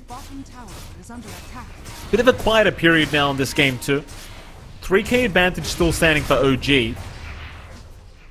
9 Pandas, though, more than happy to drag out this game, because Ramses is playing Jug, and Jug is one of those carries right now that can scale very effectively into the late game. Like, Ramses is getting rather close now to his Butterfly. Once the Butterfly is up, it's already queued up a Lincoln Sphere after that, and suddenly you are looking pretty damn strong as this Juggernaut, I'd say. Unless OG catches you out right now down at this bottom lane, but he's nowhere near. They've smoked up on OG. Good ward to just spot the TA kind of farming by herself. Should give a rough idea. As they are taking the Tormentor, not going to be punished for it. Dire's bottom tower is under attack. The Tormentor gone. Top lane, they're looking at Uragi. They've got the level 2 Mystic Flare, so they've got plenty of damage to try and go after the Spectre. They won't catch him out. Meanwhile, Dire Triangle, OG, they're the ones to make the jump in. Solo's going to get caught. They've got an Oracle kill for themselves as Uragi's trying to chase after the Jug. But Ramsey's obviously going to be the much harder target to chase down. We'll be just fine. They'll take the Oracle kill and maybe even stick around for the bottom tier 2 tower while they're at it. Get a little bit of push going in. And with its Deso Weapon BCM, it doesn't take too long to melt these objectives. To be able to equalize from this pressure coming up top with Kiyotaka, who's not the fastest pusher. Surprised he's decided to just take over this part of the map. Be looking for a slow trickle of a response here from OG to punish. Tiger. Vortex is out. They caught the Dark Willow. Meanwhile, Seb also being omnied up by Ramses does not get stunned up. He'll get the spin in time. So one already down. Tiger surviving. Does get the Terrorize. And now Kiyotaka. Oh, he gets double rooted. Not the fight you really wanted for 9 Pandas. They get a much better trade on OG. 9 Pandas once again just kind of forced to retreat. Though I say retreat, Solo and Ramses are still sticking around in that dire jungle. It's like the traps are going to slow up this Oracle. Solo is just going to Fortune's end it off. And he'll just walk away. And just to bail out of a dicey position. The Aegis does expire now on OG, so you've done a great job of Unmind Pandas to just avoid this big spike from BZM. They've not been able to take off more on the map than I think they'd like. Tier 2 mid still standing, Tier 2 top still standing. Still a lot of space coming out here for Ramses. Butterfly almost completed now on the Jug as well. And leading into that level 18 mark, where the Omni Slash starts to feel really painful with that added duration. 0.25 doesn't sound like much, but considering how Omni scales, with the Butterfly up, it's going to be a massive spike for Ramses. More presence coming out here. Yeah, chases onto Tiger. Tiger's got help incoming. Here comes BCM. Solo surviving a little bit longer. Will not survive for long. Reign of Destiny only going to do so much to keep him alive there. 9 Pandas still on the retreat, still just trying to buy more time for their Jug. You've got some other decent core items coming up soon as well, like the Heaven's Halberd on Miera is a good one against the TA, that's for sure. Problem is, like, it's a bit of a struggle trying to find that kind of farm at the moment off this map as top lane. Jump is there onto the Spectre, but he is just not dying. Uragi, he literally killed Antares with just reflecting damage. Kiyotaka still trying, might actually kill himself here. Oh, and he can't do it. Shame you couldn't back up what you were saying. Uragi literally just popped Blade Mail. And the Skywrath died, and he survives. Yeah, it's a Spectre. You know, you're reaching that point where Spectre's going to have all those stats up, has all the HP to tank through a lot of damage. And that's him without any sort of big stat padding as well on strength. You know, that's without the Manta, that's without the Ags. That's just going to be a scaling problem for Nine Pandas to try to deal with down the line. No one that naturally builds into a break here either. Perhaps the Hex coming out from Kiyotaka can start to help the cause, but again, still a long ways off from that. Full Butterfly up for Ramses now, and that impact with Omnisash can be felt. The issue is finding the fight they'd want to take here on the side of Nine Pandas. And they're playing under where they've got Vision, playing around that bot jungle quite nicely. OG now looking for the shove in up top. They've got the push potential to come true. They've got DM working onto his Ags. Once that normal punches up, just punch up the spin TP on the Jug's not going to be as effective. A Jug Illusion is going to do a lot of work here as well, considering all that farm. So a lot to be worried about. Radiant structures are fortified. Yep. OG. Nero. Gonna move in. Ramses, Kiyotaka, they're all setting up. Tiger, he'll get the vision. They'll jump in. Seb, he's got the Doom out. He found the Beastmaster. Kiyotaka's desperately trying to control them up, but it's no good. OG have got full control of this team fight. It is not looking great for Nine Pandas as the Omni-Slash does bounce around. Everyone shares the damage. Chase is on. They've already found one Amiro. Trap Slow is out onto the jungler. Ramses is still running out of there, but Seb, he will have other plans. Stuns him up, walks away. They'll try to chase down the Doom, but Seb is fine. Oof. Ramses barely getting out. Just barely. Though I can't say the same for Kiyotaka. John, look at this. Seb, leave him alone. Seb, Kiyotaka, completely out of mana. Looks like he's going to be able to make it. Slips away the sliver of HP, but massive win once more for OG. Like, that's Nine Pandas showing off what Ramses has as well. Just not enough. The illusions are made with a wall. Damage is spread. Spectre too tanky as well to deal with right now. I mean, you give props to... In fact, hold that thought, because Tiger's currently being chased down. Zip forward from Kiyotaka is what I was meant to say. So they do get Tiger. Better say Kataomi for a moment there, John. So Tiger does go down, but I was going to give my props to Tiger for that last fight, because he walked in with the Shadow Realm to get the vision and break the smokes out, as Kiyotaka is going to jump in again onto BZM. This will be the big target if they can get it, but can they stop the TP? No, they can't. They cannot. That's just depressing to watch. Mero just outside of range for the roar. He was just maybe a millisecond earlier, gets the roar off. Find that kill. Would have been a massive one onto BZM, but they missed their shot. And OG, and dancing around the side of Nine Pandas. 29-15. A much better game for Nine Pandas, but OG still in control. They're kicking into that scaling point now for the Spectre. With a Manta up, with the Ags coming in. The supports are going to be cannon fodder to this hero, just looking for the solo pickoffs at that point. No breaks in sight either for the side of Nine Pandas anytime soon. Let's see if they find openings. If they can start to pick off OG one by one, they can maybe, you know, catch out the Doom or the BZM, Dark Wolf. mid lane, they've got the flare out. Oh, BZM is not taking enough damage. He just pops the BKB in the end, fights back against Kiyotaka, who does zip away. I don't think it would have been enough anyway, but that Vortex pulled him out in that last half a second of the Mystic Flare. Meanwhile, bottom lane, Miero, gonna go for a TP play out, is probably just gonna make it. Mid lane, Tiger's going for a solo pick off here onto Antares, and he can do so. With the Bedlam up, it's no problem. Yeah, that is something Dark Willow excels at. Picking off these softer sports. One more. Why not? Then the cape out. Tiger, he doesn't care. He'll get the Terrorize off. Another root out. And well, once BZM joins the picture, it's just lights out here for solo. Tough times again for Nine Pandas here in this game too, as it's currently 31-15 with an 11k advantage for OG. And I'll tell you, like, while the first half of the day for OG was looking a bit rough, it seems like they're warming up. They're getting there. They certainly are. And they still have a series after this as well, so just hoping that the momentum carries through for them. For Nine Pandas, they're looking a little bit worse for wear. You know, they've played 2 series already. Again, coming into this one, they sounded pretty tired. from the lobby chatter that we have managed to see. They do have Roche access right now. Got the vision with Miero, so they'll get started onto that objective. Try to get more going for themselves here. Got the level 20 talent up on Ramses as well. So if you can time these fights to use the False Promise onto the Jug in a dire situation, you can heal back to full with a good Omni Slash off. Scan is there from OG though, and they are grouped up for a smoke here. Roshan. Not going to take very long here. Will be given freely the way of 9 Pandas as OG are just not able to make it in time, but they might still go for a fight.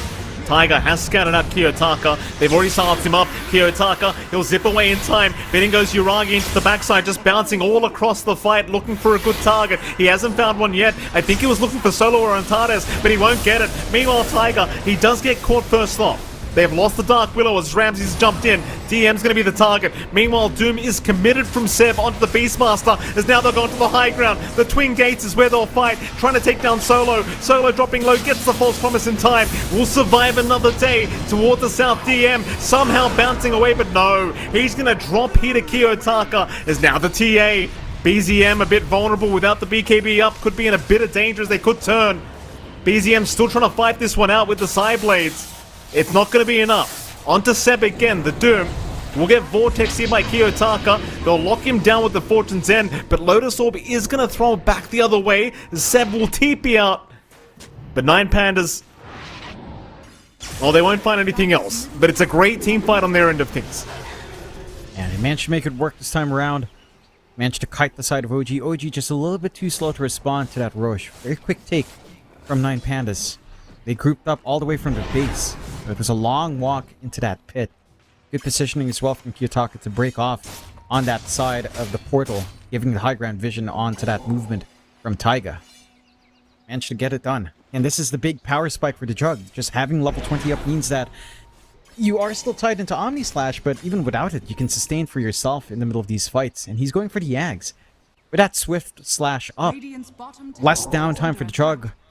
You can just join in these fights as he pleases and start to look for these big kills. Solo just being chased by Spectre Illusions right now. Solo forced to mech up and pop the Fate's Edict to survive this, I think, is... He'll be okay, he'll survive. But that's the stage of the game it is for the Oracle now. You just can't deal with these illusions from the Spectre. 9 Pandas going for that mid tier 2 tower. Already finding the bottom tier 2. Looking for a big zip. Kiyotaka gonna spot out DM, but he'll get away with the Ogre Seal Totem. And that mid-tier 2 tower is not gonna last. OG now on the back foot. There's 9 Pandas looking to go high ground. The tier 3 tower will be the big target. And OG, they're the ones that have got to find a way to try and defend this. And it seems like the glyph might just be enough for now. But you do have another 2 minutes 20 on the Aegis up. So it seems as though Ramses, he's not done yet. He'll go for a little bit more. Can they doom the Jug? Preferably on the secondary life. We'll find out though. Tiger immediately just bursted down. Jump in. Seb, he's there. He'll doom out the Beastmaster instead. Omni Slash gonna bounce through. Seb should drop, but is still walking away. Uragi in the meantime. He'll go after Solo on the Oracle. Solo with the Glimmer Cape might survive, and in fact he will. He'll survive another day. Uragi is forced to back his way out. Meanwhile, Aurora has caught the TA. Miero with a perfect setup onto BZM. And now, well, with the Omni, Uragi, he's copying all of it. The Spectre, no way out, is gonna drop. Ramses... No buyback. Finding another, and yeah, no buyback. That's a problem for OG. It's 2 racks. It's a big problem. It doesn't take too long. But all the damage you have here to get the gem as well. Taiga TP'd so far forward on his tier 3. Like that was not the position you wanted to TP into for that defense. Gets caught out. Instantly combo down from 9 Pandas, and that fight opens up from there. And this Jug. And your Spectre can last through a lot, but not through Omni Slash when isolated all alone. They're going to try and slow things down with the normal punch of DM. They can try to harass Ramses away. There's a normal punch out. Seb's in with the stun as well. They'll get the Terrorize on the Jug, but it's really just not enough. He's fine. They'll just use the healing ward and go back in as Kiyotaka from a mile away will zip forward. He does have the Scythe device up, keep in mind on the storm, so it's very easy for him to pick somebody off now. is they will get the secondary racks. Ramses, he wants the tier 4 towers. He does not care about going through the top lane. There's still a tier 1 and tier 2 there. He just wants the tier 4s. There's one down. OG, how do you find a way to defend this? I mean, they've got to try. Somehow, some way. So far, so good. 9 Pandas out of the Radiant base now. But they've got an Aghanim Scepter up on Ramses all of a sudden. It's just on the courier. He'll bring it out slowly but surely. And Omni Slash is back in 20. So that might be around the time you want to go back in. Without the safety net of Aegis, it can be a big risk, but you've got a lot going here for the Jug. You've got the creep with the attack speed that the Ancient Thunderhide can give you that frenzy. Even more attacks coming out in that Omni Slash. Looking for someone. Seb jumping in, trying his absolute best to find somebody, but the stun landed on nothing. He gets caught on the Doom. Seb is gone. BZM, knowing the Roar is down, feels safe, but no, the Swift Slash into the Omni Slash. It's a lot of damage on BZM. He is down. They have found a second. No buyback, at least on the Doom, as now TM gets caught out on the Darkseid. He's gone without buyback. And I believe the game might just be over. 9 Pandas may have made the comeback happen. You get it going. The Fate and Ramses again paying off here. Buyback forced out though. Yeah, well, Swift Slash in onto the Spectre. Terrorize not going to come out at the side. The Vice locks him down. They are trying one last time. OG, can they actually defend this? The Ancient is alive, but Tiger is down. He'll buy back immediately, as they are still onto the Ancient. Ramses, he'll go for the spin into the right clicks onto the Ancient, but is forced to back as Yuragi does horn forward, but does get the hell out of there immediately with that Shadow Step as the jump is back in again with the Omni. Ramsey's trying to go after BZM. They found him on the TA. He is gone. No buyback available. Seb now trying to jump back in. A roar out into the Spectre. Ramsey's, he's literally ignoring everybody and just going right for the Ancient. He's doomed up, but it doesn't matter because he's got his right clicks available. Everyone else being ignored. A vacuum back. 9 Pandas. They won't care. They'll go after the Ancient. That'll be it. A draw will be how this series ends, 1-1. 9 Pandas pulling off the Game 2 victory after a pretty damn long pause between these two teams. And, well, there you go. OG, at the very least, like, you can leave this series knowing that you at least got your first win of the day. You know, that's a positive note for them. On the bright side for 9 Pandas, so far in 3 series, they've only dropped 1 game. So they're in a very strong position right now. Well, they've dropped 1 series earlier on in the day, so they are 1-1-1 after this result. But that does put them a little bit higher, not quite within the top 2, certainly within reach of that top 2 spot for the group. And it puts them in pretty decent position to build up on. Same thing for OG. 0-1-2 is not the ideal spot, but it is a start of a ramp up. And in this game, this is the 9 Pandas we were expecting. Right? This is the kind of playstyle we were looking for from game 1. Miera has a lot more impact coming out here. Ramses is not forced to join in for a lot of these early fights unless it's a guaranteed kill.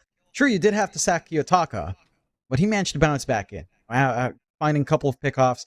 And the positioning here for OG was still on point. Seb was just scouting out, doing a lot of work on that Doom. His forward wards really is the most impressive thing. Like, never getting de-warded on that top jungle area, the secondary cliff closer to the tier 2. I was a little bit surprised that 9 Pandas didn't go for the D-ward after Kiyotaka ping, but after a rough early game, this is what we see from 9 Pandas a lot. They have rough early games, they clean up, they hold out, and Ramses carries the game for them down the line. That he certainly did. I mean, it looked like a very strong game from OG. I feel like over half that game was all OG favored, but 9 Pandas, they take it easy, they just lay back, relax, and just let Ramses do his work, and that he certainly did, so props to them for pulling off this Game 2 victory. Jonathan, that does mean we get to go into our final series tonight for the B stream, and that is, I believe, going to be OG once again, though this time around, they're going to be up against Team Secret. So the OG versus Secret matchup now coming up, so we're back into the Western Europe DPC, it feels like, here between these two teams, and well, I can't wait to see how that one's going to pan out, Jonathan. But before that, naturally, we are going to head off to a short break. And right after that break, we'll be back with our first game between OG and Team Secret. We'll see you all again very soon.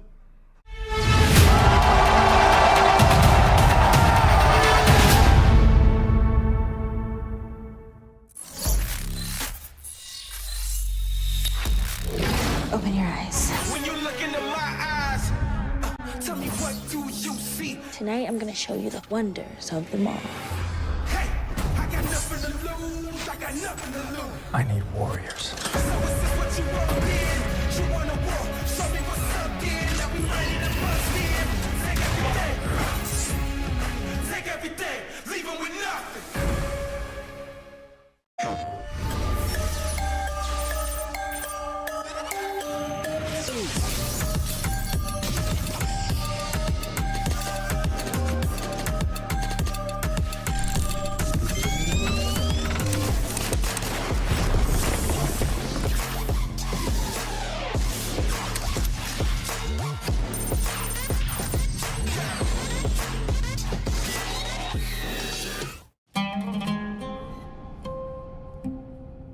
There is a place where you can elevate what's hidden inside, where you can reframe yourself.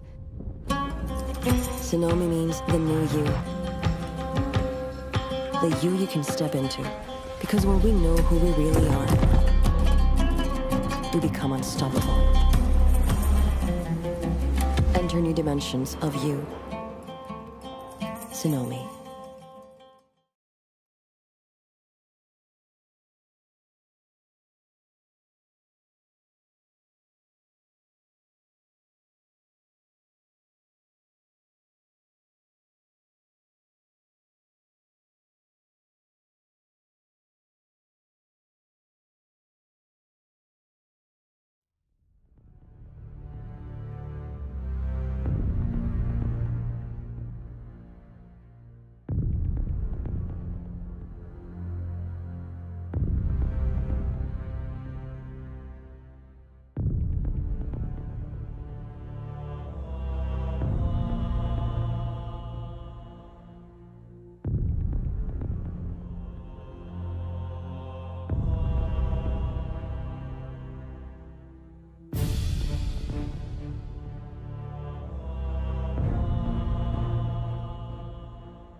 welcome back, ladies and gentlemen. We are going to be heading into our Game 2 draft here rather soon between OG and Team Secret. But before that, we're here back to join you. It's MLP Dota and John X5. Jonathan, welcome back, sir, to the series of the day very, very soon. But before all that, how the hell are you feeling?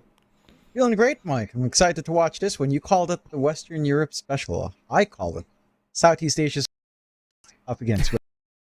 Of course, Team Secret. Team Secret up against OG, Armel, FBZ. The boys are in it. You know, this is not a Western Europe team. The fan base, Southeast Asian, mainly for both teams, as we've heard. But you know, Southeast Asians love these two teams. But two Southeast Asians on Team Secret. They're a C team. They're not Western Europe. They're a Southeast Asian team. Very, very true. This is after the recent addition of FBZ, right? Which I thought was only temporary, but apparently not. Apparently it is. I can't say permanent, but he's still there, which is definitely good news for him and I suppose Team Secret, because he seems to be somewhat fitting into the team, John, which is great news for FBZ. And Secret's looked a lot sharper, I think, coming in with FBZ, and it's looked like shaped up pretty well. He's managed to fit into that team quite nicely. They're in a pretty good position here in the group so far. Again, it's early days in the groups, but it's hard to say that it's early days in the groups for the play-ins, considering that it's 2 days of groups. So this position for Secret is a pretty good spot to be in. There is a massive tie building up right now for that last slot, with Quest taking a 3-0-0. Everyone else from 9 Pandas, Team Secret, Extreme, all at 1-1-1 at the 3-3 scoreline. So this is an important one for Team Secret to try to clinch perhaps like a 2-0 if they can find it over OG. And for OG as well, a 2-0 kind of bolsters their chances to try to find themselves in a better seed for the deciders. And again, maybe even contesting, considering certain results happen, contesting for that last slot for guaranteed group. So a lot in the line this one. Can't believe I'm saying this, Jonathan. We started the draft early this time. A draft wasn't meant to start for another 6 minutes, I believe. So we have the draft up earlier this time, which is great news, by the way. I appreciate the enthusiasm. Can we head to the draft then? I think we can. Sure. Perhaps. It's definitely happening. It's definitely happening right now.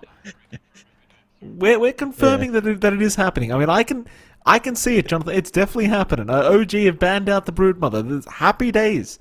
Can't believe it, though. We've gone a bit... We were meant to have some segments here, John, for the next 5-10 minutes, but we're not going to have those because, again, we've got a draft underway. Unfortunate, but great news, as I'm sure all the viewers here in B are extremely tired of us. I mean, I'm extremely tired of myself, Mike, so I'm not sure how the viewers are taking it right now. There's that Broodmother ban you talked about. Team Secret.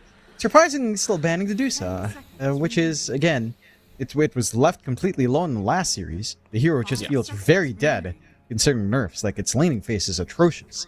So I'm surprised Secret still consider it a big ban, but respectable enough. Just respecting that if the game drags on, the Dusa can still be an issue. Should be. There's the Primal Beast being banned out, which has been a hero that's kind of made its reappearance into the meta as of late. I believe it started to be showed off a little bit at the Bali Major, and well, now it's in this current tournament, like in the play-ins, it has been very popular. Unsurprisingly, though, because it's a bit of a flex pick, right? Like, you've got the off lane, you've got the mid lane that you can put the Primal in. I'm sure there's still heroes that wouldn't mind playing it in the position 4 role as well. But overall, mid lane, off lane, it's still effective no matter where you put it, and yeah, it just gets banned out. OG does not want to mess around with it.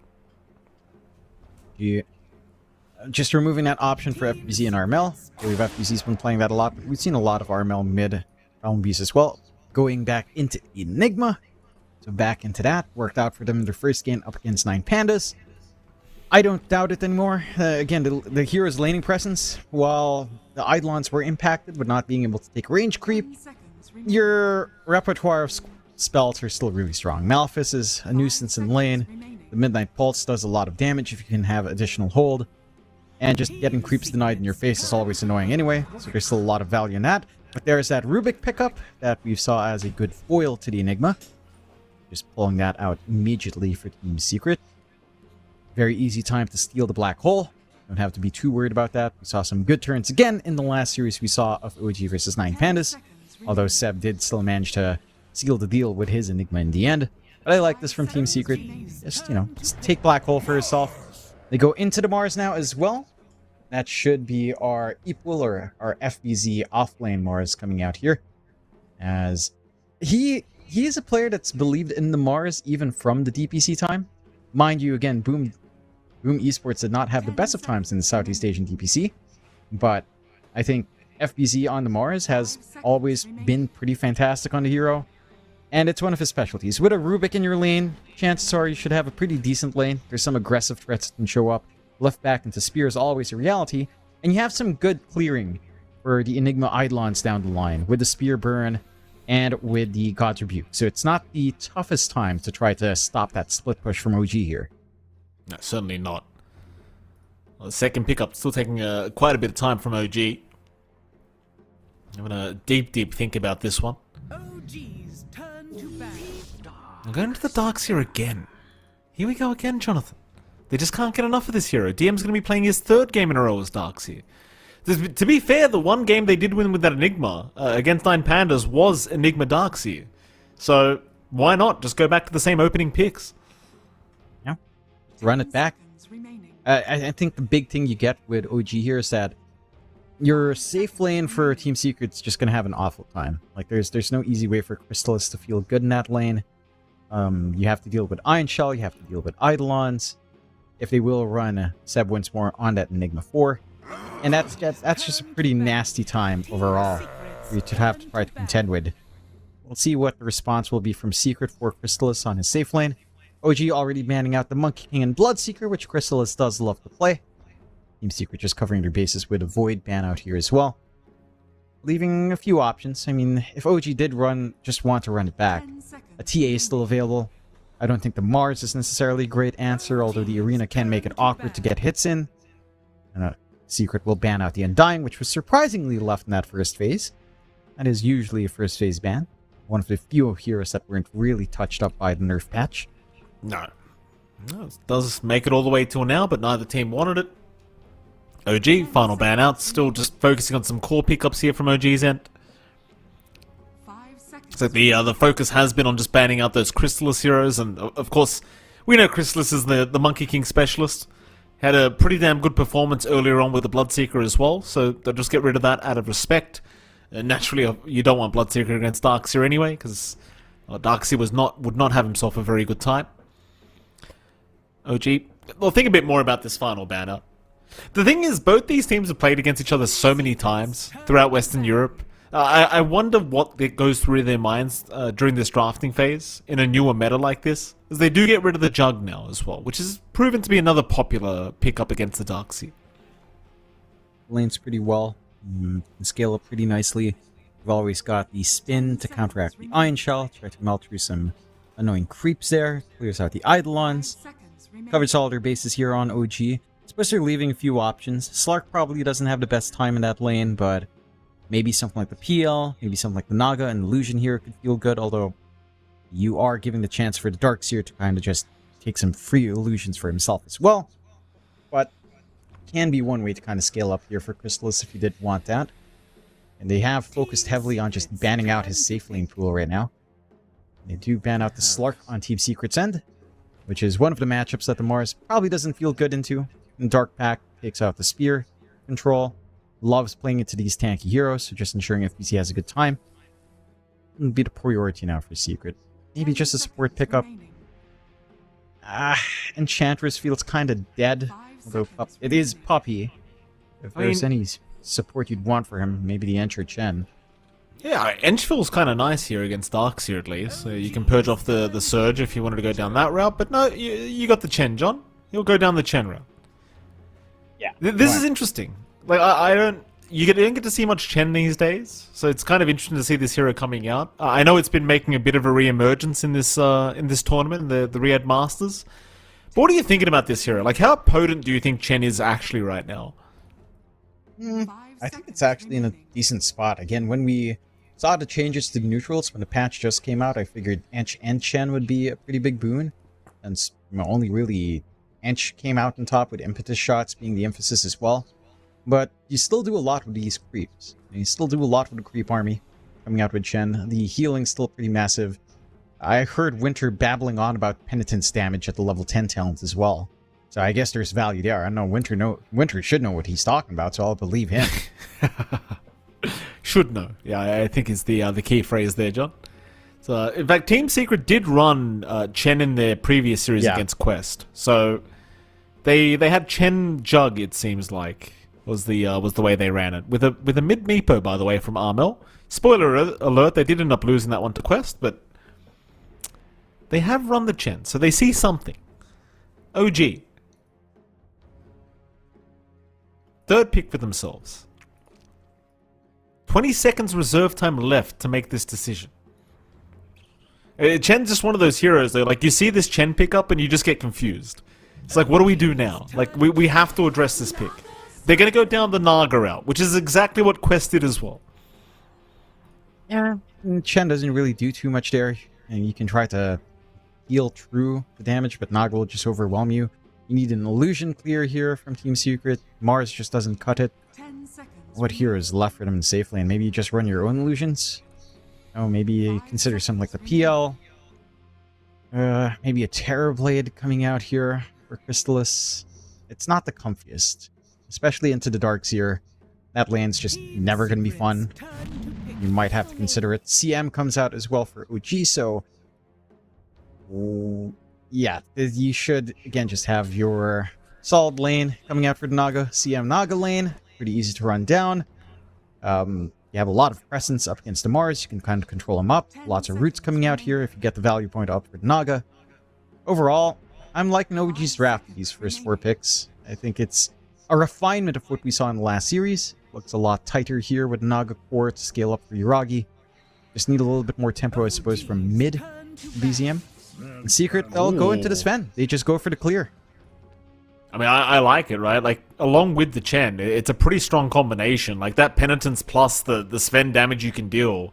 Like, giving the Sven a plus 80 attack speed on that target's always going to feel really damn nice with a Sven that's going to be cleaving anyway. So I love the pick here from Secret. Whether it's going to be good or not this game, I'm not 100% sure, but it seems pretty nice so far. It does. My one issue with Sven is always his kite ability, so we'll have to see how well they can manage that on Crystallis. Early on, you've already got 2 roots up on the CM on Naga. You've got the Malefice from your Enigma, of course. Down the line, you'll have BKB Pierce with normal punch, so it's going to feel nice to just kind of stall out the Sven there. Slow is going to be really annoying for Crystallis to try to chase around here. It does make sense. Again, you're clearing out Eidolons, you're clearing out illusions from Naga, even the Darkseer. You can kind of get that done. As you mentioned, in lane, the added attack speed will feel good. For Sven to try to chase down. You've got a pretty decent combination to play off with. There is enough magic damage on OG to kind of take care of the Sven with a Warcry. So it does feel like for Crystallis, it's going to have to be a pretty fast BKB here. Maybe an Equisaber BKB build-up. Just can't afford to get kited around. OG, respect banning a couple of cheese picks for Armel, Husker, and Meepo gone. So ensuring that nothing too surprising comes out in mid. I appreciate that. I think it would have actually been a pretty decent Meepo game, actually. So, Jay just not risking it for the... Oh, obviously the Huskers would have been a really nice pick as well in this into this draft of OG, but no Filipino Husker this time around, John. Team Secret, final ban to come. Still looking for, I believe, a mid ban here against OG. Don't know what either team's going for their mid laners here. So Armel, BZM, both a bit of a mystery in this draft so far. You've got a lot available, to be fair. Like, there's still Ember, there's still Storm, Void Spirits there. You've got the TA for BZM if you wanted some tempo right click coming out. Although TA here can be a little bit awkward. But you don't necessarily have the burn damage on Secret anyway to clear out the refractions fast enough. Right. It wouldn't be the worst thing in the world. If OG, again, wanted to lean into some of that magic they had from their last series, well, TA can be a pretty good momentum core here. I was thinking I wouldn't mind seeing like the reappearance of the Void Spirit for OG. I think BZM ran that game 1 when they were running this Enigma Darkseer, and it was pretty damn potent. They'll get rid of the Snapfire. I mean, to be fair, Void Spirit might struggle just a little bit against the Sven. There's like just so much armor available on the side of Team Secret. Let's see. They've got 8 seconds reserve time to think about this one, OG. So not much time. They've got to make a choice really quickly. They'll go down the Ember route, which I suppose is a pretty good pick, considering you can just build Maelstrom and just get the damage out that way. Yeah, Ember's a little bit weird post-patch. His Sleight of Fist attack interval feels really awkward. It can be nice to have that longer invulnerability period, but it also makes it much more predictable when you come out. It's just a lot slower, so your flash plays aren't as easy to pull off. You can see what BZM can get done with that. Armel, knowing his mid matchup, it's left for him. I suppose the Storm's not the worst thing in the world. Storm Ember matchup does feel slightly Ember favored, but I wouldn't count the Storm out, depending on how you outplay in the lane. What else do you have here for Armel? Maybe if you were looking to just crush an Ember, WAP would be available. Go with Lesh instead, so they've got even more clearing coming out here from Armel, and a pretty decent lane matchup. Can burn through the shield, don't care too much if the Flame Guard build comes out from BZM. Not too much to instantly burst down your Lesh here as well. So I like the way Team Secret's balance out this draft. There's some good tempo coming out. They can play mid-game pretty nicely. They've got lots of early sustain for Leshrac to play up front.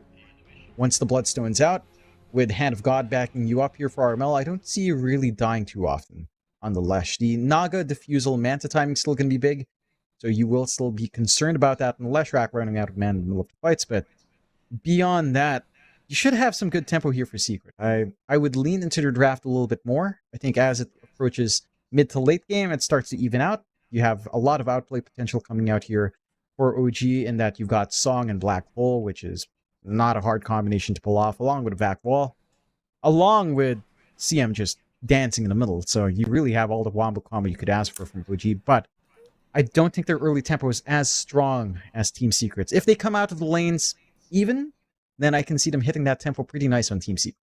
See, this reminds you of the almost reminds you of the play from what was it, TI2 and Na'Vi? I mean, just if you could still vacuum within the sleep, I mean, it'd all be the same thing basically, Jonathan. We could have had a reappearance of that, but not so much here. We are going to go into game one between OG and Team Secret. Sadly, we aren't going to get to see a rendition of the play. No patience here from Zoe in the river this time around, as we'll be heading into game number one very, very soon. Team Secret versus OG. How does this one pan out? Only they can tell, I'm sure, as we will go into the game and see exactly what the result is going to be. Yeah, and I'm pretty sure that was TI3, Mike. Oh, maybe you haven't watched enough of that. You haven't read up on your Dota 2 lore. I don't know what I'm doing with you. Like, you don't like the movies I like. You don't watch the play. You don't remember when these plays happen. How dare you? I can almost recite the lines from LD, alright? I can almost recite them. Would you word like for to word. give it to us right now? No, I'm not going to do it. No, stop calling me out. Stop exposing me. Let me lie on stream, Jonathan. No, you can't lie at home and you can't lie on stream, Mike. No. Yamich? Oh, Yamich. Whoopsie daisies. Hello. Yamich is going to try and run towards the Roshan pit, but guess what, John? Nobody's home. Where's Roshan? Where is he? Yamich going to try and abuse the fog. He's going to buy a tiny bit of time, but eventually GM's just going to take the kill for himself. Fantastic start for OG. Yeah, that's a great read. Just trying to go for the gate play up top to make a sneaky play. And Yamich intercepts, so at least he knows they're trying to go through the gate. And maybe not have to overcommit up top, but they should still get away with an even bounty rune trade at least here. OG, and starting off on the right foot already. Bounty runes though. Let's see if they can contest these. Secret is still hanging around this mid bounty, but Uragi actually does manage to sweep it away. The swipe it away, as it seems like it is going to be a 2-for-2 trade anyway. So first blood going the way of OG, but a 2-for-2 trade on the bounty runes. And this is the lane I'm going to be most interested in, I think, is this top lane, where Chrysalis and Poppy are going to be playing the Sven Chen against a position 4 Enigma of Seb. And DM, of course, on the position 3 Darksea for the third game in a row. How does this one go? Like, do you give the advantage the way of Secret this laning stage, or do you think OG have the duo to take care of this? Well, we've seen this lane before from OG, and this does boil down to a very slow lane. Yim had to sit back and jungle for quite a fair bit, but he does go for tempo items, so he bounces back a little bit faster. I would say probably by level 3 you start to feel a little bit better on Secret, but you have to deal with level 2 Iron Shell. Poppy doing a great job just trying to zone out DM, giving some free space out for Chrysalis. And as long as Poppy manages to give some space for the Sven to ride through this rougher part, as his level scale on, it's not a safe lane for Enigma. And he went for level 1 Malefice, so no creep denial here either. And you can't really tie in Malefice aggression with a Dark Seer all too well. So you're not getting too much value here from 7 on his level 1. He's going to be very careful with his positioning. DM, oh, he's a bit far forward. Blood Grenade is going to land. Stun will eventually come out from Chrysalis, but the Malefice actually doing a pretty damn good job into the tree. DM placing an Iron Branch to ensure they could not chase him down. So he will survive another day. Props to him for surviving that, because it looked like it was almost a guaranteed kill here from Secret. But and he even finds the Bracer. Chrysalis not going to have his Bracer recipe now. Very, very upsetting stuff. That would have been a huge boon for Chrysalis. A little bit more damage coming out. Oh, FBZ going down bottom lane. A pretty big kill here thanks to Yuragi and Tiger setting up on the CM. Yamich, there's really not much he could have done about it. Again, this lane for Secret, they can try to play aggressive down the line, but you have to respect that early presence from the CM. Just with a Crystal Nova and Frostbite spam, it can be a little bit overwhelming to deal with. You have follow-through that can come easily from the Naga and her illusions with Riptide. No mana left on Taiga, so not too much coming out, but he does have the Sage Mask for a little bit more regen. Meanwhile, you're completely out for Yamich, just while having the 9 charges on his stick to have any play. And this kind of passive lane does just favor Yuragi. Just going to be able to sit back, farm, no threat of just being pinned down. Easy setup for Mars. And once this Naga scales up again into the Manta timing with Diffusal, that's when things start to get a little bit dicey. That mid lane, probably the one we haven't really talked about at all yet. Armel is having a great old time on the Lash. 17-5 compared to the 12-1. Very strong performance so far from Armel. BZM does not look like he wants to contest whatsoever here against Lesh, just wants to secure creeps, and he's doing a decent job of it. Just trying to keep up with the Leshrac, but Armel, at least for now, is off to a really strong start. Yeah, managing that lane well. It's somewhat to be expected up against the Ember matchup. Leshrac does shine quite nicely here. As long as you manage to consistently land Split Earth, you can control the lane pretty well. Rune control is going to be massive here. First power rune should be the point where Secret and OG start to focus in on that mid. Try to open up, find openings for each other here, make some plays. But so far, the lane phase, in terms of farm, not too bad for Secret, but those 2 kills are feeling pretty good. And Yuragi having a much smoother time as well on the Naga. It's not like it gets out-farmed by his Sven anytime as well. You can always just clear out, force out. So even Crystal is having a little bit of a better time down the line. It's not going to really improve the class here. Just the early itemization for Chrysalis is going to be Chrysalis, get caught out. There's going to be a lot of damage flying in onto the Sven. He'll try to throw the Stormhammer in time, but DM's going to have him. Nice vacuum from DM to secure the kill. Tiger with a great rotation, and now Puppy. He's just going to get surrounded. Look at this. The old Warcraft 3 block, but with Heroes Jot. Puppy trying to run. Cannot make it. Yeah, just Iron Show Enigma, and Seb will just chase them. That's the play apparently from OG. Malefice is such a dumb spell. It's way too mana efficient for what it does. 210 damage at 110 mana. You can always just run down. So much output, good use of the gate, and easier for the pause 5 to swing around to another lane for aggression. And because you're Naga, because Yuragi's having such a free time, he knows he won't die. He's level 4. He's got a little bit more durability. He's got the Wraith Band up with a Band of Elven Skin, so a lot more armor to play with as well. There's no kill threat on the Naga solo. Oh, yeah, Mitch, I thought he might have been in a bit of danger there, but naturally Yuragi doesn't have anything like a snare up right now, so Tiger's just handing out harassment towards the Rubik. 4-0 though. OG yet to drop a Kill the Wave secret.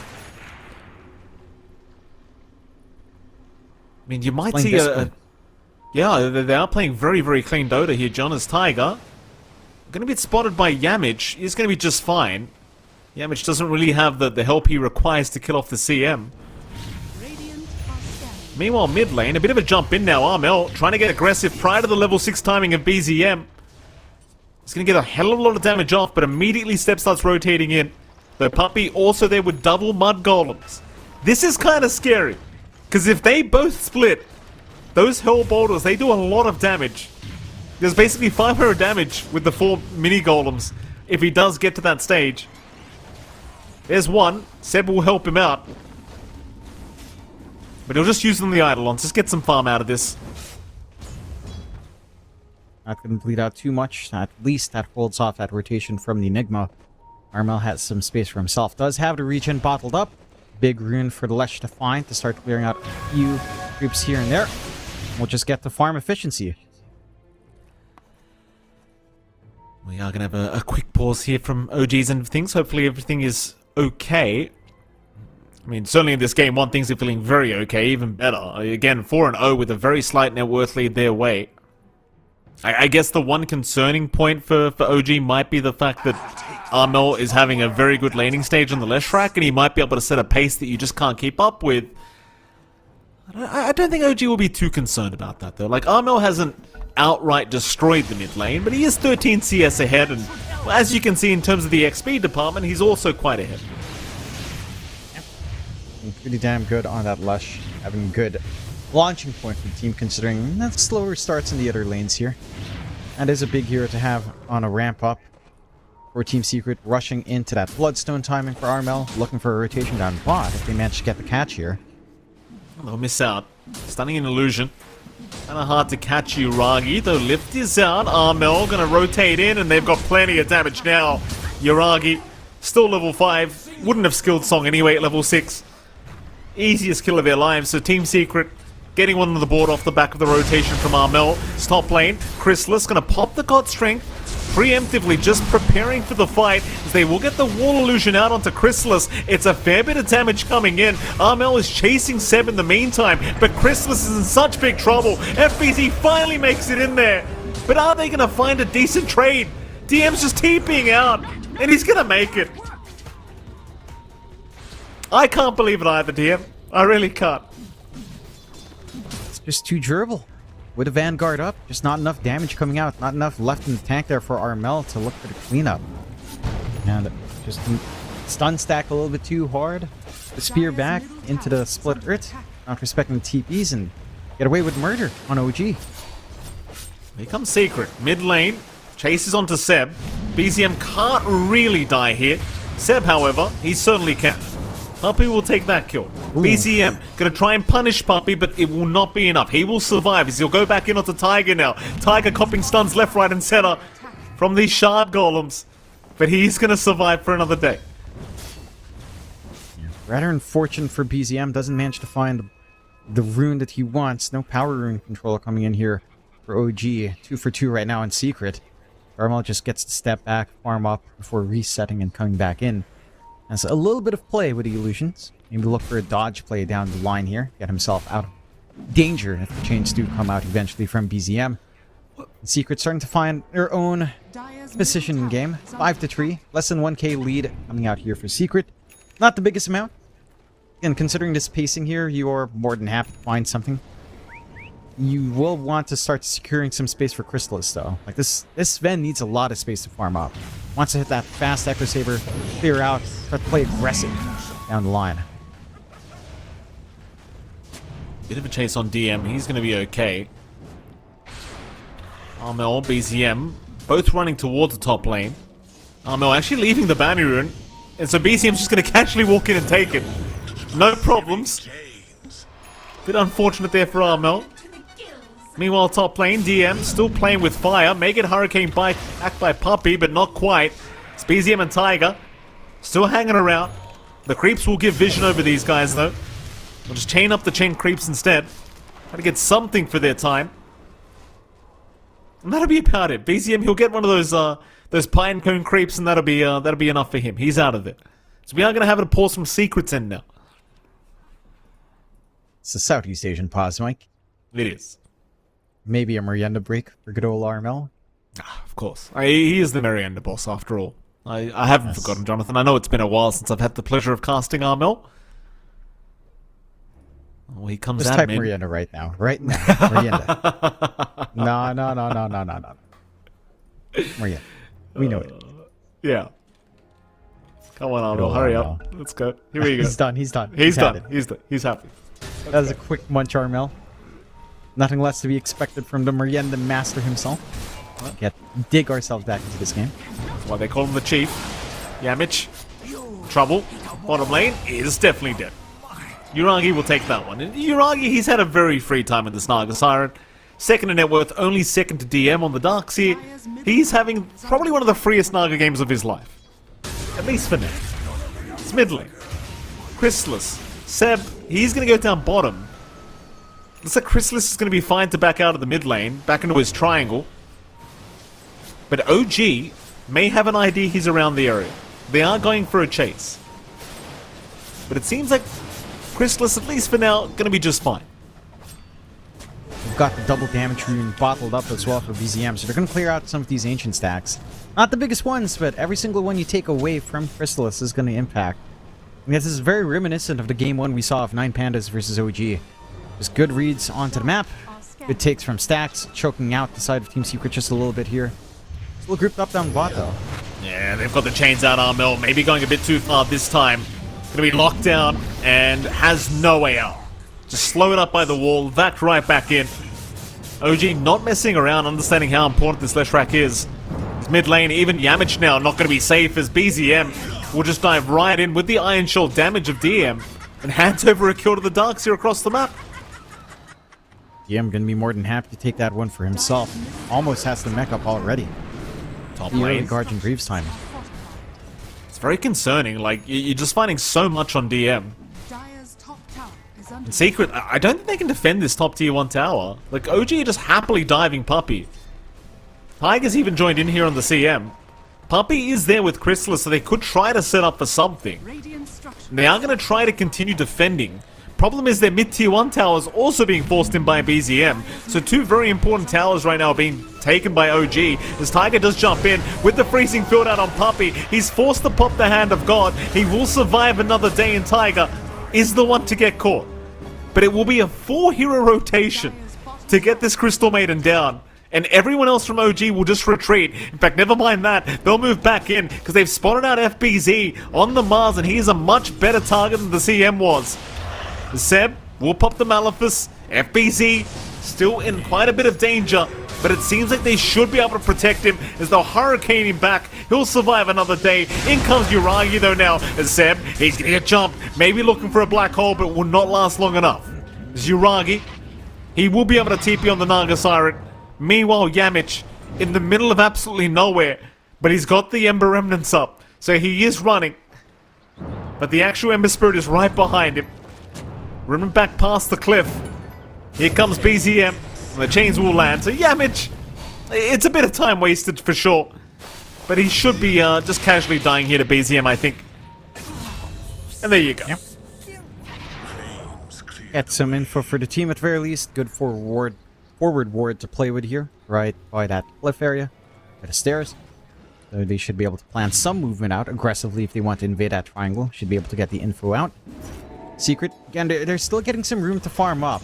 The main concern is just how much space Yuragi's been given. Like this Naga with the early Midas building into that typical Manta, just going for the heart right afterwards. It's not going to be an easy hero to melt down with all of your AoE clear. I'm a little bit surprised that something like the Diffusal isn't a priority for Yuragi. I think Mana Burn's just overall always good to have up against Lesh, but he will still be a hard to deal with hero in the middle of these engagements. Armel, at the very least, has that Bloodstone up. Does have some sustain for himself up front. And you are getting the build-up you'd want on Chrysalis. Echo Saber into the Blink. Probably looking for the disassembly play down the line for the BKB. And once you have the BKB, you feel pretty damn secure on that Sven. He is the main clear. He is the win condition right now for the side of Secret. So you just want as much being eaten up by the Sven. All things considered, Chrysalis was pushed out into the jungle much earlier than you had Yuragi going to the jungle. So this is, while it's still behind, not the worst position for the Sven. Tiger. Looks like he will drop. The CM just playing very far forward, trying to make sure DM does remain protected. Will go down, but Tiger won't mind that. His whole job was to be the sacrificial lamb in that instance. His BZM in the meantime will just take down the mid-tier 1 tower for free.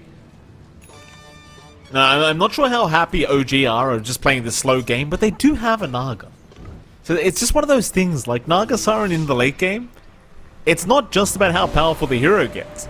It's the fact that she can just split push the whole map on her own. and just take control, ramp up so damn fast in the farm just from that split push play. Again, you have some illusion clear on Team Secret, but you don't have the mobility just yet. You know, Armel doesn't have the travels to go around the map. You don't have that blink, you don't have that BKB ready on Chrysalis. Does have the Echo Saber at the very least. Make a move down bot, but already lost a lot of map space to OG. This is just equalizing. OG going for a smoke play through the gates here. Are they though? The Secret are waiting around those twin gates. They're hanging around. They're hoping Secret come through the twin gates. No, they're committing. They're committing as a unit. They'll come in one by one. In comes the cavalry right into Armel on the Lesh rack, and Armel's gone.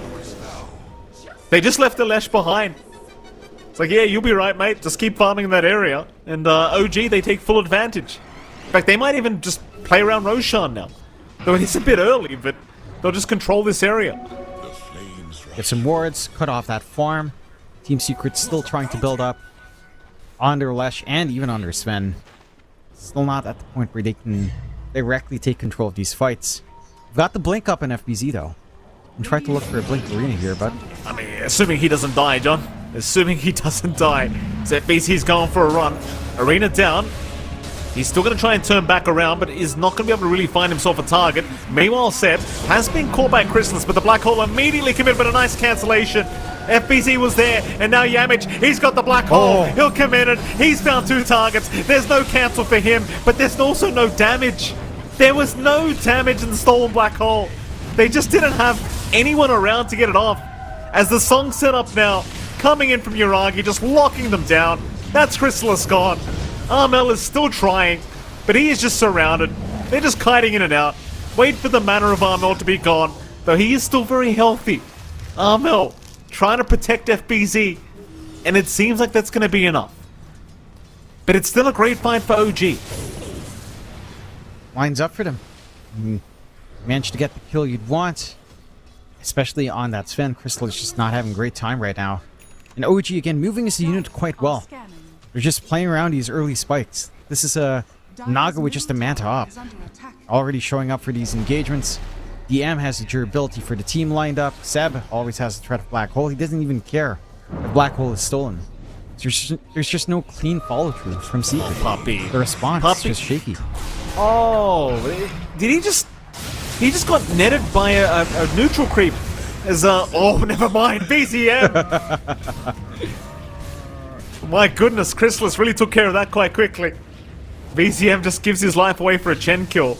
I was saying, I believe the Chen got netted by the neutral camp he was taking out. Because there was 3 heroes suddenly around the creep. So pretty unfortunate for Puppy, but... I mean, who cares? You still got PCM. Nah, it's all planned. He saw that creep going to stun him. He knew this would happen in the gank.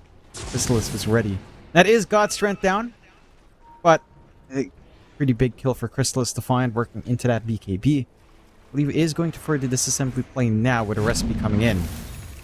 Should have a lot more presence coming out. Just needs the blink. After that point, we've got to see Secret play, because Armel's been ready for a while with Bloodstone. Just needs some follow-through. 14-9, 3k lead coming out from OG.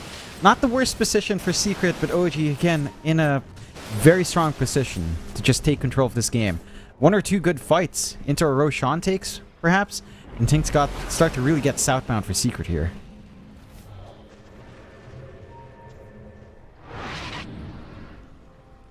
Still a very quiet game in some sense, like 14-9, 3k advantage for OG. The split push has started from this Naga Siren. With the Manta up, Yuragi just going to really escalate out of control now. Chrysalis has shown signs of life for sure though on the Sven. Dire's top tower is under attack. Just needs a bit more time. Middle tower is under attack. Lines are being drawn out down towards the bottom lane as Seb was showing on the creep wave. Smoke will be out from Secret. A full-man smoke. DM would be a very nice target if they can find the Darkseer. The DM seems to realize something might be a little bit awry.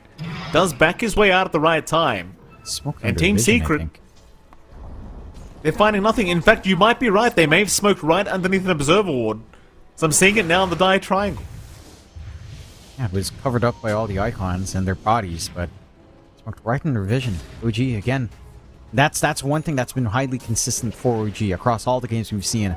Their understanding of the map, their positioning for wards, the way they execute his team is just on point. And Secret would have been a big reveal of that BKB on Chrysalis. Miss out on the opportunity, not clearing out fully. And to be fair, they have 3 sentries in the area. So you do feel fairly confident. But look at that. That one sentry out of range by the ramp. Very unfortunate.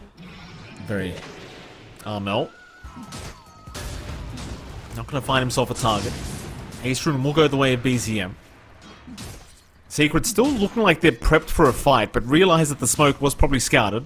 A bit more cautious to pop a smoke now. We'll just accept the time to farm. It just always feels bad against the Naga, because again, you're just playing a losing game in some sense against this hero. The longer it goes, the happier Yuragi is. Perhaps you could try to force a Roshan and maybe force a fight that way as Team Secret. And they are heading towards that pit, but it is immediately scanned up by the OG. Oh man. So OG should be able to react in time. So Roshan is not being taken quite fast enough. So I say that. OG are not close enough yet. Twin Gates usage is there. Tiger's trying to come through, but immediately they just want to try and burst him down. Tiger still just kind of pump faking the Twin Gates. Not going through yet. As Team Secret, they will stop going for the Roshan. In comes Tiger again. This is actually a genius play from Tiger. He's literally stopped the Roshan. Yeah. Just by pump faking the Twin Gates. Like, that was it. Armel, caught by an ensnare. Yuragi wouldn't mind getting started on the left track. Though Armel, he's not the easiest target with the Bloodstone, but they will get started as FBZ. He'll make the jump in on Tiger. The Tiger's fine. A nice song set up from Yuragi into the wall of the Darks here. But do they want to re-engage? It seems like they want to try. They're going to Puppy on the left side, trying to take down the Chen. Yamich in the meantime, he stole Song. So they're going to lose Puppy, but they'll use the stolen Song to just disengage. And it seems like everybody else will make it out. Only Puppy is lost. That's Roche open for OG. And that stall play at one pickoff is more than enough for them to set their gears into Roche. Maybe not the fastest process for their heroes, but they've got enough time, they've got enough space to get this done. Lots of commitment out from Secret, with the arena being dropped from FBZ. Not the longest cooldown, but and just not able to intercept. Easy with 2 lives, know he's there. Issue. Very nice Crystal Nova from Tiger, getting the vision. Armel slowed up to an oblivion as they do get the frostbite off. It's not going to matter. Armel's still able to walk out of there just fine. OG, you kind of mentioned it, John. They take the Roshan for themselves now. BZM with the Aegis up on the Ember. Still a 5k net worth lead standing for OG. And while you're still not 100% confident taking a 5v5 engagement against Team Secret, it's just the way they're playing these fights are just fine. You know, get a pick off and just retreat. It's more than enough. Yeah. They're still choking out the map. It's not the comfiest for the side of Team Secret. Still not able to get these D wards off. And that one obs right on the edge of the sentry, just giving so much information on the triangle area for OG. They're setting up shop now up top, dropping their own wards, getting again more of that forward vision, ensuring that Secret just have nowhere safe to farm up here. FBZ quick blink up, realizing that the OG side was around him. I don't think this is going to go defended. Like the tier 2 top tower, there's just not much you can do about it right now as Team Secret. When I say that, you do have a blink up and a BKB available for Chrysalis right now, but with no God Strength for another 10, just no chance of a defense to come. Team Secret will just let that one go for free. I suppose if there's any real time you want to fight, like, you may want to go now as Secret. With the blink up, you've got that nice initiation from Chrysalis now, where you can just kind of delete someone immediately to start off the fight. But it seems like they're going to wait for the actual Daedalus instead, before they go for that kind of fight. Oh, whoopsie daisies. That wasn't the fight I was talking about, Chrysalis. Wrong fight. Well, that's BKB first charge down. Yeah. He had it in the wrong slot. He switched item slots straight away. When he wanted to pop Mask of Madness, I believe. It happens. It happens. Muscle memory sometimes betrays you there. Still, OG, I mean, they've got an opportunity now. Smoke out here. Yeah, I mean, it's a huge opportunity. The BKB usage right underneath a creep wave is going to make it rather hard to hide, as Team Secret immediately just forced to back out of here.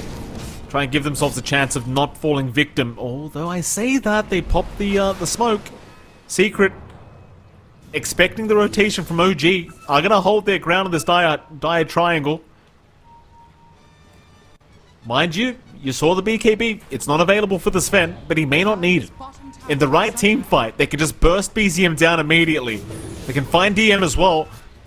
BZM, he's going to find himself a target in the Puppy Chen. However, in the meantime, Arena has been dropped, but a nice song from Yuragi is going to ensure they cannot capitalize off this Arena from FBZ. And now OG, they might look to turn this one around. Chains around from BZM, but no, Yamich, he's got the stolen song once again. But it will be to force a retreat for Secret. They have 5 seconds for the BKB to be up on Chrysalis. And it seems like they will not go for the fight. Just play it safe. You don't want to massively clump up still as well. Up against 7, his Black Hole. He's got his own Blink ready here. It's a little bit awkward for Secret to try and re-engage. Nice little back and forth trade. OG, you're going to be feeling pretty alright about that, only having to pop song. And, how do you stop Yuragi at this point? Got the full Butterfly and Heart up. Naga's just been left completely unchecked this game. I'm sure you still have the AoE clear to Sven, but doesn't feel like we're seeing Chrysalis apply that pressure anytime soon here. Maybe once Daedalus is up. You know, just kind of go all in with the 6 slot, you know? Is Tiger going to get himself a free shot from the Tormentor? Happy days for him. Secret, they are the ones looking for an answer, that's for sure, in this game 1. OG definitely the ones more desperate for the points. Again, they are currently one. What is it, John? I just realized something. Tiger's rushing the BKB. He's got the Darkseer with a Surge, with a Shard. Oh, so, yes. That good old meme when that CM Shard first came out. This was all over. Yeah. There you go. We're going to see it. I love it. Why the hell not? I mean, the damage you do with Freezing Field is ridiculous. Even with the going for the Ags to have the guaranteed Frostbite on all the targets within that AoE. I love it. I love it. FBZ. He may not love this, because it looks like the OG are trying to find a jump. But perhaps not by the tier 3 tower. Bit too deep. Chrysalis in the meantime, bottom lane, forced the BKB up. BKBs to get away from, I believe, DM and Yuragi? No, it was Tiger. DM and Tiger just forcing a BKB usage out of the Sven again. That's the best feeling in the world here for Secret. Backs against the wall. Only one outer tower left here on mid. OG looks like they're going to be lining up for now with Yuragi showing up. And I'm not seeing the openings for Secret. Has to be a really clean fight coming out. Good position coming out with Chrysalis and a good BKB use here. What's Yuragi coming up now? He's got the full Mage Slayer up. The Mage Slayer now available makes life a lot harder for the Leshrac. Mel, speaking of the devil, barely blinks out in time. Are they going to force another smoke here of Team Secret? So they'll go for the Wisdom Rune. OG is still just controlling this dire triangle. It's very hard for Secret to force a fight in this area when you've got the low ground disadvantage. They hold the high ground, baiting Armel here with the Leshrac. They're going to make the jump in. Armel, he is melting rather fast. He needs to help ASA people with the Bloodstone. He is surviving a little bit longer. Armel still out of there, at least for now. So he will get packed towards the high ground. But I tell you, it cost them a bit of spell usage to make sure Armel just survived that. Like, the Hand of God, the arena was all expended. He will make it out, but I don't know how worth you consider that. It's pretty rough for Secret. And every single time we're seeing them group up like this, it's all to cast some spells and run away. It's OG in control. And it's OG playing this game. It feels like Secret aren't even able to play. Pushed into high ground, no outer towers left. He sees Tiger. He wants the easy CM kill, but it's not that easy. The Crimson Guard actually allows the time for Tiger to get his way out of there. Mel, he'll land a split earth, but the chains are out. They'll lock him down, though he does have the blood right. Excuse me, rather, the Bloodstone, so he will survive a little bit longer, but there's your Freezing Field, locking everyone down. Chrysalis will melt. And now the song, catching all three, lines them up perfectly. Yuragi just going to set up for his team. Yamich at least gets the song back his way. Everyone's singing in this game, apparently. They'll get the other 3 out. But OG's onto the tier 3 mid tower. Yeah, this kind of looks like we just go next game for Secret at this point. I don't know. They're not finding openings. Maybe a good spear back here from FBZ can open up this game, but your cores are dead. You don't have a BKB or any protection up for Armel. Dispel for himself. Just dies in the middle of these engagements. Yuragi is just way too farmed. 24,000 gold on him. Next hero at 16. That's a ridiculous lead for the Naga to have at this point in the game. And for Secret, it just felt like they had to hit this timing earlier on. Now, Armel needed to take control earlier with FBZ. They put a lot of emphasis top, but they allowed his Naga to free farm down bot. And even with that emphasis top, DM's still farming anyway. And he's got the items he needs to have impact. Argent Greaves, Crimson Guard, Octarine for more uptime on the wall. And it's just oppressive for the side of Secret. Oh, DM's been having a great time. Like, every Darkseid game he plays, it does feel like he's finding all the items he wants to kind of do his job, and I can't really fault the guy at all throughout these series we've been watching with OG. Like, he's just been playing a fantastic Darkseid. I mean, to be fair, not that it takes much, John. He just needs to buy these horror items and just press the buttons, but that's what he's been doing. Doing a great job of it. And here we go. Smoke out. OG gonna try and head towards the north of the map. Into the dire jungle they go. FBZ may get scouted out. Vacuum back is there. They have found the Mars. FBZ does have a BKB available if he does wish to pop it. He'll use it now. Puppy's around the corner if he needs it. FBZ's still running. BZM barely juking at the spear. Will go on to Puppy instead. But now the song from Yamich. Yamich once again will buy the space needed to get Puppy out of there. It's Tiger. He could not reach for the Frostbite. DM still going after Chrysalis but misses the wall. So instead they're onto the tier 3 top tower once again.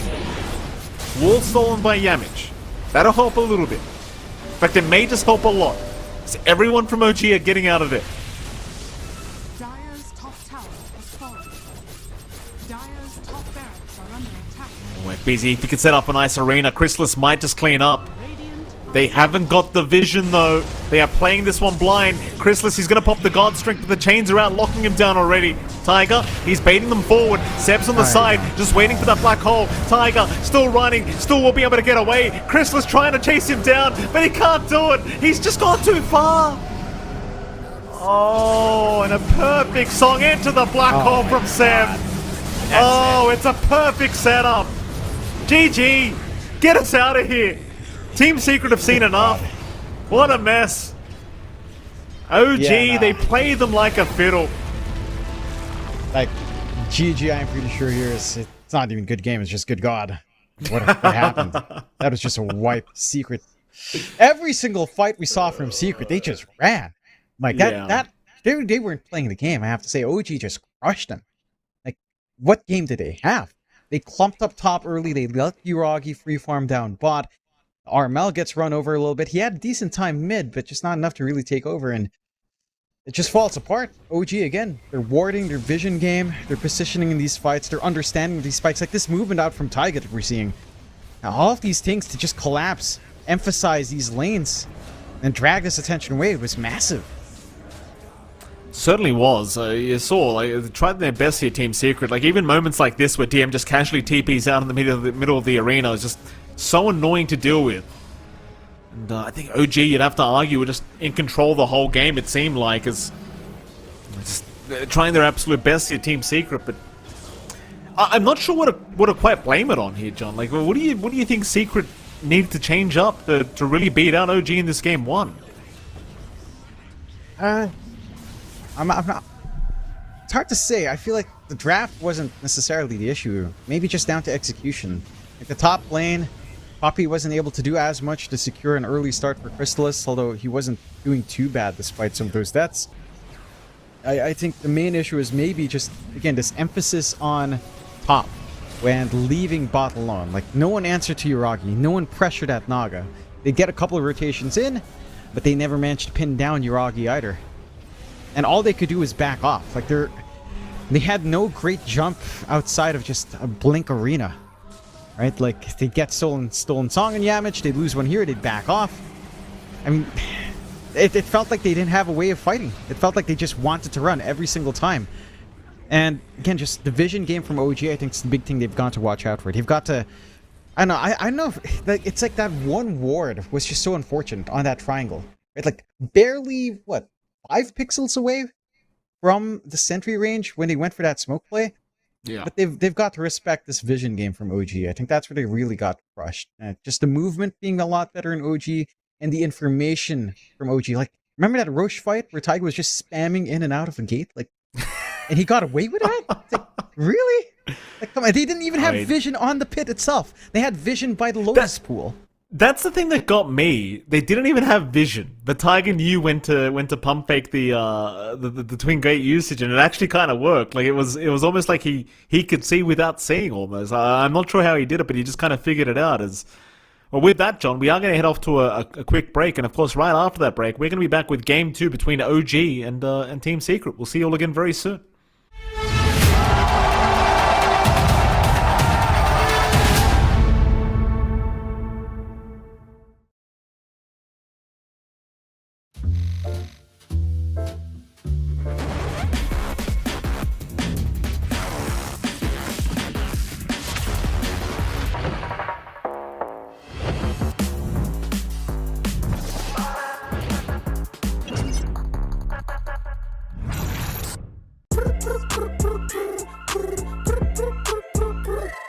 حتاكل انت تشبع وانت مستمتع وتلاقي الوجبه جايه على الاصول. واو يجيك العيش هش طالع من الاوفن والدجاج يقرمش just the way I love it. وتسوي كذا وتسوي كذا وتسوي كذا مع الحشمه وانت تبغى راب خفيف اجيب تويستر. انا اجيب لي وجبه الزنجر بس كله يجيب اكسترا تشيز على الكرانشي تشيكن في السنتر. حطلب باكيت حطلب زنجر حطلب مايتي حطلب تويستر. جيب له باكيت جيب له زنجر جيب له الاصلي جيب له تويستر. delicious yeah.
If time were to stand still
to stand still, if I had a say,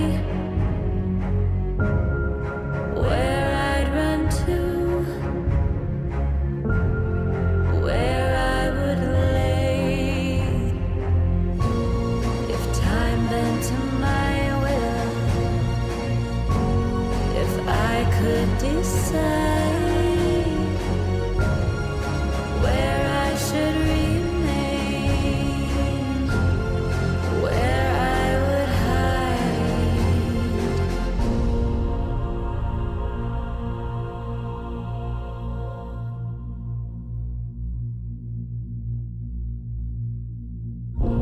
If time were to stand still,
Welcome back, ladies and gentlemen, to the Riyadh Masters 2023. It is MLP Dota and John X5 joining you once again for this series between OG and, of course, Team Secret. And we are going into Game 2's draft rather soon. But before all that, Jonathan, of course, Game 1, in case you weren't watching, did go the way of OG in quite convincing fashion. Jonathan, do you put it down to draft? Do you think Secret need to change some kind of... if you were to choose a hero that you didn't think did its role or played its role, what do you think? Just one hero, it's a little bit hard to quantify. I mean, there was value from Puppey in the Chen, but again, it felt all defensive. Like, all of Yamich's values, defensive. Steel Song, run away.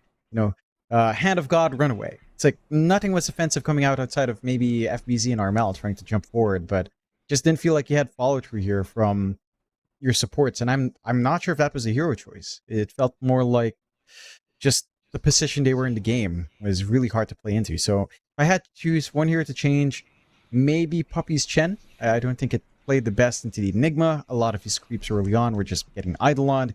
He's being chased around in the lane as well. DM and Seb had a pretty fantastic time up top. So probably the one big change I'd want is maybe the Pause 5. Beyond that, I feel like Secret just aren't working together as cohesively as OG is.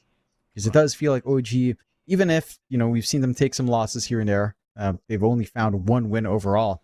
It does feel like their understanding of the game has been a lot more solid, right? Like, especially in that game 1. And in the game 1 they had against 9 Pandas as well. Like, their vision game, their tempo, their understanding of their own power spikes in the draft was much smoother. So I think Secret have a lot to shape up there. Just play as a unit, understand when each one is strong, understand which parts of the map you have to control, which heroes you have to emphasize, because last game Yuragi was left alone.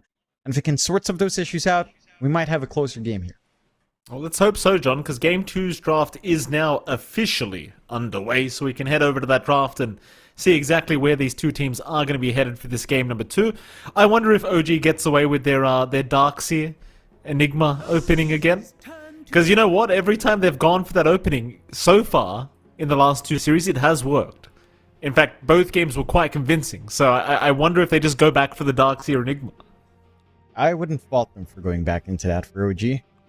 I think the side of Secret, surely you ban out the Enigma for DM at this point. Surely just take that away.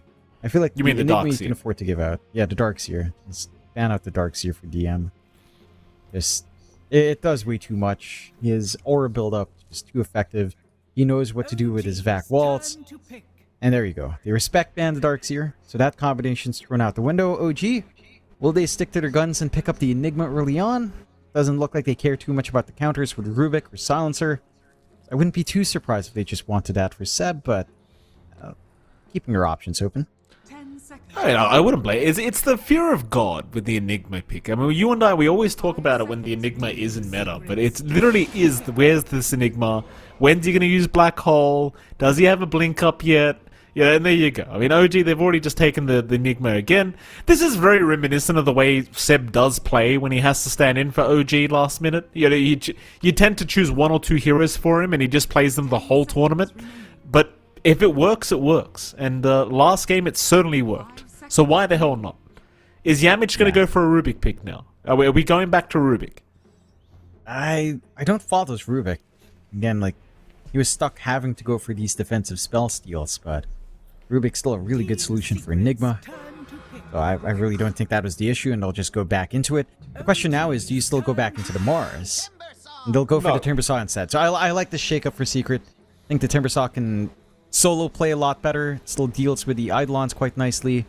It's FBZ special as well. You can kind of flex it for RML mid if the mid Timbersaw matchup works out. So it's pretty smooth sailing with that pick. Feels a lot better than the Mars. Granted, again, FBZ is a Mars specialist, but doesn't feel like he had the best impact there in lane and overall in the game. He'd land some nice arenas, but just wasn't enough. No, it certainly was not. More picks to come, OG. Thinking about this the second pick a little bit more heavily. Keep in mind, again, we've really only seen Darkseer Enigma coming out, but they're going to go back down the TA route this time around. So this was something that was quite effective with Yuragi. Obviously, you know, we know the flex can be there with Yuragi or BZM for this this TA, so can kind of pick and choose whatever lane you want it to go to. I dare say it probably will just be the Uragi TA, but could go either way. You never know. 5 seconds remaining. To be fair, BZM did take it in Game 2 against 9 Pandas, if I remember correctly. However, they did lose that game. Yeah. But mind you, they went would plus 1 say, Spectre. Yeah, that was really down to the Spectre. I don't think it was as impactful as you'd want it to be for Uragi. So maybe something a little bit more up-tempo for him here would benefit the cause. We'll see what the decision is. They ban out the Terrorblade now on the side of OG, preventing, again, probably just going to target Chrysalis for the rest of the bans here. What's going to be next? A Monkey King ban. You want to take that out. Slark, Bloodseeker in the pool there as well. And they have room for 2 of those heroes. Secret for their part. They see the Enigma, they see the TA. They should be fairly clear that it's more than likely a BZM mid TA. But again, the flex is on hand. But you want to take out... with a Timbersaw on hand, maybe you ban out the Ursa. I think you can kind of deal with illusions to an extent with Timbersaw. And Ursa is a little bit more awkward for Timb, for sure. As theoretically, Timbersaw has a decent time, but can also get run down. They go back for the Bad Rider ban. So again, pretty much in line with what we saw banned last time. We're also banning out the Bad Rider Den. More bans to come. Team Secret. OG, they're very focused on the position 1. The Secret, just a bit of a mix.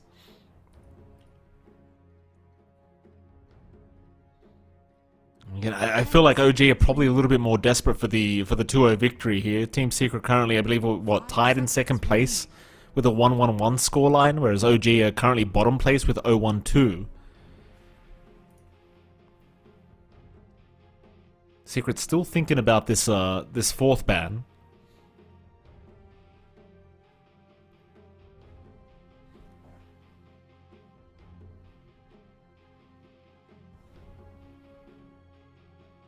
Thing is as well, like, once you finish this day, tomorrow comes around, you've basically got 1 series and that's it. It's just so important to get through this play-in stage. Like, it's very compressed. Like, you will play that 1 series, then you'll play a best of 3, I believe, in your decider series, and then you're eliminated. So it's do or die tomorrow. Again, not many opportunities to climb up in those 2 slots there. It has to be clean 2-0s. Secret getting a draw here improves those chances in their group in particular, considering all the same score lines from 3 teams. But a 2-0 win for OG also kind of bolsters them up. And it can go either way depending on how some of these teams go. But if you do get a draw here for Secret, like, you're looking much better going into tomorrow. I mean, obviously 2 teams from each group are going to get eliminated, I do believe, right? So it's no, it's 4, isn't it? 4 each group. No, yeah. it's 4 in total. The bottom 4 of each group will play into the deciders. So seeding will also be one thing that matters. And then the 4 teams are eliminated from there. A lot of games. You could end up with one group, kind of everyone passing through from one group. That is a possibility as well. Which could be really funny. But hopefully that doesn't happen, but who knows? I mean, it doesn't matter if it does it? 5 seconds remaining. Funny. It would be fun. All of Group A passes in, and Group B just doesn't. And it's like, well, okay. Well, Group A must have just been better. What can you do? Team Secret? Final. Well, what are you going to say, John? I mean, you can't argue that, can you? No, I mean, if Group A does it, but I was going to say, well, Group A was, Execration's not doing the hottest, and VP's also not doing so good. You're always going to take a shot at Execration. So Phoenix is going to be banned out. I refresh the page, Mike, and I see that they're already locked in at the bottom. It's like, well, what can I do but hit my head a little? What else is there to do? It's unfortunate. Nothing, John. Monkey King gonna come out, so they're gonna go back for the Chrysalis special. Yeah, it's very rare this hero gets left alone for Secret, but it does this game around. Yeah, it's Chrysalis, probably #1 hero next to his Bloodseeker right now, so expecting a strong performance coming out from him. There are a few goofy things that can happen for a Monkey King. Midnight Pulse can kind of ruin you. Your Timbersaw can accidentally goof you here as well. So the coordination from Secret has to be on point, but that shouldn't be a major concern. TA into a Monkey King matchup, not the smoothest for a TA. Once Wukong's is up with levels, the additional armor is going to be a mighty pain for that TA to deal with. OG just...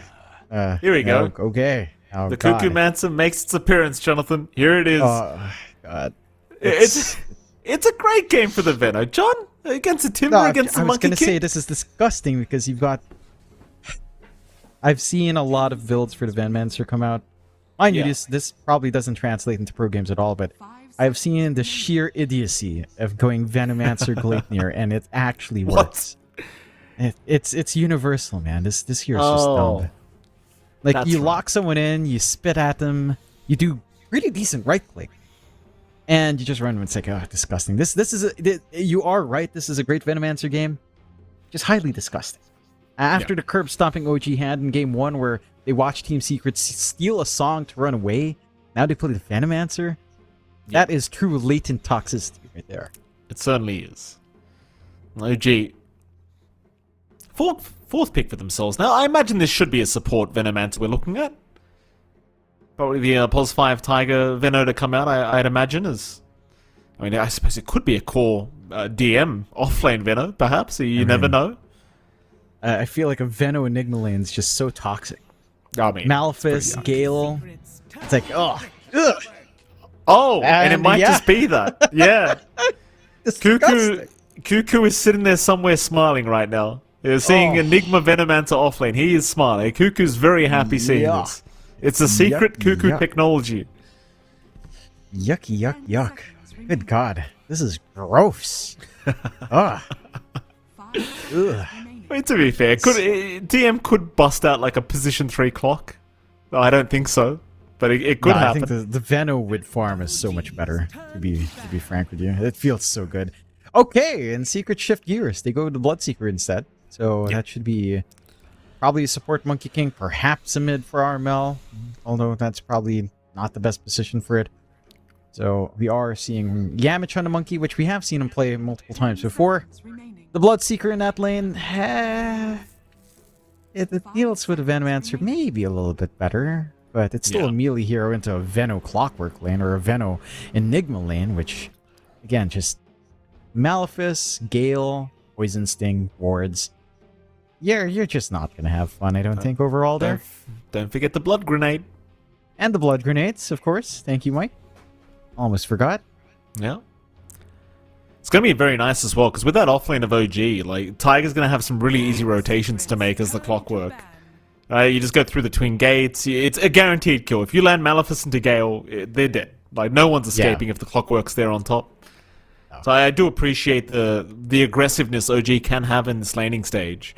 Mind you, I don't think Team Secret can't fight back. I just think they're a much stronger mid-game kind of draft at the moment from Secret's end. Yeah, needs a little bit of a ramp up. You need some initial farm and XP on your Timbersaw. You need quite a fair bit of farm in your Bloodseeker. We'll see how much space to get out. I'd like a little bit more tempo for our Mel here. Kind of tie in with the aggression you can get out with your Monkey and Rubik. See what options are left for him. Whether or not perhaps he gets Timbersaw, although again, you don't want to divorce that from FBZ. OG, they ban out the Husker. Will they ban out something like the Meepo? I honestly don't know if you care about the Meepo in this kind of game. You know, considering how hard of an early start you have with these heroes, probably don't even care about something like a Meepo matchup. Oh, we'll see. Secret seem to be expecting Yuragi as well to play this TA safe, not dragging it to mid. Like, TA versus Timbersaw lane's not too bad. Level 1's probably the worst point, but that's just a given for the TA. Level 3 starts to feel a little bit more comfy, so wouldn't be the worst thing in the world to run that. Like, a TA clock lane sounds pretty good by level 3 here. I wanted to say earlier, by the way, you gotta appreciate the fact that Team Secret literally have the words "buy our bundle" on their banner during the draft screen. I appreciate that. Yep.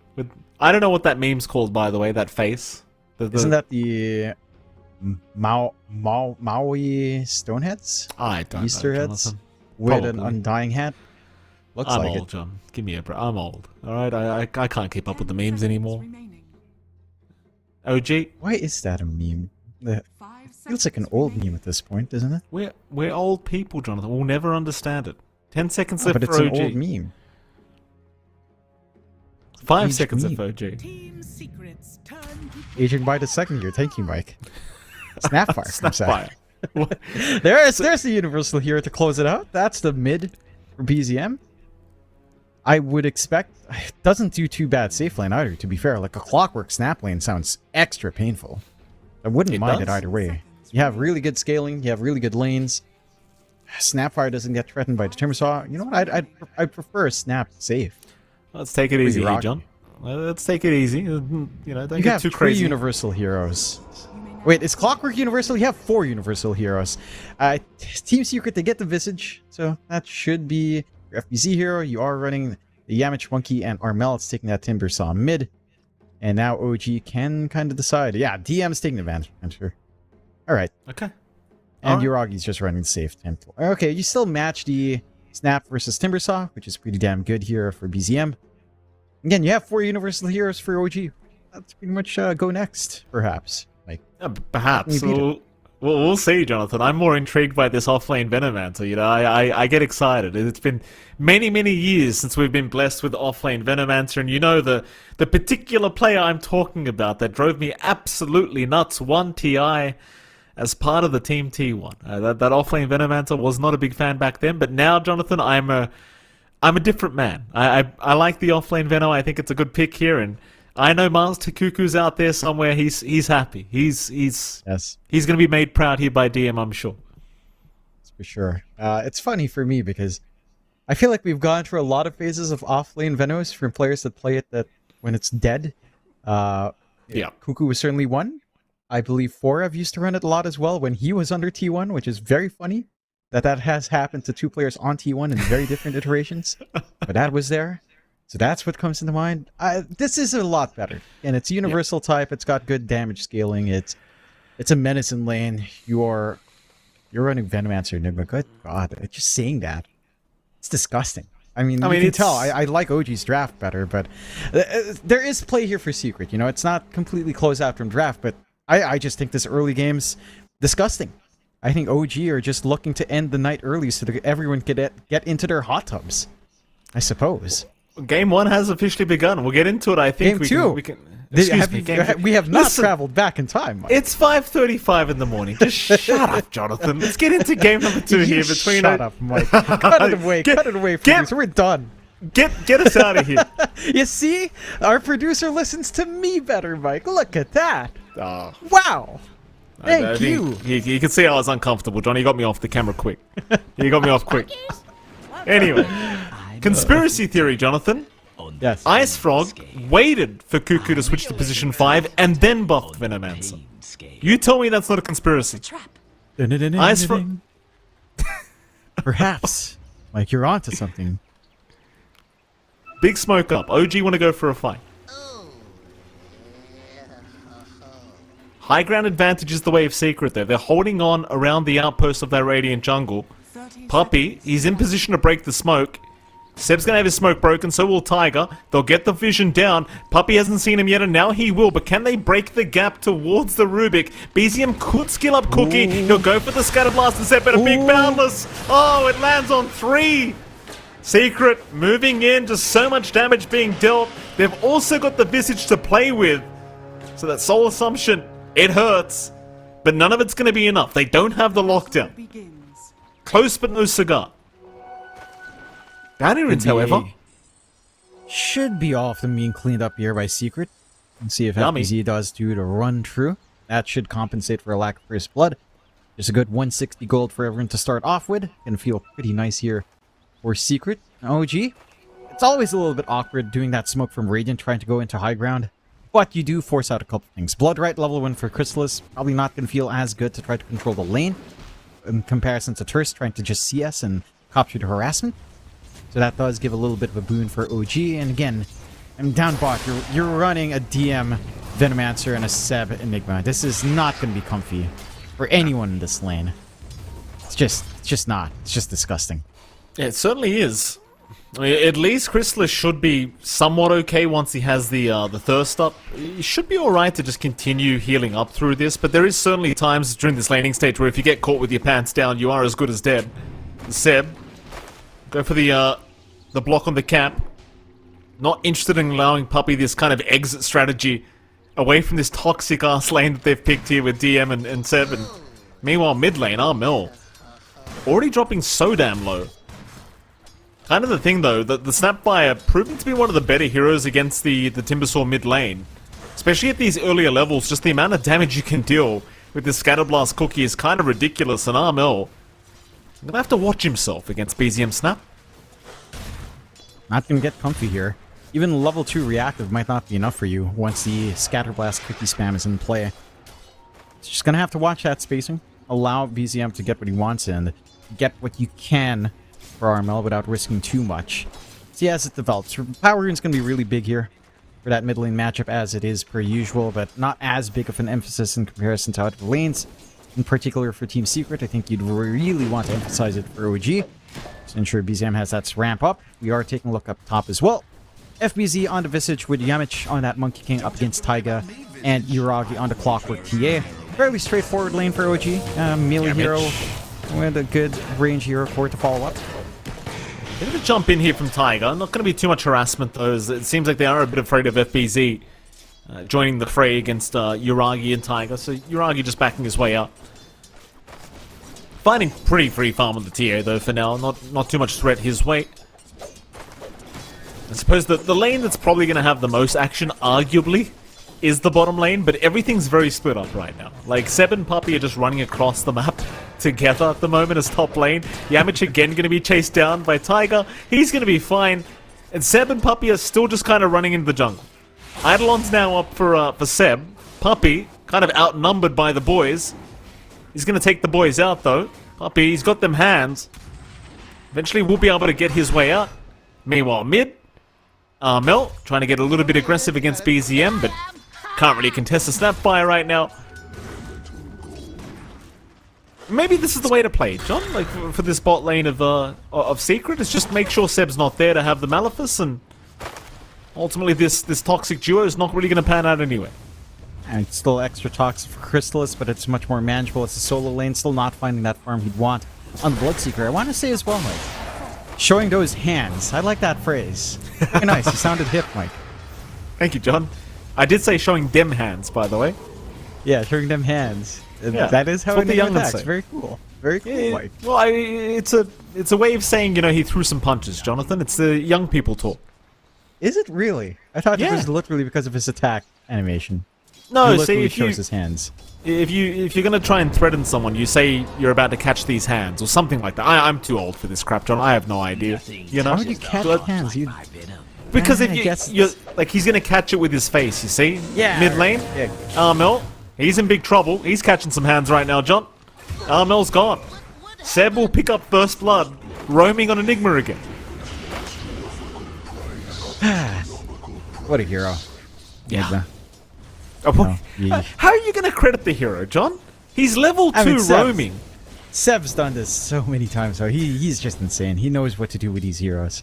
He just knows, you know, he comes in, eats a creep with Demonic, runs around, wastes time for Rubik, come in with Malefice, and you're fine.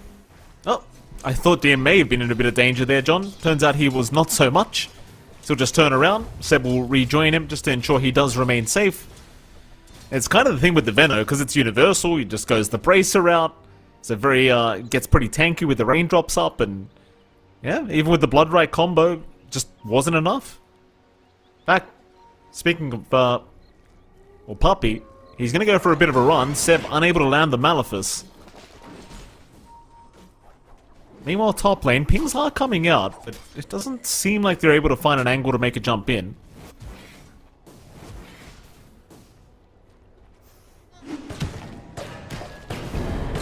Tiger, he's going to try. Cogs out, not catching anyone though. Let me just find to back his way out. Seb's having a great time just spamming voice lines here on the Enigma, as still maybe looking to try and jump Puppey on the Rubik. Meanwhile, Tiger being chased down top lane is going to be just fine to pop the Cogs. The action all across the map, just little skirmishes happening. Nothing really amounting to anything. Not quite yet. Do have the kisses ready to go on BZM, so you might look to maybe make a play with a connection here. Just one Cogs could lead to a nice kill. Tiger. Battery Assault actually going to catch Yamich for a moment. Double damage going to be spotted by Puppey. He'll go right for the deny. Seb was trying to protect for BZM, but see no power rune left for BZM to take. That should help. Seb back down to the bottom lane now, where Chrysalis will see him with Puppey, and Seb should arguably just die here. He'll go for a Maleficus play, still running. Eventually, surely goes down. Will finally go down, but now Chrysalis is in trouble. Chrysalis, he'll go for a run, but the kisses are following him up. But it seems like he is slowly getting out. The Tiger's here now, and he has the Battery Assault. Nice TP from Tiger. And sadly for Chrysalis, I mean, he finds a kill, but it costs him his own life. It's not worth it. No, definitely not. A nice little win coming out there for OG. I mean, even with Seb dead, he just comes in and refuels BZM anyway, which he was lacking with a bounty taken and a power rune denied. So you're happy on OG. It's 1-2 start. You're getting some good farm going for Yuragi. You're managing to suppress Chrysalis pretty well on his Bloodseeker. Just running this very toxic lane with your Venomancer up. DM is going Midas. And he's going to scale up into his Ags, into a Veil. Very, very quick. Could go Orb build as well on the Venomancer. Quite flexible. And again, you're just seeing OG pretty much take control of this game. Very early on, they're the ones making all the moves across the map right now.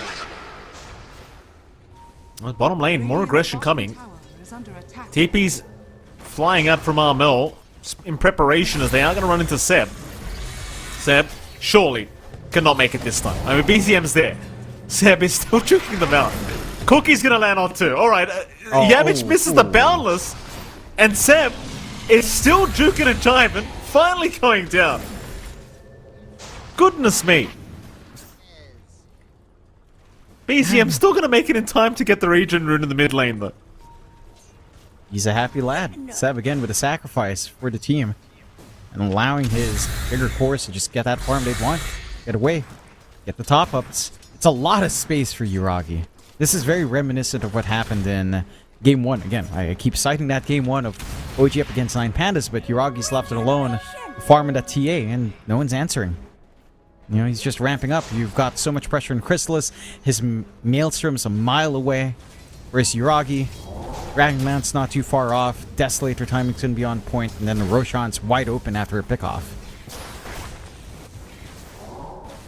Bottom lane, they try for a Gale, but don't end up connecting. Tiger was around the corner with the Battery Assault ready at level 2. Puppey may still get caught if DM just wants to kind of rush in. Instead, Tiger's going to have a look around the corner for Chrysalis and will actually find the Bloodseeker. I'm not sure if he can hope to get this on his own, but he has set up. He's bought a little bit of time for the kisses to fly in. BZM, he's even rotated on the Snapfire. And Chrysalis, he tries to go for a blind Bloodright to land on the Snap, but it will not be anywhere near BZM. The secret in the meantime, they're going to try and pressure the top tier 1 tower. They'll even find Yuragi on the TA. Though Yamich just jumps the other way immediately, not wanting a bar of this. At least FBZ will be left to take the top tier 1 tower on the Visage, so get something here for his team. Finds that pressure he wants, already has a Solar Crest. Your Visage can start to do a lot more. And in terms of taking some fights, softening up some targets. We'll see if they continue to apply that pressure. Again, Yuragi's not really pinned down by that tier 1 falling, or even pinned down by Yamich here. Yeah, Yuragi has been caught. This will be the big one. They've got plenty of damage, but the TP rotations incoming do scare them away. So Yuragi will survive to see another day, and here comes Seb, here comes DM. So they'll only be left with some familiars. They'll at least get one of them. That's going to be about it. Nothing else to come out of this. Radiant's bottom tower is under attack. Not gonna be able to find Yamich. You kind of wonder who this is favoring, right? Like, it's a pretty slow game. It does feel like OG's the one having the better time, because they're going to hit this power spike with this TA at some point and just take Roshan with the Desolator up, and we kind of seen this already with OG. Like, as soon as the Deso's up, you go Roshan, and then you just take over the game, right? Yeah. Just have control. There's no clear answer for that TA. No clear way of melting through the refraction outside of familiars landing some punches. And I think for the side of OG, I mean, this game favors them. It's not just them being in control early on, but as they scale up. This is an Enigma with Black Hole threat. Sure, you're onto Rubik, but we've seen OG not really care. Seb's been pretty on point with his patience on casting these Black Holes. You've got a Snapfire that can scale up well beyond your TA. You've got a Veno who gets more utility as the game goes on. With the Ags and the Poison Nova coming out from the Ags, the latent toxicity. His Shard and Ags upgrades are pretty huge. You've got some good power spikes spread across here for OG. Whereas for Team Secret, I mean, you've got some good ramping up. You can never discount what a Bloodseeker can do in a well-positioned fight. You can never count out a Timbersaw as well, with no hard counters coming out here for Armel. His scaling is also pretty on point, but it just feels like they're not finding enough early on to compensate for this much quicker timing on OG. Like, the big issue is really just Uragi, as you mentioned. Like, the Desolator's the one launching point that once it's up for OG, that's where things can really tumble out of control here for Secret. Yeah. And the Secret seem to be just kind of biding their time as well. Very passive kind of game from them for now, but they are slowly getting to that point where they're going to be ready. Because considering Armel, I was going to say he hasn't had the best game in the world. Like, he did have to play a little bit of catch-up after the laning stage, so I suppose you haven't really been able to play off the back of this Timbersaw either. There is that. So OG slowly heading up toward the top lane now, looking perhaps towards FBZ and Yamich. FBZ obviously the primary target. Uragi already dealing with some familiars as BZM is slowly moving in. Kisses will fly out onto FBZ, just burning through the Gravekeeper's cloak. And FBZ, he's buying himself a little bit more time, but it's not going to be enough. At least they will get Tiger with a Rupture. Though Tiger, trying for the TP's going to make it. Oh, no Tiger. It's just sickening. It's so yuck to watch. Like, he gets away with these things. Bottom. He does. Armel. Chained up. Cannot make it. And there's a shotty. EZM's got him. Yeah, this is rough. The Secret. Your hard lockdown on your actual heroes are pretty long cooldown. Like, Boundless Strike at level 1 is 28-second cooldown. The lift up is 28 seconds. You're relying maybe on the familiars to come out, but FBZ loses them and dies. Can't really do too much about that, and they just bail out. It's, I know, Secret. I'm not sure what item really fixes this. Like, Chrysalis with a Maelstrom isn't enough. Gonna need a BKB on top here. Speaking of the for Devil Bloodseeker. Chrysalis, Hawkshot, Tiger, he's gonna go right for the head, go after the Bloodseeker, and look at this, by himself, the amount of damage he deals with this Battery Assault, he will be saved by Yamich. Tiger this time around will not be able to get away with this. No TP available, he will get punished. But he was one tick away from just killing off Chrysalis with that Battery Assault. Had Yamich not been there with the Boundless, that would have been it. Yeah. That just would have been so disastrous for Secret. They buy some time, they buy some space, they find some punishment, but this is also space for OG. It's Uragi farming up. It's him having his Deso fly out. That's the key timing that we've been talking about. Like, this TA is ready to go. One good team fight into Roshan is all it's going to take. You start to hit that pace on OG. You've got the Ags rush for DM after going into the Midas. Already one part in. Still 2.5k away from full Ags, but Poison Nova going to be up. It's like, it just gets real ugly for Secret before these BKBs start to fly in. It really does. It's not playtime. And not that sort, anyhow. Deso's up on Uragi, like, he might want to just play for Roshan now. Yamich trying his best to just push out the top lane. I believe Roshan is coming. And there it is, he's up at the top side now. There's your Maelstrom build up on Chrysalis, but you kind of already mentioned it, this isn't going to be anywhere near enough. Up until the BKB, he certainly won't be willing to fight. It's going to escalate his farm a little bit. OG, I think Uragi, let's push out the top lane and maybe start for that Roshan, though it seems like OG have different plans. Right now looking towards Armel at the bottom lane. Just trying to find themselves a pick-off. Looks like they're going to find one. It'll be Puppy on the Rubik. Getting caught into the kisses. Just locked in the cogs. Perfect setup from Tiger. DM just going to casually TP away. Yeah. Yamish gets the tip as well on top. He didn't Boundless, he went for the Primal Spring instead. Unfortunate. Very unfortunate.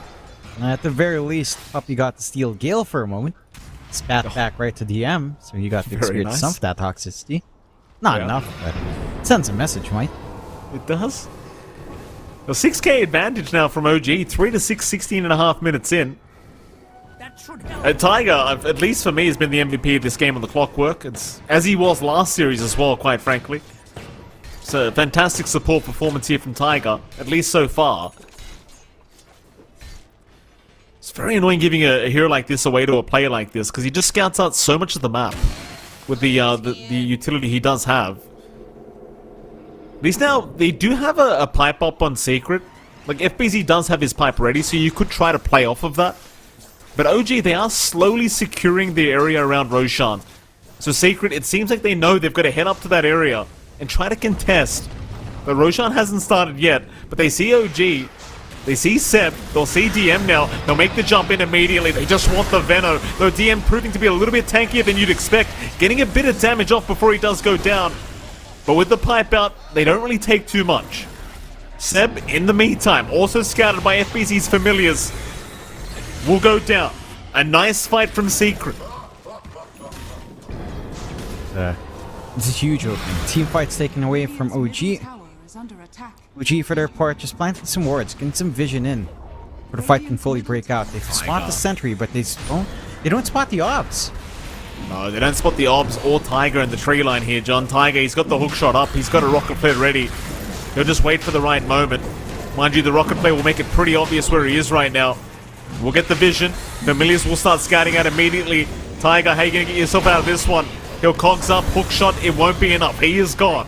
But he has bought his team time to make their way over. They'll rupture up the TA now. He's a bit of a sitting duck. Yuragi, how do you get out of this one? Puppy, he's the target, but Yuragi just dropping way too low is gone.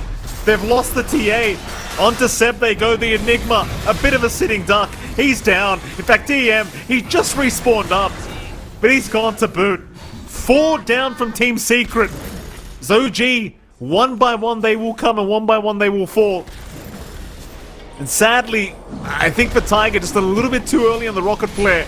Just giving away his position does cost them the Age of Steel attempt. Just way too soon. He just went into the pit. And also a little bit surprising with the position of Yuragi. So far forward, not respecting that there was a sentry that just dewarded their own sentry. In that exact same position, he was right within range. Doesn't really have any outplay potential with a meld. Comps a lot of damage for the team, but that shouldn't be his job as a TA. That should be maybe DM, maybe Tiger, maybe Seb. Big team fight to break out, it seems. They had plenty of vision. Tiger, thinking about the hook shot, won't go for it yet. They are trying to play without the kisses on BZM, so it's a little bit risky. Considering as well, you do still have the Aegis on Secret side. Mind you, it is on Armel, who wasn't around for that fight, but would have probably gotten there pretty quickly. I say that, he has no TP, so probably not. Still 9 to 6 now, 2k advantage for OG. Secret showing that they're not out of it yet, and with the Aegis up, they should be able to try and secure another team fight for themselves a bit later on down the line. For now, OG probably just going to play the avoid game. Just don't go near it. Just use this Aegis to really just build yourself back into this game. Armel's managed to provide a strong point with Lotus and Kai's Sancho up now on that Timb. And again, they're getting a lot more durable on the side of Secret. For OG, their later power spikes on BZM, it's going to take level 20, level 25 for you to really kick into gear. That's a long ways off here for the Snapfire. Seb, as well, lacking that blink. Not going to be able to start these fights for the team. We'll need to start considering stuff like, say, a BKB for protection, or even just probably a Link into this game is a little bit more impactful as well, if you can get that done. Even Yamich starting to scale up here on Secret. Just round boots or Venom and Diffusal, but that control you have with the Inhibit and the Orb of Venom poison attack could be enough for you to find some openings. And there's that key BKB we've been looking for in Chrysalis. So now the Bloodseeker can stand up front, cop these spells, get some damage and control out for the team, and start to clean up once these heroes do start to drop low.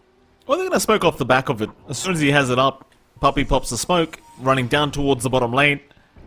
Mind you, Tiger is in position to break the smoke immediately, so it's not quite the target you really want to try and go after. So they will split out DM, but he was TPing away. So Tiger is eventually going to be the sacrificial lamb that will try for the TP play out, and he's not going to make it. Oh, that was a little bit close for comfort. Yeah. Goodness. A little bit tighter, but they clean up. They've got the damage now. You know, it's there. It's flowing out now from Chrysalis, so you've got some out to play with. You've got some damage, and you've got the protection of Aegis. You've got room here for the side of Secret to start shoving in. Bot here being sieged by RML and FBZ. Doesn't take too long for the familiars to machine gun through those objectives. And I like that FBZ is going for the Yags now. He'll have the Silence the Grave up. He'll have a lot of damage, a lot of scouting potential coming out here. OG haven't been as disciplined with vision in this game, feels like, in terms of their placement of wards, but they have traps to at least keep up.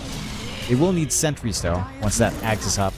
Still a ways off, but once it's up and running for FBZ, you can start to find these easy pickoffs. That you can. Mid T1 tower going to be under siege. OG not looking to try and defend this, it seems, as it does go down. Secret, they'll head into that dire jungle, I should say. Immediately OG just dissipate, not wanting to be around this area. They are getting closer to some key items, like Seb's got a, 200 gold away from the Blink now, so you're going to be afraid of that. 4 stuff coming out soon on DM. Silver Edge being worked on by the TA.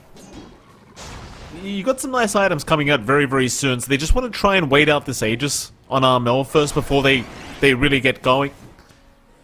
You are probably going to be pretty close to the match style of the Bloodseeker, though, by the time you are ready to fight. But they should still have their opening. They should still have a pretty good chance to try and force a fight here as OG. Once the Aegis does expire, of course.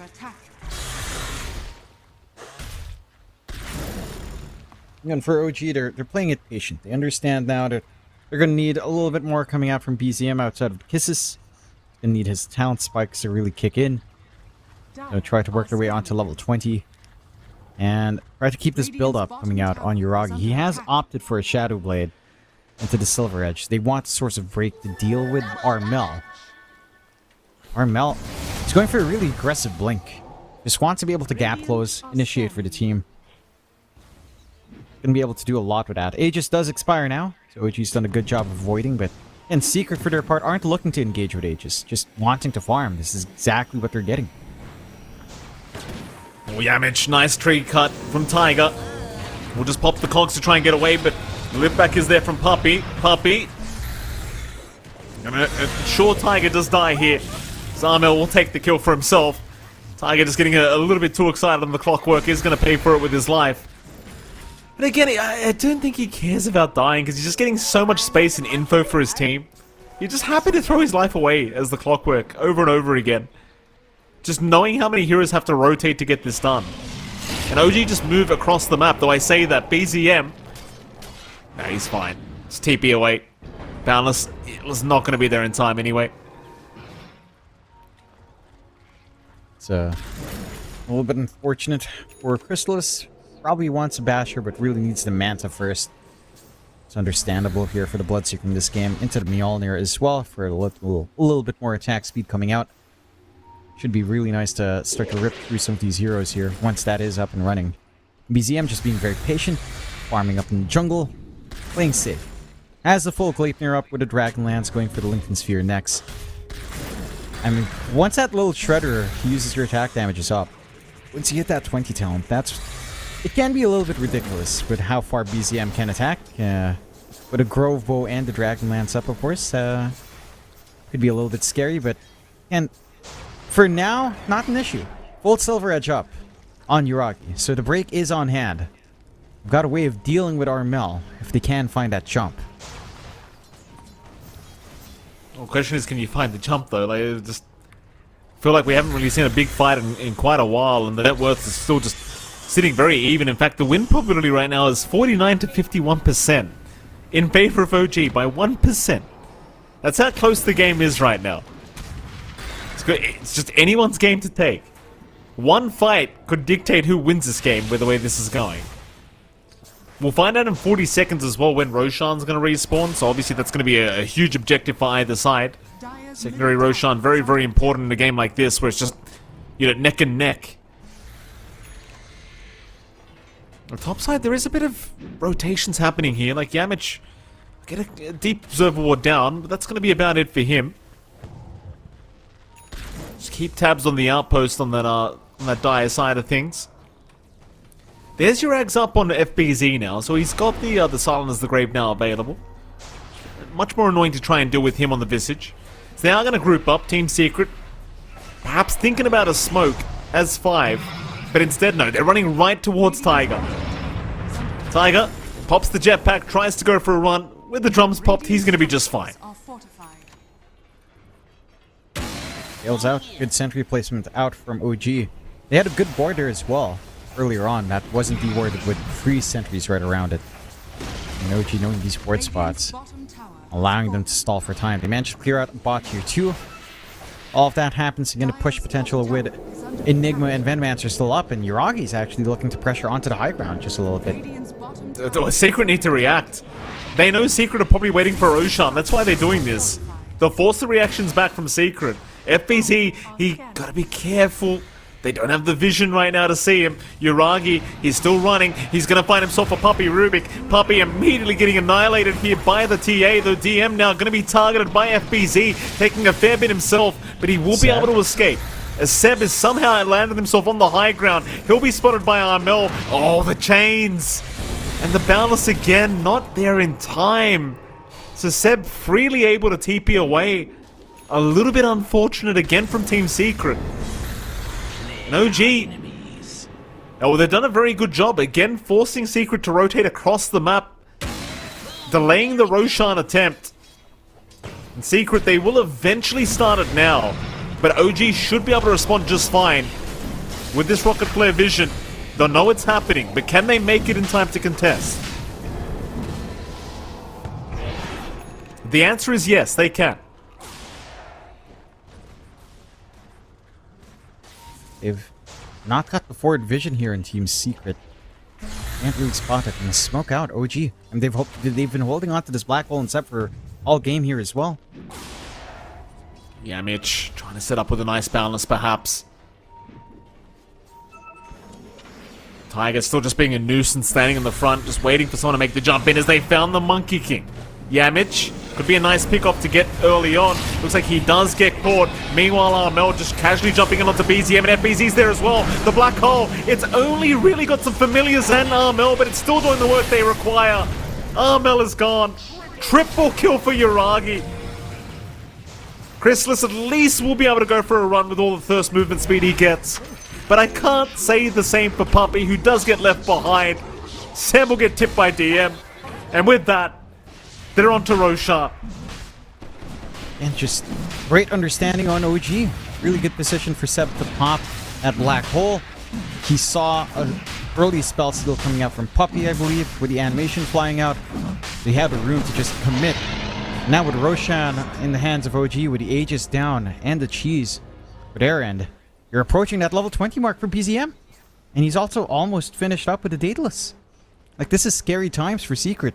That advantage, that closeness in the game, it's crashed all the way down to OG now, Mike. 72% their way. They've hit their spike. It just feels like Secret just couldn't find enough while they had a position to try to force the issue. They succumb to OG's pressure down bot, get themselves out of position, they lose control of Roche. Now you have to deal with this crazy carry Snapfire. And Tiger gonna leave himself behind here. Still doing his job. Just gets the vision to tell Yuragi to back his way out and just dies for his team. It's exactly what he needs to do as Armel. But this isn't what he needs to do right now. He needs to get the hell out of there. And he will make it. The cookie just never lands on the timber. Had they gotten that cookie though, Armel, he would have been as good as gone. Yeah, this is... That's BZM hitting without the full Daedalus. Just the tiny crit, not quite enough. But with the full crit and Daedalus, probably a kill would have been coming out there. Secret. Again, they've got the scouting potential with FBZ. They've got the output somewhat coming out with Chrysalis. Got the front line with Armel. They just need to Need to find the angles. Yamich has been trying to give good vision, but this clockwork foil the Monkey King has been massive. Just the jetpack alone, giving you that flying vision is insane. It's giving more than enough to thwart what Yamich is trying to do in setting up for these team fights. And OG, great reads from every single one. Seb in particular, still looking for those black holes, still finding the angles. Just not being punished. Oh, they're gonna run into each other. FBZ has spotted Yuragi. What a hook shot, Tiger! He found 2 targets, but it's not gonna matter. They see too many. Too many enemies in the same place. They'll just leave. Had you had the bodies, that would have been an immediate jump in for OG. They might still try. Armel, he's very... I don't want to say far forward, but he's playing on the edge. He'll chain away, back towards his team. Secret, I suppose they've got to be the ones playing cautiously right now with 7k net worth behind. Game is looking a little bit rougher for their end of things, but OG, they're playing conservatively themselves. It's not like they're trying to force high ground yet. They're trying to find some pickoffs to make that high ground happen. The Secret not giving them the openings. No. They're holding our own here on Secret. I think the big thing OG is waiting for is really just the Daedalus on C. Full Daedalus on BZM should be the point where you start threatening a lot more with your Snapfire core. Radiant's bottom tower There. is under Saw Armel. Oh, nice hook shot, Tiger. Right on target. Was that blind? Surely he had rocket flare vision. I'm not sure. I didn't see. I believe he had a flare. I think Okay. I did see the flare earlier on. Maybe Mid not lane? quite dead center. Yeah, why is everyone just low on Secret in mid lane? What happened to you? DM died, so he's done something on the Venomancer. It's like he got a bit of damage off, that's for sure. Yamich just surviving on about 100 HP on this Monkey King. There's that Daedalus you talked about, by the way, John. The Snapfire now does have it. BZM just gonna really start pumping out some ridiculous damage. This is when you see true balance. Ice Frog's finest creation. Yeah. Not yet, John. No faults Level here. 25. Just give it to level 25. I mean, even at this point, it's pretty much cooked up. All 25 does is ensures that you kill the entire team, but you kill one person with this. Or enough. Like, saw Armel melt. Without the Daedalus, again. This time with the Daedalus, and it's just, it's not gonna last too long. Secret, and they've got to execute somehow here. It's hard, because how do you make the jump? Like, Tiger's just always popping jetpack and just scouting out in front of his team. Like, who do you actually jump? Nobody else shows but Tiger. Aegis is gone at 30. Go on, Has to be jump. the Silent as the Grave, right? It's got to be FBZ trying to scout. And he is trying, but who follows through with him? Armel, Yamich. Doesn't feel like Chrysalis can really come up fast enough. Might be a little bit of a fight here. He's going to see DM. That's a nice target. If he can get it, that is, because Seb is around the target. Oh, Tiger! God. That's a perfect hook shot! Black Hole's gonna be cancelled, in fact stolen by Puppy. Is it gonna make the difference though? They're trying to make it work. Yuragi getting low, but not quite low enough. God. Chrysalis. Oh, he's gotta be careful. That was close. The Bloodtaker barely makes it out. They will lose Puppy, and in fact, I said he made it out, but he does not. BZM. BZM catches him with his pants down in the woods. My goodness. God. Armel, Right in the nick of time. get out of there, Armel. It's not safe. They're coming after you, sir. He's going to try and make it out. Yuragi doesn't have the silver edge at least, so it's a little bit more challenging than he would like. Well, they are just slowly chasing him down. He should be okay. Oh. Oh, the Gleipnir, my god. That was too close for comfort. Jeez. Well, you're gonna have your wish, Mike. BZM's very, very close to 25, so we will see perfect balance. I mean, very shortly. Double 3 guns are better than as well one, for John. BZM. That 3 it guns is. are better than 1. Well, to be fair, her turret has, wait, what? 2 barrels. I guess the What? shotgun starts... Yeah, her turret has 2 barrels, right? No, does it have 3? That's Why do 2. you have to get... Why are you getting technical, John? Well, because I'm a nerd, Mike. I don't know what a barrel is, Jonathan. I mean, I live in Australia. You know? We don't have these guns. We do it the old-fashioned way. Yeah, the homemade devices for Australia. No, we throw hands, Jonathan. We went over this earlier. You throw We throw hands hands in Australia. All right, fair enough. Well, the last time Oceania tried to create the tank, it was not the best. Do you happen to know about it? We don't. we don't need history lessons from you, John. All right, I don't want to hear it. Oh, it's a very interesting tank, Mike. I forget its name, but it's quite the tank. Ingenious effort. You're a tank. Look it up. I'm sure it's somewhere. Thank you. They're sturdy. That's a they're reliable. They eat a lot of diesel. Here. If someone calls you a tank in Australia, that means you're a big boy, as in a built boy, not obese. Though I suppose you know what? Just don't worry about it. I'm going too far into it. Yeah, you're going too far. Stop it, Mike. OG. Well, they're holding the high ground right now. Jonathan, Team Secret looking to maybe move in, but no, they will not. Or will they? Smoke up. As 5. This is into the level 25 of the snap, John. He just got it. Oh, God. But they found Seb on the Enigma. It's a nice start to just take him out of the team fight and he's gone. Seems like OG just want to fight anyway. They just don't seem to care that Seb is down. As Tiger looking for the hookshot opportunity, not going to find one. Does get ruptured up, just trying to hold his ground, even through the blood right. He will miss the hookshot anyway. Complete mess of a fight from OG so far, so Secret, they can move forward. They'll try to go after DM. It's a nice target with the Venom. Here comes a little shredder damage though. BZM from the high ground just doing so much work as Sam's brought back. They've at least found DM, but Armel goes down for this as Chrysalis will go down to Bird. Not the fight. Not the one they wanted. Team Secret need to get the hell out of there. Whatever's left of them, that is. They can go back and lick their wounds here in Team Secret, but you've hit that spike for OG. BZM. He just hits like a truck. And once the double Daedalus is up, I know what you do about this. You could try to halberd him. And we are seeing Yamage still work into that halberd, but how do you reach out to halberd Snapfire? That would leave a lot of damage coming out here for Uragi as well, so they just go onto the high ground. Radiant's top tower has fallen. OG, not going to take them very long with the old TA Deso. Swiftblink certainly helps out the cause as well, as Tiger being very cheeky again, going right into the tree. Can they not see him? I don't think they can. Uragi, he's going to get jumped, but he's fine. Meanwhile, hookshot from Tiger from the backside. Just going to hold everyone back anyway. And Tiger gets himself in a bit of a cheeky spot where he couldn't actually be seen by anyone. Yeah. Finds a good position again to break up that fight, to break up that counterfight coming out here. That was the buyback of Chrysalis being forced out. So your Bloodseeker's just stalled out in this Ags time and trying to play with a barrier. Not going to have it anytime soon. Meanwhile, Double Daedalus is fully finished up for BZM once he flies his courier out. Or commits for the buy. Or just holding on to some buyback gold here if he wants it.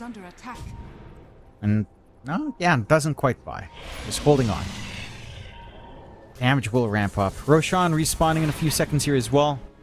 Gonna head down bot immediately. Probably not gonna have enough time to try to kill off here on Secret. But Secret will be aware of that spawn timer at the very least. Twin gate usage. OG, they're going right into the belly of the beast if they're not too careful. Instead, they'll hold the bottom side as Roshan has respawned officially now. Armel. Just busy defending the bottom lane. Not going to get caught by a cookie of BZM. Meanwhile, the rest of Secret just forcing out the top wave. So Roshan's there, but it seems like it is going to come down towards the bottom side where OG are just casually waiting. Secret, they may have had a slight opportunity to try and swipe that away, but with the way the lanes were forced out, they had really no chance.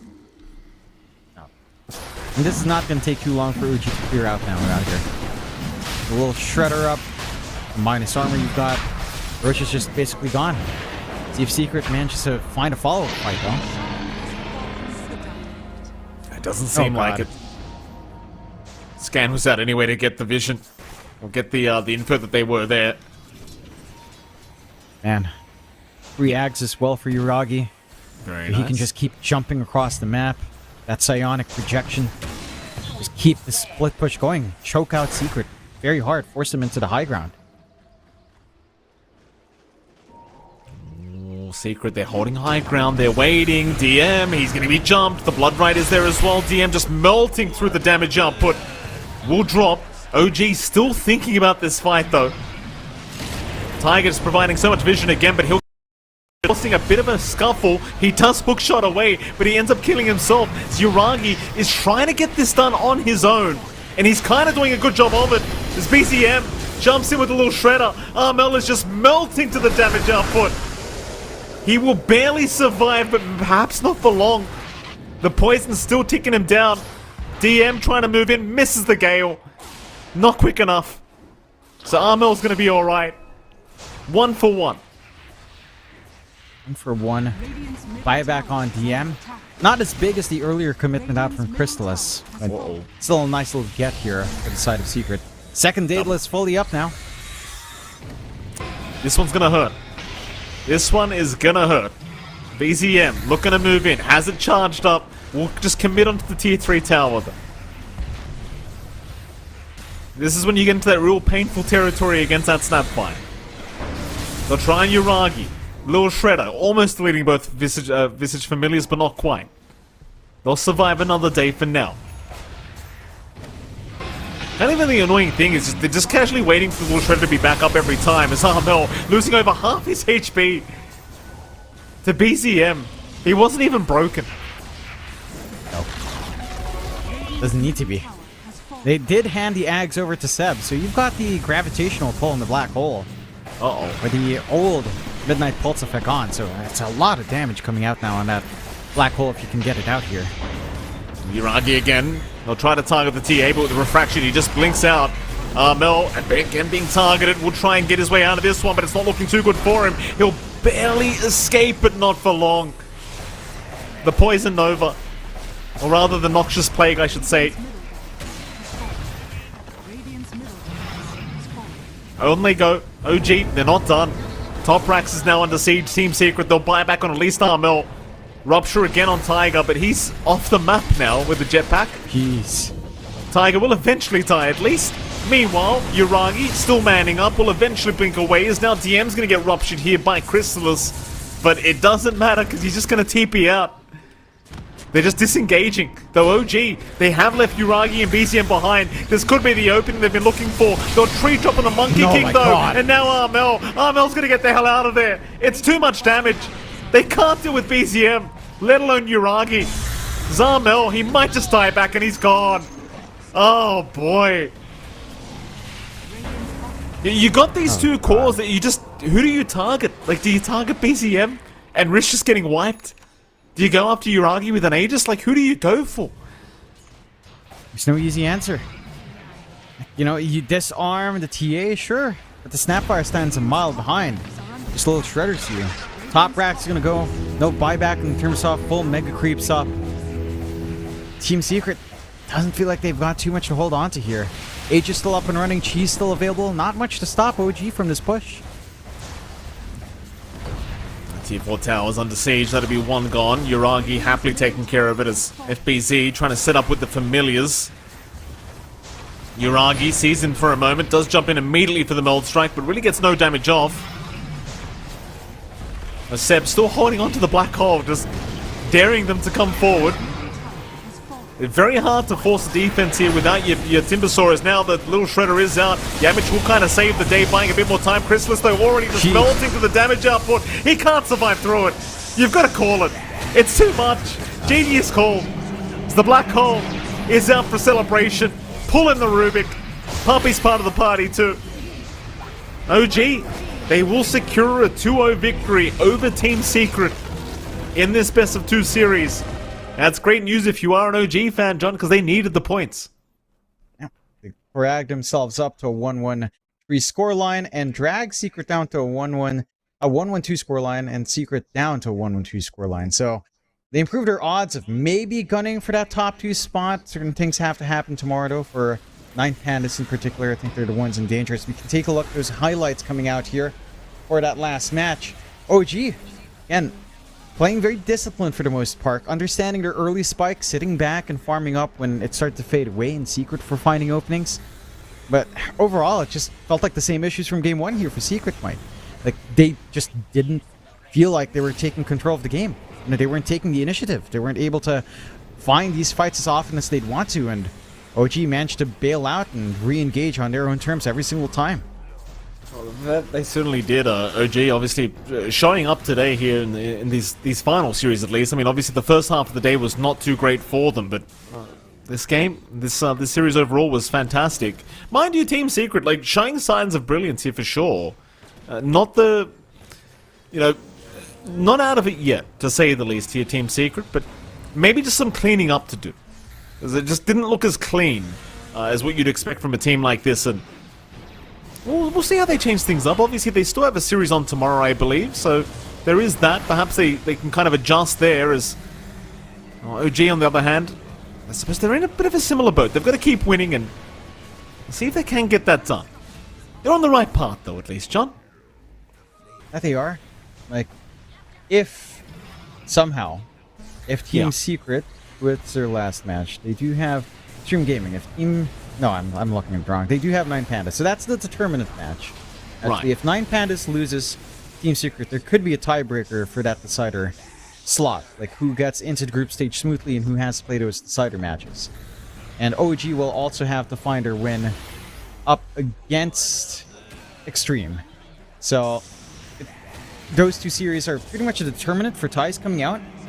And that's where your openings are for Secret and OG. Both of them have to find those wins to force a pretty massive set of ties. So we'll see. But again, these play-ins, like, it's a lot of games in a very little time. Every single match counts.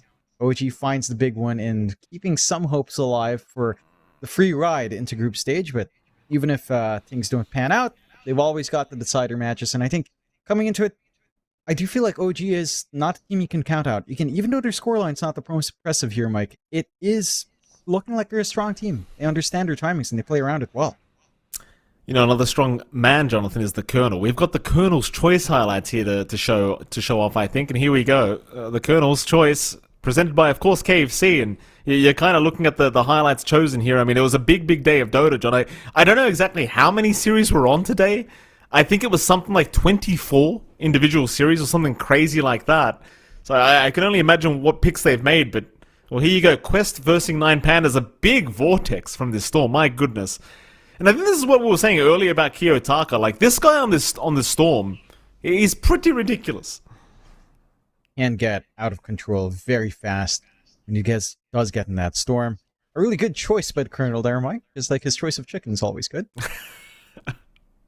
I mean, it is. I've got nothing to say. This isn't a joke, Jonathan. It's some pretty damn good chicken. Yeah, anyway, it's there you good go. chicken. There we go. We've got a save of the day already, Jonathan. You're selling out as terrible. Can we bring the save of the day? There we go. Of course, this one's brought to you by Dr. Sulaiman Al Habib. So here we go. Well, who's the save? TA2000 got saved by disruption, I believe it was. Was that the save? I missed this game, John. Jump in on the Skyrath. Was it TA2000? It was TA2000. All right. Well, you distracted me, John. I missed out. How did I distract you? You were just mumbling on by yourself. I was distracted by Dr. Sulaiman Al Habib. That is a pretty sick logo on the lower right. I didn't know about the logo. You know, it's my first time seeing it. It's like, that's a cool logo. Play of the day, perhaps, is what we can look at, Jonathan. I'm going to ignore you completely and focus on what's happening here. What's the play that... Oh, we casted this series, John? We should remember this one. Go on, tell me what happens. Chrysalis dies. He certainly does. And this was, of course, Seb just chasing down Puppy with an iron shell. Poor Puppy. Imagine dying to an Enigma with an iron shell. What a sad death.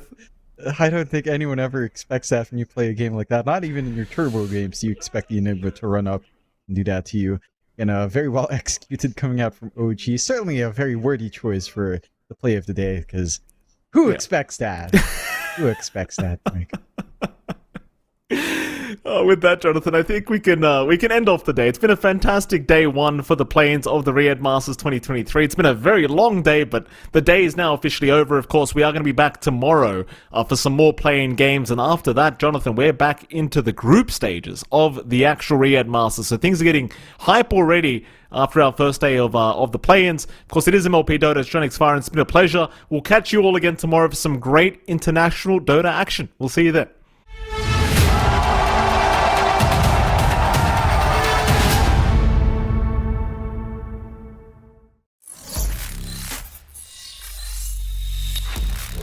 Open your eyes. When you look into my eyes, tell me what do you see? Tonight I'm gonna show you the wonders of them all.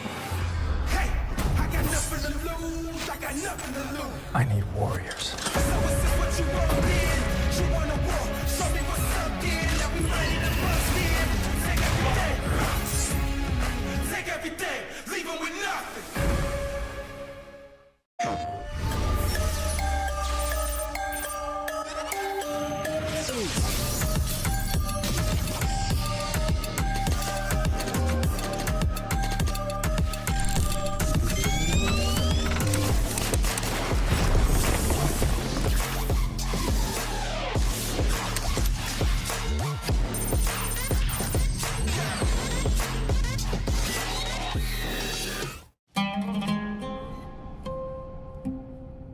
There is a place where you can elevate what's hidden inside, where you can reframe yourself.